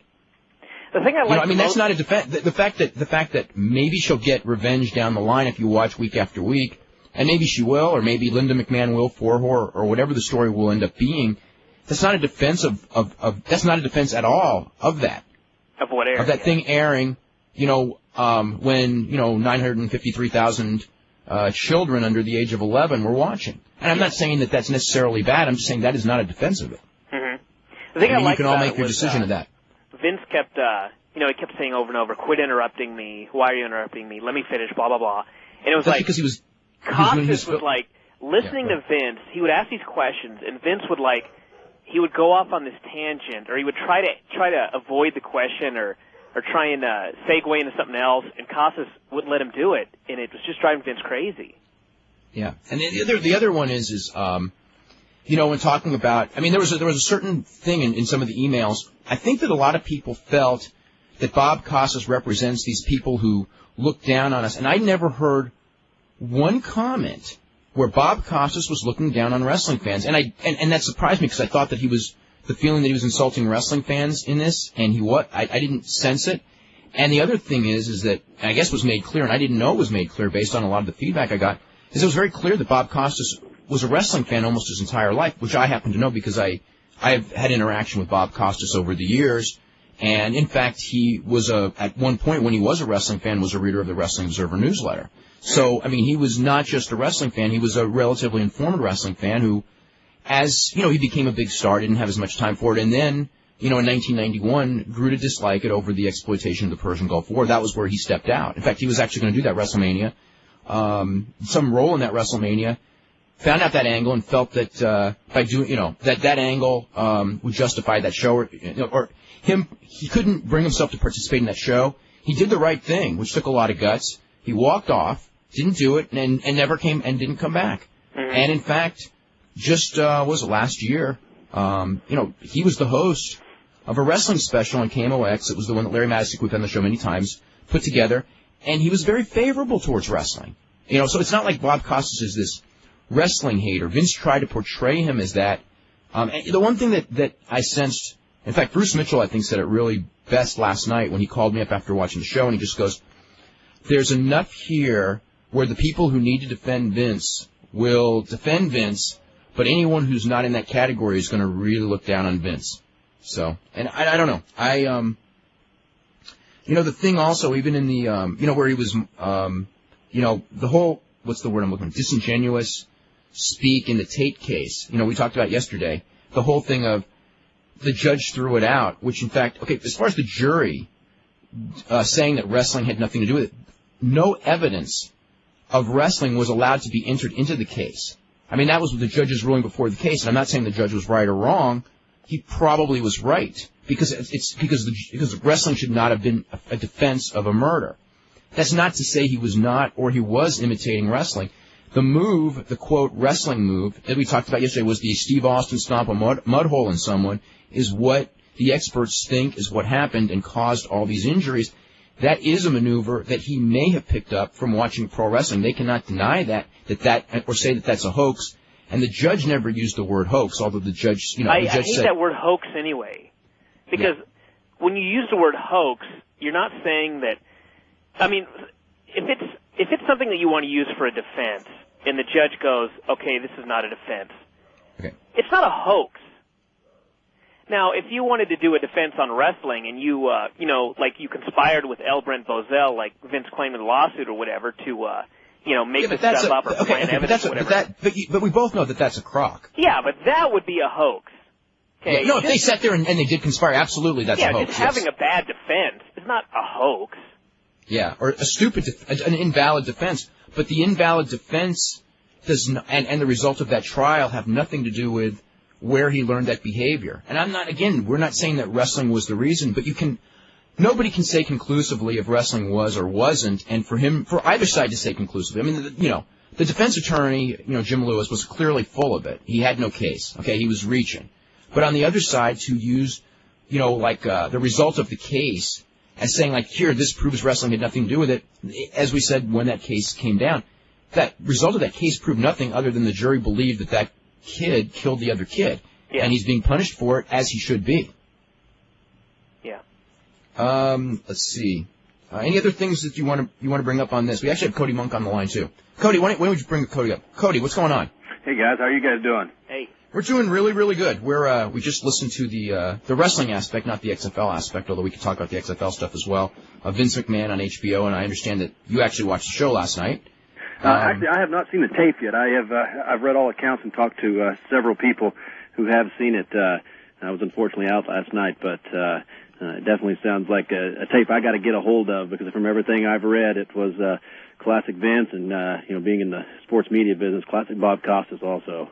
It will be replayed tonight, if I'm not mistaken, at 11 o'clock, and then again, or either 11 o'clock Eastern or midnight Eastern, and then again Saturday morning at 11 a.m. on HBO. As long as Monmouth isn't almost upsetting Duke, I'll have to be by the channel for that one. But Brian, do you have any more comments on it before, as far as some of the other stuff that was talked about in the clip? I was just getting so frustrated with Vince, like, Bob's asking him about demographics and trying to point out that HBO is a pay channel and cable TV is not. And Vince is here, instead of trying to, express why he believes that they're the same thing, he's talking about, well, if you don't like it, change the channel. And it's like, what does that have to do with, the question that you were asked? And then Costas tries to get him back on track, and Vince is going like, oh, well, you're interrupting me again. Well, the one thing about that is that, like, nobody has ever said that the WWF is the worst thing for children on television, because clearly it's not. Clearly there's real porn on television that we can watch, okay? I mean, if we want to. On, it's on premium, but you can watch it. Clearly the WWF, so you're talking about premium channels. Clearly the WWF isn't. Mm-hmm. But the big argument on why the WWF gets hit is because of its viewing audience. You can bring up Sopranos and Sex and the City. Neither of them have nearly 1 million viewers under the age of 11.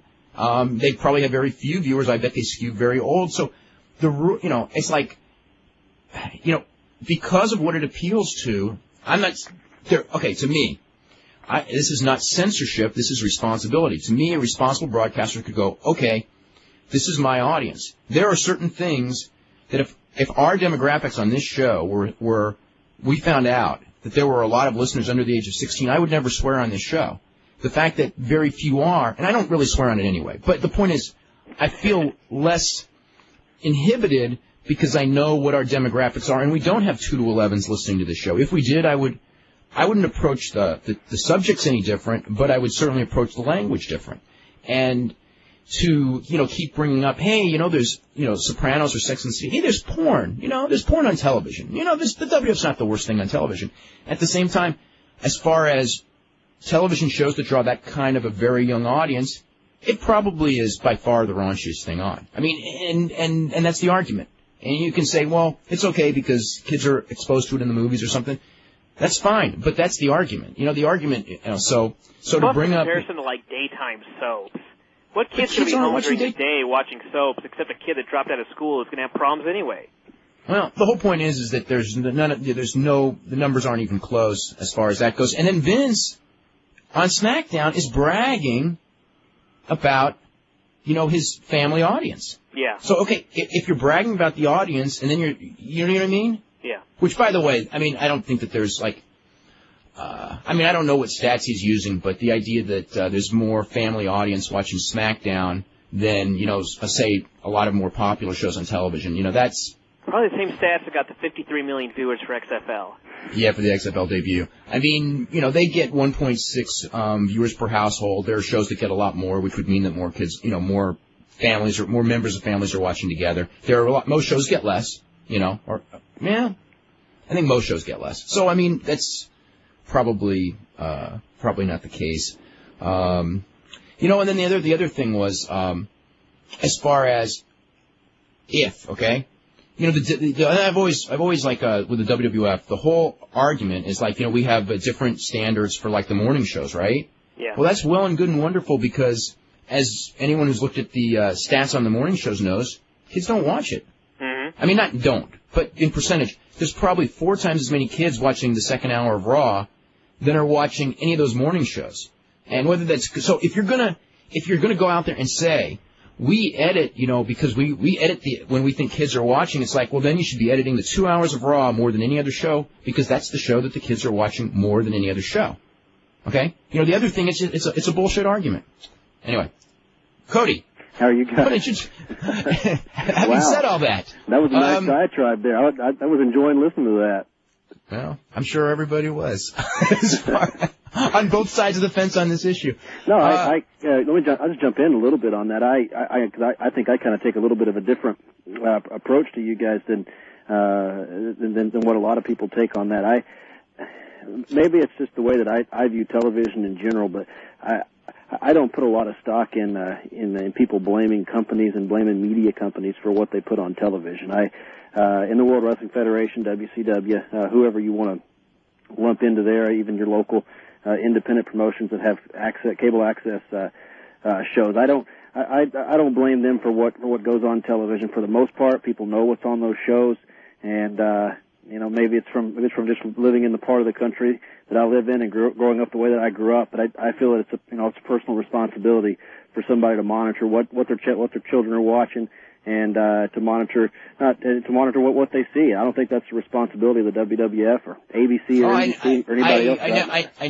I never said it is. I'm just saying that if they're saying that we edit certain shows for children, how come why don't they edit the shows that children are actually watching rather than the shows that children aren't watching? No, I understand your argument. I'm not trying to say that that you said that. I'm just giving my opinion on that. As far as like, of course, in a perfect world, parents would be monitoring shows for children, and a lot of them do, and that's fine. And I'm not an advocate of censorship, but I am an advocate of responsibility when you're going like, okay, we know what our audience is. Okay, we brag about our audience, in one sentence, so we can't say that we don't know what it is. And then we go in there and go, we're writing for, as he said many times, we write for a mature audience. It's like, well, wait a minute, but that's not your audience. I mean, it's part of your audience, but it's not your whole audience.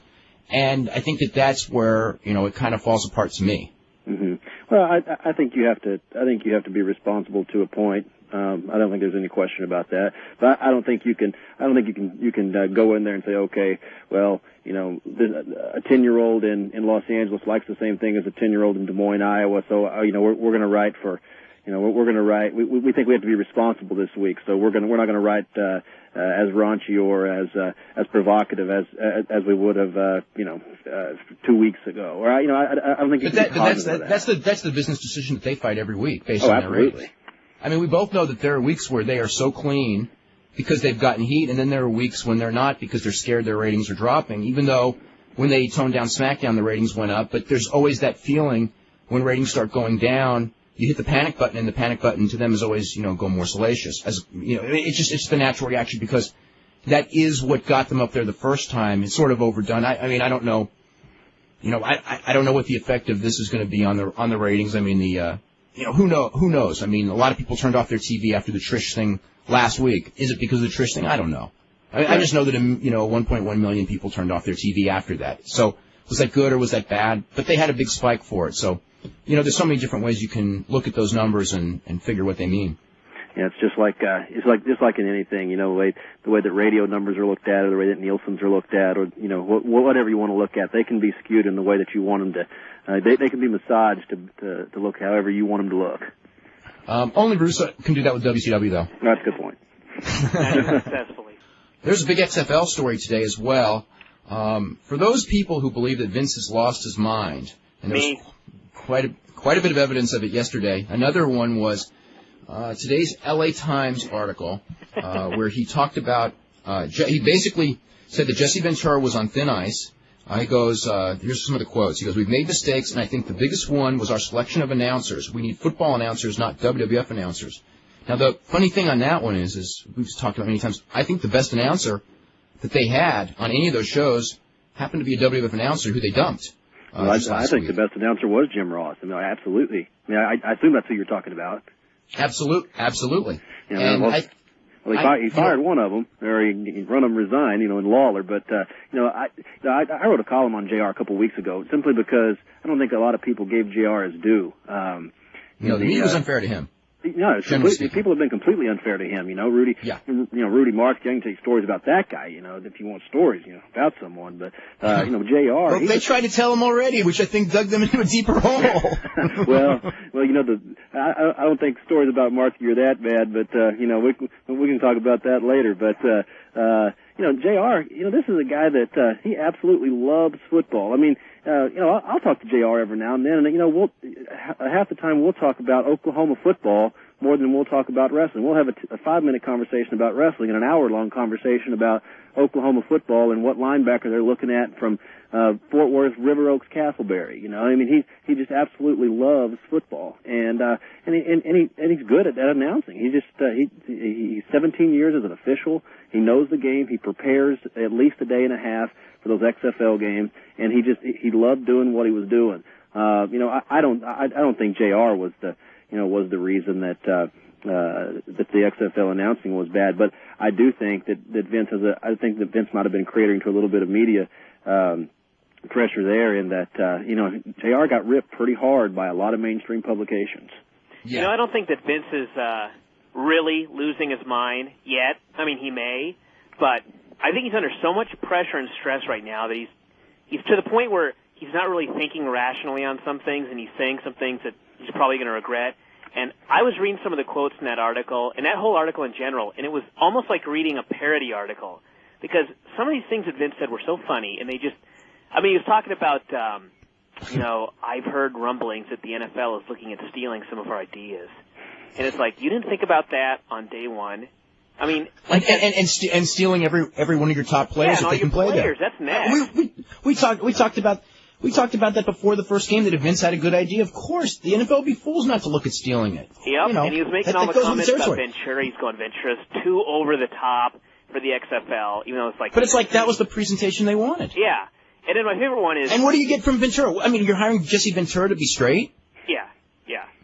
And he's talking about Vescursion and how he didn't think he was what he was looking for. And so Vince goes, we sent him down to the B team, and he honed his skills, and then he returned. How do you hone your skills when you get 3 minutes a night?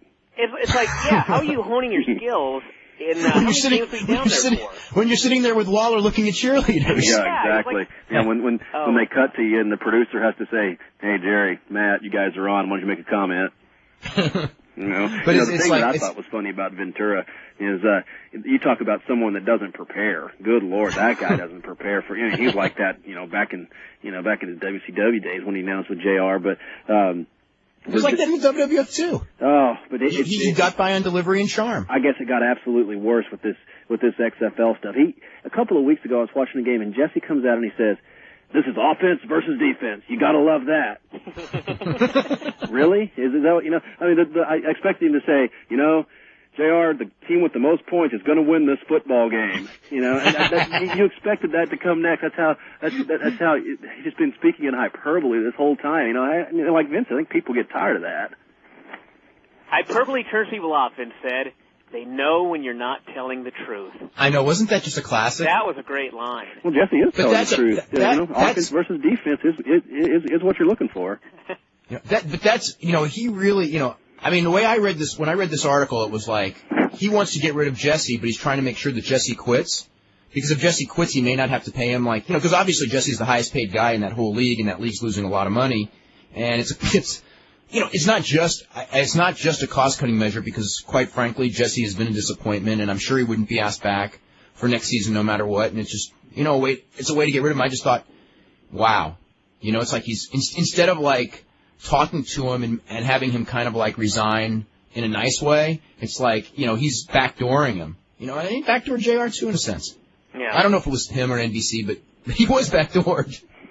Well, I've talked to several people, and I've been to a couple of games, but the thing that they're having the most problem with is translating how fun a live game can be to television. That's their biggest problem. Everybody that goes to those XFL games, they'll tell you they've had a blast. Those guys, San Francisco, the guys in LA, Las Vegas that I've talked to and seen and been with, they've completely enjoyed themselves. But when you watch it on television, that doesn't translate, and a lot of that is because of the announcers. But if that's the case, then you would think that you'd want somebody who injects a lot of enthusiasm. Well, that's JR. You'd think you'd want somebody who can give a little bit of analysis. That they don't have.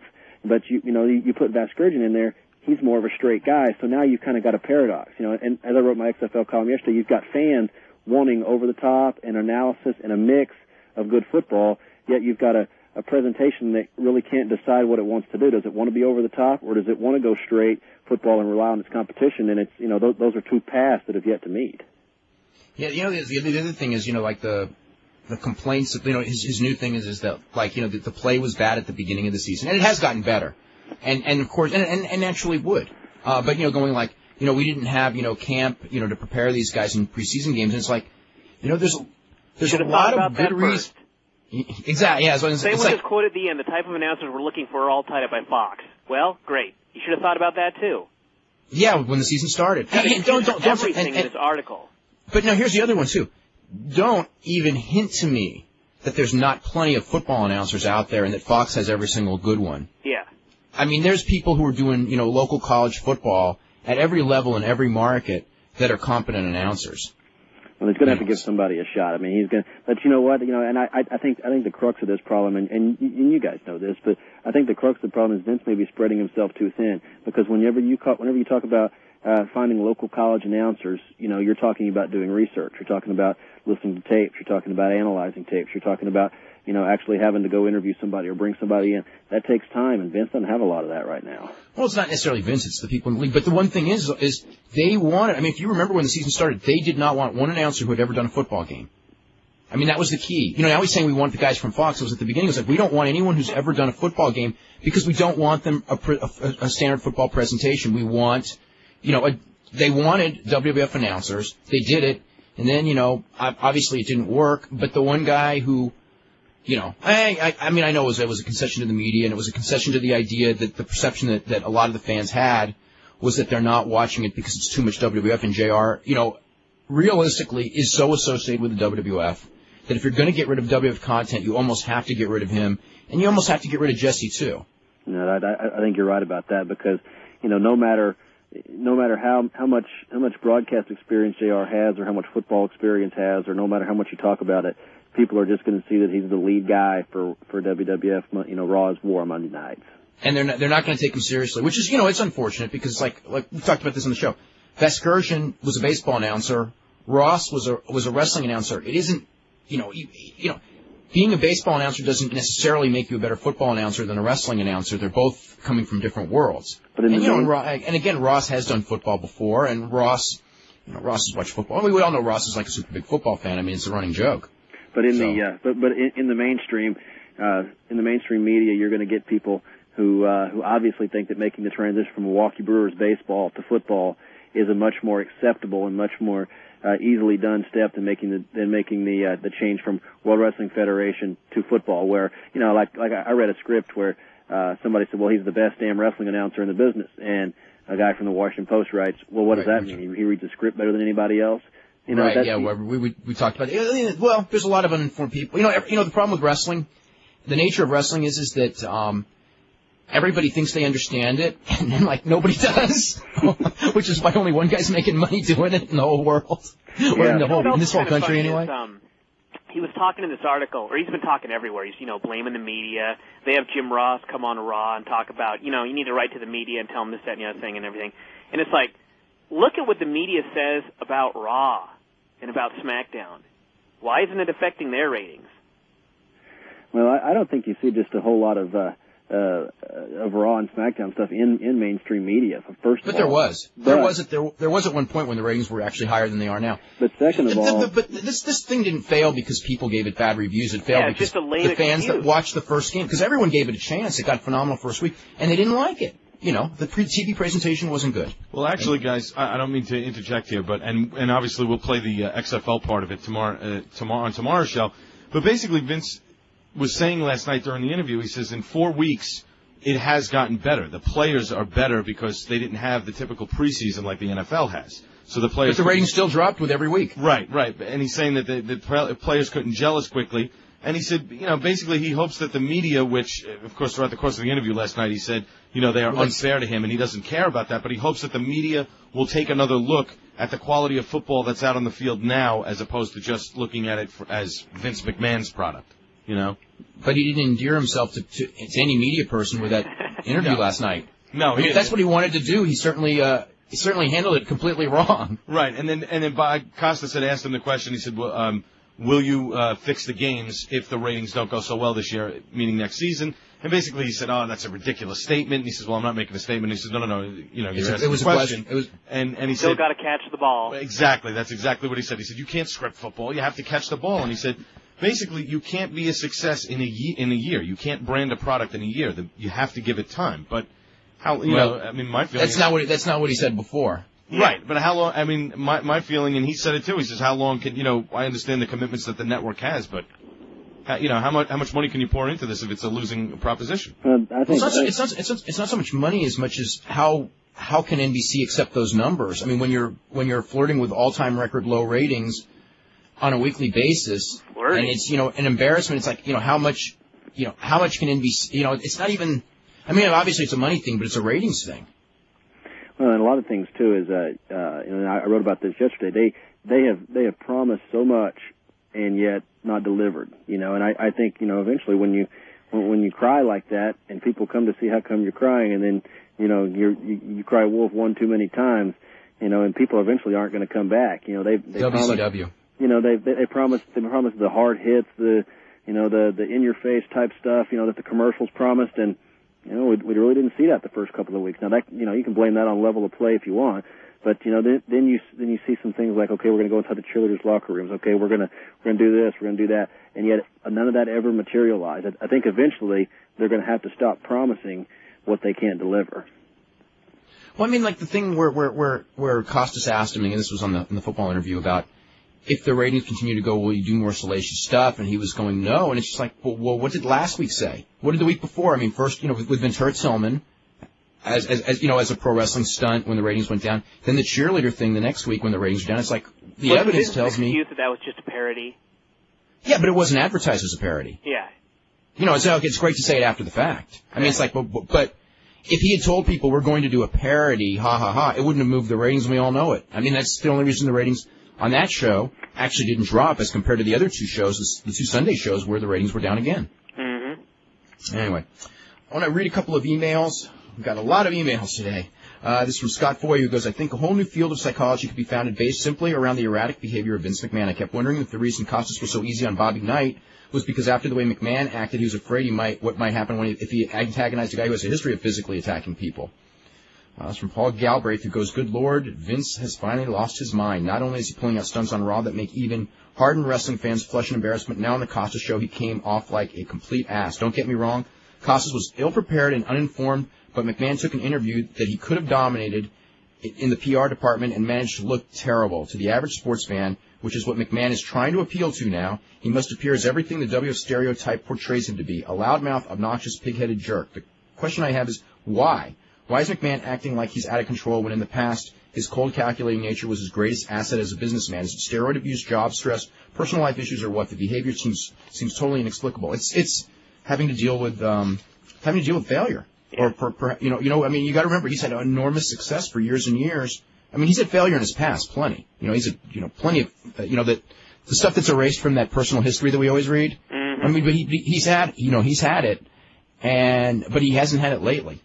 I don't think it's fair to say that Costas is totally unprepared. There were a couple of questions that he probably could have done some more research on, but to say he was totally unprepared, there's just no way. I think the reason that Costas softballed Knight is because after Vince McMahon, Bob Knight was a breath of fresh air for Costas. If you can say That's that. That's unbelievable, too. This is from Rob, who goes, can you answer a couple of things? This is actually, is Pride going to be running worked fights on the upcoming pay-per-view? I do not know. We won't know until we see the fights. I would guess that there's one fight, which is Satake Yasuda, where you could say going in it might be suspicious. But the fact is, if that fight is real, the end. I think that it's pretty much clear that Satake is going to win that fight. But if it was real, he certainly should anyway. So I don't know that it's going to be worked. Not that they haven't done it. He goes, have they ever ran a worked fight on an American pay-per-view? I believe the answer to that one is yes.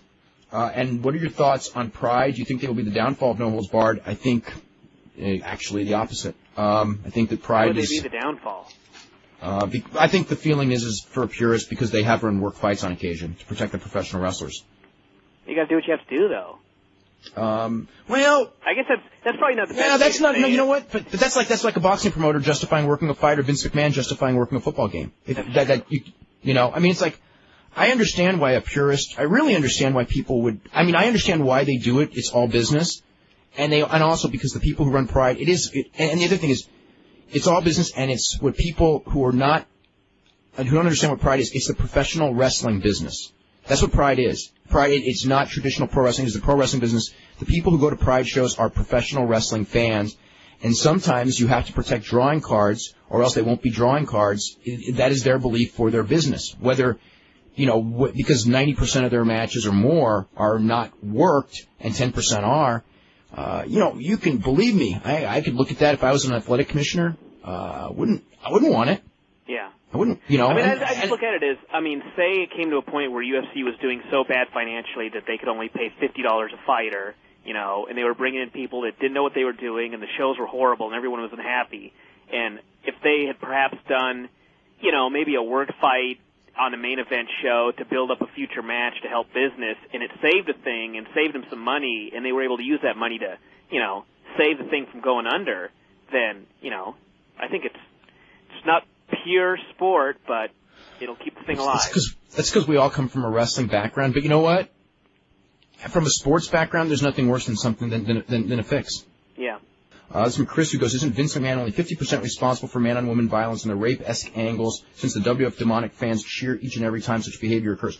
Clearly, if the fans turned their back on it, he wouldn't do it. It's no one, you know, he gives the fans what he thinks the fans want. The fans also are led by what he wants. It's a circle, you know. And he goes, there's two more. Is there such thing as winning and losing? I think Vince McMahon won. And here's one who says, it was sad to see Vince shoot himself in the foot because the points and facts were on his side, but he made himself look like such an ass that the facts and Costas' lack of knowledge and preparedness will go unnoticed.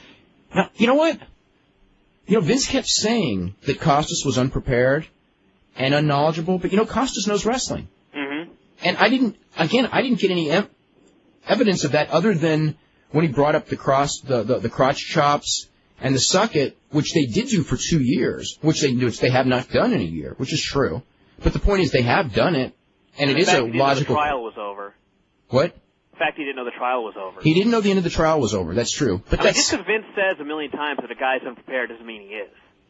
Yeah, I mean, he knew what he needed to know. He knew the Owen Hart lawsuit was settled for $18 million. I mean, did he know wrestling front and back? No. Did he watch it? You know, he wouldn't have the time to watch it. It's not his field of expertise. He probably could have been more prepared, but to say he was ill prepared, I don't know. I mean, I listened to what he said. I didn't find any of his questions embarrassing. No.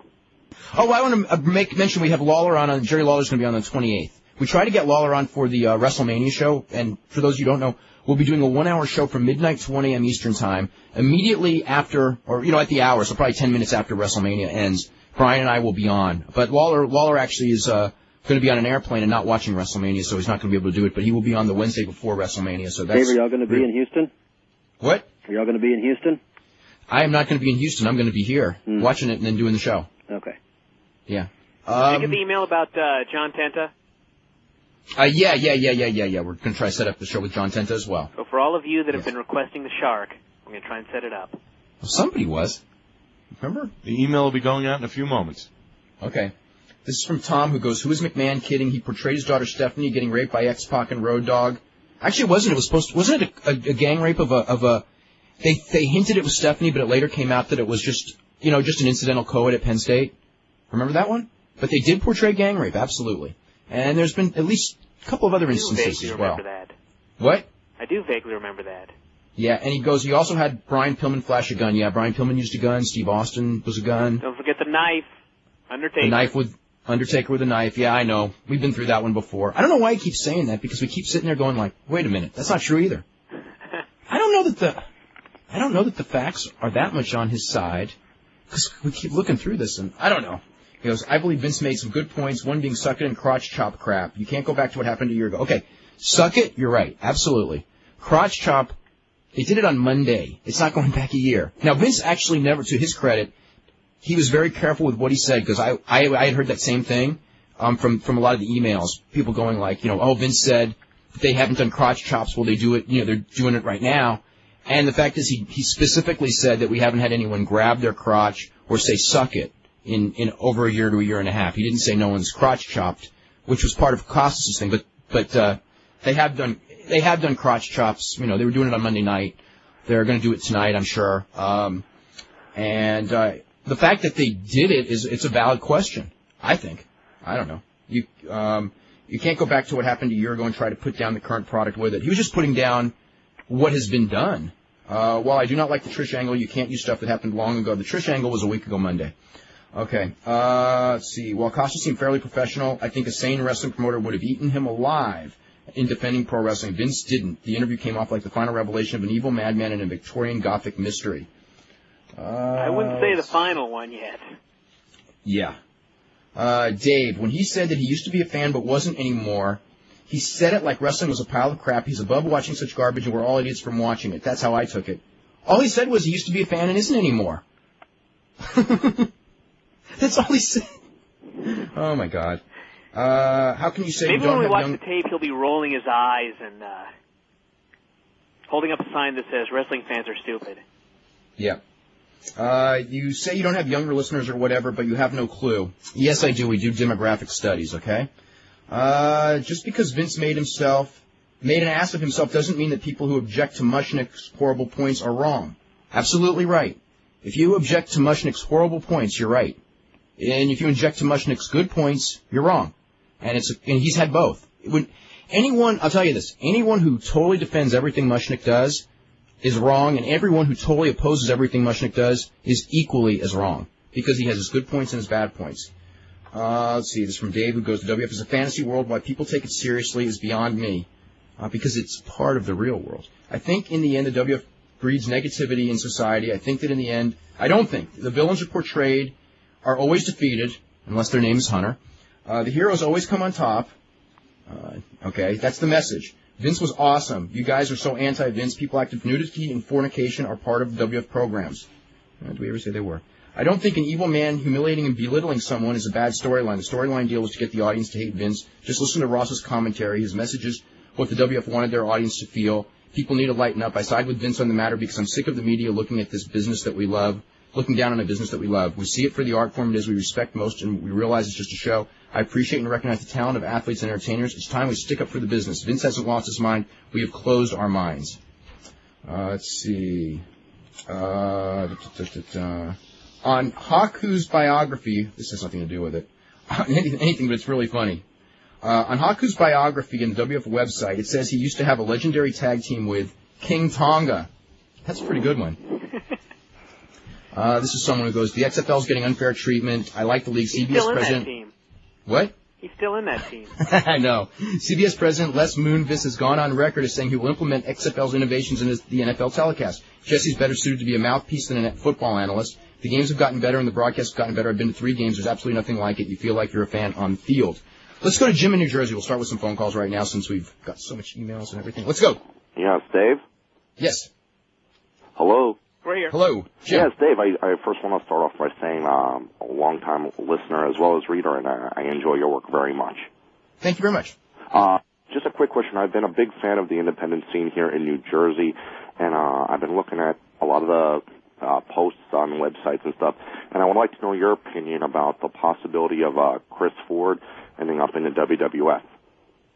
I don't know. I haven't, I haven't talked with anyone in there. At a different time, I think the possibility would have been pretty good, but I think they're going to be right now of the attitude that they're going to pick and choose and wait to see what happens with WCW, because let's just say they have the opportunity to get a lot of guys from WCW. He may not make that cut. I just always thought of an idea for him would be, I always, how Raven was always in control of the mentally unstable type of characters. I could picture Raven under the control of Crowbar and Daphne, maybe. Raven under the control of Crowbar and Daphne. It's different. I don't know. I would say that I don't think we'll be seeing Daphne yet. Yeah, that's what I was going to say. Yeah, that one I don't know. Chris Ford we might be seeing. He's a talented guy and he works hard. He's a very likable guy. And I was impressed lately when he had that hardcore title run. He actually showed that he could speak a little bit also. Yeah, he did. He did some good. The thing. Remember the best interview he did was the one where Daphne was with the little back there, like behind him, the sparkler. Yeah, and he did the interview with the stuff with Terry Funk was very good. Yeah. And if you notice, one of the funniest things is that if you've ever met him in person, I've been to a few independent shows in New Jersey. He's a very quiet type of person. Doesn't speak all that well yet. When he has the microphone, he's just a totally different person. He did this show. What was it? February of last year, and he did very well. But he's typical of a lot of the young guys that are in the business. They're really, they grew up as fans. They're really passionate. They'll do anything to get over and to perform. The ones who grew up as fans will do anything to entertain the fans. The ones who grew up not as fans and, kind of see it as just a means to make money, they're the ones who kind of consider the fans marks. I mean, the one good thing, or many good things about current wrestling is that the younger guys, so many of them, they don't have that disdain for the fans that a lot of the previous generation wrestlers had. Yes. Anything else, Jim? Yes. Anything else? Yes. No, that's basically it. Just wanted to. I'm sorry to get off of the subject of XFL and Vince McMahon. Just been following his career a while. Just wanted to get your opinion. Okay, thanks. Thank you very much. Okay, let's go to Jeff. Jeff, what's up? Yeah, how you guys doing today? Hey. Really good. About the McMahon interview, Bob Costas had no right interviewing McMahon without watching Raw, without watching a SmackDown from a recent week, and not even paying attention that the Suck It thing hasn't been used in 2 years, and a year. And plus now. But it was used. Right now, their product has been stale, and it hasn't been good since Russo and the rest of the creative team left. Product got a lot better after Russo left. But that's opinion. That's not fact. But that's my opinion, is the product got better after Russo left. Anything else there, Vince? But, I just wanted to tell you, what is Costas, quite frankly, what is Costas have the business of going out there and interviewing a guy without watching the product? If you are interviewing, let's say, a guy from the show Friends, and you never watched the show Friends, what do you have the right of interviewing the guy about the show? We don't know what he did and didn't watch. I mean, I would think that you're probably right. I'm relatively sure that he did not sit down and watch a full episode of Raw and a full episode of SmackDown, and you know what? And he should have. I agree with you there. But you don't know how much he did or didn't watch. I mean, it really never came up in the interview. I mean, I think that I do agree with that point though, and I think that one of the things that a lot of people that write about wrestling, it kind of bothers me when people write about wrestling and they don't watch wrestling. Because that always used to bother me. You'd watch 5 minutes of wrestling and then you write about the whole thing, But again, I don't know what he saw and what he didn't see. But if he didn't watch it, and you're probably right, he should have. And one more thing, I think the basic concept of the interview, and I've seen a lot of the interviews back in '99 off a lot of networks where they were pounding McMahon about what he was doing, about all the vulgarity, or the neglegating women or whatever, and it seems like an interview from 1999, not an interview from the year 2001. And I think Costas has to really go back. The Trish thing was a week ago Monday, so it's still it's not a weekly thing. But the product has definitely calmed down since about 99. Absolutely, the product has calmed down. In general, the product has calmed down. Hey, there was a time where I would not have let a kid, under the age of whatever, a young kid watch it. And I would have no problem taking, a kid 11, 12 years old to a SmackDown taping because generally speaking, SmackDown's been a toned down show and I've done it. I don't have a problem with that. But there was a time where I would have. But yeah, it has toned down.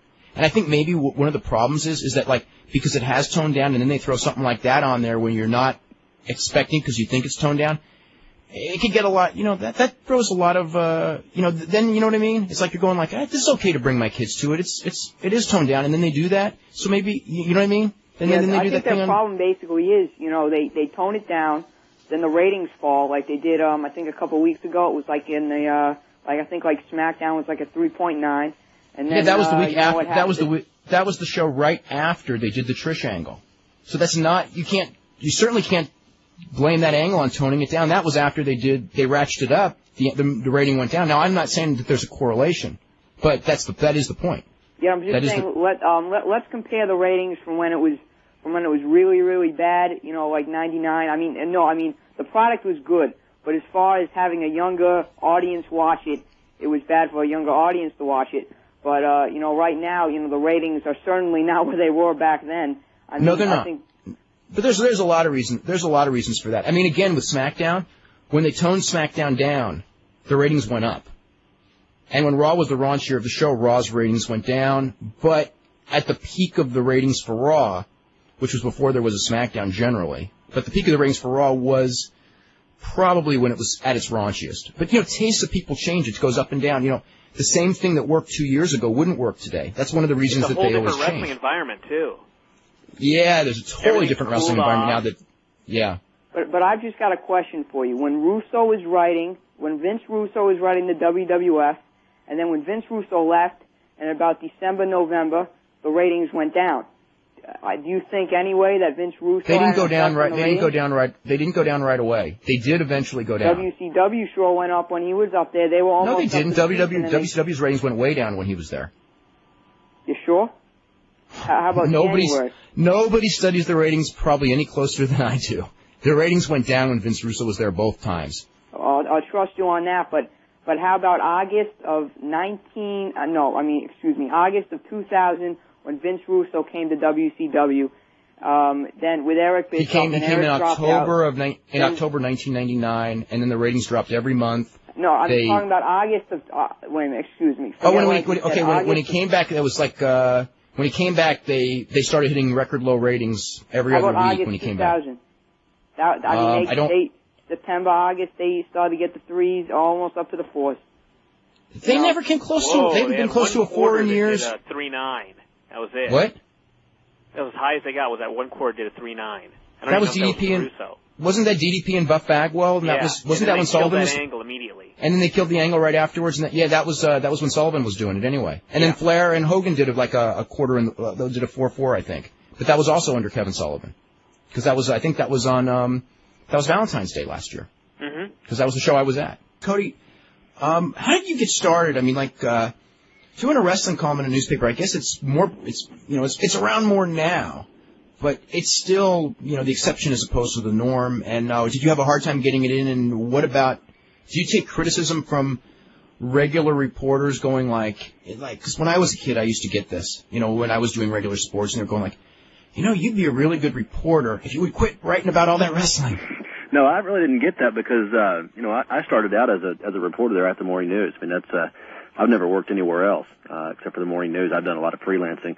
I've written for the Sporting News. I've written for, lots of other people. I've written, I've done radio work for ESPN, for Fox, for One on One. I mean, I've done, I was a college basketball player, so, it's not like I, don't have, quote unquote real sports experience, or whatever, but did actually start. It wasn't even my idea to do it. I guess it was probably the summer of '98. The WWF hadn't quite taken off to the level that it's at currently, and I really wasn't a WWF fan probably until I went to a live show in February of '98. Was really the first time I got. I obviously watched it when I was a kid. I was really into it when I was a kid, and then I started playing a lot of basketball. And when you're a college basketball player, your life is for the first couple of years I was in college, that's all I did, and so I didn't stick just to watching a whole lot of TV, much less watching wrestling. So I kind of got out of it for a while. But then I think a lot of people my age will say this, when Hogan turned heel, at the Bash at the Beach that year, that's when I got back into it, and I really, really started following it. Rented all the old WrestleManias I'd missed from, when I didn't, when I wasn't following it so closely. But that was back when I was in college, and then we went to my roommate and I went to a show. I guess actually it was in February of '97, WWF show here in Dallas, and we absolutely loved it. And I started following it then. And then I had an idea. We have a section in the newspaper called High Profile every Sunday, and it's a special section in the paper. The Morning News Sunday section is one of the most distributed newspapers all over the country. It's a tremendously well-read Sunday section, and usually this High Profile section is reserved for Mark Cuban was in it recently. Jerry Jones has been in it. Ross Perot. All those are obviously figures here in Dallas. And, George W. Bush was in it right after he was named president, but was elected president. But anyway, I knew the editor of that section, and I told her, I said, listen, I've got a wild, off-the-wall idea for you, but, I really think it would work and spice up your section. And I did a lot of research on it, and I suggested that we do a story on Stone Cold, a high profile on Steve. He was from Edna, Texas, which, it's a long ways from here, but he had played football at North Texas, which is right north of Dallas, and actually got his start here, in Dallas with Fritz and down at Sportorium. So we decided that we would. She said, "Yeah, let's go for it. Let's do it." So I did. I made a couple of trips with him, and we did the story. It ended up being about 4,000 words long, and it was a tremendously well-read section. it's a section that normally most people read, older people while they're sipping lemonade sitting on the porch on Sunday mornings, and this just caused a shock in Dallas that we ran this in the high profile section, but it was extremely well read, and actually it was the first mainstream extended piece ever done on Steve. It was actually came out right before the Rolling Stone piece did on him, and so it was really the first one that anybody had ever done on him. And from there, our pro football writer had gotten with me and said, "Listen, you need to start writing a wrestling column." I said, "I'm not a wrestling fan at all." He said, "But it's tremendously big, and everywhere I go, somebody's talking about it. My kids are into it." He said, "We got to get it going." And one thing led to another, and with his backing, we got it rolling. And then we didn't think it's going to be as popular as what it was, but it's caught on, and I think it's pretty well received all over. And I get great cooperation from all the promotions, and it's been a big success. But it's a long story. I know it's a long story, but that's pretty much how I got started, and how we started writing it. And and now I get a lot of looks around the newsroom. I'm not there just a whole lot, but people say, "Hey, you still cover wrestling?" Well, yeah, still doing wrestling. It's in the paper every week. You still do basketball? You still do football? And I do. I mean, I just got through writing a college basketball book, that we put out on Sunday night. So yeah, I still do that, but obviously, wrestling's what I like to do, and that's what I'm going to continue doing. Okay, I want to make a real quick mention of this, and we're going to go back to the phone calls. This was our poll for today. What was the best Raw match this year? Steve Austin versus Kurt Angle, 33%. Rock versus Kurt Angle from Monday, 36%, which in fact won. Interesting, Brian, that one won. That was a good match. That's a hell of a match. Eddie Guerrero against Chris Benoit, 25%, and Rock and Austin against Benoit and Angle, which was from a week ago or so, 6%. Today's question, how do you think Vince came off on the record? A, very good, B, good, C, bad, D, very bad, E, we didn't see the show, but also didn't see or hear the show because we got the show. Let me go through this real quick. Pride, final lineup, Kazuchi Sakuraba against Vanderlei Silva, Igor Vovchanchin against Ken Shamrock. That is certainly a question mark, that match. And hopefully we'll know more about that maybe tomorrow or Monday. Mark Coleman against Alon Goez, Henzo Gracie and Dan Henderson. Keith Haring against Denis Sobolov, who I don't know anything about other than he's competed in a couple of Russian tournaments. Guy Metzger against Egan Inoue, Vitor Belfort against Bobby Southworth. Vitor Belfort's back. And then the match we talked about earlier, Masaki Satake against Tadao Yasuda. A correction from their website, Viewers' Choice Canada, was originally going to air this on April the 13th. It's actually going to be on April the 20th, but it will air on April the 6th on pay-per-view in the United States if you got DirecTV. And let me go through this. This is from Ray, spelled R-E-Y, which I think means his real name is Oscar. Not really. Vince makes it extremely hard for anyone to defend him. As a fan of wrestling, what can you say to a naysayer after if they would watch that excerpt? This is from Mike, who says, it seems like nearly all of Costas' points were taken directly from Phil Mushnick columns, which didn't bode well for his preparedness, judging from Mushnick's knowledge of wrestling, gleaned from his Observer Live appearances, and that seemed to hurt Bob. But what hurt Vince was not the facts, but that Vince screwed Vince. People have been waiting to say that one, huh? Let's go to Edward in Texas. Edward, what's up?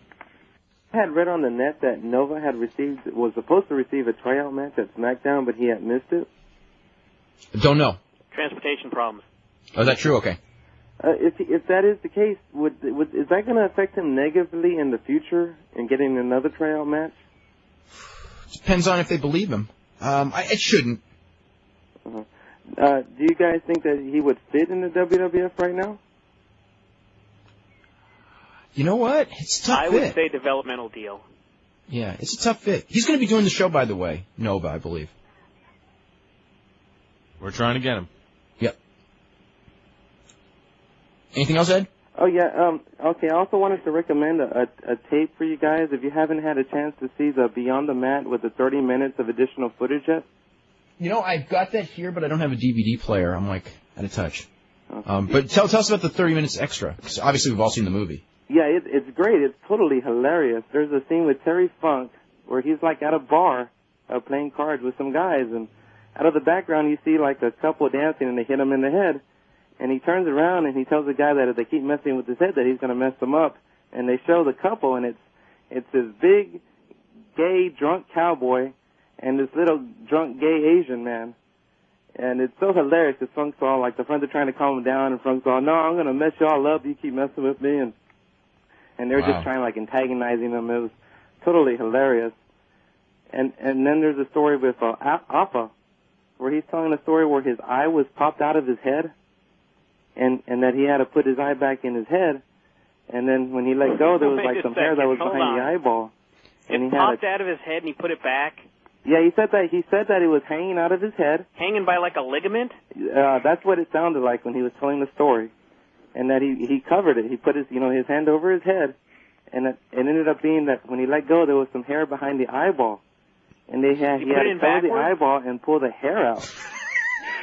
and the way he said it felt like he goes, let me tell you, it tickled.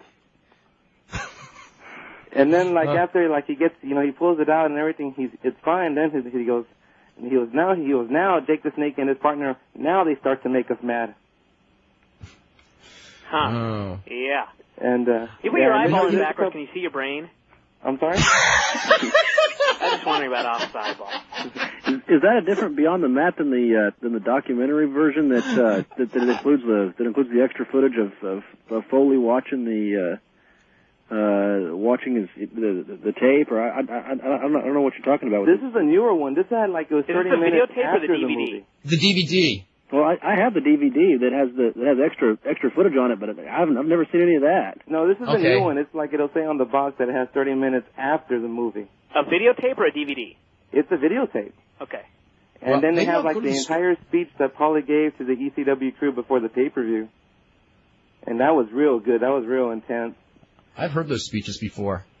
And then they show a little of the backstage they are good, from by the the way. wrestling show in Kearney, Nebraska. With Jake at the I'm sorry? indie show, yeah. They have to call a gym and try and get a girl to come in because one of the girls didn't show up. And they show their match and everything. That's good. Oh yeah, that's... Anyone know a girl in this town? The girl she had a fight, it was hilarious because she was like a female version of Dennis Stamp. She was totally delusional. It was so hilarious. Dennis Stamp was great in that movie, though. Yeah. You guys should try and get him on the show. I bet he would be hilarious. That'd be a hell of a show. You know what? He would be hilarious. And you know what? I could actually find him. He's probably mad we haven't invited him to do the show yet. Dennis Stamp did have Bret Hart's first match. Nobody cares. But that's true. When Bret Hart was 16 years old. Wow. Oh, speaking of Bret Hart, let me ask, I could have swore long time ago, was Bret Hart, when he first started with the WWF, a jobber? Kinda. Because I remember him being... Not like a total jobber, but yeah, kinda. Okay, well, that's pretty much all I had, guys. Okay, cool. Thanks for taking my call. X-Pac and Justin just started doing the crotch chop. Costas got lucky, but he was right. Okay, this says the part of the interview that I hate is after he showed the clip of the Trish angle, and Bob goes, what possible explanation can you give for that? Like he just got done showing a Holocaust clip of the assassination of JFK. Okay. My favorite part of the interview was when Vince says 3 times in a row, will you let me speak? And then Costas finally goes, okay, go ahead. And so Vince takes this long sip of coffee. Mm-hmm. Classic. Let's see. It goes, even though I don't agree with you guys, I'm glad there's a forum like this for wrestling fans. I have to disagree with you about Bob Costas. I'm a fan of his, but even I thought his statements were off base. Bob not only made mistakes about the Tate trial and the XFL not having a pregame show. Okay, the XFL did have a pregame show. It was a locally produced show. It wasn't produced by Vince. It was the Opie and Anthony thing. But he wasn't wrong that they had the show. But he was wrong about. But that's something that we'll actually have on tomorrow's show. He did make a mistake on the Tate trial as far as it still being on. That's true. That's a valid point. He basically recycled media statements toward Vince and the WF and used them in his interviews. The fact that he asked Vince whether or not he would fix the games for ratings was foolish. No, it's not, because he fixes wrestling matches for business. It's not foolish at all. Most of the business people in New York were under the assumption, until they kept insisting that it wasn't the case, that he would attempt to fix the games. And there have been fixed football games in the NFL, and everyone knows it. I mean, it's like when one guy owns the whole league, there is that possibility and there's different ways of doing it. It's not a stupid question. The fact is the games are not fixed. I think with NBC as a partner, remember when NBC became a partner, I said that because of the NBC involvement, there's really no way that they could get away with it. But I mean, we live Like we talked about with the Pride, with boxing. Fixes happen. It's a lot harder in a team sport than a one-on-one sport. But people have told me many times in football that if you got the quarterback and you get a coach, you don't need anyone else. You can fix a game. So it can be done. The editing job of the Trish-Vince angle was so stupid on HBO's part, and McMahon was right about the smear campaign. What do you expect? I mean, I didn't see the visual. Why was that bad? What were I don't know. Costas did not have the facts on both the XFL and WWF, and he basically told Vince to his face that what he did for a living was low rent. Did he say that? There was a sort of an insinuation there, but he didn't quite say that. Costas put down Vince McMahon by saying that NBC shouldn't have ruined their prestige by associating themselves with him. That's true.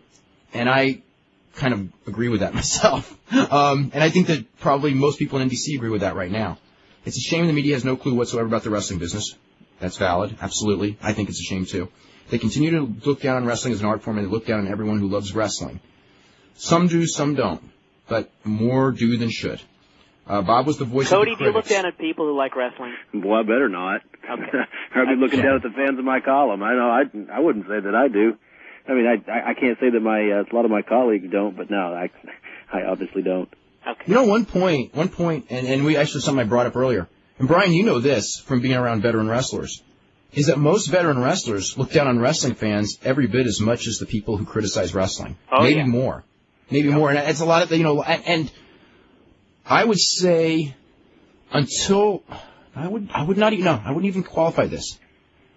I would say that almost every wrestling promoter I've ever dealt with very few exceptions, looks down on wrestling fans like you wouldn't believe. They have no respect for them. Yeah. You were right, though, earlier about younger wrestlers. They don't younger have wrestlers that are different. But, older guys that have been around, even, as early as, late 80s, early 90s. Oh, the late 80s guys, completely. Oh, yeah. And the early 90s guys, completely. It's only the guys who, I would say, came along after talking about wrestling in this open and honest manner was prevalent, and they grew up with this, mid-90s, and they grew up with this, or some of the older guys from the late 80s and early 90s who grew up with that Observer or Torch environment, and were subscribers, so it was part of their thing to accept wrestling for what it is and not be ashamed of wrestling. But the ones who came from the other direction, or not from that, and came and basically were trained by old wrestlers, with all the carny bullshit, those people, I mean, they totally look down on the fans. Mm-hmm. Every bit as much as the whole, it's like it's a shame. It's like it scares them that they can vote and the whole bit.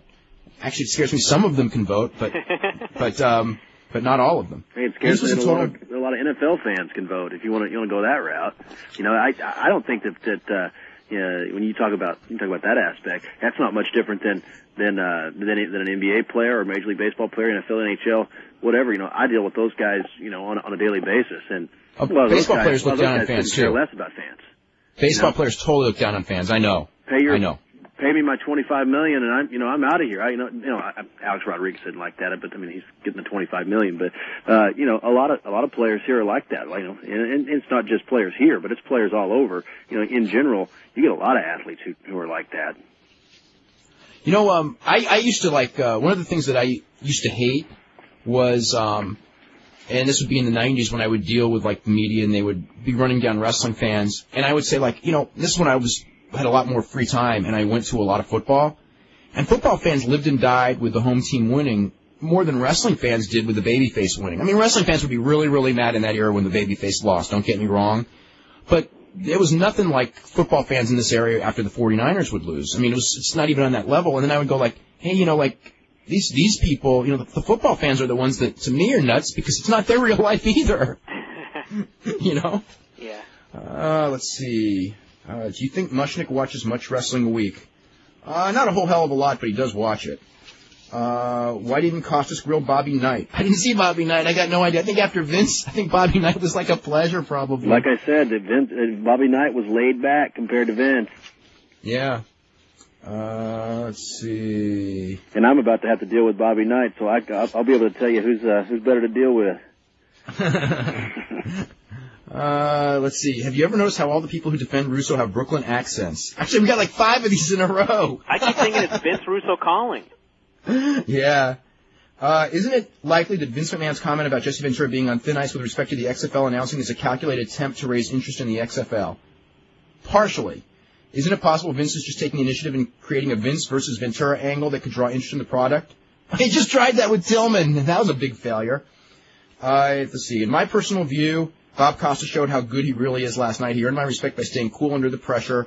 Vince actually hulked up and turned into his wrestling persona. One, do you think Triple H's influence on Vince is because he isn't married and was dating his daughter behind the scenes? Triple H's influence is because he's a really, really smart guy, and I don't mean that in a sarcastic way. He's an awesome performer, and he's got a great head for the business, and they listen to him. But because of that, he's really clever. Yeah. Let's see. Let's go to John in Florida. John, what's up? Hey, Dave, what's up? Not too much. Hey, I heard on the internet that WrestleBoard confirmed the sale today. I have heard both sides. Okay, you know what I'm going to do? Because I actually, during one of the breaks, I was listening to my messages, and there was probably 7 messages from people in WCW, but nobody said other than call me back. So I've got a feeling that there's news, and as soon as the show's over, I'm going to start returning calls, and I'll do something on the website as soon as I know for sure. It would not, put it this way, that news would not surprise me. I certainly heard that yesterday, but I don't want to say 100% because I certainly heard the opposite yesterday as well. And I also heard that Kurt Hennig had a fight with Steven Seagal and brought him to his knees. Did you hear anything about that? Was there a Kurt Hennig? I think there was a confrontation. There was stories about that, but I don't remember what the story was. It was quite a while ago. Yeah. All right, Dave, thanks. Okay. Let's see. This is very annoying. Vince had some fairly good points at times, but man, what a jerk. He lost control after the first 10 seconds. I think that the WWF should hire someone as a spokesperson and keep Vince the hell away from the media.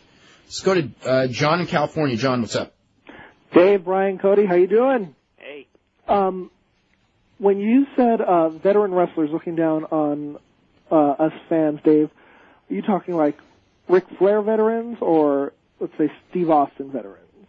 Or both? I can't say Steve Austin. I don't know Steve Austin well. What I know of Steve Austin, you mean those people in particular, or those? No, I'm just in terms of.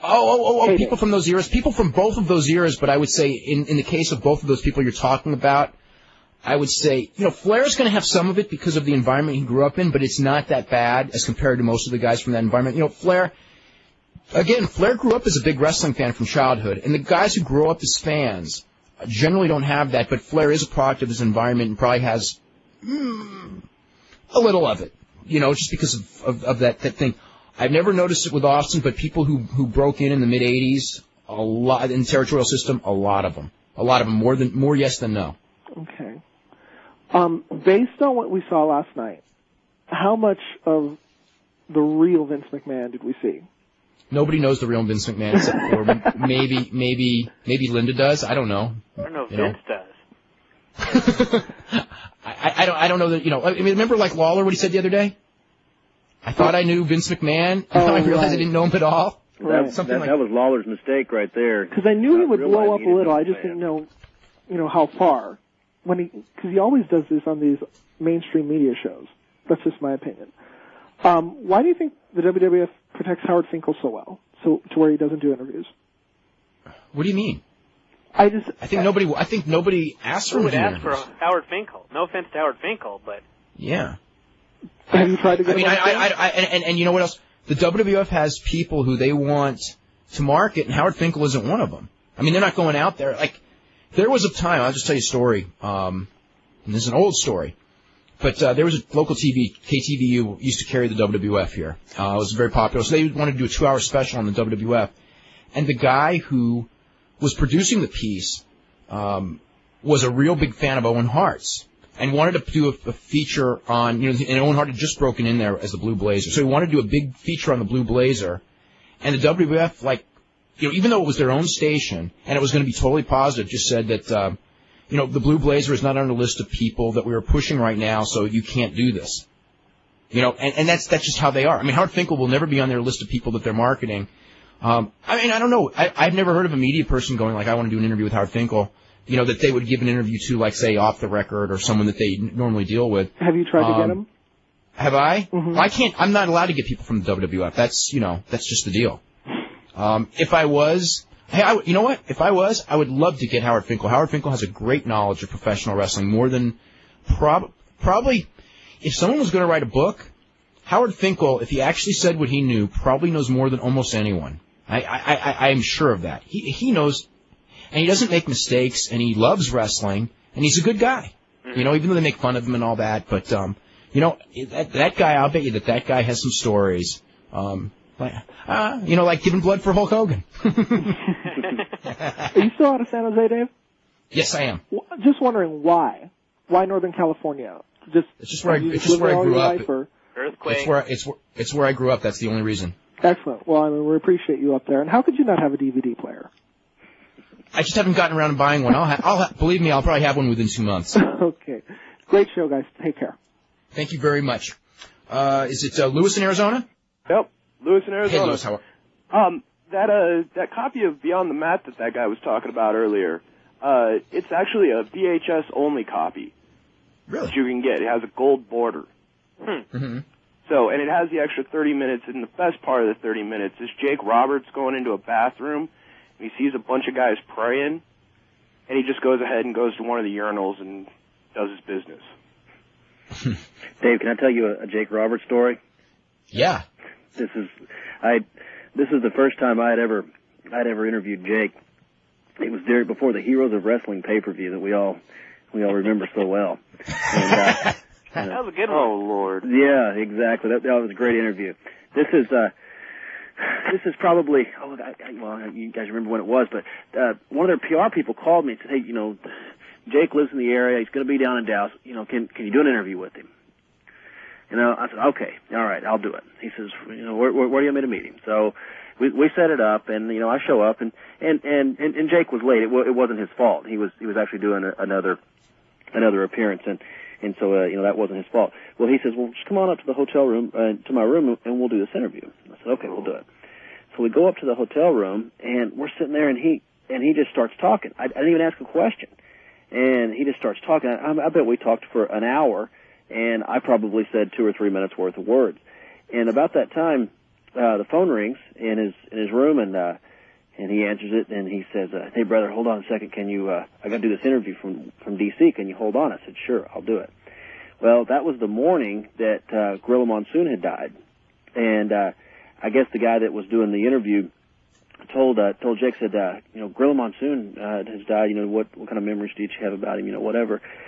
And he told the guy on the interview line, he says, hold on a second. He says, this has got me shaken up. I'm gonna have to call you back. So he hangs up and he looks at me and he goes, "Can you give me a second?" I said, "Okay."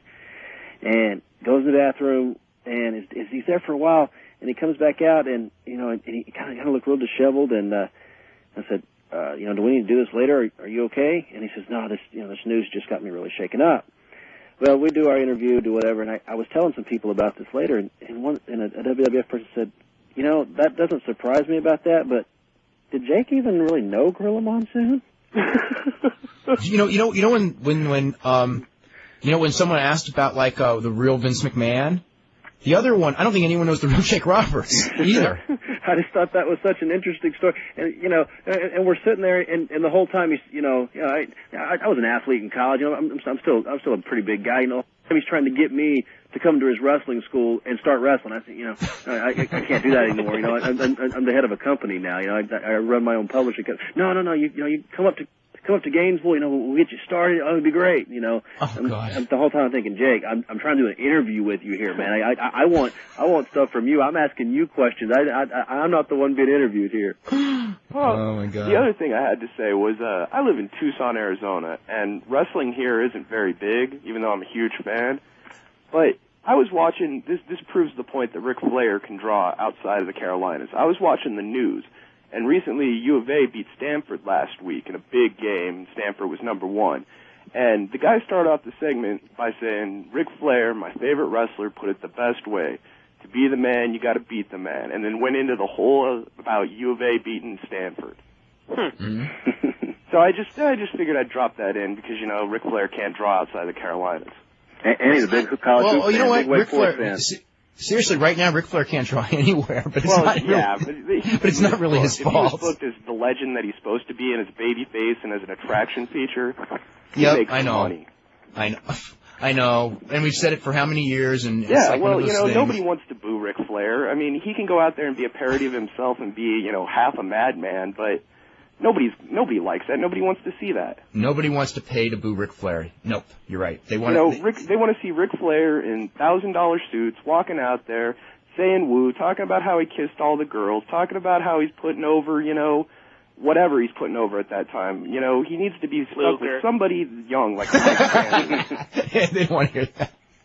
Stick him with a Mike Sanders and just have him play, Yeah. I totally agree with you. And they just won't even let him play. They'd rather let him be a shadow of his old self. It's like watching the Hulk Hogan interviews from last year when he was back in the red and yellow. Oh, when he was red and yellow? Yeah. Oh. That was so horrible. I mean, it was just like a parody of Hulk Hogan by Hulk Hogan. It was something I would expect to see on Saturday Night Live. It was good for 1 week as a parody, but after that it was just so sad. Well, yeah, I remember the pop the first week, and I was just like, okay, these people, want to see the red and yellow one more time. But then when it went on the next week, I had no clue. And then he started doing all those pre-taped interviews. And then he did the black and white, and he was like changing his persona every week. Oh, remember that when he was? It's just like, what the hell is this guy doing? Remember when he tried to be Steve Austin for that period? Oh yeah, when he changed back into just like the jeans and the black shirt. That's when he put over Billy Kidman. When he was doing the Terry Bollea and when he was doing the FUNB and all that. Yeah. When he was putting over Billy Kidman. Oh God. Oh, someday I'm gonna read back on those observers for the last 2 years on the WCW section, and I'm gonna go, oh my God. I'm gonna look at those, Dave, and go, how in the world did you write those? Okay, we are totally out of time right now. I want to thank everyone for calling in, sending in emails, and we will be back tomorrow at 5.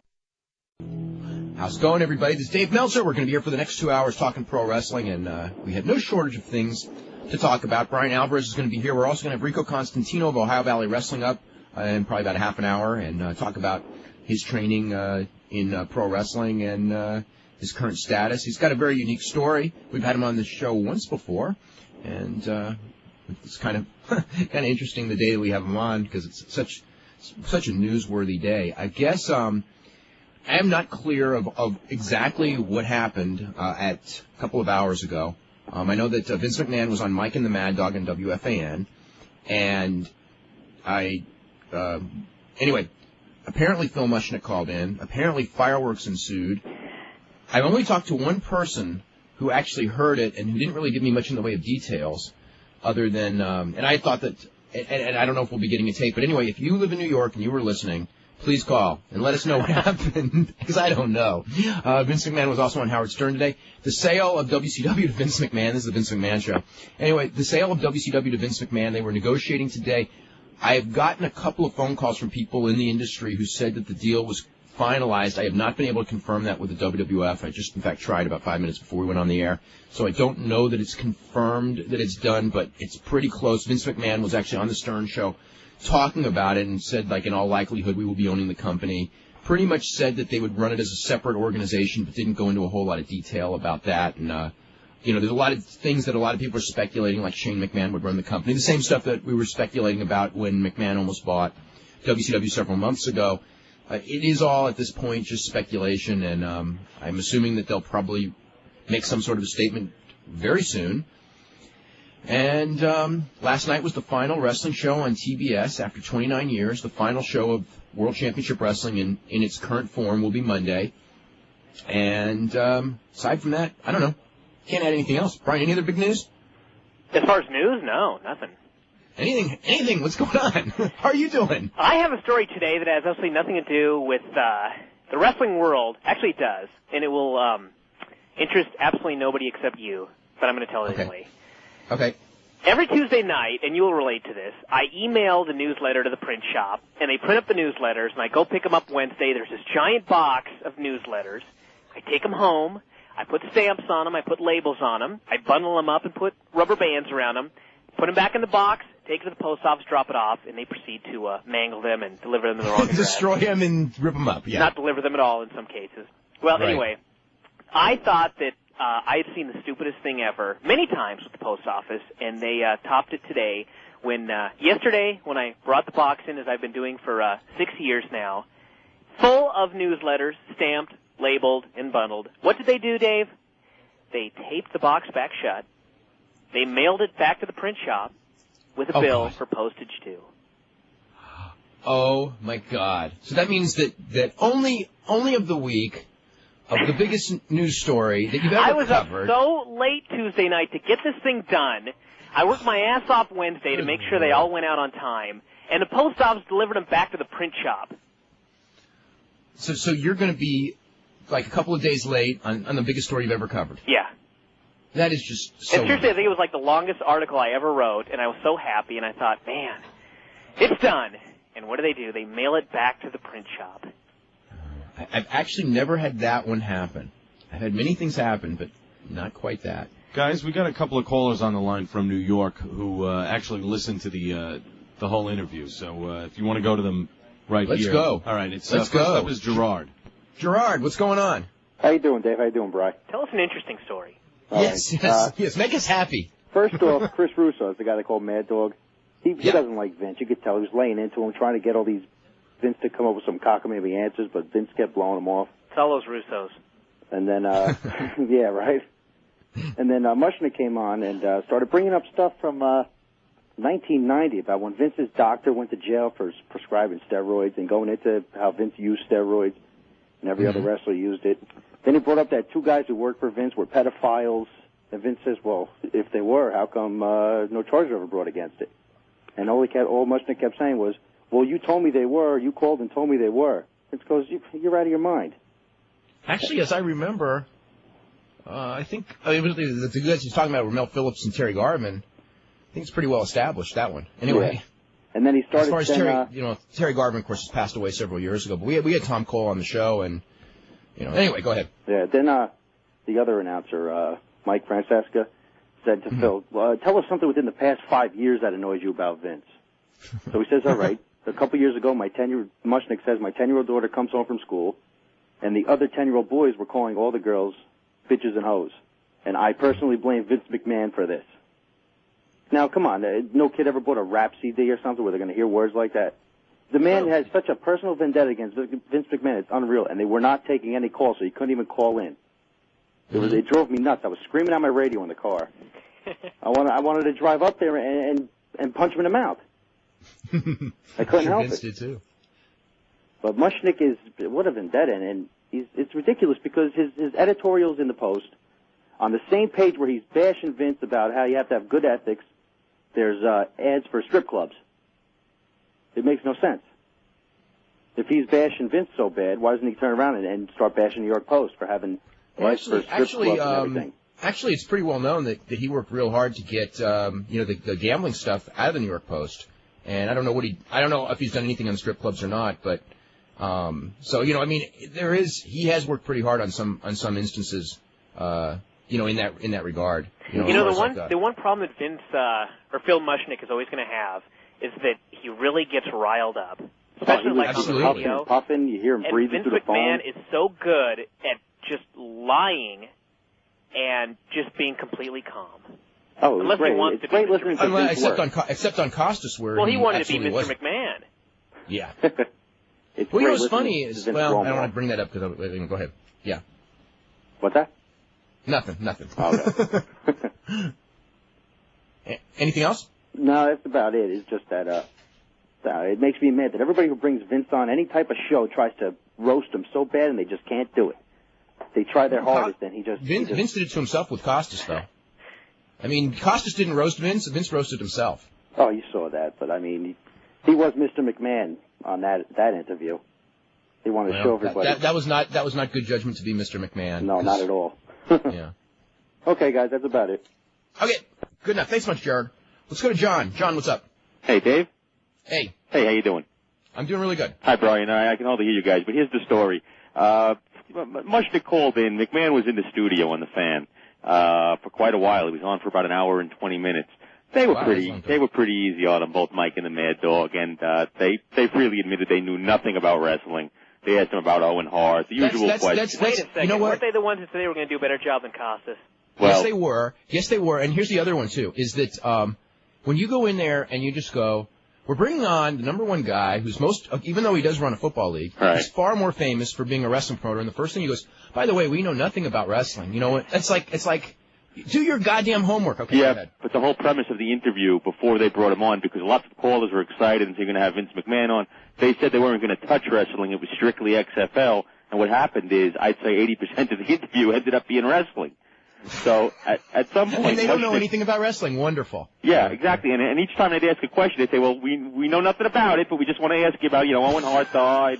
Oh God. Vince had all the right answers. Of course, no one saw the Owen Hart tragedy, not even the kids in the audience, because the lights were down. Oh yeah. And no one knew what happened. And by the time the lights came back up, well, no one really had any idea what happened, so no one was bothered. That's not true. I spoke to many people who saw it right in front of their eyes. Yeah, of course. Many people. It was also in the funny hours when, after it happened.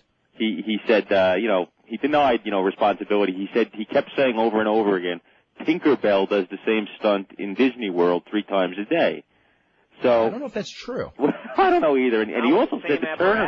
He said not with that apparatus, and certainly not without the same lack of safety. Right, sure.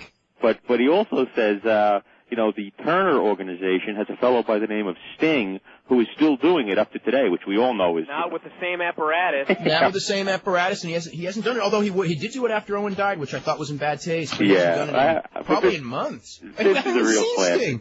I can't even remember the last time I've even seen that guy. Sting. I mean, even when Sting would come down from the rafters, I mean, you remember when he would take like 15 minutes to have to get all that stuff off him? Yeah, all right. his heels would be attacking him, and he'd like put his foot up, and they'd all bump off it while he's trying to undo his cable, his strap, his hook. So in any event, at one point in the interview, they start talking about Mushnick, and McMahon starts telling Mike and the Mad Dog about how Mushnick has this personal vendetta against him, and he sued him before, and he'd welcome another chance to sue him again, and before you know it, Mushnick's on the line.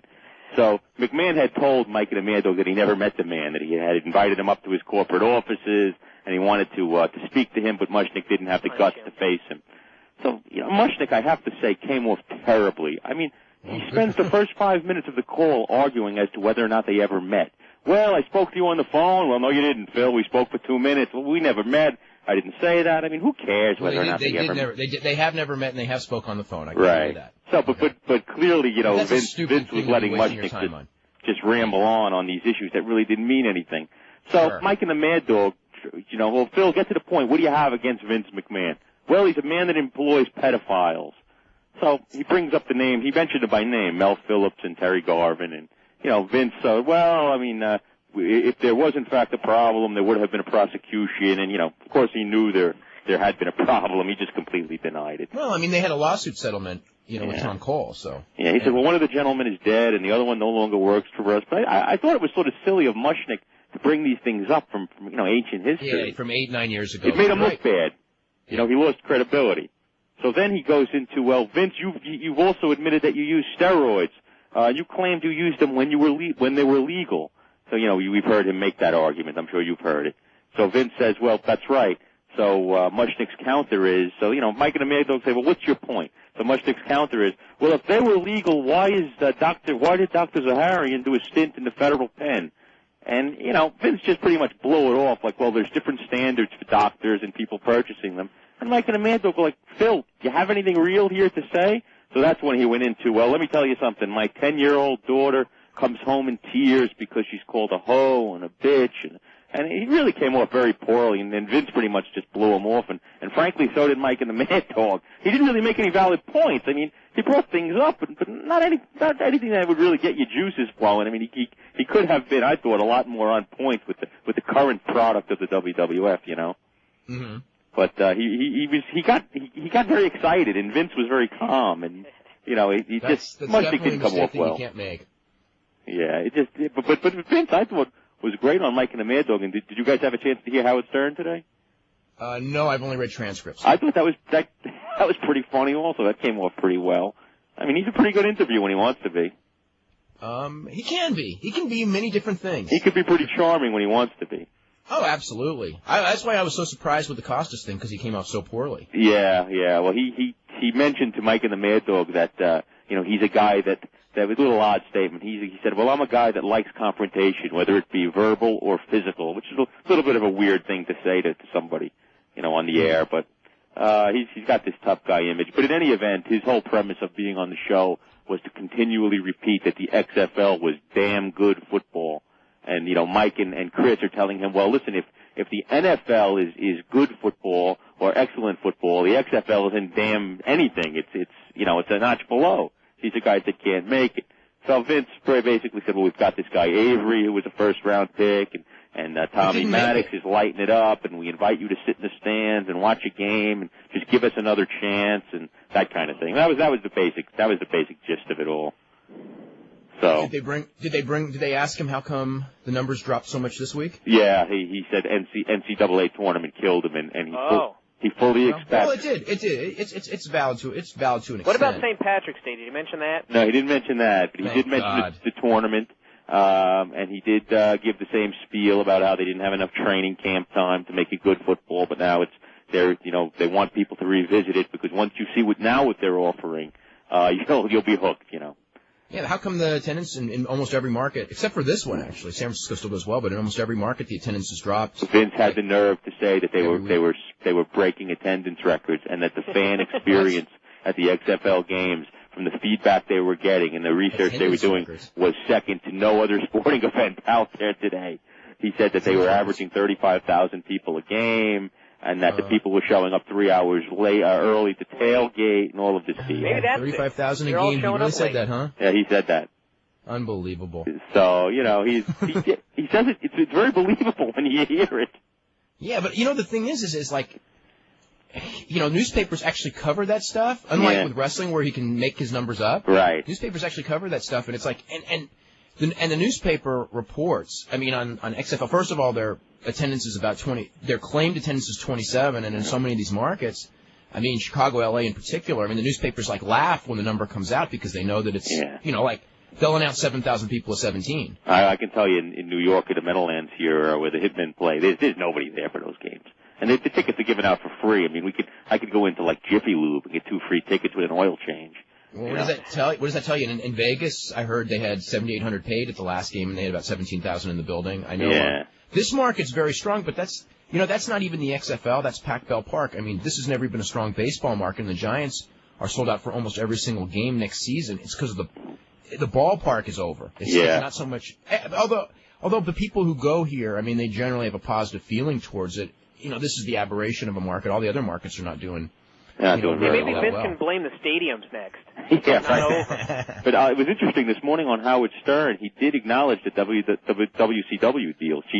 Robert Rivers had asked him point blank, "Are you buying the other organization?" And he said yes, which I thought was the deal may already be done. He claimed that it was done, and she said, "Well, one more question: will you be running this as a separate organization, or will you just merge it all into WWF?" And he said, "Well, I suppose at this point the plan is to keep everything separate, whatever that means, So that's the temporary thing. I mean, they'll keep it separate because they have to. I mean, I can tell you that the plan when they were going to buy it before was to keep the two things separate because they figured if they did the interpromotion, that WCW was too weak to make it work, so they didn't want to do it. But now the idea would be to rebuild WCW, then do the interpromotion. Unfortunately, once they do that, there's certain inevitability of how that plays out too. But Dave, how will he rebuild WCW without any TV time on Turner? Well, he's going to have to get somewhere else. He's going to have to get TV on TNN or someplace. I got you. I mean, there's no, he's got, I mean, the one thing he can do though is he can get another hour on TNN because, my God, his shows kill everything else on that network. Yeah, for sure. He could use the XFL time slots. Yeah, I hate those commercials. What is Pop? Guys, I love Crockett and Tubbs on Miami Vice. You ever hear that one? I know those commercials. I'm not like Brian who fast forwards through the commercials when he watches Raw. Oh, it's awful. So that's about the story, and I just have to, as an aside, I have to tell Brian, Figure 4, my favorite column ever was your review of the Heroes of Wrestling. I read it every week. It's absolutely hilarious. The same column every week? I can't stop. I can't stop. My favorite was the Year in Review. That was one of the funniest articles. Yeah, and I love the Observer. So, guys, keep up the good work. Somebody likes the Observer, too. Oh, I gotta love the Observer. That's like the Times. That's like the New York Times of wrestling. I'm sure you've heard that. Oh, well, while I got you on the phone, Dave, a quick question about the Observer. Just out of curiosity, I mean, if you don't want to disclose this, that's fine, but I always wonder, I mean, How many readers do you have? Is this am I part of a large group, or is it a? Because McMahon, I've heard him claim. Well, you're talking about actually Vince Russo. It's a cult following that a couple of hundred people read. I mean, well, it's a lot more than a couple. It's several thousand. But as far as how many readers, I don't know the pass-along rate. Right. But I would think that with pass-along, it'd be 10, 15,000 readers. Yeah, realistically. Right. I would think. But I don't know. I know WWF. What do they claim in their magazine, or have they claimed that every issue of WWF ends up being read by 22 people? Yeah, something like that. Right. Exactly. Well, okay. Thanks some a lot. ridiculous number. Okay. Thanks a lot, guys. Thank you very much. Dude. Let's see. Let's go to some emails. What is the worst WrestleMania in your opinion ever? God, 4 and 5, and the Vegas one. I forget what number Vegas was. Those were 9. the 3 worst. 9. Is that the one with Brett and Hogan, Yokozuna? And Yokozuna, yeah. Yeah, 9. Those were the bad ones. I think. Let's see. 4. I think 4 and 5. Well, the one with Roddy Piper and Morton Downey, that was horrid. Okay, the best, 94 maybe was the best. Yeah, WrestleMania 10, so it's 94, and maybe 98 was pretty good. Does that sound right? 99 wasn't that good. This year's will probably be up there. Oh, 97 was very good, but I think 94 would be the best. Mm-hmm. But it's only the thing with 94 was it was really 2 good matches and everything else stunk. Yeah. Not 2 good matches, 2 incredible matches and everything else stunk. Whereas other years there've been more good matches. And the best. Okay, see, if you guys could have changed one thing WCW did, what would it have been? This is my answer. That they had done that marketing survey that they did 18 months earlier and then listened to it. Yeah. You got any ideas? That's as far as a good one.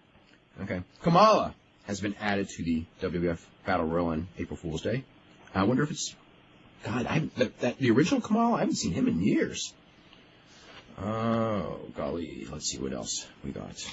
I listened to Vince on Stern. It was quite entertaining. Obviously, Howard and Robin knew next to nothing about wrestling. But what was sad was they had a fan come on and ask a question. The only person on the show asked smart questions about Heyman, dropped his pants to Vince and Howard to show him that, in fact, he had 2 assholes. You gotta love wrestling fans. Yeah. Let's see. This goes, if you haven't already, this is to Brian, get your money back. I run a small publishing house, and whenever they screw up like that with me, they always offer to send it out for free. If they haven't, or if you haven't demand, they send it out for free because they screwed up. Well, unfortunately, they were all already stamped and everything, so. Let's see. What do you think about Linda firing Vince from the WWF? I don't know. They can do any story they want. And then he goes to WCW to compete against Linda. It's possible. Anything's possible. What is your opinion of Colonel De Beers? He was just a wrestler. Had a kind of a, decent when he was younger. Had a very controversial gimmick. Why he never went to WWF or NWA? Because he had a very controversial gimmick. I know you were predisposed to think that McMahon may have been in the wrong and not Mushnick. I couldn't tell you that. But Mushnick was way off base and came off really bad. I hear you defending Mushnick on the show, but Mushnick came off rambling trying to debate points from 10 years ago. It came across as a vendetta. You're not going to mention that we didn't talk about Thunder too much last night, but I was just thinking about this. Actually, we should. The show ended, and they talk about it just being the season finale and all this and that, after 29 years or whatever. And then they cut to a shot of I think it was the production crew, because I didn't recognize anybody. And they're all sitting there on the ramp, and there's this little thing on the bottom that says, thanks. And I'm sitting here watching this, and luckily I had it on tape so I could rewind it, but it's there's all these guys sitting there, and one guy starts to get up, and it's someone yells, sit down, we're going to film right now, and he sits back down, and some guys are looking up on the side, and I thought to myself, this is the ultimate. You got that production crew sitting here, and you can't get one 10-second clip of them all sitting together and waving goodbye at the same time. Is it really that hard? And right then I just thought, this is so pathetic. What a show. When I was watching that show last night, it was just and there was some good wrestling last night. The Cruiserweights had some good matches. Kid Cash and Jason Jett had a good match. And some of the stuff wasn't that, But I'm watching it, and it was it was actually surreal to watch this, because it's here's this is the final show ever on that station. after 29 years, and they're just doing this wrestling show oblivious to the fact that, and building up angles for the future, and just like running it like it's a wrestling show without the announcers just announcing it like, and don't forget the season finale, not explaining to anyone what's going on. And you got to figure a good percentage of the audience has at least read, because this story's made newspapers, and like that the show's canceled. Yeah. And they're just like working this angle, season finale, no one knows what it means, and it's like to the very end. To the very end, I'll tell you something about this company. And you'll see it in the Observer when it comes out, or those of you, who have seen on the internet, the memo. I mean, I'm just thinking, like, to the bitter end, you've got all of these wrestlers who have no idea what's going on, have been kept in the dark. You have that memo that went out on Friday where they're telling everyone there's a hiatus, and then 2 hours later, TBS, why don't they just say in the memo, what's going on, and instead, 2 hours later, after being told it's a hiatus, all of a sudden you get the word that it's all canceled and you're losing your job, and it's like, God. I couldn't believe it. You have Tony Schiavone, who's been, not consecutively because he had the run with WWF, but he's been with the company and on TBS since, God, when, 1985? Mm-hmm. I think when Crockett took over, so it'd be 1985. So, and he's just out there just announcing it like it's a wrestling show. And I think the only thing he said was like, what a run here on Thunder. It was like, Thunder? Yeah. This is from Chris in Minnesota. Isn't McMahon's big break his opponents? Like Bill Clinton, his opponents come off so vehement that they come off as insane and pump McMahon as honest and full of integrity. Other than Costas, McMahon plays very clean and his opponents do not. That leads WWF fans to buy McMahon's arguments regardless of the validity of his points. Okay. Hey, guys. Yes. I just wanted to jump on real quick. We'll have Rico Constantino in a minute, but however, on hold is Tom Cole, who we had on the show about a month ago, and has an interesting story to tell about getting on with Vince McMahon today at WFAN, okay? Oh, okay. Tom, what's going on? Hey, Dave, how are you? I'm doing pretty good. Good. Actually, let me just start from the beginning. I work in the city, so this morning I stopped by the Stern show, and I wanted to talk to McMahon. I wanted to approach him and ask him about things that I've heard about him telling people that what I said was untrue, my allegations of being molested by Mel Phillips, and you should have seen the expression on his face because he hasn't seen me in years. And I said, how you doing, Mr. McMahon? And he looks at me, and he had no idea who I was. He goes, how you doing, sir? I said, you don't remember me, do you? He goes, no. I said, I'm Tom Cole. If you could have seen his face drop to the floor, and I said, I want to talk to you about you call me a liar and things like that. And he totally walked away from me. He just walked in the building so fast. And I heard he was just on WFAN here in New York with Phil Mushnick got on. And Phil Mushnick really gave him a going over. And McMahon had said he got him on the Mel Phillips thing, and he just totally danced around the issues with the steroids, with Mel Phillips in particular, saying that he never had a child molester working for him, Mel never really worked for him, and that and I'm trying to get through like crazy. He's like, Mel never worked for me. He was outside help. You know how he said that in the past. He was a ring announcer and a ring crew guy for 100 years. Oh, for the longest. It was just disgusting. And so he danced around that issue, and then he got him, and then Mushnick asked him about the steroids, and he ever took illegal steroids. He says, I took them when they weren't legal. He says, then why did your doctor go to jail for prescribing them if they weren't illegal? And he says, yeah, he went to jail, but I didn't go to jail. He goes, yeah, but you were getting drugs illegally, which is true. I mean, if you go to your doctor... Technically, he would have been getting them illegally because the guy who supplied him went to jail, yes. Yeah, and I'm trying to get through, But McMahon, by taking them, was not doing anything illegal. At that point in time, up through 91. Now, since 91, the law has changed and it would be a felony. Well, he had asked him, well, if you didn't feel that taking these drugs was illegal, if you thought it wasn't illegal, then why did you have them shipped to a private box? You didn't pick them up yourself. You didn't go get them from a pharmacy. You were very shady in the way that you got these things. If you and then the duplicitous checks and things? Yeah, exactly. Yeah, they hid it. There's actually a story about that where when it came, because I remember at the trial that they would send a check that would be, it wasn't impossible to trace because the feds traced it pretty easily, but it wasn't like it was a check Vince McMahon would write to Zahorian.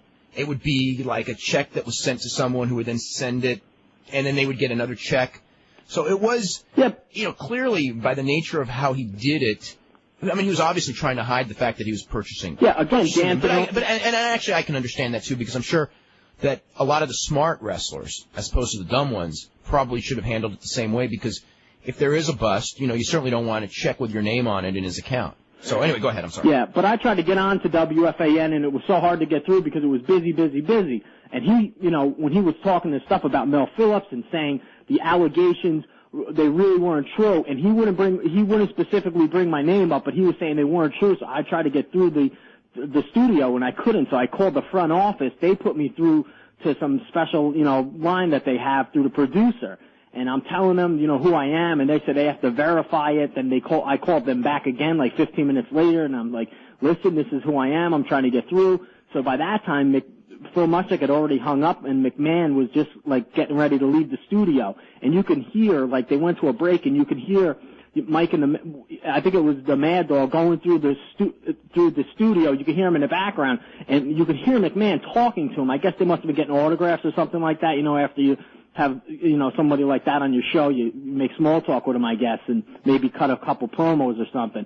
And you could hear McMahon in the background talking to him. And I'm telling him, well, put McMahon on the phone with me if he wants to call me a liar. And McMahon, he goes, the guy's like, the producer says, hold on a second, and he puts me on hold, and he comes back on. You could hear someone in the background talking to McMahon saying, hang up on him. And then I was like, you're going to hang up on me? And the guy's like, he goes, I'll try to get you on in the future. I was like, that's ridiculous. Why wouldn't you put me on now? And you could tell as someone was again saying to him, hang up the phone. And again, I'm like, well, if you want to put me on in the future, how much sense does that make? You have the hot topic right now. You're going to tell me to call back in the future? How much sense does that make? And the guy just hung up on me. But someone was pulling this guy's strings. It's just unbelievable. I'm the guy who he's saying is lying, but he won't get on with me. He has a forum. Like, I don't have a forum like this guy, and it just, it eats me up because I'm older now and everything else, but, we all know what happened with me and with other people, but this guy, he got away with McMahon by the skin of his teeth, and he walked a fine line, and now he's saying it's not true because he knows, what am I going to do? I mean, I don't have a forum like this. He could say, no, it never happened, and how could Tom Cole come forward and say it does? I don't have a soapbox to get on. You know what I'm saying? I mean, it's crazy. Mm. I think I had just heard you were saying something similar to that about other things with him being able to finagle around things. I mean, the guy, it's just unbelievable. It really is. And then they were like sucking up to him after he left, kind of. The guy's a charmer. There's no doubt about that. Oh yeah. Even absolutely. Howard, he had Howard eating out of his hand. I don't know if you heard the show or not. I just read the transcript, but there was no real. No real confrontation. What I was surprised was when, and again, not having heard the show, was with Howard, when Howard was bringing up his idea, and, of basically trying to turn the XFL into Survivor, okay? Mm-hmm. Which is entirely against, the sport idea, and then Vince goes, that's a good idea. If someone on this show, okay, if someone on this show would call up and go, I got this idea to save the XFL, and would have said that, I would have said, that's a stupid idea. But Vince was like, I guess because of Howard, it's like, that's a great idea. Okay, Vince, then do it next year. Come on. That idea was so stupid. Anyway, sorry. Yeah, he's just, he's obviously just, stroking his ego. He probably was, in the back of his mind thinking that was stupid because, realistically. He didn't want to start another fight. It wouldn't be football. I mean, how would it be football? I mean, it is a pretty stupid idea. But I don't know if you remember when I was on the show, I said, I give it a year and a half.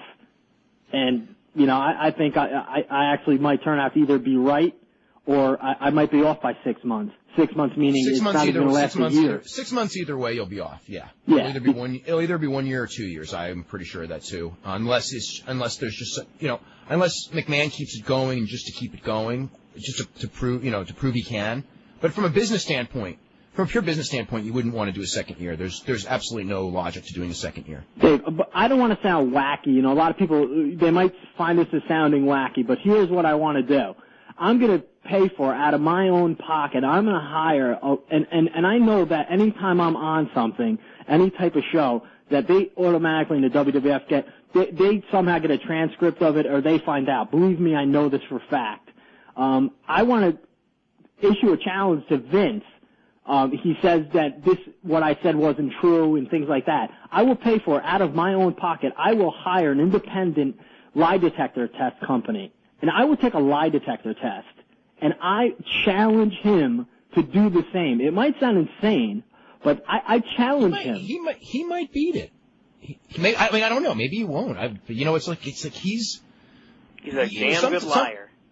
Sometimes when you can, after 10 years, convince yourself of something and actually believe it, even if it's not the case. I really, the guy. Maybe not. I don't know. I don't know. I sat in rooms with the guy. I know what the guy has said to me in the past. Maybe he could, theoretically say I didn't believe that it was happening. But, it'll be a little different. I sincerely, they could get this, a transcript or something. I hope they could hear this show somehow and take me up on that offer. I swear, man, because this is just, it's out of hand. It's really disgusting. And the way, you gotta get a copy of the show with Mushnick on it, because it was really, really good. I mean, for the 15 minutes that they were on there with each other, and I thought Mushnick made a really good accounting of himself, because he really laced into him, and he really had, for the first time, I can actually say, like, McMahon was, like, kind of dumbstruck. He was trying to say he never, met Phil, or he never spoke to Phil. And then Phil says, you've spoken to me at least a dozen times. He goes, I never spoke to you, well, maybe 4 or 5 times. It went from not speaking to him maybe once to 4 or 5 times. I hope I get a tape of this. He says, I haven't spoken to you in a really long time, Phil. Sure, that's true. I spoke to you a year ago, Vince. I did, and then he goes, maybe I'm wrong. Vince says, oh yeah, I did speak to you a year ago, but I always ask you, come up to my office, meet with me, let me show you, what kind of business I run and how, I'm not, trying to put something over on you and things like that. He would love to do to Phil what he's done to almost every other person, and that is to charm them, get them up there, maybe offer them some type of job or payoff or whatever he does. That's what he would love to do, but thank God I don't think it would happen with Phil. And that's why I even said the last time on your show that I consider the guy, the guy's like a hero to me, because he doesn't do that. And I've seen so many people from so many walks of journalistic life go in, meet with this guy, and just totally change their character, change their stories, drop things, and just, act as if they never met you. So it says a lot about Mushnick's character, I could tell you that much. But I just Tom, we actually got to get running right now. Yep. Because we're on a commercial break. Tom, thanks for calling. You're welcome. Take care. Okay. Rico, how are you today? Good. How about yourself? Oh, it's been quite a day. I guess I've heard. Yes, you have. You picked a great day to come on. I mean, WCW's on the verge of being completely sold, and Vince McMahon's been all over the radio, and oh my goodness. Yeah, I'm at a loss. My day starts at like 6:30 a.m. Go to the gym, then we got to go practice, and then towards the end of the day, I get to come home and eat and cook and that kind of stuff, and then my goodness, I've missed a whole day. Boy, did I miss a day. Oh my God! What's your thoughts as far as and does it affect you? Has anyone talked about like the Vince McMahon buying WCW and how it affects all you guys in Ohio Valley? It hasn't even been brought up yet to me. I mean, like I said, I'm at a loss. I didn't know what was going on today. It started the day at 6:30, and I leave the house, and that's my day. I just got back in about an hour ago. So now with you, for people who don't know, you've been wrestling for a couple of years, WF developmental guy, wrestling in Ohio Valley, current OVW champion. Yes. And wrestled as a babyface for a long time, injured your knee, came back, did the turn, and actually probably been doing much better than ever before. Oh, thank you. Kind of with was kind of the main man. In fact, on the big show in Louisville, January 30th, you got a confrontation with Steve Austin. Mm-hmm. So that was pretty big. How was working with Steve Austin, like the number 1 guy, number 2 guy in the industry, for you? Wow. Gee, no words can describe it. I mean, I was just told to do something, and I went out there and worked with Steve, and he's great. He was great to work with. Easy going. Just what you see is what you get from Steve, And went out there and just looked him in his eye. I mean, it's kind of intimidating at first. Me being, you know, like I said, only a couple of years in the business, and him being, like you said, number one, number two guy. It was kind of intimidating at first, but once I got in there, it was just be me.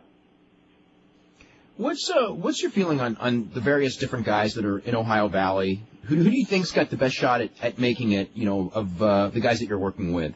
And who do you enjoy working with the most that's down there? My gosh, I mean, the athletes that are in Ohio Valley now, I mean, my gosh, what a roster. Come from like Brock Lesnar, Shelton Benjamin, you know, the NC2A champ in wrestling. You got Sylvester, Turkey, you know, Big Bear, Russ McCullough. What's up with Russ McCullough? Somebody actually sent in an email before the show and said, is he injured or is he around? I believe his shoulder's injured at this time. Okay, that's what it is. Okay. Yeah, his shoulder. And I mean, it's anybody's game to go. I mean, everybody works very hard. I like working with everybody on the roster because everybody has a real great attitude. People have fun with the best are Flash, Rob Conway, Nick Dinsmore, you know, stuff like that. I mean, I have real good matches with those guys. And now being the heel, you know, and their faces right now. Not so much Rob Conway, but when I was a face, Rob was a heel. We had some go-rounds. What, I mean, when you came back, was Jim Cornette's idea for you to go in the other direction, or did you want to try it? And had you ever done it before? Because I don't. Have you ever done it before anywhere? No, you never have. Okay. I started an Empire Wrestling Federation in California. Jesse Hernandez, a School of Hard Knocks down in San Bernardino, and I came out with, you know, the American Gladiator theme because I had, you know, won the American Gladiators, and I was a baby then, and then came here to Ohio Valley, hit the ground running there, and I was a baby then, and I was talking to Danny and Jim about saying, you know, I'd like to go, and they said, well, no, you have to look for this, you have to look for that, and they kept postponing it, and then when I got injured, you know, I tore the quad tendon on my right kneecap, completely tore in half, got that fixed, and came back, and I was in the ring with Flash at the time when I got hurt, and when I was coming back, Flash kind of like turned into a baby. And so we just decided to put Flash and I against each other, and he was, you know, getting popped. So they said, well, why don't you try this? And I was all up for it. How are you doing physically since coming back? Oh, physically, I'm back. I had some great therapists, great doctor. First they told me I'd be out 8 months to a year, and I didn't like that. And I was doing physical therapy 5 days a week in Las Vegas, and came back in 4.5 months. Mm-hmm. Wow. But no lingering problems or anything like that? No. I mean, I'm smart. I wear one of the Don Joys on my right leg. Mm-hmm. The same brace as Stone Cold wears. As far as you know, what a lot of people may not know about you, the very interesting. There's a lot of interesting stories about your background in between the American Gladiators, police work, and everything like that. The bodybuilding and everything. But the real interesting thing with you, and you mentioned this when we were on together a couple months ago, is that you were at a camp with Dory Funk Jr. Yeah. And they were kind of questioning everybody about their background, their age, and all this. And, you know, so Dory Funk Jr. comes to you and goes, what's your age? And this is like you're breaking in at the thing. And I'm at WWF. I'm at Titan Towers. This is camp. This is my tryout. Right. And Dory had talked to like 3 or 4 people ahead of me, and he spent about 2.5 minutes with each person, you know, talking to them, getting some background. And Dory sat in front of me, and he goes, well, what's your name? I told him my name. He goes, how old are you? I looked down. I said, 37. He looked at his wife, looked at me. I guess he was figuring in his head, he's been in the business a while. He says, so how long have you been in the business? I said, 8 months. He stood up and walked away. I had about 15 seconds with Dory. That was my introduction to camp. I was like, oh, no. Now, how did you get the developmental deal? Well, I was wrestling, like I said, for Empire Wrestling Federation in California, and it's kind of funny. Jesse Hernandez was the promoter, and when WWF comes to Anaheim or Los Angeles, they would call Jesse for extras, you know, for workers, you know, for dark matches or whatever. And I guess this is what Jesse thought. Bruce Pritchard did talk to Jesse and asked for about 5 or 6 people. This is when they were going through the cane, was going to get put in the mental asylum. and he wanted like the medical people dressed in white. Mm-hmm. Yeah, oh yeah. Okay, well, that was about that time. And I guess Bruce said, we're going to be in Anaheim, and we need a couple of your guys to play some medical people. Well, Jesse said, okay, I'll do that for you, but you got to take a look at my guy. Take a look at Rico. And the guy said on the phone, you know, she thought it was Bruce. He said, yeah, send me a tape. Jesse says, who do I send it to? And Bruce said, send it right to me, WWF. So he called me in Vegas, said, get a tape ready about 5 minutes and ship it to this address. I said, okay. So I shipped it to the address, this little promo tape, and I had little gladiators on it, little power team, little French version of gladiators, and some wrestling. And I waited about 3-4 weeks, and then I went to wrestle in Victorville, and Jesse came up and he says, I want to talk to you. And I said, okay. He says, I don't know how to tell you this, but I got ribbed. And I said, what do you mean? He says, well, somebody's playing a joke on me. That wasn't Bruce Pritchard on the phone when I told him about you. And I said, really? He goes, yeah. And I said, well, what are we going to do? I sent a tape to Bruce Pritchard at WWF. He says, well, I don't know what to say, brother. So I just waited, and I had a friend of mine call up like a week later to WWF, and he lives in New York. His name's Steve DeLeo, and he called Bruce Pritchard and said, listen, I want to check about my guy, Rico Constantino. And Bruce told my friend, he said, well, it's funny, I have his tape in my hand. I'm going to look at it tonight. Jim Cornette just handed me the tape, and he says, you need to take a look at this kid. And he told my friend, okay, I'll give you a call next week. And that was Wednesday. Well, Thursday, the phone was ringing, and it was Howard Finkel on the phone asking me to be at camp at a certain time in April. And I said, okay. And then I shipped off in April, and I signed my contract in May. So realistically, because they get so many tapes, both solicited and unsolicited, you probably... Did someone, like, alert Jim Cornette to watch the tape? Because, I mean, I know Jim Cornette gets tapes, people that he doesn't watch every single one of them, I have a feeling. Well, I believe at the time, because I asked Cornette, you know, how do you know find my tape? I guess Bruce had handed him a bunch of tapes, and Cornette saw, you know, like I said, I had a little bit of American Gladiators on there. Are you familiar with the Power Team? That's the Christian thing, right? Yes. They break demonstrations? I mean, a little bit, not...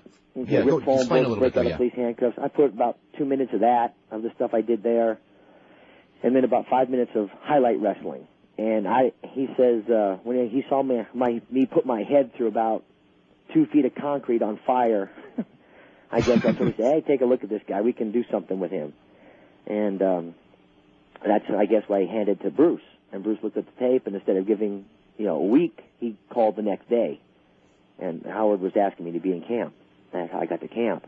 And I didn't know Cornette at the time. I didn't know anybody at the time, you know, and went to camp. And then the last 2 days of camp, we did, you know, spot shows for Killer Kowalski. And my first match was Cornette was managing Mark Henry, and it was me against Mark. So I got introduced to the racket real quick. And then we went to the next show, and I was in a tag match. And after that tag match, we came back, and Cornette said, get over here, you. And I was like, oh, my gosh, did I goof up? And he says, they just told me how old you were. Is this true? And I said, I don't know. How old did they tell you? He said, 37. I said, yeah. He said, you genetic freak, get out of my face. And then after that, he says, listen, if they sign you, I'll take you. I know a guy named Danny Davis. I'm going to be going down to Ohio Valley Wrestling in July. He says, give me a month to get set up, and then I'll call you if they sign you. And I said, okay. And at that point, it was just discussing, waiting for Bruce to approach me and stuff like that. And they did, and I signed the contract in May, and Jimmy went there at the end of June, beginning of July. At the end of July, Jimmy called me. I flew out here. First match was the Gardens. Next match was TV. He says, we want you out here. I drove out from Vegas. August 3rd, I was here, and that's when I started. Do you are you enjoying your stay a lot as a pro wrestler? I love it. I mean, I've done a lot of things in my life, and I love this business. I mean, I eat, sleep, and breathe it. I watch tapes all the time. I watch TV. I just love this business. Does he give you pop quizzes on, like, history and stuff? Hmm? Does Cornette, like, give you guys, like, quizzes on, like, history of wrestling and stuff? He gives us information pamphlets all the time on the history of wrestling. I mean, we got some, you know, reading material. He gives us reading tapes. material. He does. And you have to watch Jackie Fargo tapes, right? We watch everybody. Midnight Express, Rock Roll Express, Flair, Wyndham, You name it. Tomorrow it's, I believe it's Rock and Angle tomorrow. Oh, well, they had a lot of great matches. I give them. Now, do you, I guess you probably do, like, wish that you had, like, somehow stumbled into this, like, 10, 12 years earlier? I wish I did, but I guess it's timing. And how I got brought into the business was another thing. I was helping some other guy drive the distance from Las Vegas, 3.5 hours to San Bernardino. This guy was 6'9", 385. He wanted to be the pro wrestler. I didn't. And I didn't want him driving alone. You know, you drive 3.5 hours there, work out for 3 hours, and drive 3.5 hours back. You know, and he was an employee at the time. See, I was a manager of a bail bonds agency. And, he usually traveled with somebody. Well, one time he didn't have nobody to go with, and he asked me if I would go, and I said, all right. So after a day's work, about 3 o'clock, we took off. And Jesse Hernandez said, hey, why don't you get in the ring? I said, nah. I came back with him another time, and he said, get in the ring. I said, no, I'm not. I'm a general manager of a big business, and I'm real busy. And then Jesse figured out the third time I showed up, he says, hey, can you do this? And you don't ask me if I can do something because I'll go do it. And I did it. And he says, well, can you do this? And I did it. And he said, can I do this? And I did it. And he says, you know what? I got to train you. And then that's how it started. Now, did Cornette ever have you watch tapes of Rick Martel? No, I haven't got any training tapes of Rick Martel yet. But I know who he is. I used to watch the model all the time. Yeah, just because whenever, like, we talk about you, the two names that always pop up is kind of like as a heel, I kind of see you from the recent heel stuff as a cross between, like, a Rick Martel character and Kurt Angle. I got told that 2 days ago. Really? The model. It's flattering to me. I just, because I like Rick Martel. I used to like his work. Back when I used to watch Friday Night Main Events and stuff like that. What kind of a timetable have you given yourself as far as for the business, where you want to be, how much time you're going to go for it, or is it just like you're just enjoying it, you're just going to go as long as you can do it? Well, to be honest, I got age, I'm running around here with 20-year-olds, and I have a son that's 20 years old. So, wow. I have to be realistic. I have a wife, I have 2 children, and I have to be realistic about it. Being here and being gone from my family a lot, it does take a lot out of it. It does take a strong relationship to survive that and go home every 30, 37 days, only for like 3 or 4 days, and come back and then get right back in the thing. I've given myself a couple of years, so I'm almost up. Wow. How do you feel it's going? I mean, to me, I think your progression's been really strong. Well, I've had tremendous help from the guys in OVW, all the talent rosters. I mean, we all help each other, and if it wasn't for Danny's guys, the guys I mentioned, like I said, Flash, Nick, Conway, Damager, Chris Alexander, these people that took time to, I was like a sponge. Teach me. And I didn't care what they said. I took all the constructive criticism they had between Danny and Jim and all his guys, and now the new WWF talent coming in. I mean, I have to give the credit to them, too, because they've helped me, and I wouldn't be where I'm at now if it wasn't for those guys and Danny and Jimmy. Are there any of the guys in camp that maybe aren't there anymore who you felt like, I don't know, like from an attitude standpoint or why they didn't make it? Maybe, I'll even bring up like the name like Dave Nelson because he was so physically impressive. But yet, I just remember I would watch him on tape, and every time he would go in there to do a job, I knew he was doing a job beforehand because I could read it in his face. Did you have any, when you're looking at the guys, like some of the guys who came there like after you and didn't quite make the grade, but maybe had the physical ability, do you think that was just, what do you think like they were missing in as far as like, being able to make the grade? Well, Dave Nelson was kind of rough. I was here when Dave Nelson first started. He had a great work habit in the beginning. When I was here, he always would ask for help, and we'd come in on Saturdays and work out, and then I got hurt. And I was gone for the 4.5 months, and then when I got back, he was already gone. So I missed 4.5 months, and I really didn't know what happened being in Las Vegas. You know what I'm saying? But he was physically impressive. Oh, he was just a monster. Oh, strong, too. Yeah. So, like I said, I missed what happened in between that, so I don't know what the progression was with his demise, basically. I remember one other person was there, Stephen Gamblin was there. Right. And he was gone. Another guy named Dave Cowan. He was there and gone. I've got 2 cheeks to look after, and as long as my 2 cheeks are in line, that's about the way I do things, I just make sure I do what's expected and try to help when I ask for help and just try to do everything to the best of my ability at 120%. Let me see what we have here. Let me go through some of this. This mentions that we got Rico Constantino here. We got a full bank of phone calls, tons of emails. I just want to run through some of the emails real quick. This says Tony Schiavone started out as localized promo guy for Crockett in mid-'83, and he did interviews at the first Starcade, so he's been there for 18 years more or less. I knew that Schiavone had been there, but Crockett didn't get the Superstation until 85, so Schiavone would have started on TBS in 85. But, yeah, I know he'd been around since 83.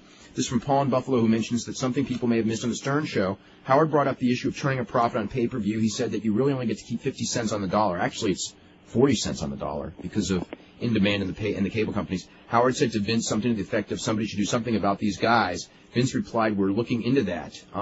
Interesting when you consider in-demand's money woes. In fact, Vince will soon own or control all three wrestling companies that run pay-per-view. Well, first of all, ECW is not going to, well, I shouldn't say for sure, but I don't think that ECW will be running any pay-per-views, or existing, except as a name that they use for angles. They may run WCW pay-per-views. It wouldn't surprise me that they do for a little while, not for the long term. And but as far as Vince McMahon wanting to get rid of In Demand, I'm sure he does. And a lot of people do. There's a lot of people in wrestling really upset with In Demand. What do you think would happen if Vince ran WCW as a separate organization and it got really big and he had to make the choice of doing an interpromotional angle, making a ton of money in the short term, and then killing off the other profitable company, or just not doing it? They can make the decisions as time goes. Yeah. Nothing's etched in stone. They call their own storylines. Let's see. If WWF wrestlers were active and serious about forming a union, don't even think about a union this week. There's so many scared wrestlers that I've talked to in the last week. If there was a chance to get a union, it was 2 years ago, and it's not a good chance right now. Let's see. This is from Mike Russo, who's no relation to Vince or Chris. After reading your post on the Wrestling Observer website, it's quite obvious why WCW failed. The attitude of both Kevin Nash and Hulk Hogan shows how much they care about the business and the company that made them millionaires. Their legacy will be remembered as one of greed, contempt for the wrestling public, and for the business which made them stars. I can only hope that this spells the end for both of their careers for good. Well, it will not happen. Hulk Hogan will always be there. I don't know how or why, but he'll always be there, and so will Kevin Nash. But, we didn't even talk about this, but they asked Hulk Hogan, Sting, Kevin Nash, and Bill Goldberg to come to Nitro on Monday. I don't know if Sting and Goldberg will or won't be coming. Hogan turned them down, although Hogan's got a lawsuit out against the company, so I can understand that. And Nash just said that he's busy. He's staying with his kid. So, he gets paid, let's see, $30-something thousand. No, let me do the math right. $30,000 a week, roughly. Actually, a little bit more, about $33,000 a week. Hasn't been on for a while, and was over a month. February pay-per-view was when he was last on. They asked him to come back for one final show, and he just goes, "Nah, I'm staying with my kid. I can't come in for one day." So he's made $150,000 roughly since his last appearance. Interesting economics there. Let's see. Let me see. In the future, if Mr. Cole needs to vent, tell him to call Psychology Today. Actually, I thought his story was very interesting, especially if they said that it wasn't true.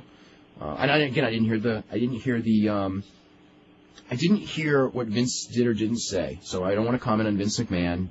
But if he did say that the story wasn't true, I think that the guy who knows the story's true calling is pretty good. Let's see. For those of us who don't know the story, can you bring us up to speed on the whole pedophile issue and who the guy was that called in? It's so long. I don't know. It's a story from 10 years ago, but here it goes. Tom Cole was working as a ring boy for the World Wrestling Federation, and while he was very, very young, I think from the age of 13 to about 19, setting up the rings, and as he was on the show, claimed that he was abused by a guy by Mel Phillips, and then later, when he was about 18 or 19, Terry Garvin, Terry Joyal, who was one of the vice presidents of talent at the World Wrestling Federation, as the story goes, invited him over to his home and try to do, I don't even know how to say it. How do I say it, Brian? Molest Rico. him. What? Molest him. Molest him. Okay, that's a nice way of putting it. Have his way. Have his way. And he said no and kind of freaked out, and then he was fired a day or two later after being promised a new job. And a couple of months later, this kind of all surfaced in the news and became a huge scandal at Titan. Mel Phillips and Terry Joyal both left the company and have never been back. Terry Joyal died several years ago, and that's basically the story. So, let's see. Like George said on Seinfeld, it's not a lie if you believe it to be true. Okay, he says WrestleMania was not a bad show. Brainbusters versus Strikeforce, Blue Blazer versus Mr. Perfect, and Randy Savage versus Hulk Hogan were all good matches. Blue Blazer Perfect for 4 minutes wasn't too bad. Savage and Hogan was a good match, but I think a lot of the other ones weren't that good. Let's see, don't rip on Stern or he will make your life hell, brother. Okay, great. Let's see. Get this guy. Okay. If you can get Vince McMahon booked to a polygraph, I'll pay $1,000 for 10 minutes of uninterrupted questioning. Maybe if they made this public, he'd raise enough money to save the XFL. Okay, this from Angelo. He goes, I taped both interviews and I'm glad to send you a copy. Please send me, you don't have to send me the Stern one, but I really do want to hear the, because the Stern one I'm sure I'll hear elsewhere. But if you got the Mike and the Mad Dog, I would love to get it and send it to Box 1228, Campbell, California, 95009. And thank you very much, Angelo. And you know what, Dave? If he's got if he has an extra copy as well, if he could send it over to us here, we can splice it up and we can put it up. Okay. Yada yada. So it's this goes. Well, Dave, I'm sorry. Let me just give the address out to him if he's listening. Okay. It's 1450 Broadway, 8th floor, New York, 10018. Okay.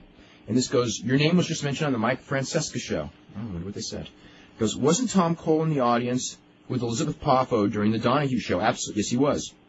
Let's see. You say Benoit and Helmsley are the best technical wrestlers in WWF, and while I agree Benoit's the best all-around wrestler, I believe Malenko is just as equal technically and better than Triple H. Different style. They're both excellent wrestlers. Anyway, let's go to the calls. We've had a full bank for a long, long time. Ed, in Texas, you're up first. Yeah, Dave, I wanted to talk about the XFL ratings, about a little article they had in the San Antonio paper down here. Uh-huh. And it's talking about how, for instance, they had the 1.6 was the lowest national rate, lowest number ever. But that night here in San Antonio, the show drew a 5 rating.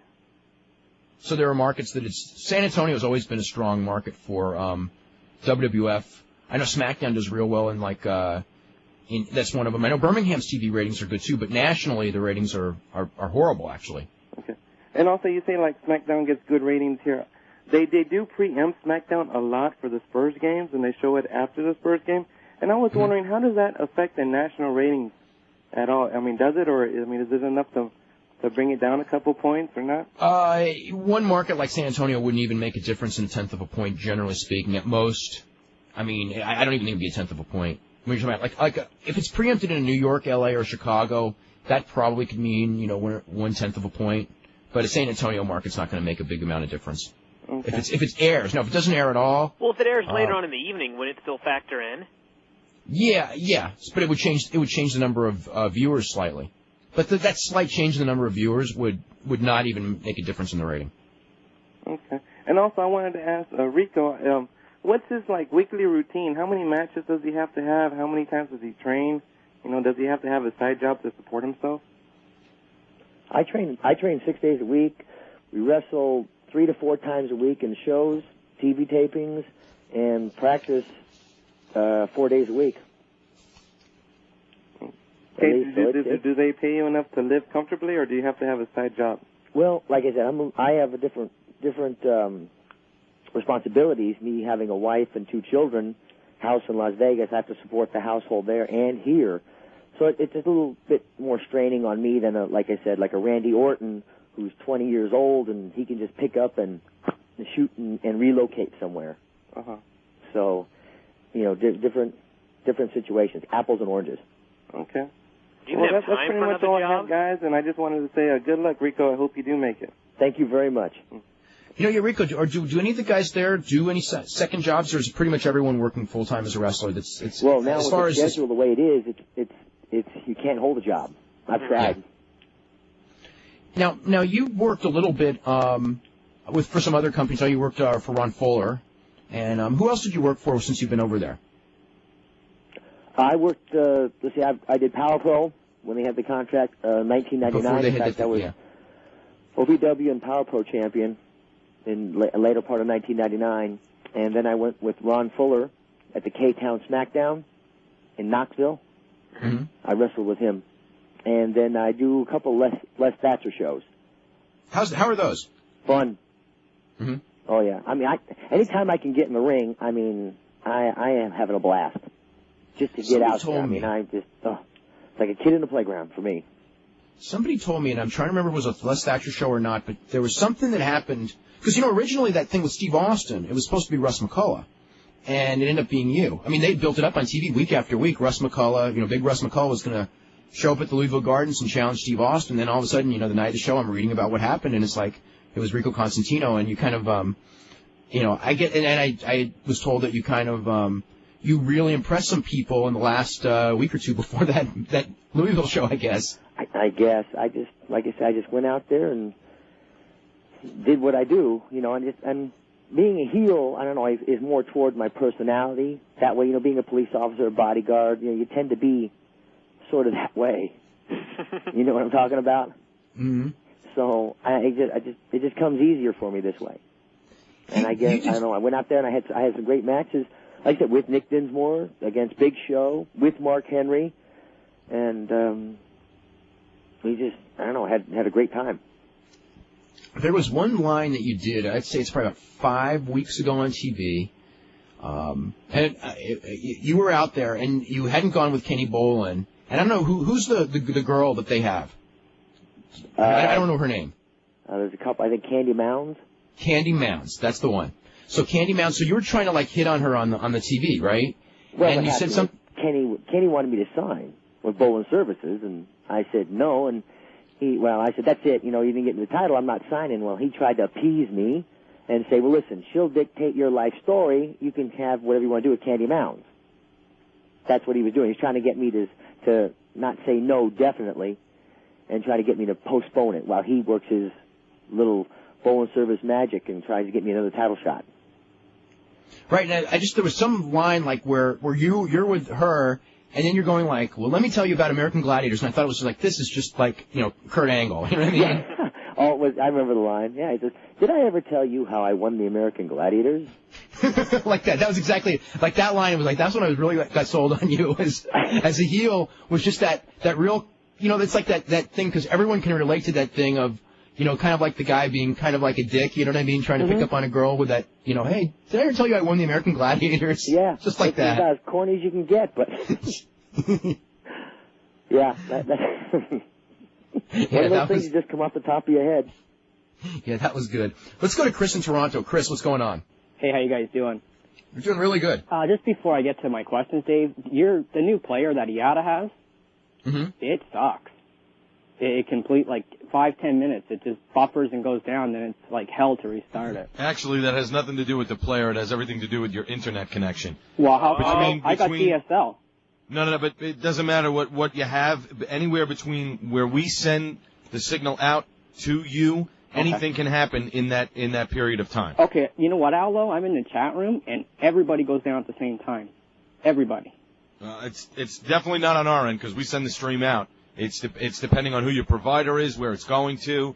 There's a lot of different variables. It has nothing to do with us, because the stream goes out clean. It's where it's getting that last 10 feet or so to wherever you are. It could go down. If a lot of people are logging in at the same time, you're going to have problems with it. Okay. Sunspot. Okay. The first question, Dave, is that official, that WCW sale? I don't know. Again, I tried to check right before the show, and I couldn't get it confirmed, but there were people talking about it within the industry, basically in the last 45 minutes before we went on the air. So I don't know that it's official. I know the lawyers were down there today, and there was some talk that, after Vince did his round of talk shows, that he might go to Atlanta and sign it. But that, again, I don't know that it's official right now. Well, the way word travels, if Vince was on Howard Stern and he said that he'd already bought it, You know, He didn't that's say how the he story bought it. could've He gotten said out. he said in all likelihood he would Yeah, buy it. so. That's how he phrased it on Stern. I believe, again, not having heard Stern. Do you know what the price was? No, I don't, but it's way less than it was 2 weeks ago. Yeah, I bet. Yeah. My second question. Go ahead. Oh, Go the ahead. second question I had, is that Battle Royal a rib? I hope not. I think that it's like a rib, except we. No, it looks like it'll be funny. I think it's a rib, but the rib is they're actually going to do it. You know? It's a rib Yeah. on the fans. But I think it'll be funny just to watch, at least with the people they have in there. For a short period of time. Cool. And I have two last questions. One for Rico. Mm-hmm. Are you looking forward to working with Billy Gunn? I'm sorry? Are you looking forward to working with Billy Gunn? Billy Gunn? Mm-hmm. Yeah. Cool. Because he should be in OVW shortly. Oh, ouch. Oh. And Dave, have you seen a picture on the internet that you sort of inspired with your banana story? Uh-oh. Have you seen it? I never should have said. I knew when I said that I was going to regret opening my mouth, but I still said it anyway. Do you want me to send you a link to where it is? It doesn't have you in the picture. It actually has Vince McMahon and Trish Stratus in the picture. Oh my God. Do you want me to Yeah, send you a why link? he's not there, send it over. Okay, so should I send it to you at IATA? Send it to WrestlingObserver.com. Okay. Go to WrestlingObserver.com. Okay, dude. Thanks. Okay, thanks so much, Chris. Right, later. Chris in Massachusetts. Chris, what's going on? How you doing, Dave? I'm doing pretty good. Oh, I could barely hear you. Okay, I will scream. No. Okay. I got a quick observation for Rico. Rico, I hope your 20-year-old son doesn't decide, like, next year he wants to be a wrestler or you're screwed. Yeah. No, good thing he's using his head for something other than turnbuckles. He's in the computer field. Oh, okay.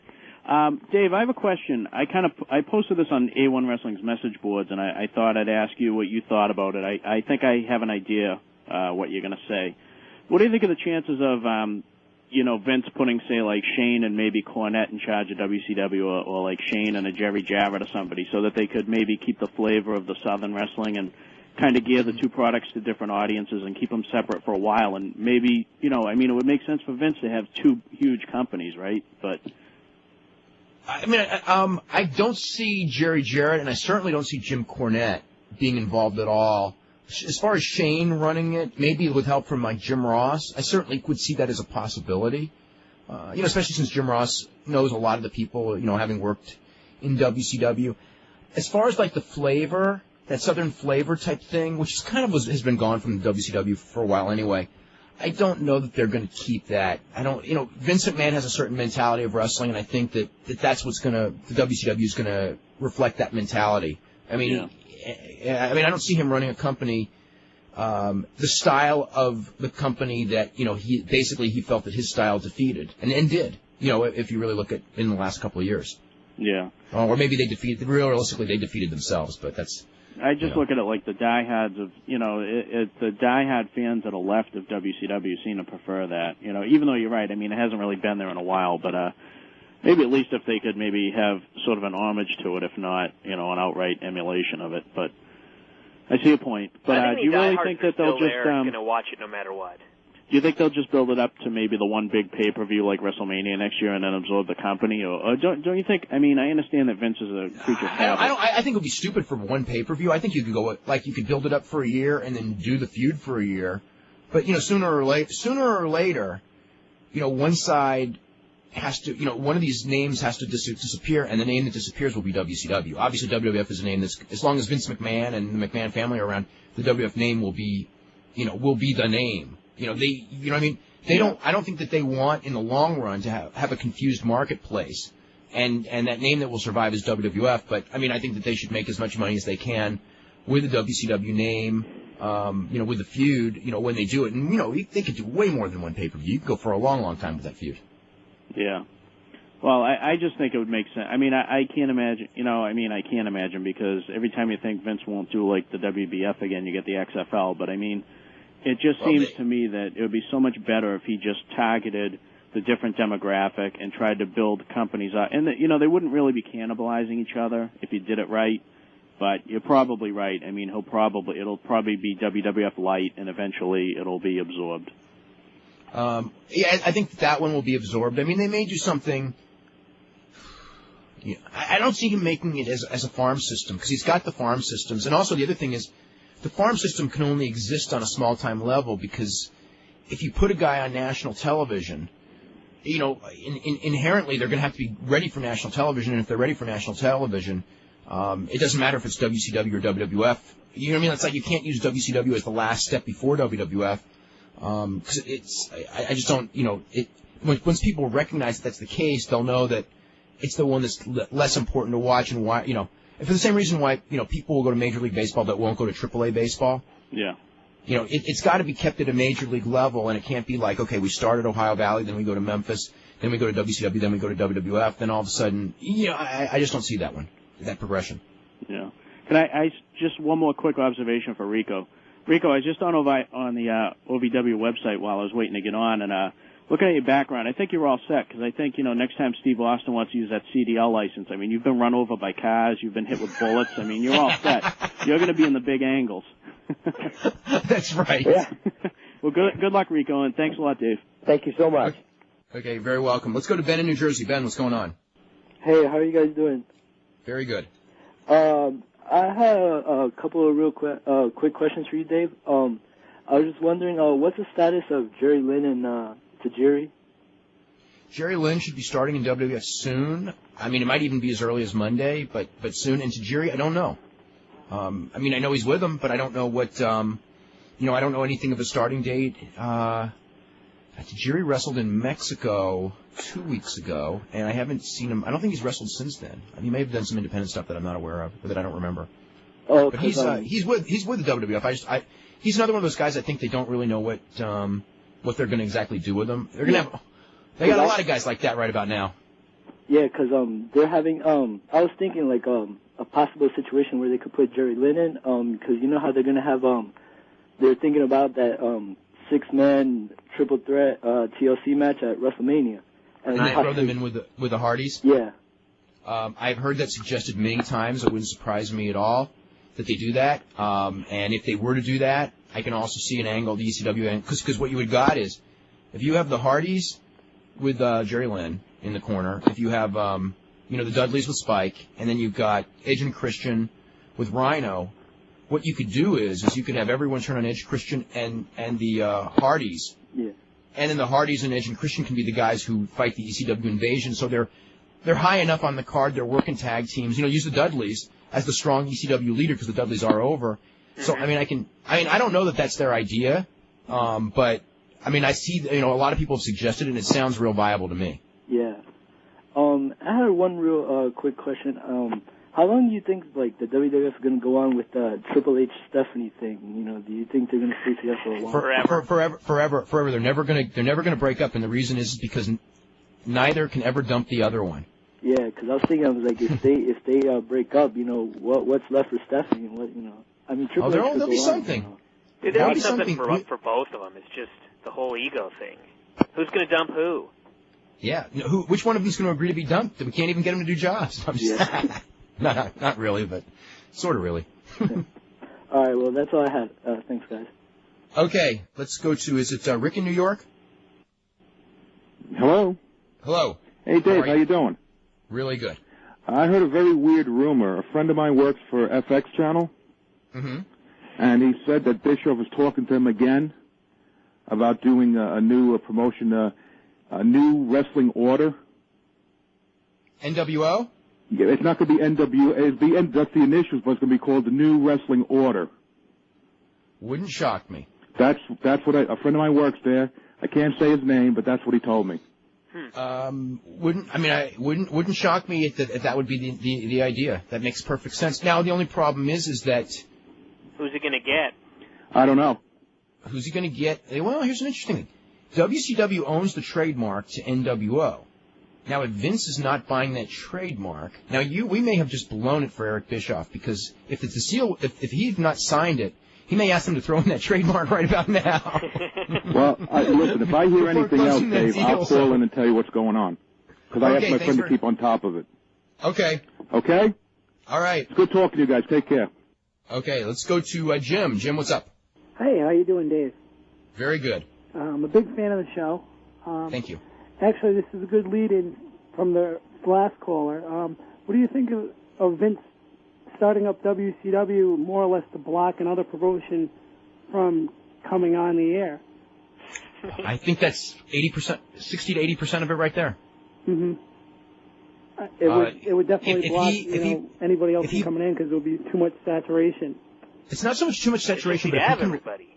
Yeah, it's like, how do you start up unless you have, you would, if he took all of the key guys from WCW, and he won't take everyone, but if he takes Goldberg and let's say Kevin Nash, and even Kevin Nash really doesn't mean anything by himself anyway, but if he took Goldberg, Kevin Nash, Hogan, and WCW, and whoever wants to start something, whether it be Eric Bischoff or somebody else, that the guys that the only guys that they'll have are the guys Vince doesn't want, let's say like a Lex Luger as the cornerstone.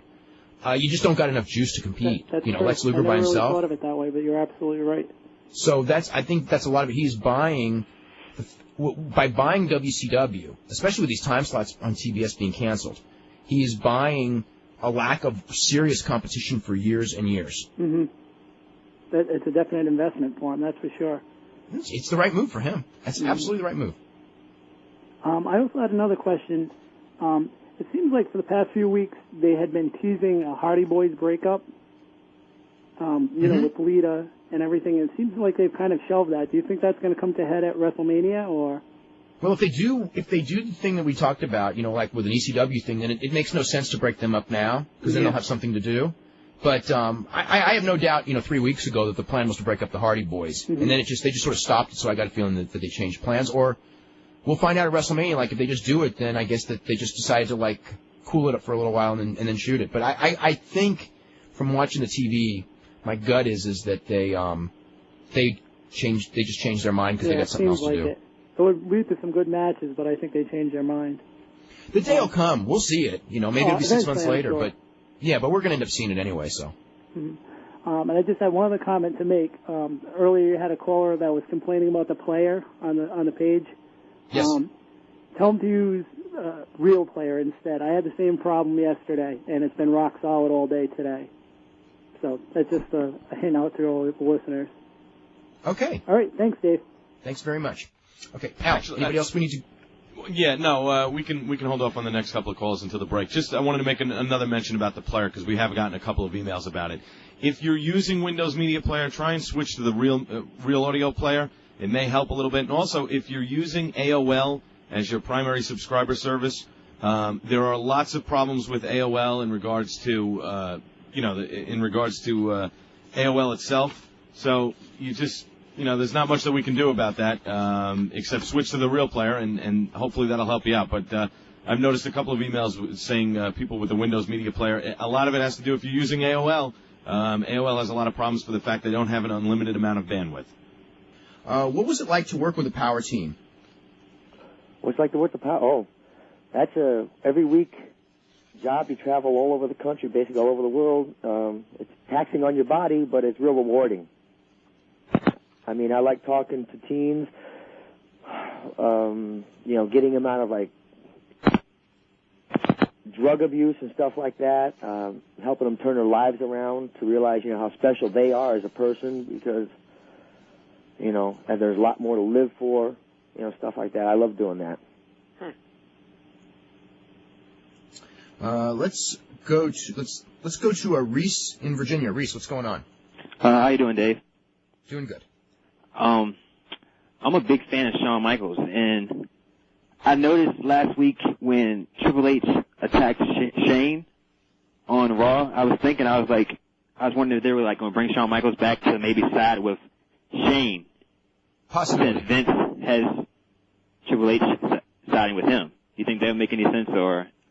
Definite possibility. I mean, everyone expects Shawn Michaels will be back imminently. I don't know if that'll mean this Monday, if it'll mean at WrestleMania. Mm-hmm. I'm expecting that his first match back is going to be at the Backlash pay-per-view. Okay. I think that the feeling was that they're going to do a record buy rate, close to a record. Yeah, at WrestleMania. So they don't really at WrestleMania. So why waste a Shawn Michaels match when you probably a month later, when there's kind of that letdown, you kind of need something to jack it up, and so let's bring Shawn Michaels back. So I think that's the working idea. I think the thing is too with that match is they're talking about Linda being there in the wheelchair, and I think a lot of people are figuring that she's just going to jump out of it or whatever. Yeah. And if you have Michaels there and she does that, it's going to like overshadow him. Yeah, or he'll like overshadow her. Okay, yeah.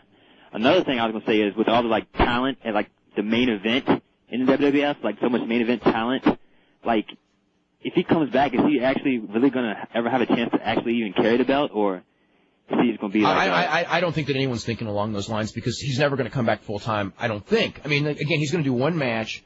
And then the idea is how his body holds up. I mean, you got to remember, this is a guy whose doctor told him never to wrestle again. Yeah. And then again, Rico's been shot, and he's wrestling 5 nights a week. But and he was told he's going to be out for 8 months, and we're a lot less than 8 months away since that injury. Yeah. So you don't know. But I think that they are. I was reading that he wanted to like try to wrestle like 2 or 3 matches a month, and I'm saying with that you can wrestle a pay-per-view match and maybe 2 Raws, and I don't see why you couldn't. But I don't see them going with the title thing on him. Certainly, I don't think they're thinking in that position now. If he comes back, he's as good as he ever was, and he can wrestle a pretty regular schedule. He might end up in that mix. Then again, look at the competition. I mean, he's never going to be more over than Austin. Yeah. He's going to have a hard time surpassing Triple H. Never pass The Rock. Well, I think he could surpass Triple H. What? I think he probably could surpass Triple H. Politically? You think so? He kind of got Triple H almost into the thing with DX and everything. Yeah, but I think politically Triple H has come a long way. Yeah. I don't see Shawn Michaels surpassing him. But, hey, he's a super talent, so who knows? Yeah. All right, well, that's all I have. Okay, thanks very much. Let's go to Sean in PA. Sean, what's up? Hey, Dave, how's it going? Hey. It's going really good. I've got a question for Rico. With everything that's gone on in the past week, are you worried about the developmental deals being cut? Am I worried about him? Yeah. No, I can't cloud my mind with that. I just have to keep looking forward and believe in myself and believe what I'm doing is correct, and having them look at me and say, yeah, he's worth keeping, type thing. I can't worry about and be a pessimist about that stuff because it might affect my ability in the ring. Right. Okay, well, I wish you luck, man. Thank you very much. Dave, I've got a couple quick questions. Sure. Have there been any more participants in the Battle Royal yet announced? Just Kamala. Oh, my God. Okay, well, I don't know. That should be about it. Thanks a lot, Dave. Okay. All right, let's go to Henry in Arkansas. Henry, what's up? How's it going, guys? Going good. This is Henry. I have a couple questions for Rico. Hello, Henry. Go ahead. Hey, I was wondering, I know you're involved with the Power Team. I was wondering if you're still involved in ministry somehow. Well, no, not here in Kentucky. Do attend church at home, but I with this schedule here, you don't have much time to get out and outreach a lot. I mean, I'm busy 7 days a week. Sometimes I'll wrestle anywhere from 7 to 21 days straight before a day off. Wow. Another question I had is, who are your favorite people to work with? Who are my favorite people? Yes. Well, right now with the OVW roster, everybody. Everybody? I mean, there is such a pool of talent here, and everybody adds it's like a big stew. Everybody has their own little flavor, own little spice, and you could pick up something from everybody, and it just is like real. I mean, I wrestled EWF for a while, but OVW, I mean, what they put together here and what Cornette and Danny have done with Danny's original guys and now the developmentals coming in, I mean, there's athletes galore. I mean, anything can happen in these matches. They're very exciting. Television is very exciting now. Even the house shows are very exciting. Wow. Because everybody has a drive. It's just unbelievable. If WWF called you up tomorrow, what guys up there would you just love to work with? If they called me up tomorrow? Besides, like, the obvious guys like Austin. Oh, man, I mean, I like to work with X-Pac, matches like that, because I like running and flying. I like to work against Jericho, Kurt, Stone Cold, stuff like that. I mean, I'm like that style. What is there a difference as far as the mentality? Because now, I mean, I guess the big shows for OVW, not the biggest big shows, but kind of like your biggest, small, your second level shows, I guess have been moved to Coyote's Bar. and I guess you just wrestled there Tuesday night. And Right. what's the difference between wrestling at Coyotes and like the other shows that you've been doing? Because I know that they kind of bill them as more X-rated. Because that's what they are called. They're OVW X-rated. Yeah, that's what it is, OVWX rated, but me being the role model, I don't like going into a place like that. In fact, that was my big stink the last time you were taking the role model and putting him in a place of decadence. Alcohol has never touched my lips and stuff like that, and I don't curse so I'm kind of the same there as I am out, but there's a different flavor in Coyotes. We wrestle there once a month, and then we go to St. Teresa's Gym the other 3 Tuesdays. Now, did you draw? How are the crowds at Coyotes? Have they been pretty strong? Last one was pretty strong. Yeah, they were really into it. I took on Leviathan the last time. Oh my! What a monster! Uh-oh. How's it like working with him? Because you got to work a totally different style with him than everybody else. Mm-hmm. Yeah, just don't get hit. You just do a lot of running. So now, with you working with him, are they doing like a turn with him? Or is it just something that they threw together just to throw it together, just change the mix? Well, it kind of got me in that one. What they did is they, I was, I beat him, and I'm looking for the biggest, the baddest, the toughest competition, not thinking that he'd ever put me against a demon. That's what he did. So it's kind of like a stuff into Kenny in my face. And, here I am, the role model, and going against a demon. What? And the demon's the baby face, right? Well, in that match, I guess he was. I mean, I didn't get any cheers. Yeah. I got called a lot of names that we don't think you can say on this air. Henry, anything else? Yes, Rico. I don't know what happened earlier, but I did another portrait, and it's on its way. I love the enthusiasm that you bring to OVW, and keep up the good work. Thank you so much, Henry. Thank you. Bye-bye. Okay, bye. Al, any more calls, or should I start hitting emails? Who from Texas? Okay, let's go to Mark. What's up? Hello, Dave. Hey. How are you doing? I'm doing really good. I'm a first-time caller. I just earlier this year got into listening to your show, and I think you do a great show. And just had some questions about the whole WCW thing I wanted to ask you. Sure.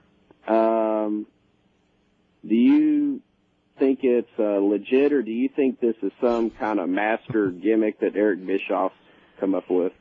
Oh, my God. Are you serious? I was just curious. I mean...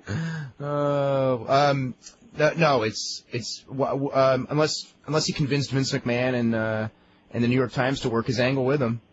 Yeah. Well, what have you heard recently on it? I mean, what's going to happen with WCW?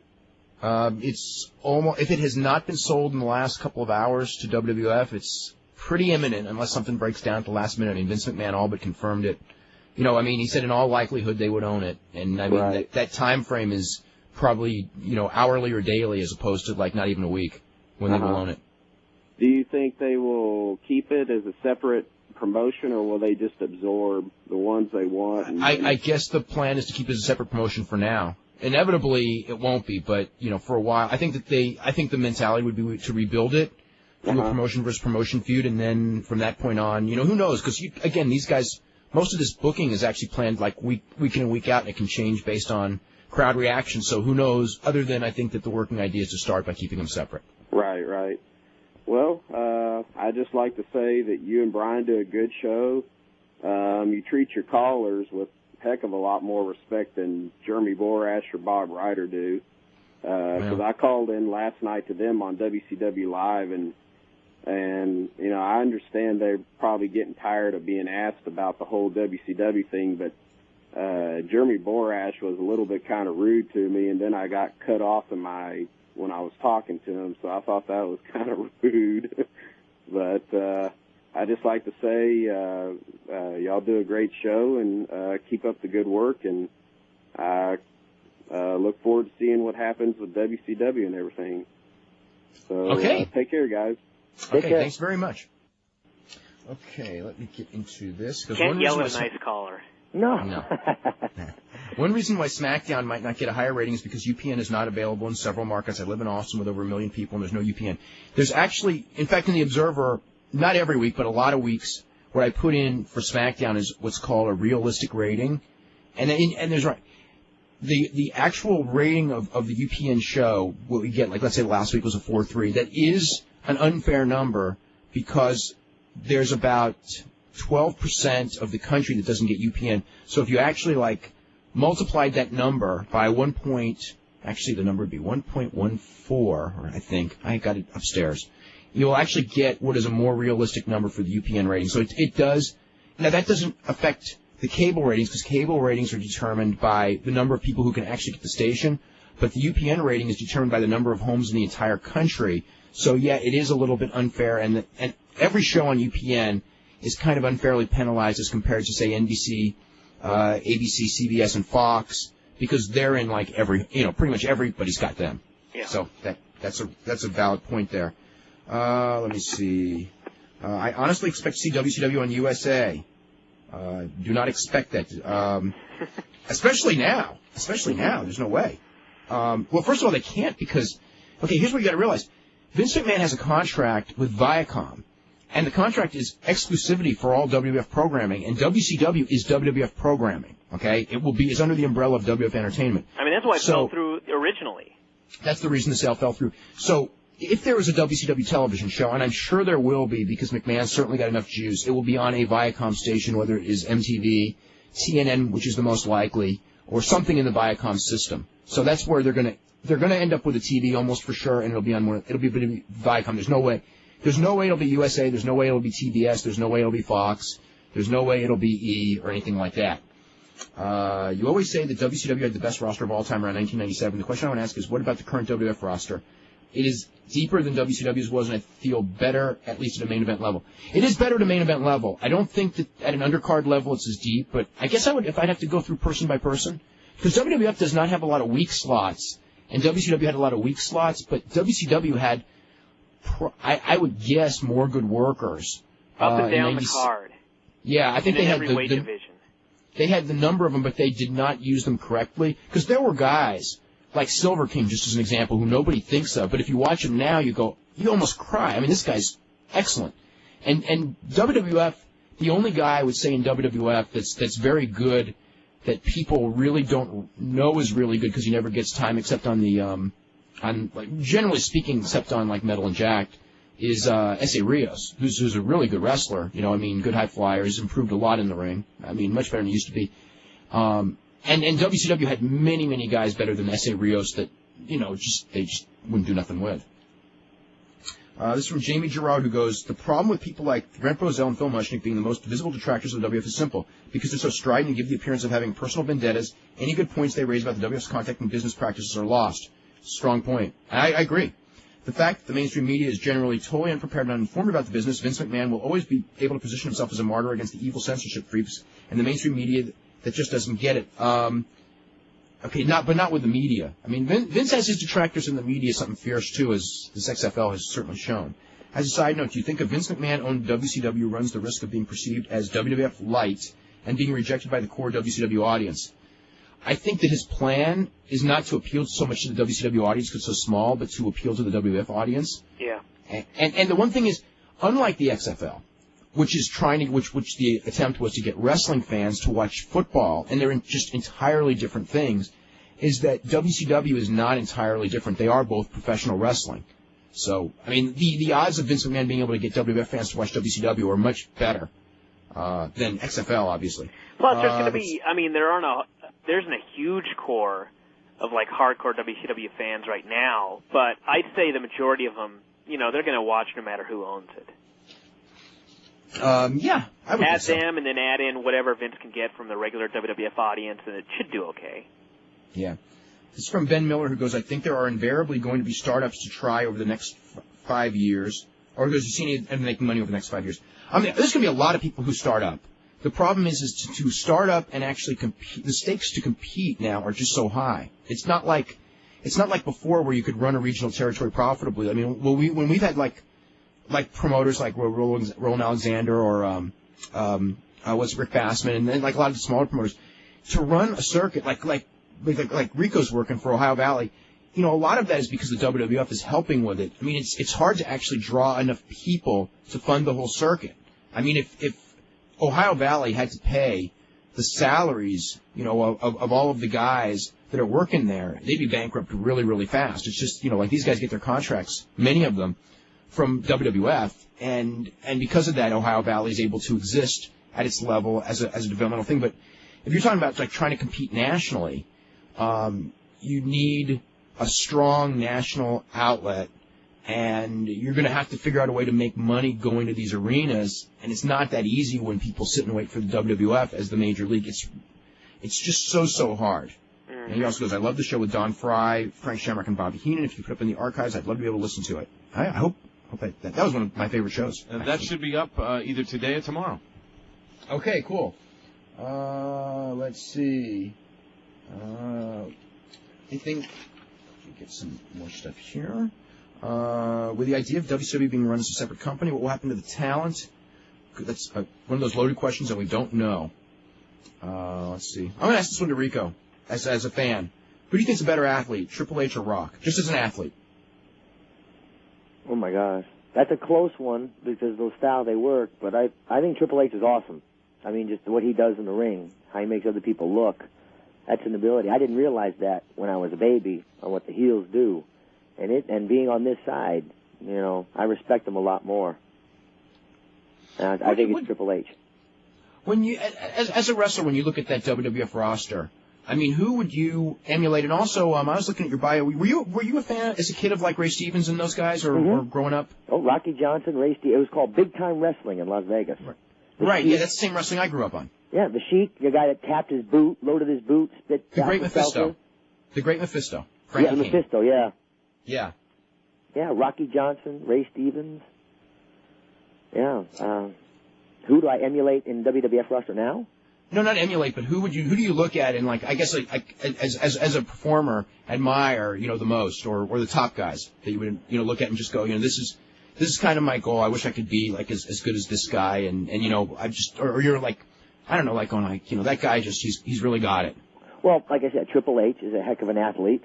I respect him for what he does. Stone Cold going out there, Rock for what he does, Angle for what he does. I mean, it's like I don't just take just one. I mean, it's like a poker hand to me. I take what the best this one has, the best this one has, and I try to learn from all the top stars because they are top guys. Mm-hmm. And I just kind of like, just take a little from each of them. I like the way he does this. I like the way he does that. And I'll take it and turn it into my own, and then try to do it. I know that this is stuff that's the political stuff that was obviously out of your hands, but what was your thoughts when the thing with Memphis, because you were going down, in fact, you were the champion in Memphis, and then basically, for political reasons, you stopped going. Well, yeah, that's what happened. I was Ohio Valley champ and Memphis champ at the same time. I enjoyed Memphis TV. I was a baby down there, and all of a sudden, like I said, politically, it just took work away from me. See, I like working because it's more practice. See, and I like getting out there and just learning and learning. Every match I learned something new. Every practice I learned something new. So when they took Memphis away, I was kind of like, oh, now I'm just back to one organization and working so many times a week. Because when I'm here, like I said, I have nothing to do except work. I mean, my family's back in Las Vegas. I'm here, and for me just to sit idle at home is not profitable for me. It's not. I have to get out and do something. Now it's watch tapes, but now we have a tougher schedule, a lot more practices. So I'm pretty busy now. One thing that we actually get questions on a lot, as far as training goes. I mean, I'm not talking about this. This is actually weight training and bodybuilding per se. How do you approach it now as compared to, say, at the age of 38, 39, as compared to, say, 25, or is it exactly the same, or is it just the same for you? I've always been intense my whole life. I mean, just when I focus in on something, I zero in on something, it's 120%. I don't give it any less. And that's the way I attack everything. And that'll probably be the way until the day I die.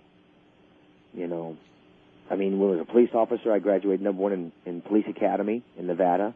When I was the Gladiators, I went through 20,000 people and picked 1 of 20 to compete. I was champion there.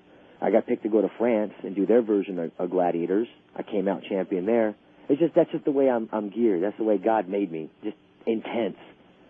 Have you had to change anything over the years, like not lifting as heavy or anything like that? Well, yeah. When I was bodybuilding, I lifted heavier, But now I don't lift as heavy because I don't want to become stiff and, like they say, quote unquote, muscle bound, because then I lose my agility in the ring. I like to be limber. I stretch a lot, and I lift. Put on some more size, but I don't want to be bound or tight, because if you have the tight muscles, that's where you get strains, pulls, and then when you're injured, you're out, as I know with the torn knee tendon. We are actually totally out of time. Rico, I want to thank you very much for joining us on what was quite a show. Well, thank you. Quite a Can day I just say, here. if you want to check on any other superstars in OVW, we have a website, ovwrestling.com, and I have an email page. I have my own personal web page, ricoconstantino.com. If you want to get to it, you can go to OV Wrestling, and I got a clickable link there, and check out all the other superstars under developmental and tell stories on everybody. It's a really informative page. Cool. And we'll be following your progress, because I watch OVW tapes just about every week. And, thank you. I love watching it because it reminds me of Mid-South Wrestling in 1985, which was actually a real enjoyable period of wrestling, because that's kind of where Jim Cornette got a lot of his real knowledge of wrestling. And it's the booking. It's very logical booking. You don't watch that. One thing I love about OVW is when I watch it and I watch the angles, I don't get mad like I always used to get watching WCW angles that made no sense.